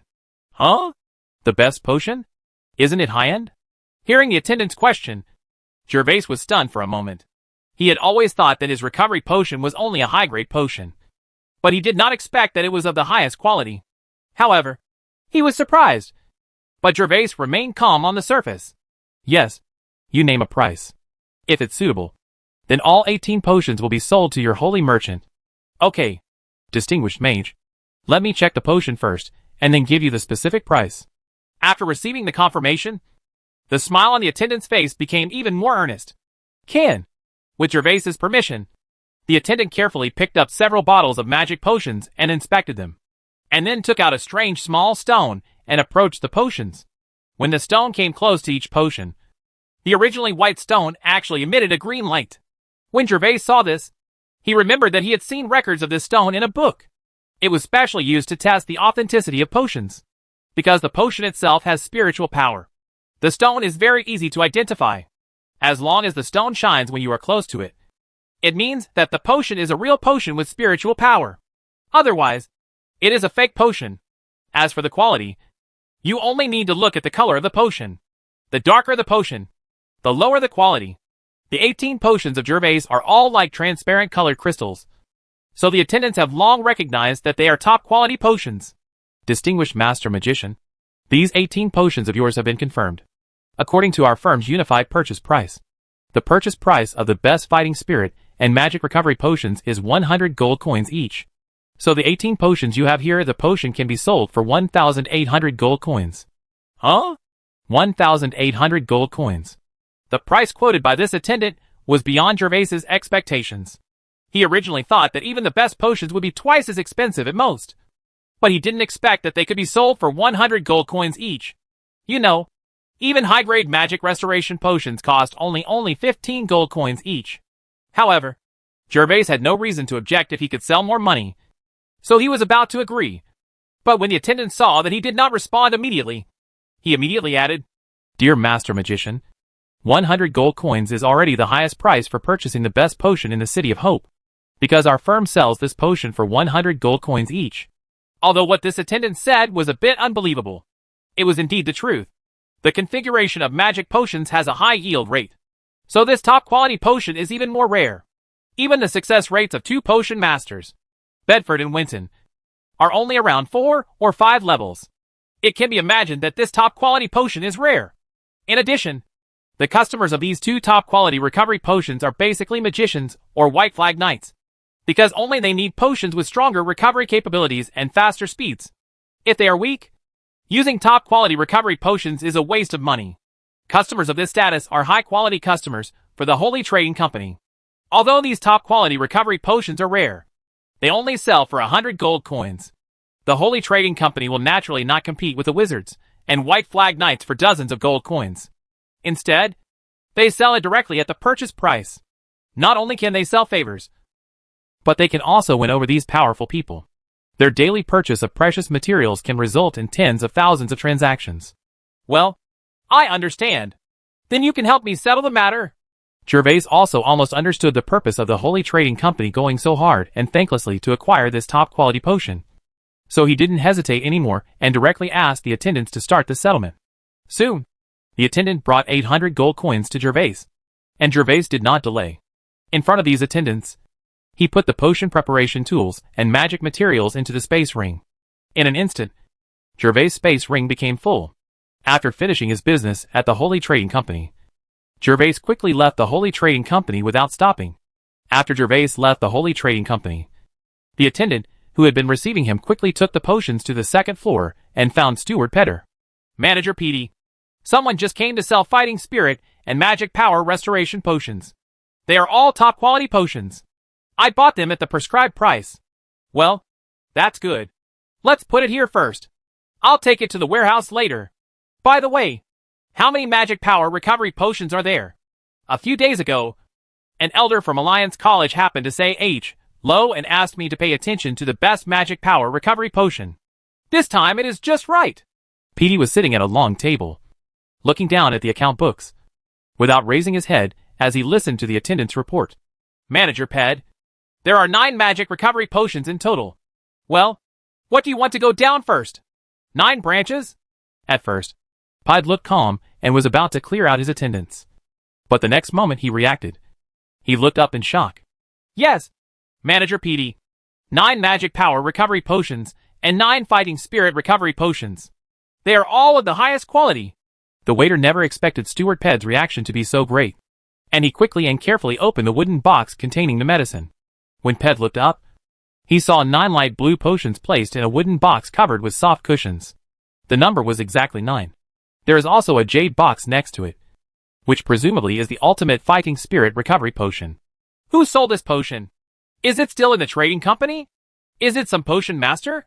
Ped immediately stood up and asked the attendant. After asking the question, Ped said to himself the next moment, that shouldn't be the case. The magician who made the appointment with me said that Winton had been studying something like crazy recently. So he didn't refine magic potions. So he contacted our Holy Trading Company to purchase it. Manager Ped, I have never seen that person before. He is a middle-aged man in his 40s. The attendant immediately replied, well, it's okay. You can go down first. If this person comes to the trading company again in the future, please notify me as soon as possible. Yes, Ped is in charge. The attendant responded before walking out of Pedder's study. Who is it? Can you take out 18 top-quality recovery potions at once? Could it be related to the announcement of the last college? Petey looked at the 2 wooden boxes containing the best potions, and after pondering for a moment, he decided to go to Lolita's place. Although there are not many people who can prepare these top-quality recovery potions, the success rate of the top-grade potions is not high. The success rate of a pharmacist master is 4 or 5 levels, and the success rate of an ordinary outstanding pharmacist can reach 1 level, which is a good achievement. It could even be lower. So basically the recovery potions sold by pharmacists are dozens or hundreds of ordinary or medium to high quality potions, and then paired with 1 or 2 top quality potions. It is really rare to sell 18 top quality potions at one time now. And this person is not prepared by several potion masters in the City of Hope. So Petey thought of other possibilities.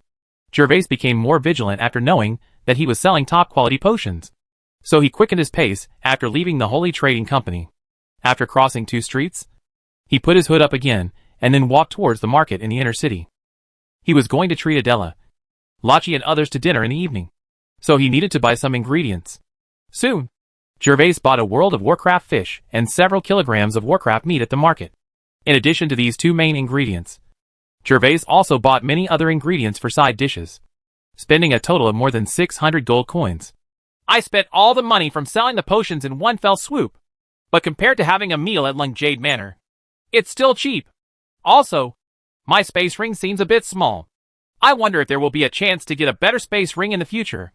Otherwise, it will be troublesome to hold things in it. On the way back to the academy, Gervais thought as he walked, because the space ring is loaded with tools for preparing potions and purchased magic materials. It is already full at this time. However, the ingredients Gervais had just bought at the market could no longer be loaded, and he could only carry them with both hands. Fortunately, Gervais had the body of a titled knight under his magician robe. Otherwise, carrying more than 10 kilograms of ingredients would have been exhausting for more than half an hour. Chapter 648 Alice's Decision. In the Palace of the Elves in the Sacred Forest, Alice was wearing a purple silk dress inlaid with gold, and a golden crown with carved inscriptions and various strange gems on her head. She was sitting on the throne, and below her stood dozens of elves of different ages, clan ministers.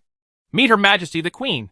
These dozens of elven courtiers stood firm on both sides of the hall, and then they all knelt down on one knee and bowed their heads to salute Alice respectfully. Get up! Alice's cold voice came from above. If Gervais saw his cheap wife at this time, he would be surprised that the cheap wife's temperament has changed again. Although Alice is as cold as ever, now there is an indescribable aura mixed in between this coldness. In short, the goddess has become even more goddess-like, making people feel even more unattainable. In addition, if you use perception detection, you can also find that Alice's cultivation is unfathomable. Thank you, Her Majesty the Queen. The elven courtiers below bowed respectfully again, then stood up and looked at Alice. Under dozens of gazes, Alice remained calm.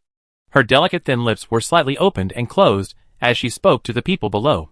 Just yesterday, the Beast Clan sent a messenger to deliver a message from the Beast King, saying that the Beast Clan has reached an agreement with the human race and is preparing to deprive the Goblin Clan of their right to pass the passage. Wow! Your Majesty the Queen, the orcs and humans are treacherous. Yes, the goblins also paid a heavy price for resisting the undead. Without the various tools they invented and the various fortresses they built, we wouldn't be able to organize a defense line so quickly to deal with the undead. As soon as Alice finished speaking, several older elven courtiers below immediately spoke up and began to denounce the shamelessness of the humans and beasts. 200 years of birth, old age, illness and death are enough for humans and orcs to forget a lot of history. But for many elves, they feel that it was just yesterday, especially when all the races in the Holy Continent formed an alliance to fight against the catastrophe, a death-defying battle. Now, because the goblins are weak, the goblins have been directly deprived of their passage quota, which reminds the elves of their own experiences. Before the catastrophe, the elves also had quotas for 3 passages, but now they only have 1 quota left. Although the actions of the orcs and humans are treacherous, they are powerful, not to mention the goblins. Even we elves cannot control them. Alice knew that her tribe was angry. But what could happen if they were angry? Although the elves still had the arrogance of the past, their weakening strength had become a fact. Now that the matter has been decided, the orcs and humans propose to use this deprived quota for us to compete among the 3 parties. The messenger sent this time is to inform us to participate in the competition for this quota. The date for the competition for the quota has been set. It will be exactly 1 month later. The location for the competition is the City of Hope of the Human Race Holy Alliance. So, I summoned all the tribesmen here today just to discuss this matter. My Lady Queen, are you planning to send someone to compete for this spot? But it is too dangerous to do so. Yes, Your Lady Queen. The location of the competition is in the hinterland of the human race. The human race is cunning and shameless. It is too dangerous for our people to go there. After Alice finished speaking, some young elves had a little expectation in their eyes, but most of the older elves frowned and expressed concern. The elves themselves have always been a precious thing coveted by the human race, because the men and women of the elves are very handsome and beautiful.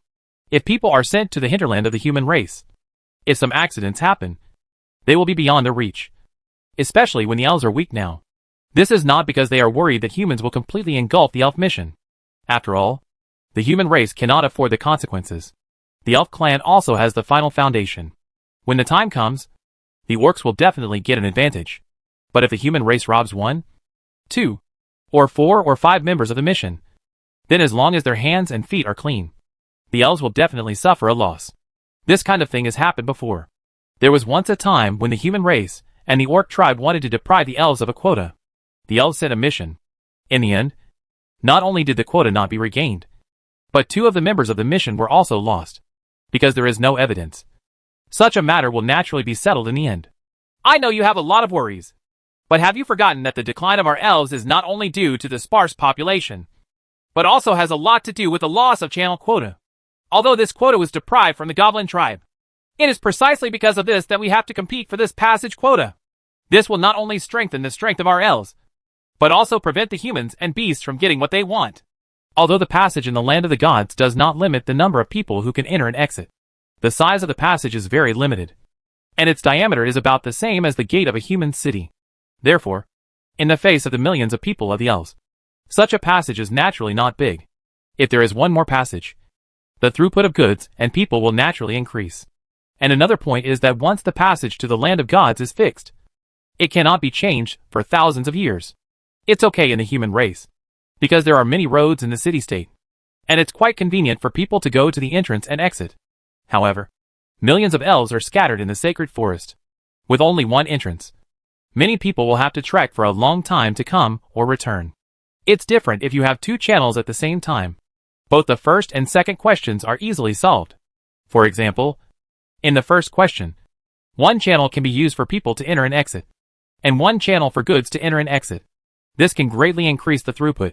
And if you only want to solve the second problem, you can separate the 2 passages and place them in 2 different areas of the elves to facilitate the entry and exit of the tribe. In short, the more channels there are, the more benefits there will be. Moreover, the reason why Alice thought of competing for a spot was actually for the sake of Gervais's courtiers. If there is only one channel, and it belongs to the elves, and the elves themselves are not enough, then even I, the queen, cannot harm the interests of the elves to help them, because this is likely to provoke conflicts between the elves and Gervais men. But if there are 2 channels, such a matter can be decided by oneself, and it will not cause big waves among the elves. After hearing Alice's words, the elves below all remained silent and did not speak again.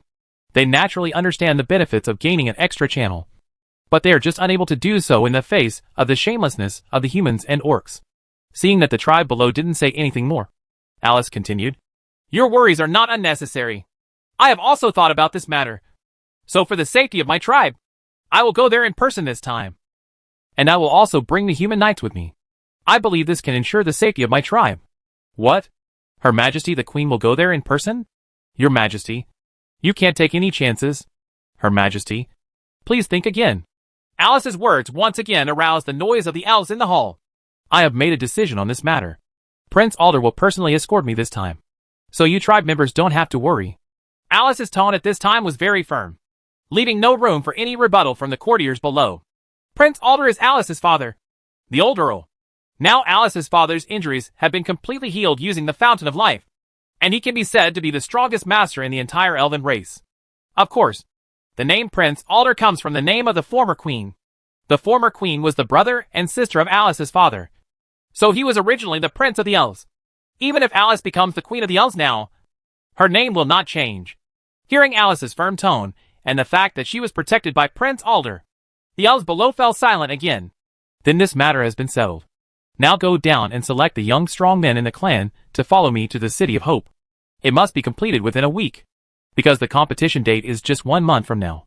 Although the orcs have shown that they can ensure the safety of our passage in the orcs' territory, time is not ample." "Yes, Your Majesty." The elven courtiers below immediately responded and bowed respectfully. "Okay." Before retreating, "Lena." After the hall was clear, Alice called out, "Your Majesty, what do you want?" Lena heard Alice's call and quickly walked out of the corner. Now that Alice's identity has changed, Lena's title has naturally changed as well. "How many times have I told you to call me Miss when no one is around? Your Majesty has been feeling uncomfortable all day long." At this moment, Alice, who was alone with Lena, no longer had the majestic aura she had before. She rolled her eyes angrily at Lena, who first worked as a maid, then as a castle steward, and now as a palace manager. Although her father has returned, Alder now only focuses on training for the sake of the elves, and no longer focuses on government affairs. Therefore, the burden of Eurasia and the elves is all on Alice, which makes her feel very strenuous, especially at the beginning stage. If the elves and Gervais men weren't very loyal, Alice might not be able to completely control it. Hee hee. Yes, miss.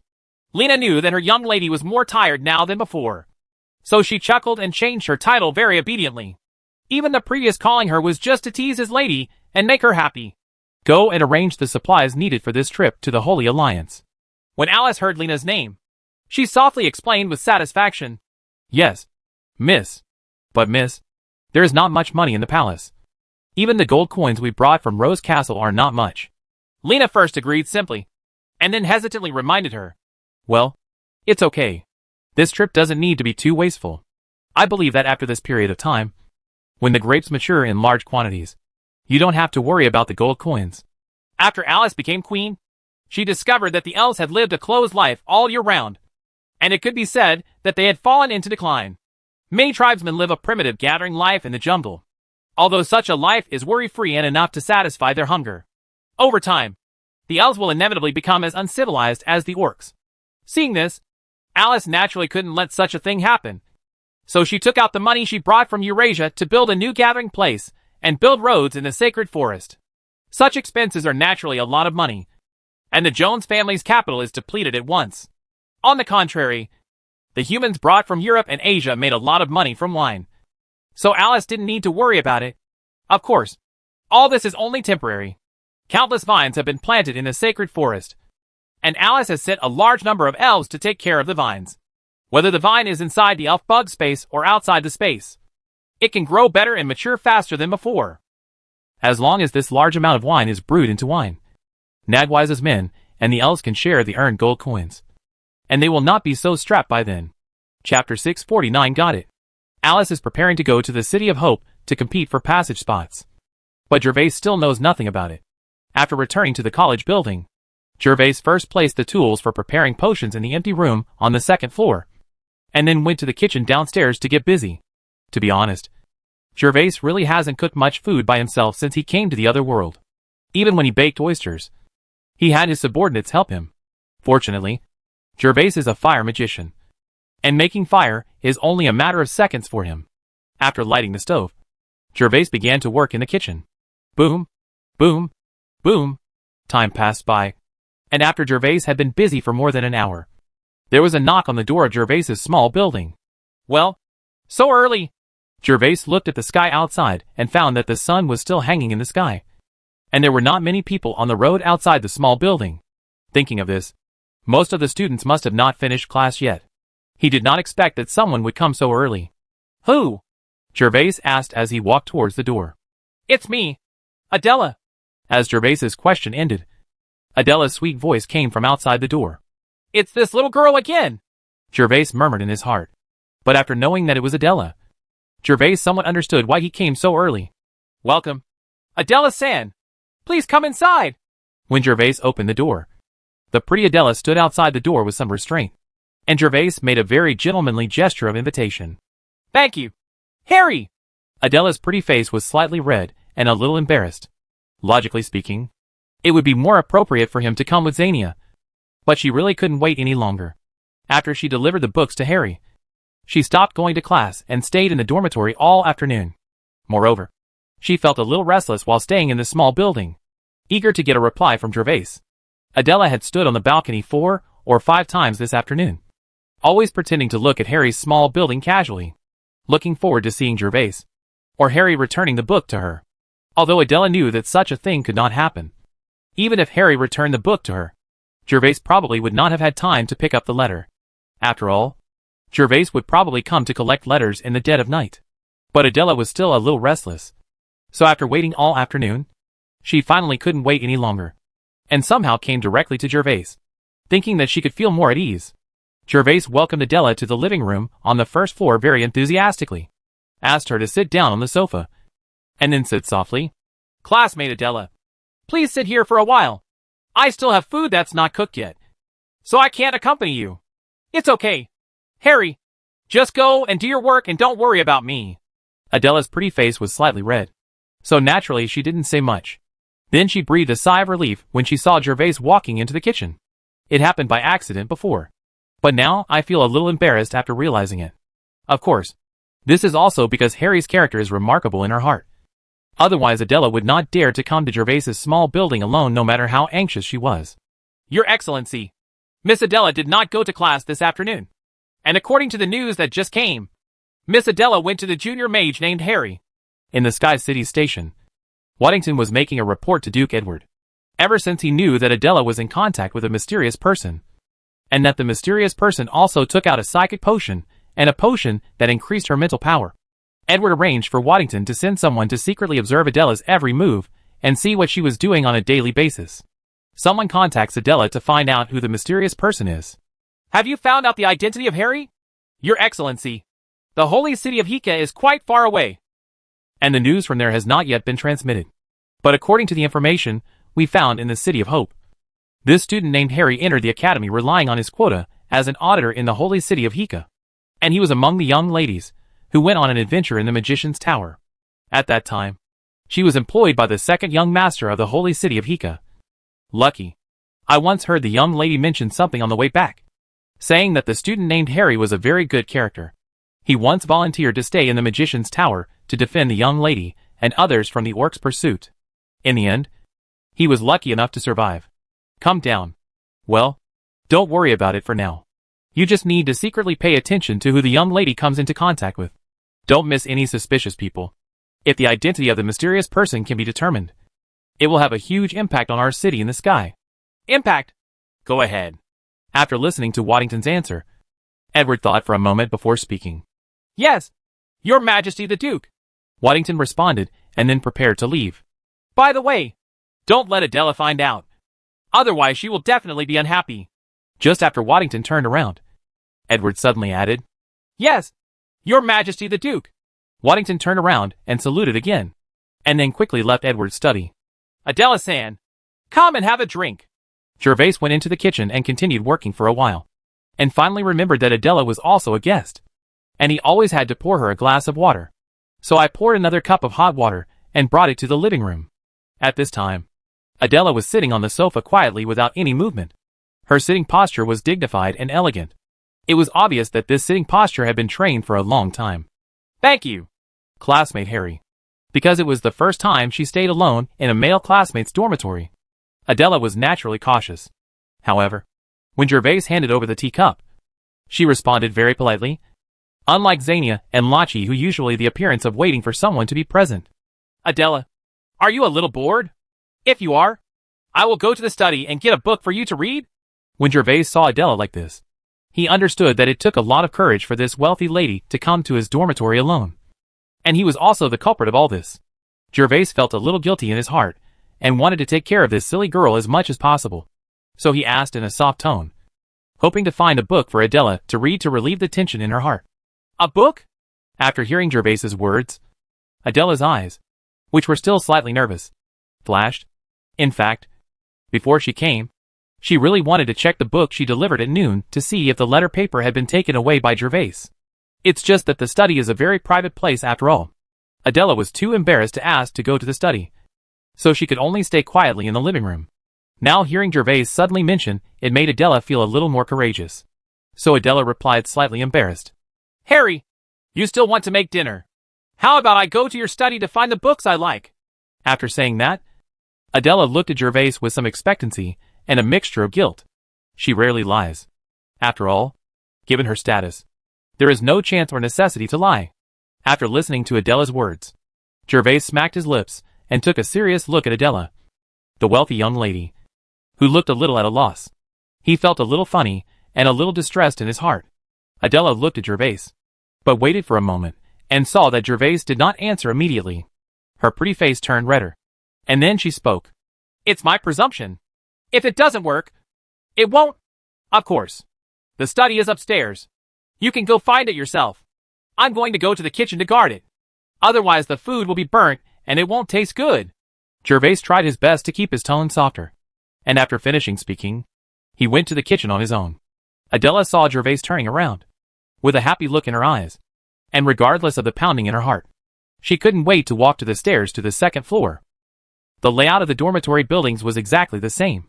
So Adela quickly came to Gervais's study. There are not many books in the study room. Only half a bookshelf of books. Gervais has not bought or rented books since entering the college. And the books on the half shelf are provided by the college. Adela naturally didn't come to the study to actually read. So her eyes immediately fell on the desk after entering the study. And the first thing she saw was the book she lent to Harry at noon placed in the corner of the desk. Seeing this book, Adela glanced out of the study room with a guilty conscience. And then slowly walked to the desk. Hey, I actually took it away. Picking up the book she lent to Harry, Adela felt guilty, and her heartbeat kept pounding. And when she opened the inconspicuous little hole on the cover and took a look inside, her heart beat even harder. Because she found that the letter paper in the book cover was missing. When did Gervais come? If only I could just see him. Adela would not suspect that Harry had taken the note. Because the hole was very hidden, and the note was stuffed so deep that no one who didn't know would look inside. Therefore, the only possibility was that the letter was taken away by Gervais. And Adela felt slightly regretful that she just missed the chance to see Gervais. But Gervais has taken the letter, so he will definitely reply soon. I just don't know when Harry will come back to return the book to me. After confirming that the letter paper was taken away, Adela began to worry about gain and loss again.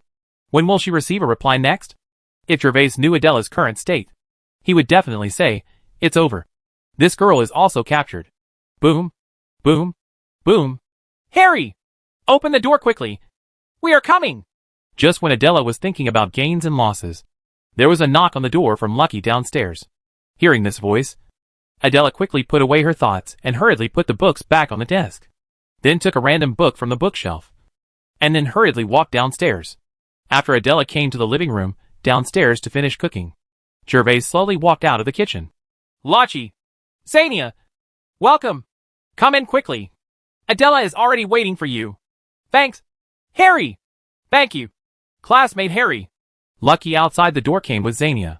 Speaking of which, the reason why Lucky came with Seignior was entirely to call Seignior to find Adela. But it was obvious that Adela had come to Gervais a long time ago. So he naturally missed her. Several people said hello. And knowing that Adela was already weak, Lucky immediately quickened his pace and walked into the living room. Adela, you're so early. After Lachi and Seignior saw Adela, they immediately stepped forward to say hello. Okay, don't say hello. You're here just in time. Dinner is already prepared. Let's get ready to eat. Gervais' cooking timing was just right. At this time, the round table in the restaurant nearby was filled with all kinds of delicacies. It was the fruit of Gervais's nearly 1.5 hours of work. Wow, it smells so good. Harry, I didn't expect you to be so good at your crafts. When they heard this, they naturally stopped chatting and went directly to the restaurant. When they saw the long table full of delicious food and smelled the fragrant aroma, Lachi immediately praised Gervais. Even Seignior, the lowest status among the three of them, was born into a wealthy family, so she never had the opportunity to cook by herself since she was a child. It was naturally very strange for Gervais to be able to prepare such a sumptuous table. Just don't dislike it. I can't afford a place like Lung Feitsui Manor. I can only invite a few young masters and ladies to have a meal in my small building. Okay, stop looking at it. Come and eat it. It won't taste good when it gets cold later. Gervais smiled slightly and urged several people to sit down. How could you dislike it? In my opinion, doing it yourself is much more troublesome than spending money. So let's have a taste of Wizard Harry's craftsmanship. When Adela was around, Lucky was even more talkative, just trying to attract attention. Then several people sat down one by one. The round table in Gervais's restaurant was very large. After the 4 people sat down, they didn't feel crowded at all. Almost everyone was more than 1 meter apart. Harry, what kind of food is this white food? Why is there fruit on it? It smells like milk. When a few people sat down, the first food they saw was a small cake placed in front of them. And the cake was already covered with a layer of white cream. The cream cake was naturally a new thing for Lucky and Adela. So Lucky immediately asked about it after seeing it, while Seignior and Adela also looked at the small cake in front of them curiously. This is called cream cake. Try it. It's a popular delicacy in my hometown. Then we won't be polite. Harry-san! At this time, Seignior couldn't sit still. When she heard what kind of cream cake it was, she immediately took a fork and started to make it. Adela also nodded slightly. raised her hand and started to move towards the cream cake gracefully. Oh, Harry, I didn't expect that in addition to your talent for magic. You also have the talent to be a cook. Ha ha! When the cream cake entered the mouth, the rich milky aroma and smooth texture were a complete taste bud storm for the three of Lucky. After Lucky swallowed a mouthful, he immediately praised Gervais exaggeratedly. Adela and Seignior's eyes also lit up, and they were obviously very satisfied with the cream cake. As long as you like it, but don't eat too much cake first. I even bought a swordfish today, so I can try the fish soup. Although he was getting along with a few people under a false identity, Gervais had already regarded a few people as his friends through getting along with him over the past few months. He was naturally happy to see a few people eating happily. Next, without any urging from Gervais, the three of Lucky began to sweep away the food on the table, especially the swordfish soup that cost Gervais more than 500 gold coins. Gervais used the cooking method in his previous life to completely cook the swordfish soup, which was amazing. Even Adela's eyes were shining with brilliance. Half an hour later, a few people had almost wiped out the food on the table, and then they started chatting. Let me tell you some news. The Academy will start selecting outstanding students in a few days. It seems to be to compete for some channel quota. Lucky mysteriously took out his news and shared it with a few friends. What channel quota, and who are you competing with? Gervais didn't care about these things, so he didn't interrupt. And Adela was not a talkative person. So in the end it was Seignior who was a little curious and asked Lucky. I don't know exactly what the channel quota is, but it seems to be competing with other races. Lucky was quite embarrassed when his uncle informed him of this matter earlier. He was in a hurry to meet Adela as soon as possible and ran away without delay. So he only listened to half of it. It's a competition with the orcs and elves for a quota. And this quota is for the passage to the land of God's fall. Hearing that Lucky could not explain clearly the reason for the matter, Adela, who was sitting upright, spoke. She happened to hear his grandfather talk about this that day, and she even knew the cause. It turns out to be a competition with the orcs and elves. It may be very dangerous then. We better not participate. Seignior was still a little frightened when she heard about the orcs. If the god of death hadn't appeared last time, they might not have been able to get out of the magician's tower alive. There are actually elves. Lucky's focus was obviously different from Seignior's. As soon as he heard about the elves, his eyes started to light up, and his attention was immediately attracted. Yes, there are elves. But according to my grandfather, the elves will probably not come to participate in this competition, because the elves have not left the sacred forest for decades. Adela nodded and continued. All right. Lucky was suddenly tired, and his face was purple with disappointment. It was obvious that the beauty of the elves had a great attraction in Lucky's heart. Gervais was slightly disappointed after hearing this. Of course, he was not just trying to meet the beautiful elf beauties like Lucky, but was looking to see if there was any chance to find out about Caroline. If the elves didn't come, he wouldn't be able to investigate. Next, several people continued to talk for a while. And then the servants that Lucky had already appointed came to Gervais's small building to help clean up the mess in the kitchen. And a few people chatted in the living room until dark, and then went back to their respective dormitories. Chapter 650. The plan begins. After inviting Lucky and others to have a meal, Gervais once again lived a reclusive life for the next few days. On weekdays, in addition to practicing fighting spirit magic and contracting skeleton soldiers, Gervais also spends an hour every day preparing potions. 3 days later, Gervais once again obtained 20 top-quality recovery potions. The materials for these recovery potions are already made. Last time, Gervais purchased them from the Holy Trading Company in order to cover up others' eyes. There are also 5 mental power restoration potions that Gervais has not refined because he wants to wait for news from Adela to see if he can exchange his mental power increasing potions for gold coins through Adela. And yesterday Gervais put the letter in the second magic notebook and returned it to Adela.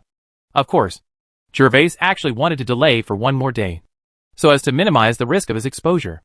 After all, the reply was so timely, and anyone who was smart would doubt whether there was something wrong with him. But Gervais could wait. But Adela, the rich lady, couldn't wait. This girl knocked on Gervais's door at noon the day after the party, saying that the book she read yesterday was very interesting, so she wanted to borrow it from Gervais to read. Gervais was very clear about Adela's thoughts, and simply let her go to the study upstairs alone. Of course, Adela must have found nothing, because the notebook with the letter had been received by Gervais in the space ring. It was strange that Adela could find it. In the end, Adela could only leave in despair with a book that Gervais didn't even know what it was. The next afternoon, Adela came again, He said he wanted to return the book he borrowed yesterday to Gervais. Gervais had nothing to say to this, so he just let Adela go to the study and put the books back. Next, the girl walked downstairs again with a disappointed look on her face. When Adela walked out the door, Gervais couldn't bear it, thinking that his money bag had bottomed out recently. So he finally called out to Adela. Finally, he pretended to go to the living room and return the second notebook with a letter to Adela. Adela, who was still very disappointed, immediately smiled, and then returned to her small building with eyes shining with expectation. If Gervais hadn't known it well, he wouldn't have known where Adela had the confidence to look forward to it, and was sure that the magic notebook would contain the letter she wanted. Boom, boom, boom. At noon that day, Gervais had just returned to the small building from the college cafeteria. Almost as soon as I arrived at the small building, there was a knock on the door. In this regard, Gervais did not even need to ask, but went directly to open the door, because Adela must be here. When Gervais was walking back from the college cafeteria earlier, he saw Adela pretending to read a book on the balcony from a distance, and then secretly looking at his small building. Harry-san! When Gervais opened the door, he saw Adela standing at the door lively, with a slight smile on her face, no longer as reserved as the previous few days. Classmate Adela, why are you here? Please come in and sit down. No need to bother. I'm here to give you a book to read. I think it should be useful to you too. Now that she was not impatient to wait for news, Adela was naturally embarrassed to enter Gervais' small building alone as a guest. So she said politely and handed Gervais a book on the undead system. Thank you so much. Adela-san. Gervais naturally had to pretend to be grateful. After all, it would be strange for Gervais not to be grateful if he took the initiative to send books one by one to borrow. In addition, Gervais has a bad taste and wants to play a trick on this simple rich lady. You're welcome. Harry, if you have finished reading the previous books, just return them to me when the time comes, and I will help you find other useful books. Faced with Gervais's gratitude, Adela's pretty face turned slightly red, and she was obviously a little embarrassed because of her guilty conscience. Okay, Adela. Gervais watched Adela blush from her fair face to her neck, feeling that her bad taste had been achieved, and then watched Adela leave before closing the door. You silly girl. You don't even think about doing this. If you meet someone who really doesn't know, they will think you are interested in me and take the initiative to send you books every 3 days. Gervais shook his head helplessly, then went to the study and took out the letter paper. The main content of Gervais' last letter was about asking Adela to help him sell potions, and he also explained that he would be paid if Adela agrees. Then Befort's potion can be used as payment in the future for every 20 potions that increase mental power sold. Gervais promised to give Adela a magic potion as a reward. Of course, the premise is that Adela must keep her identity secret and cannot tell anyone.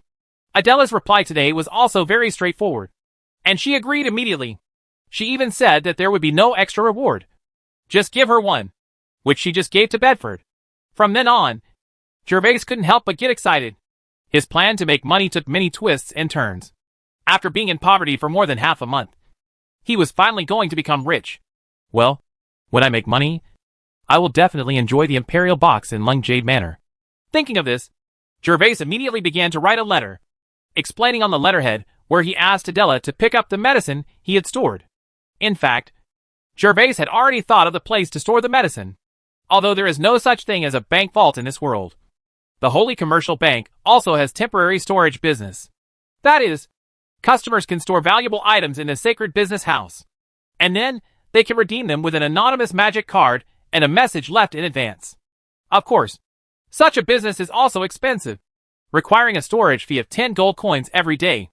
However, for Gervais, this can reduce the risk of being discovered during the exchange. He has a magical mask, so he can disguise himself as various identities and go to store it. Even if there is a caring person guarding the sacred business, it will be useless.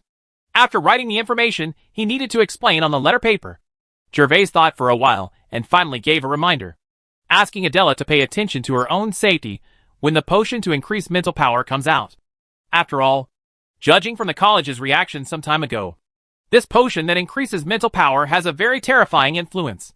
Gervais is worried that under the trend of interests, even Adela, the little princess of the Sky City, may not be safe.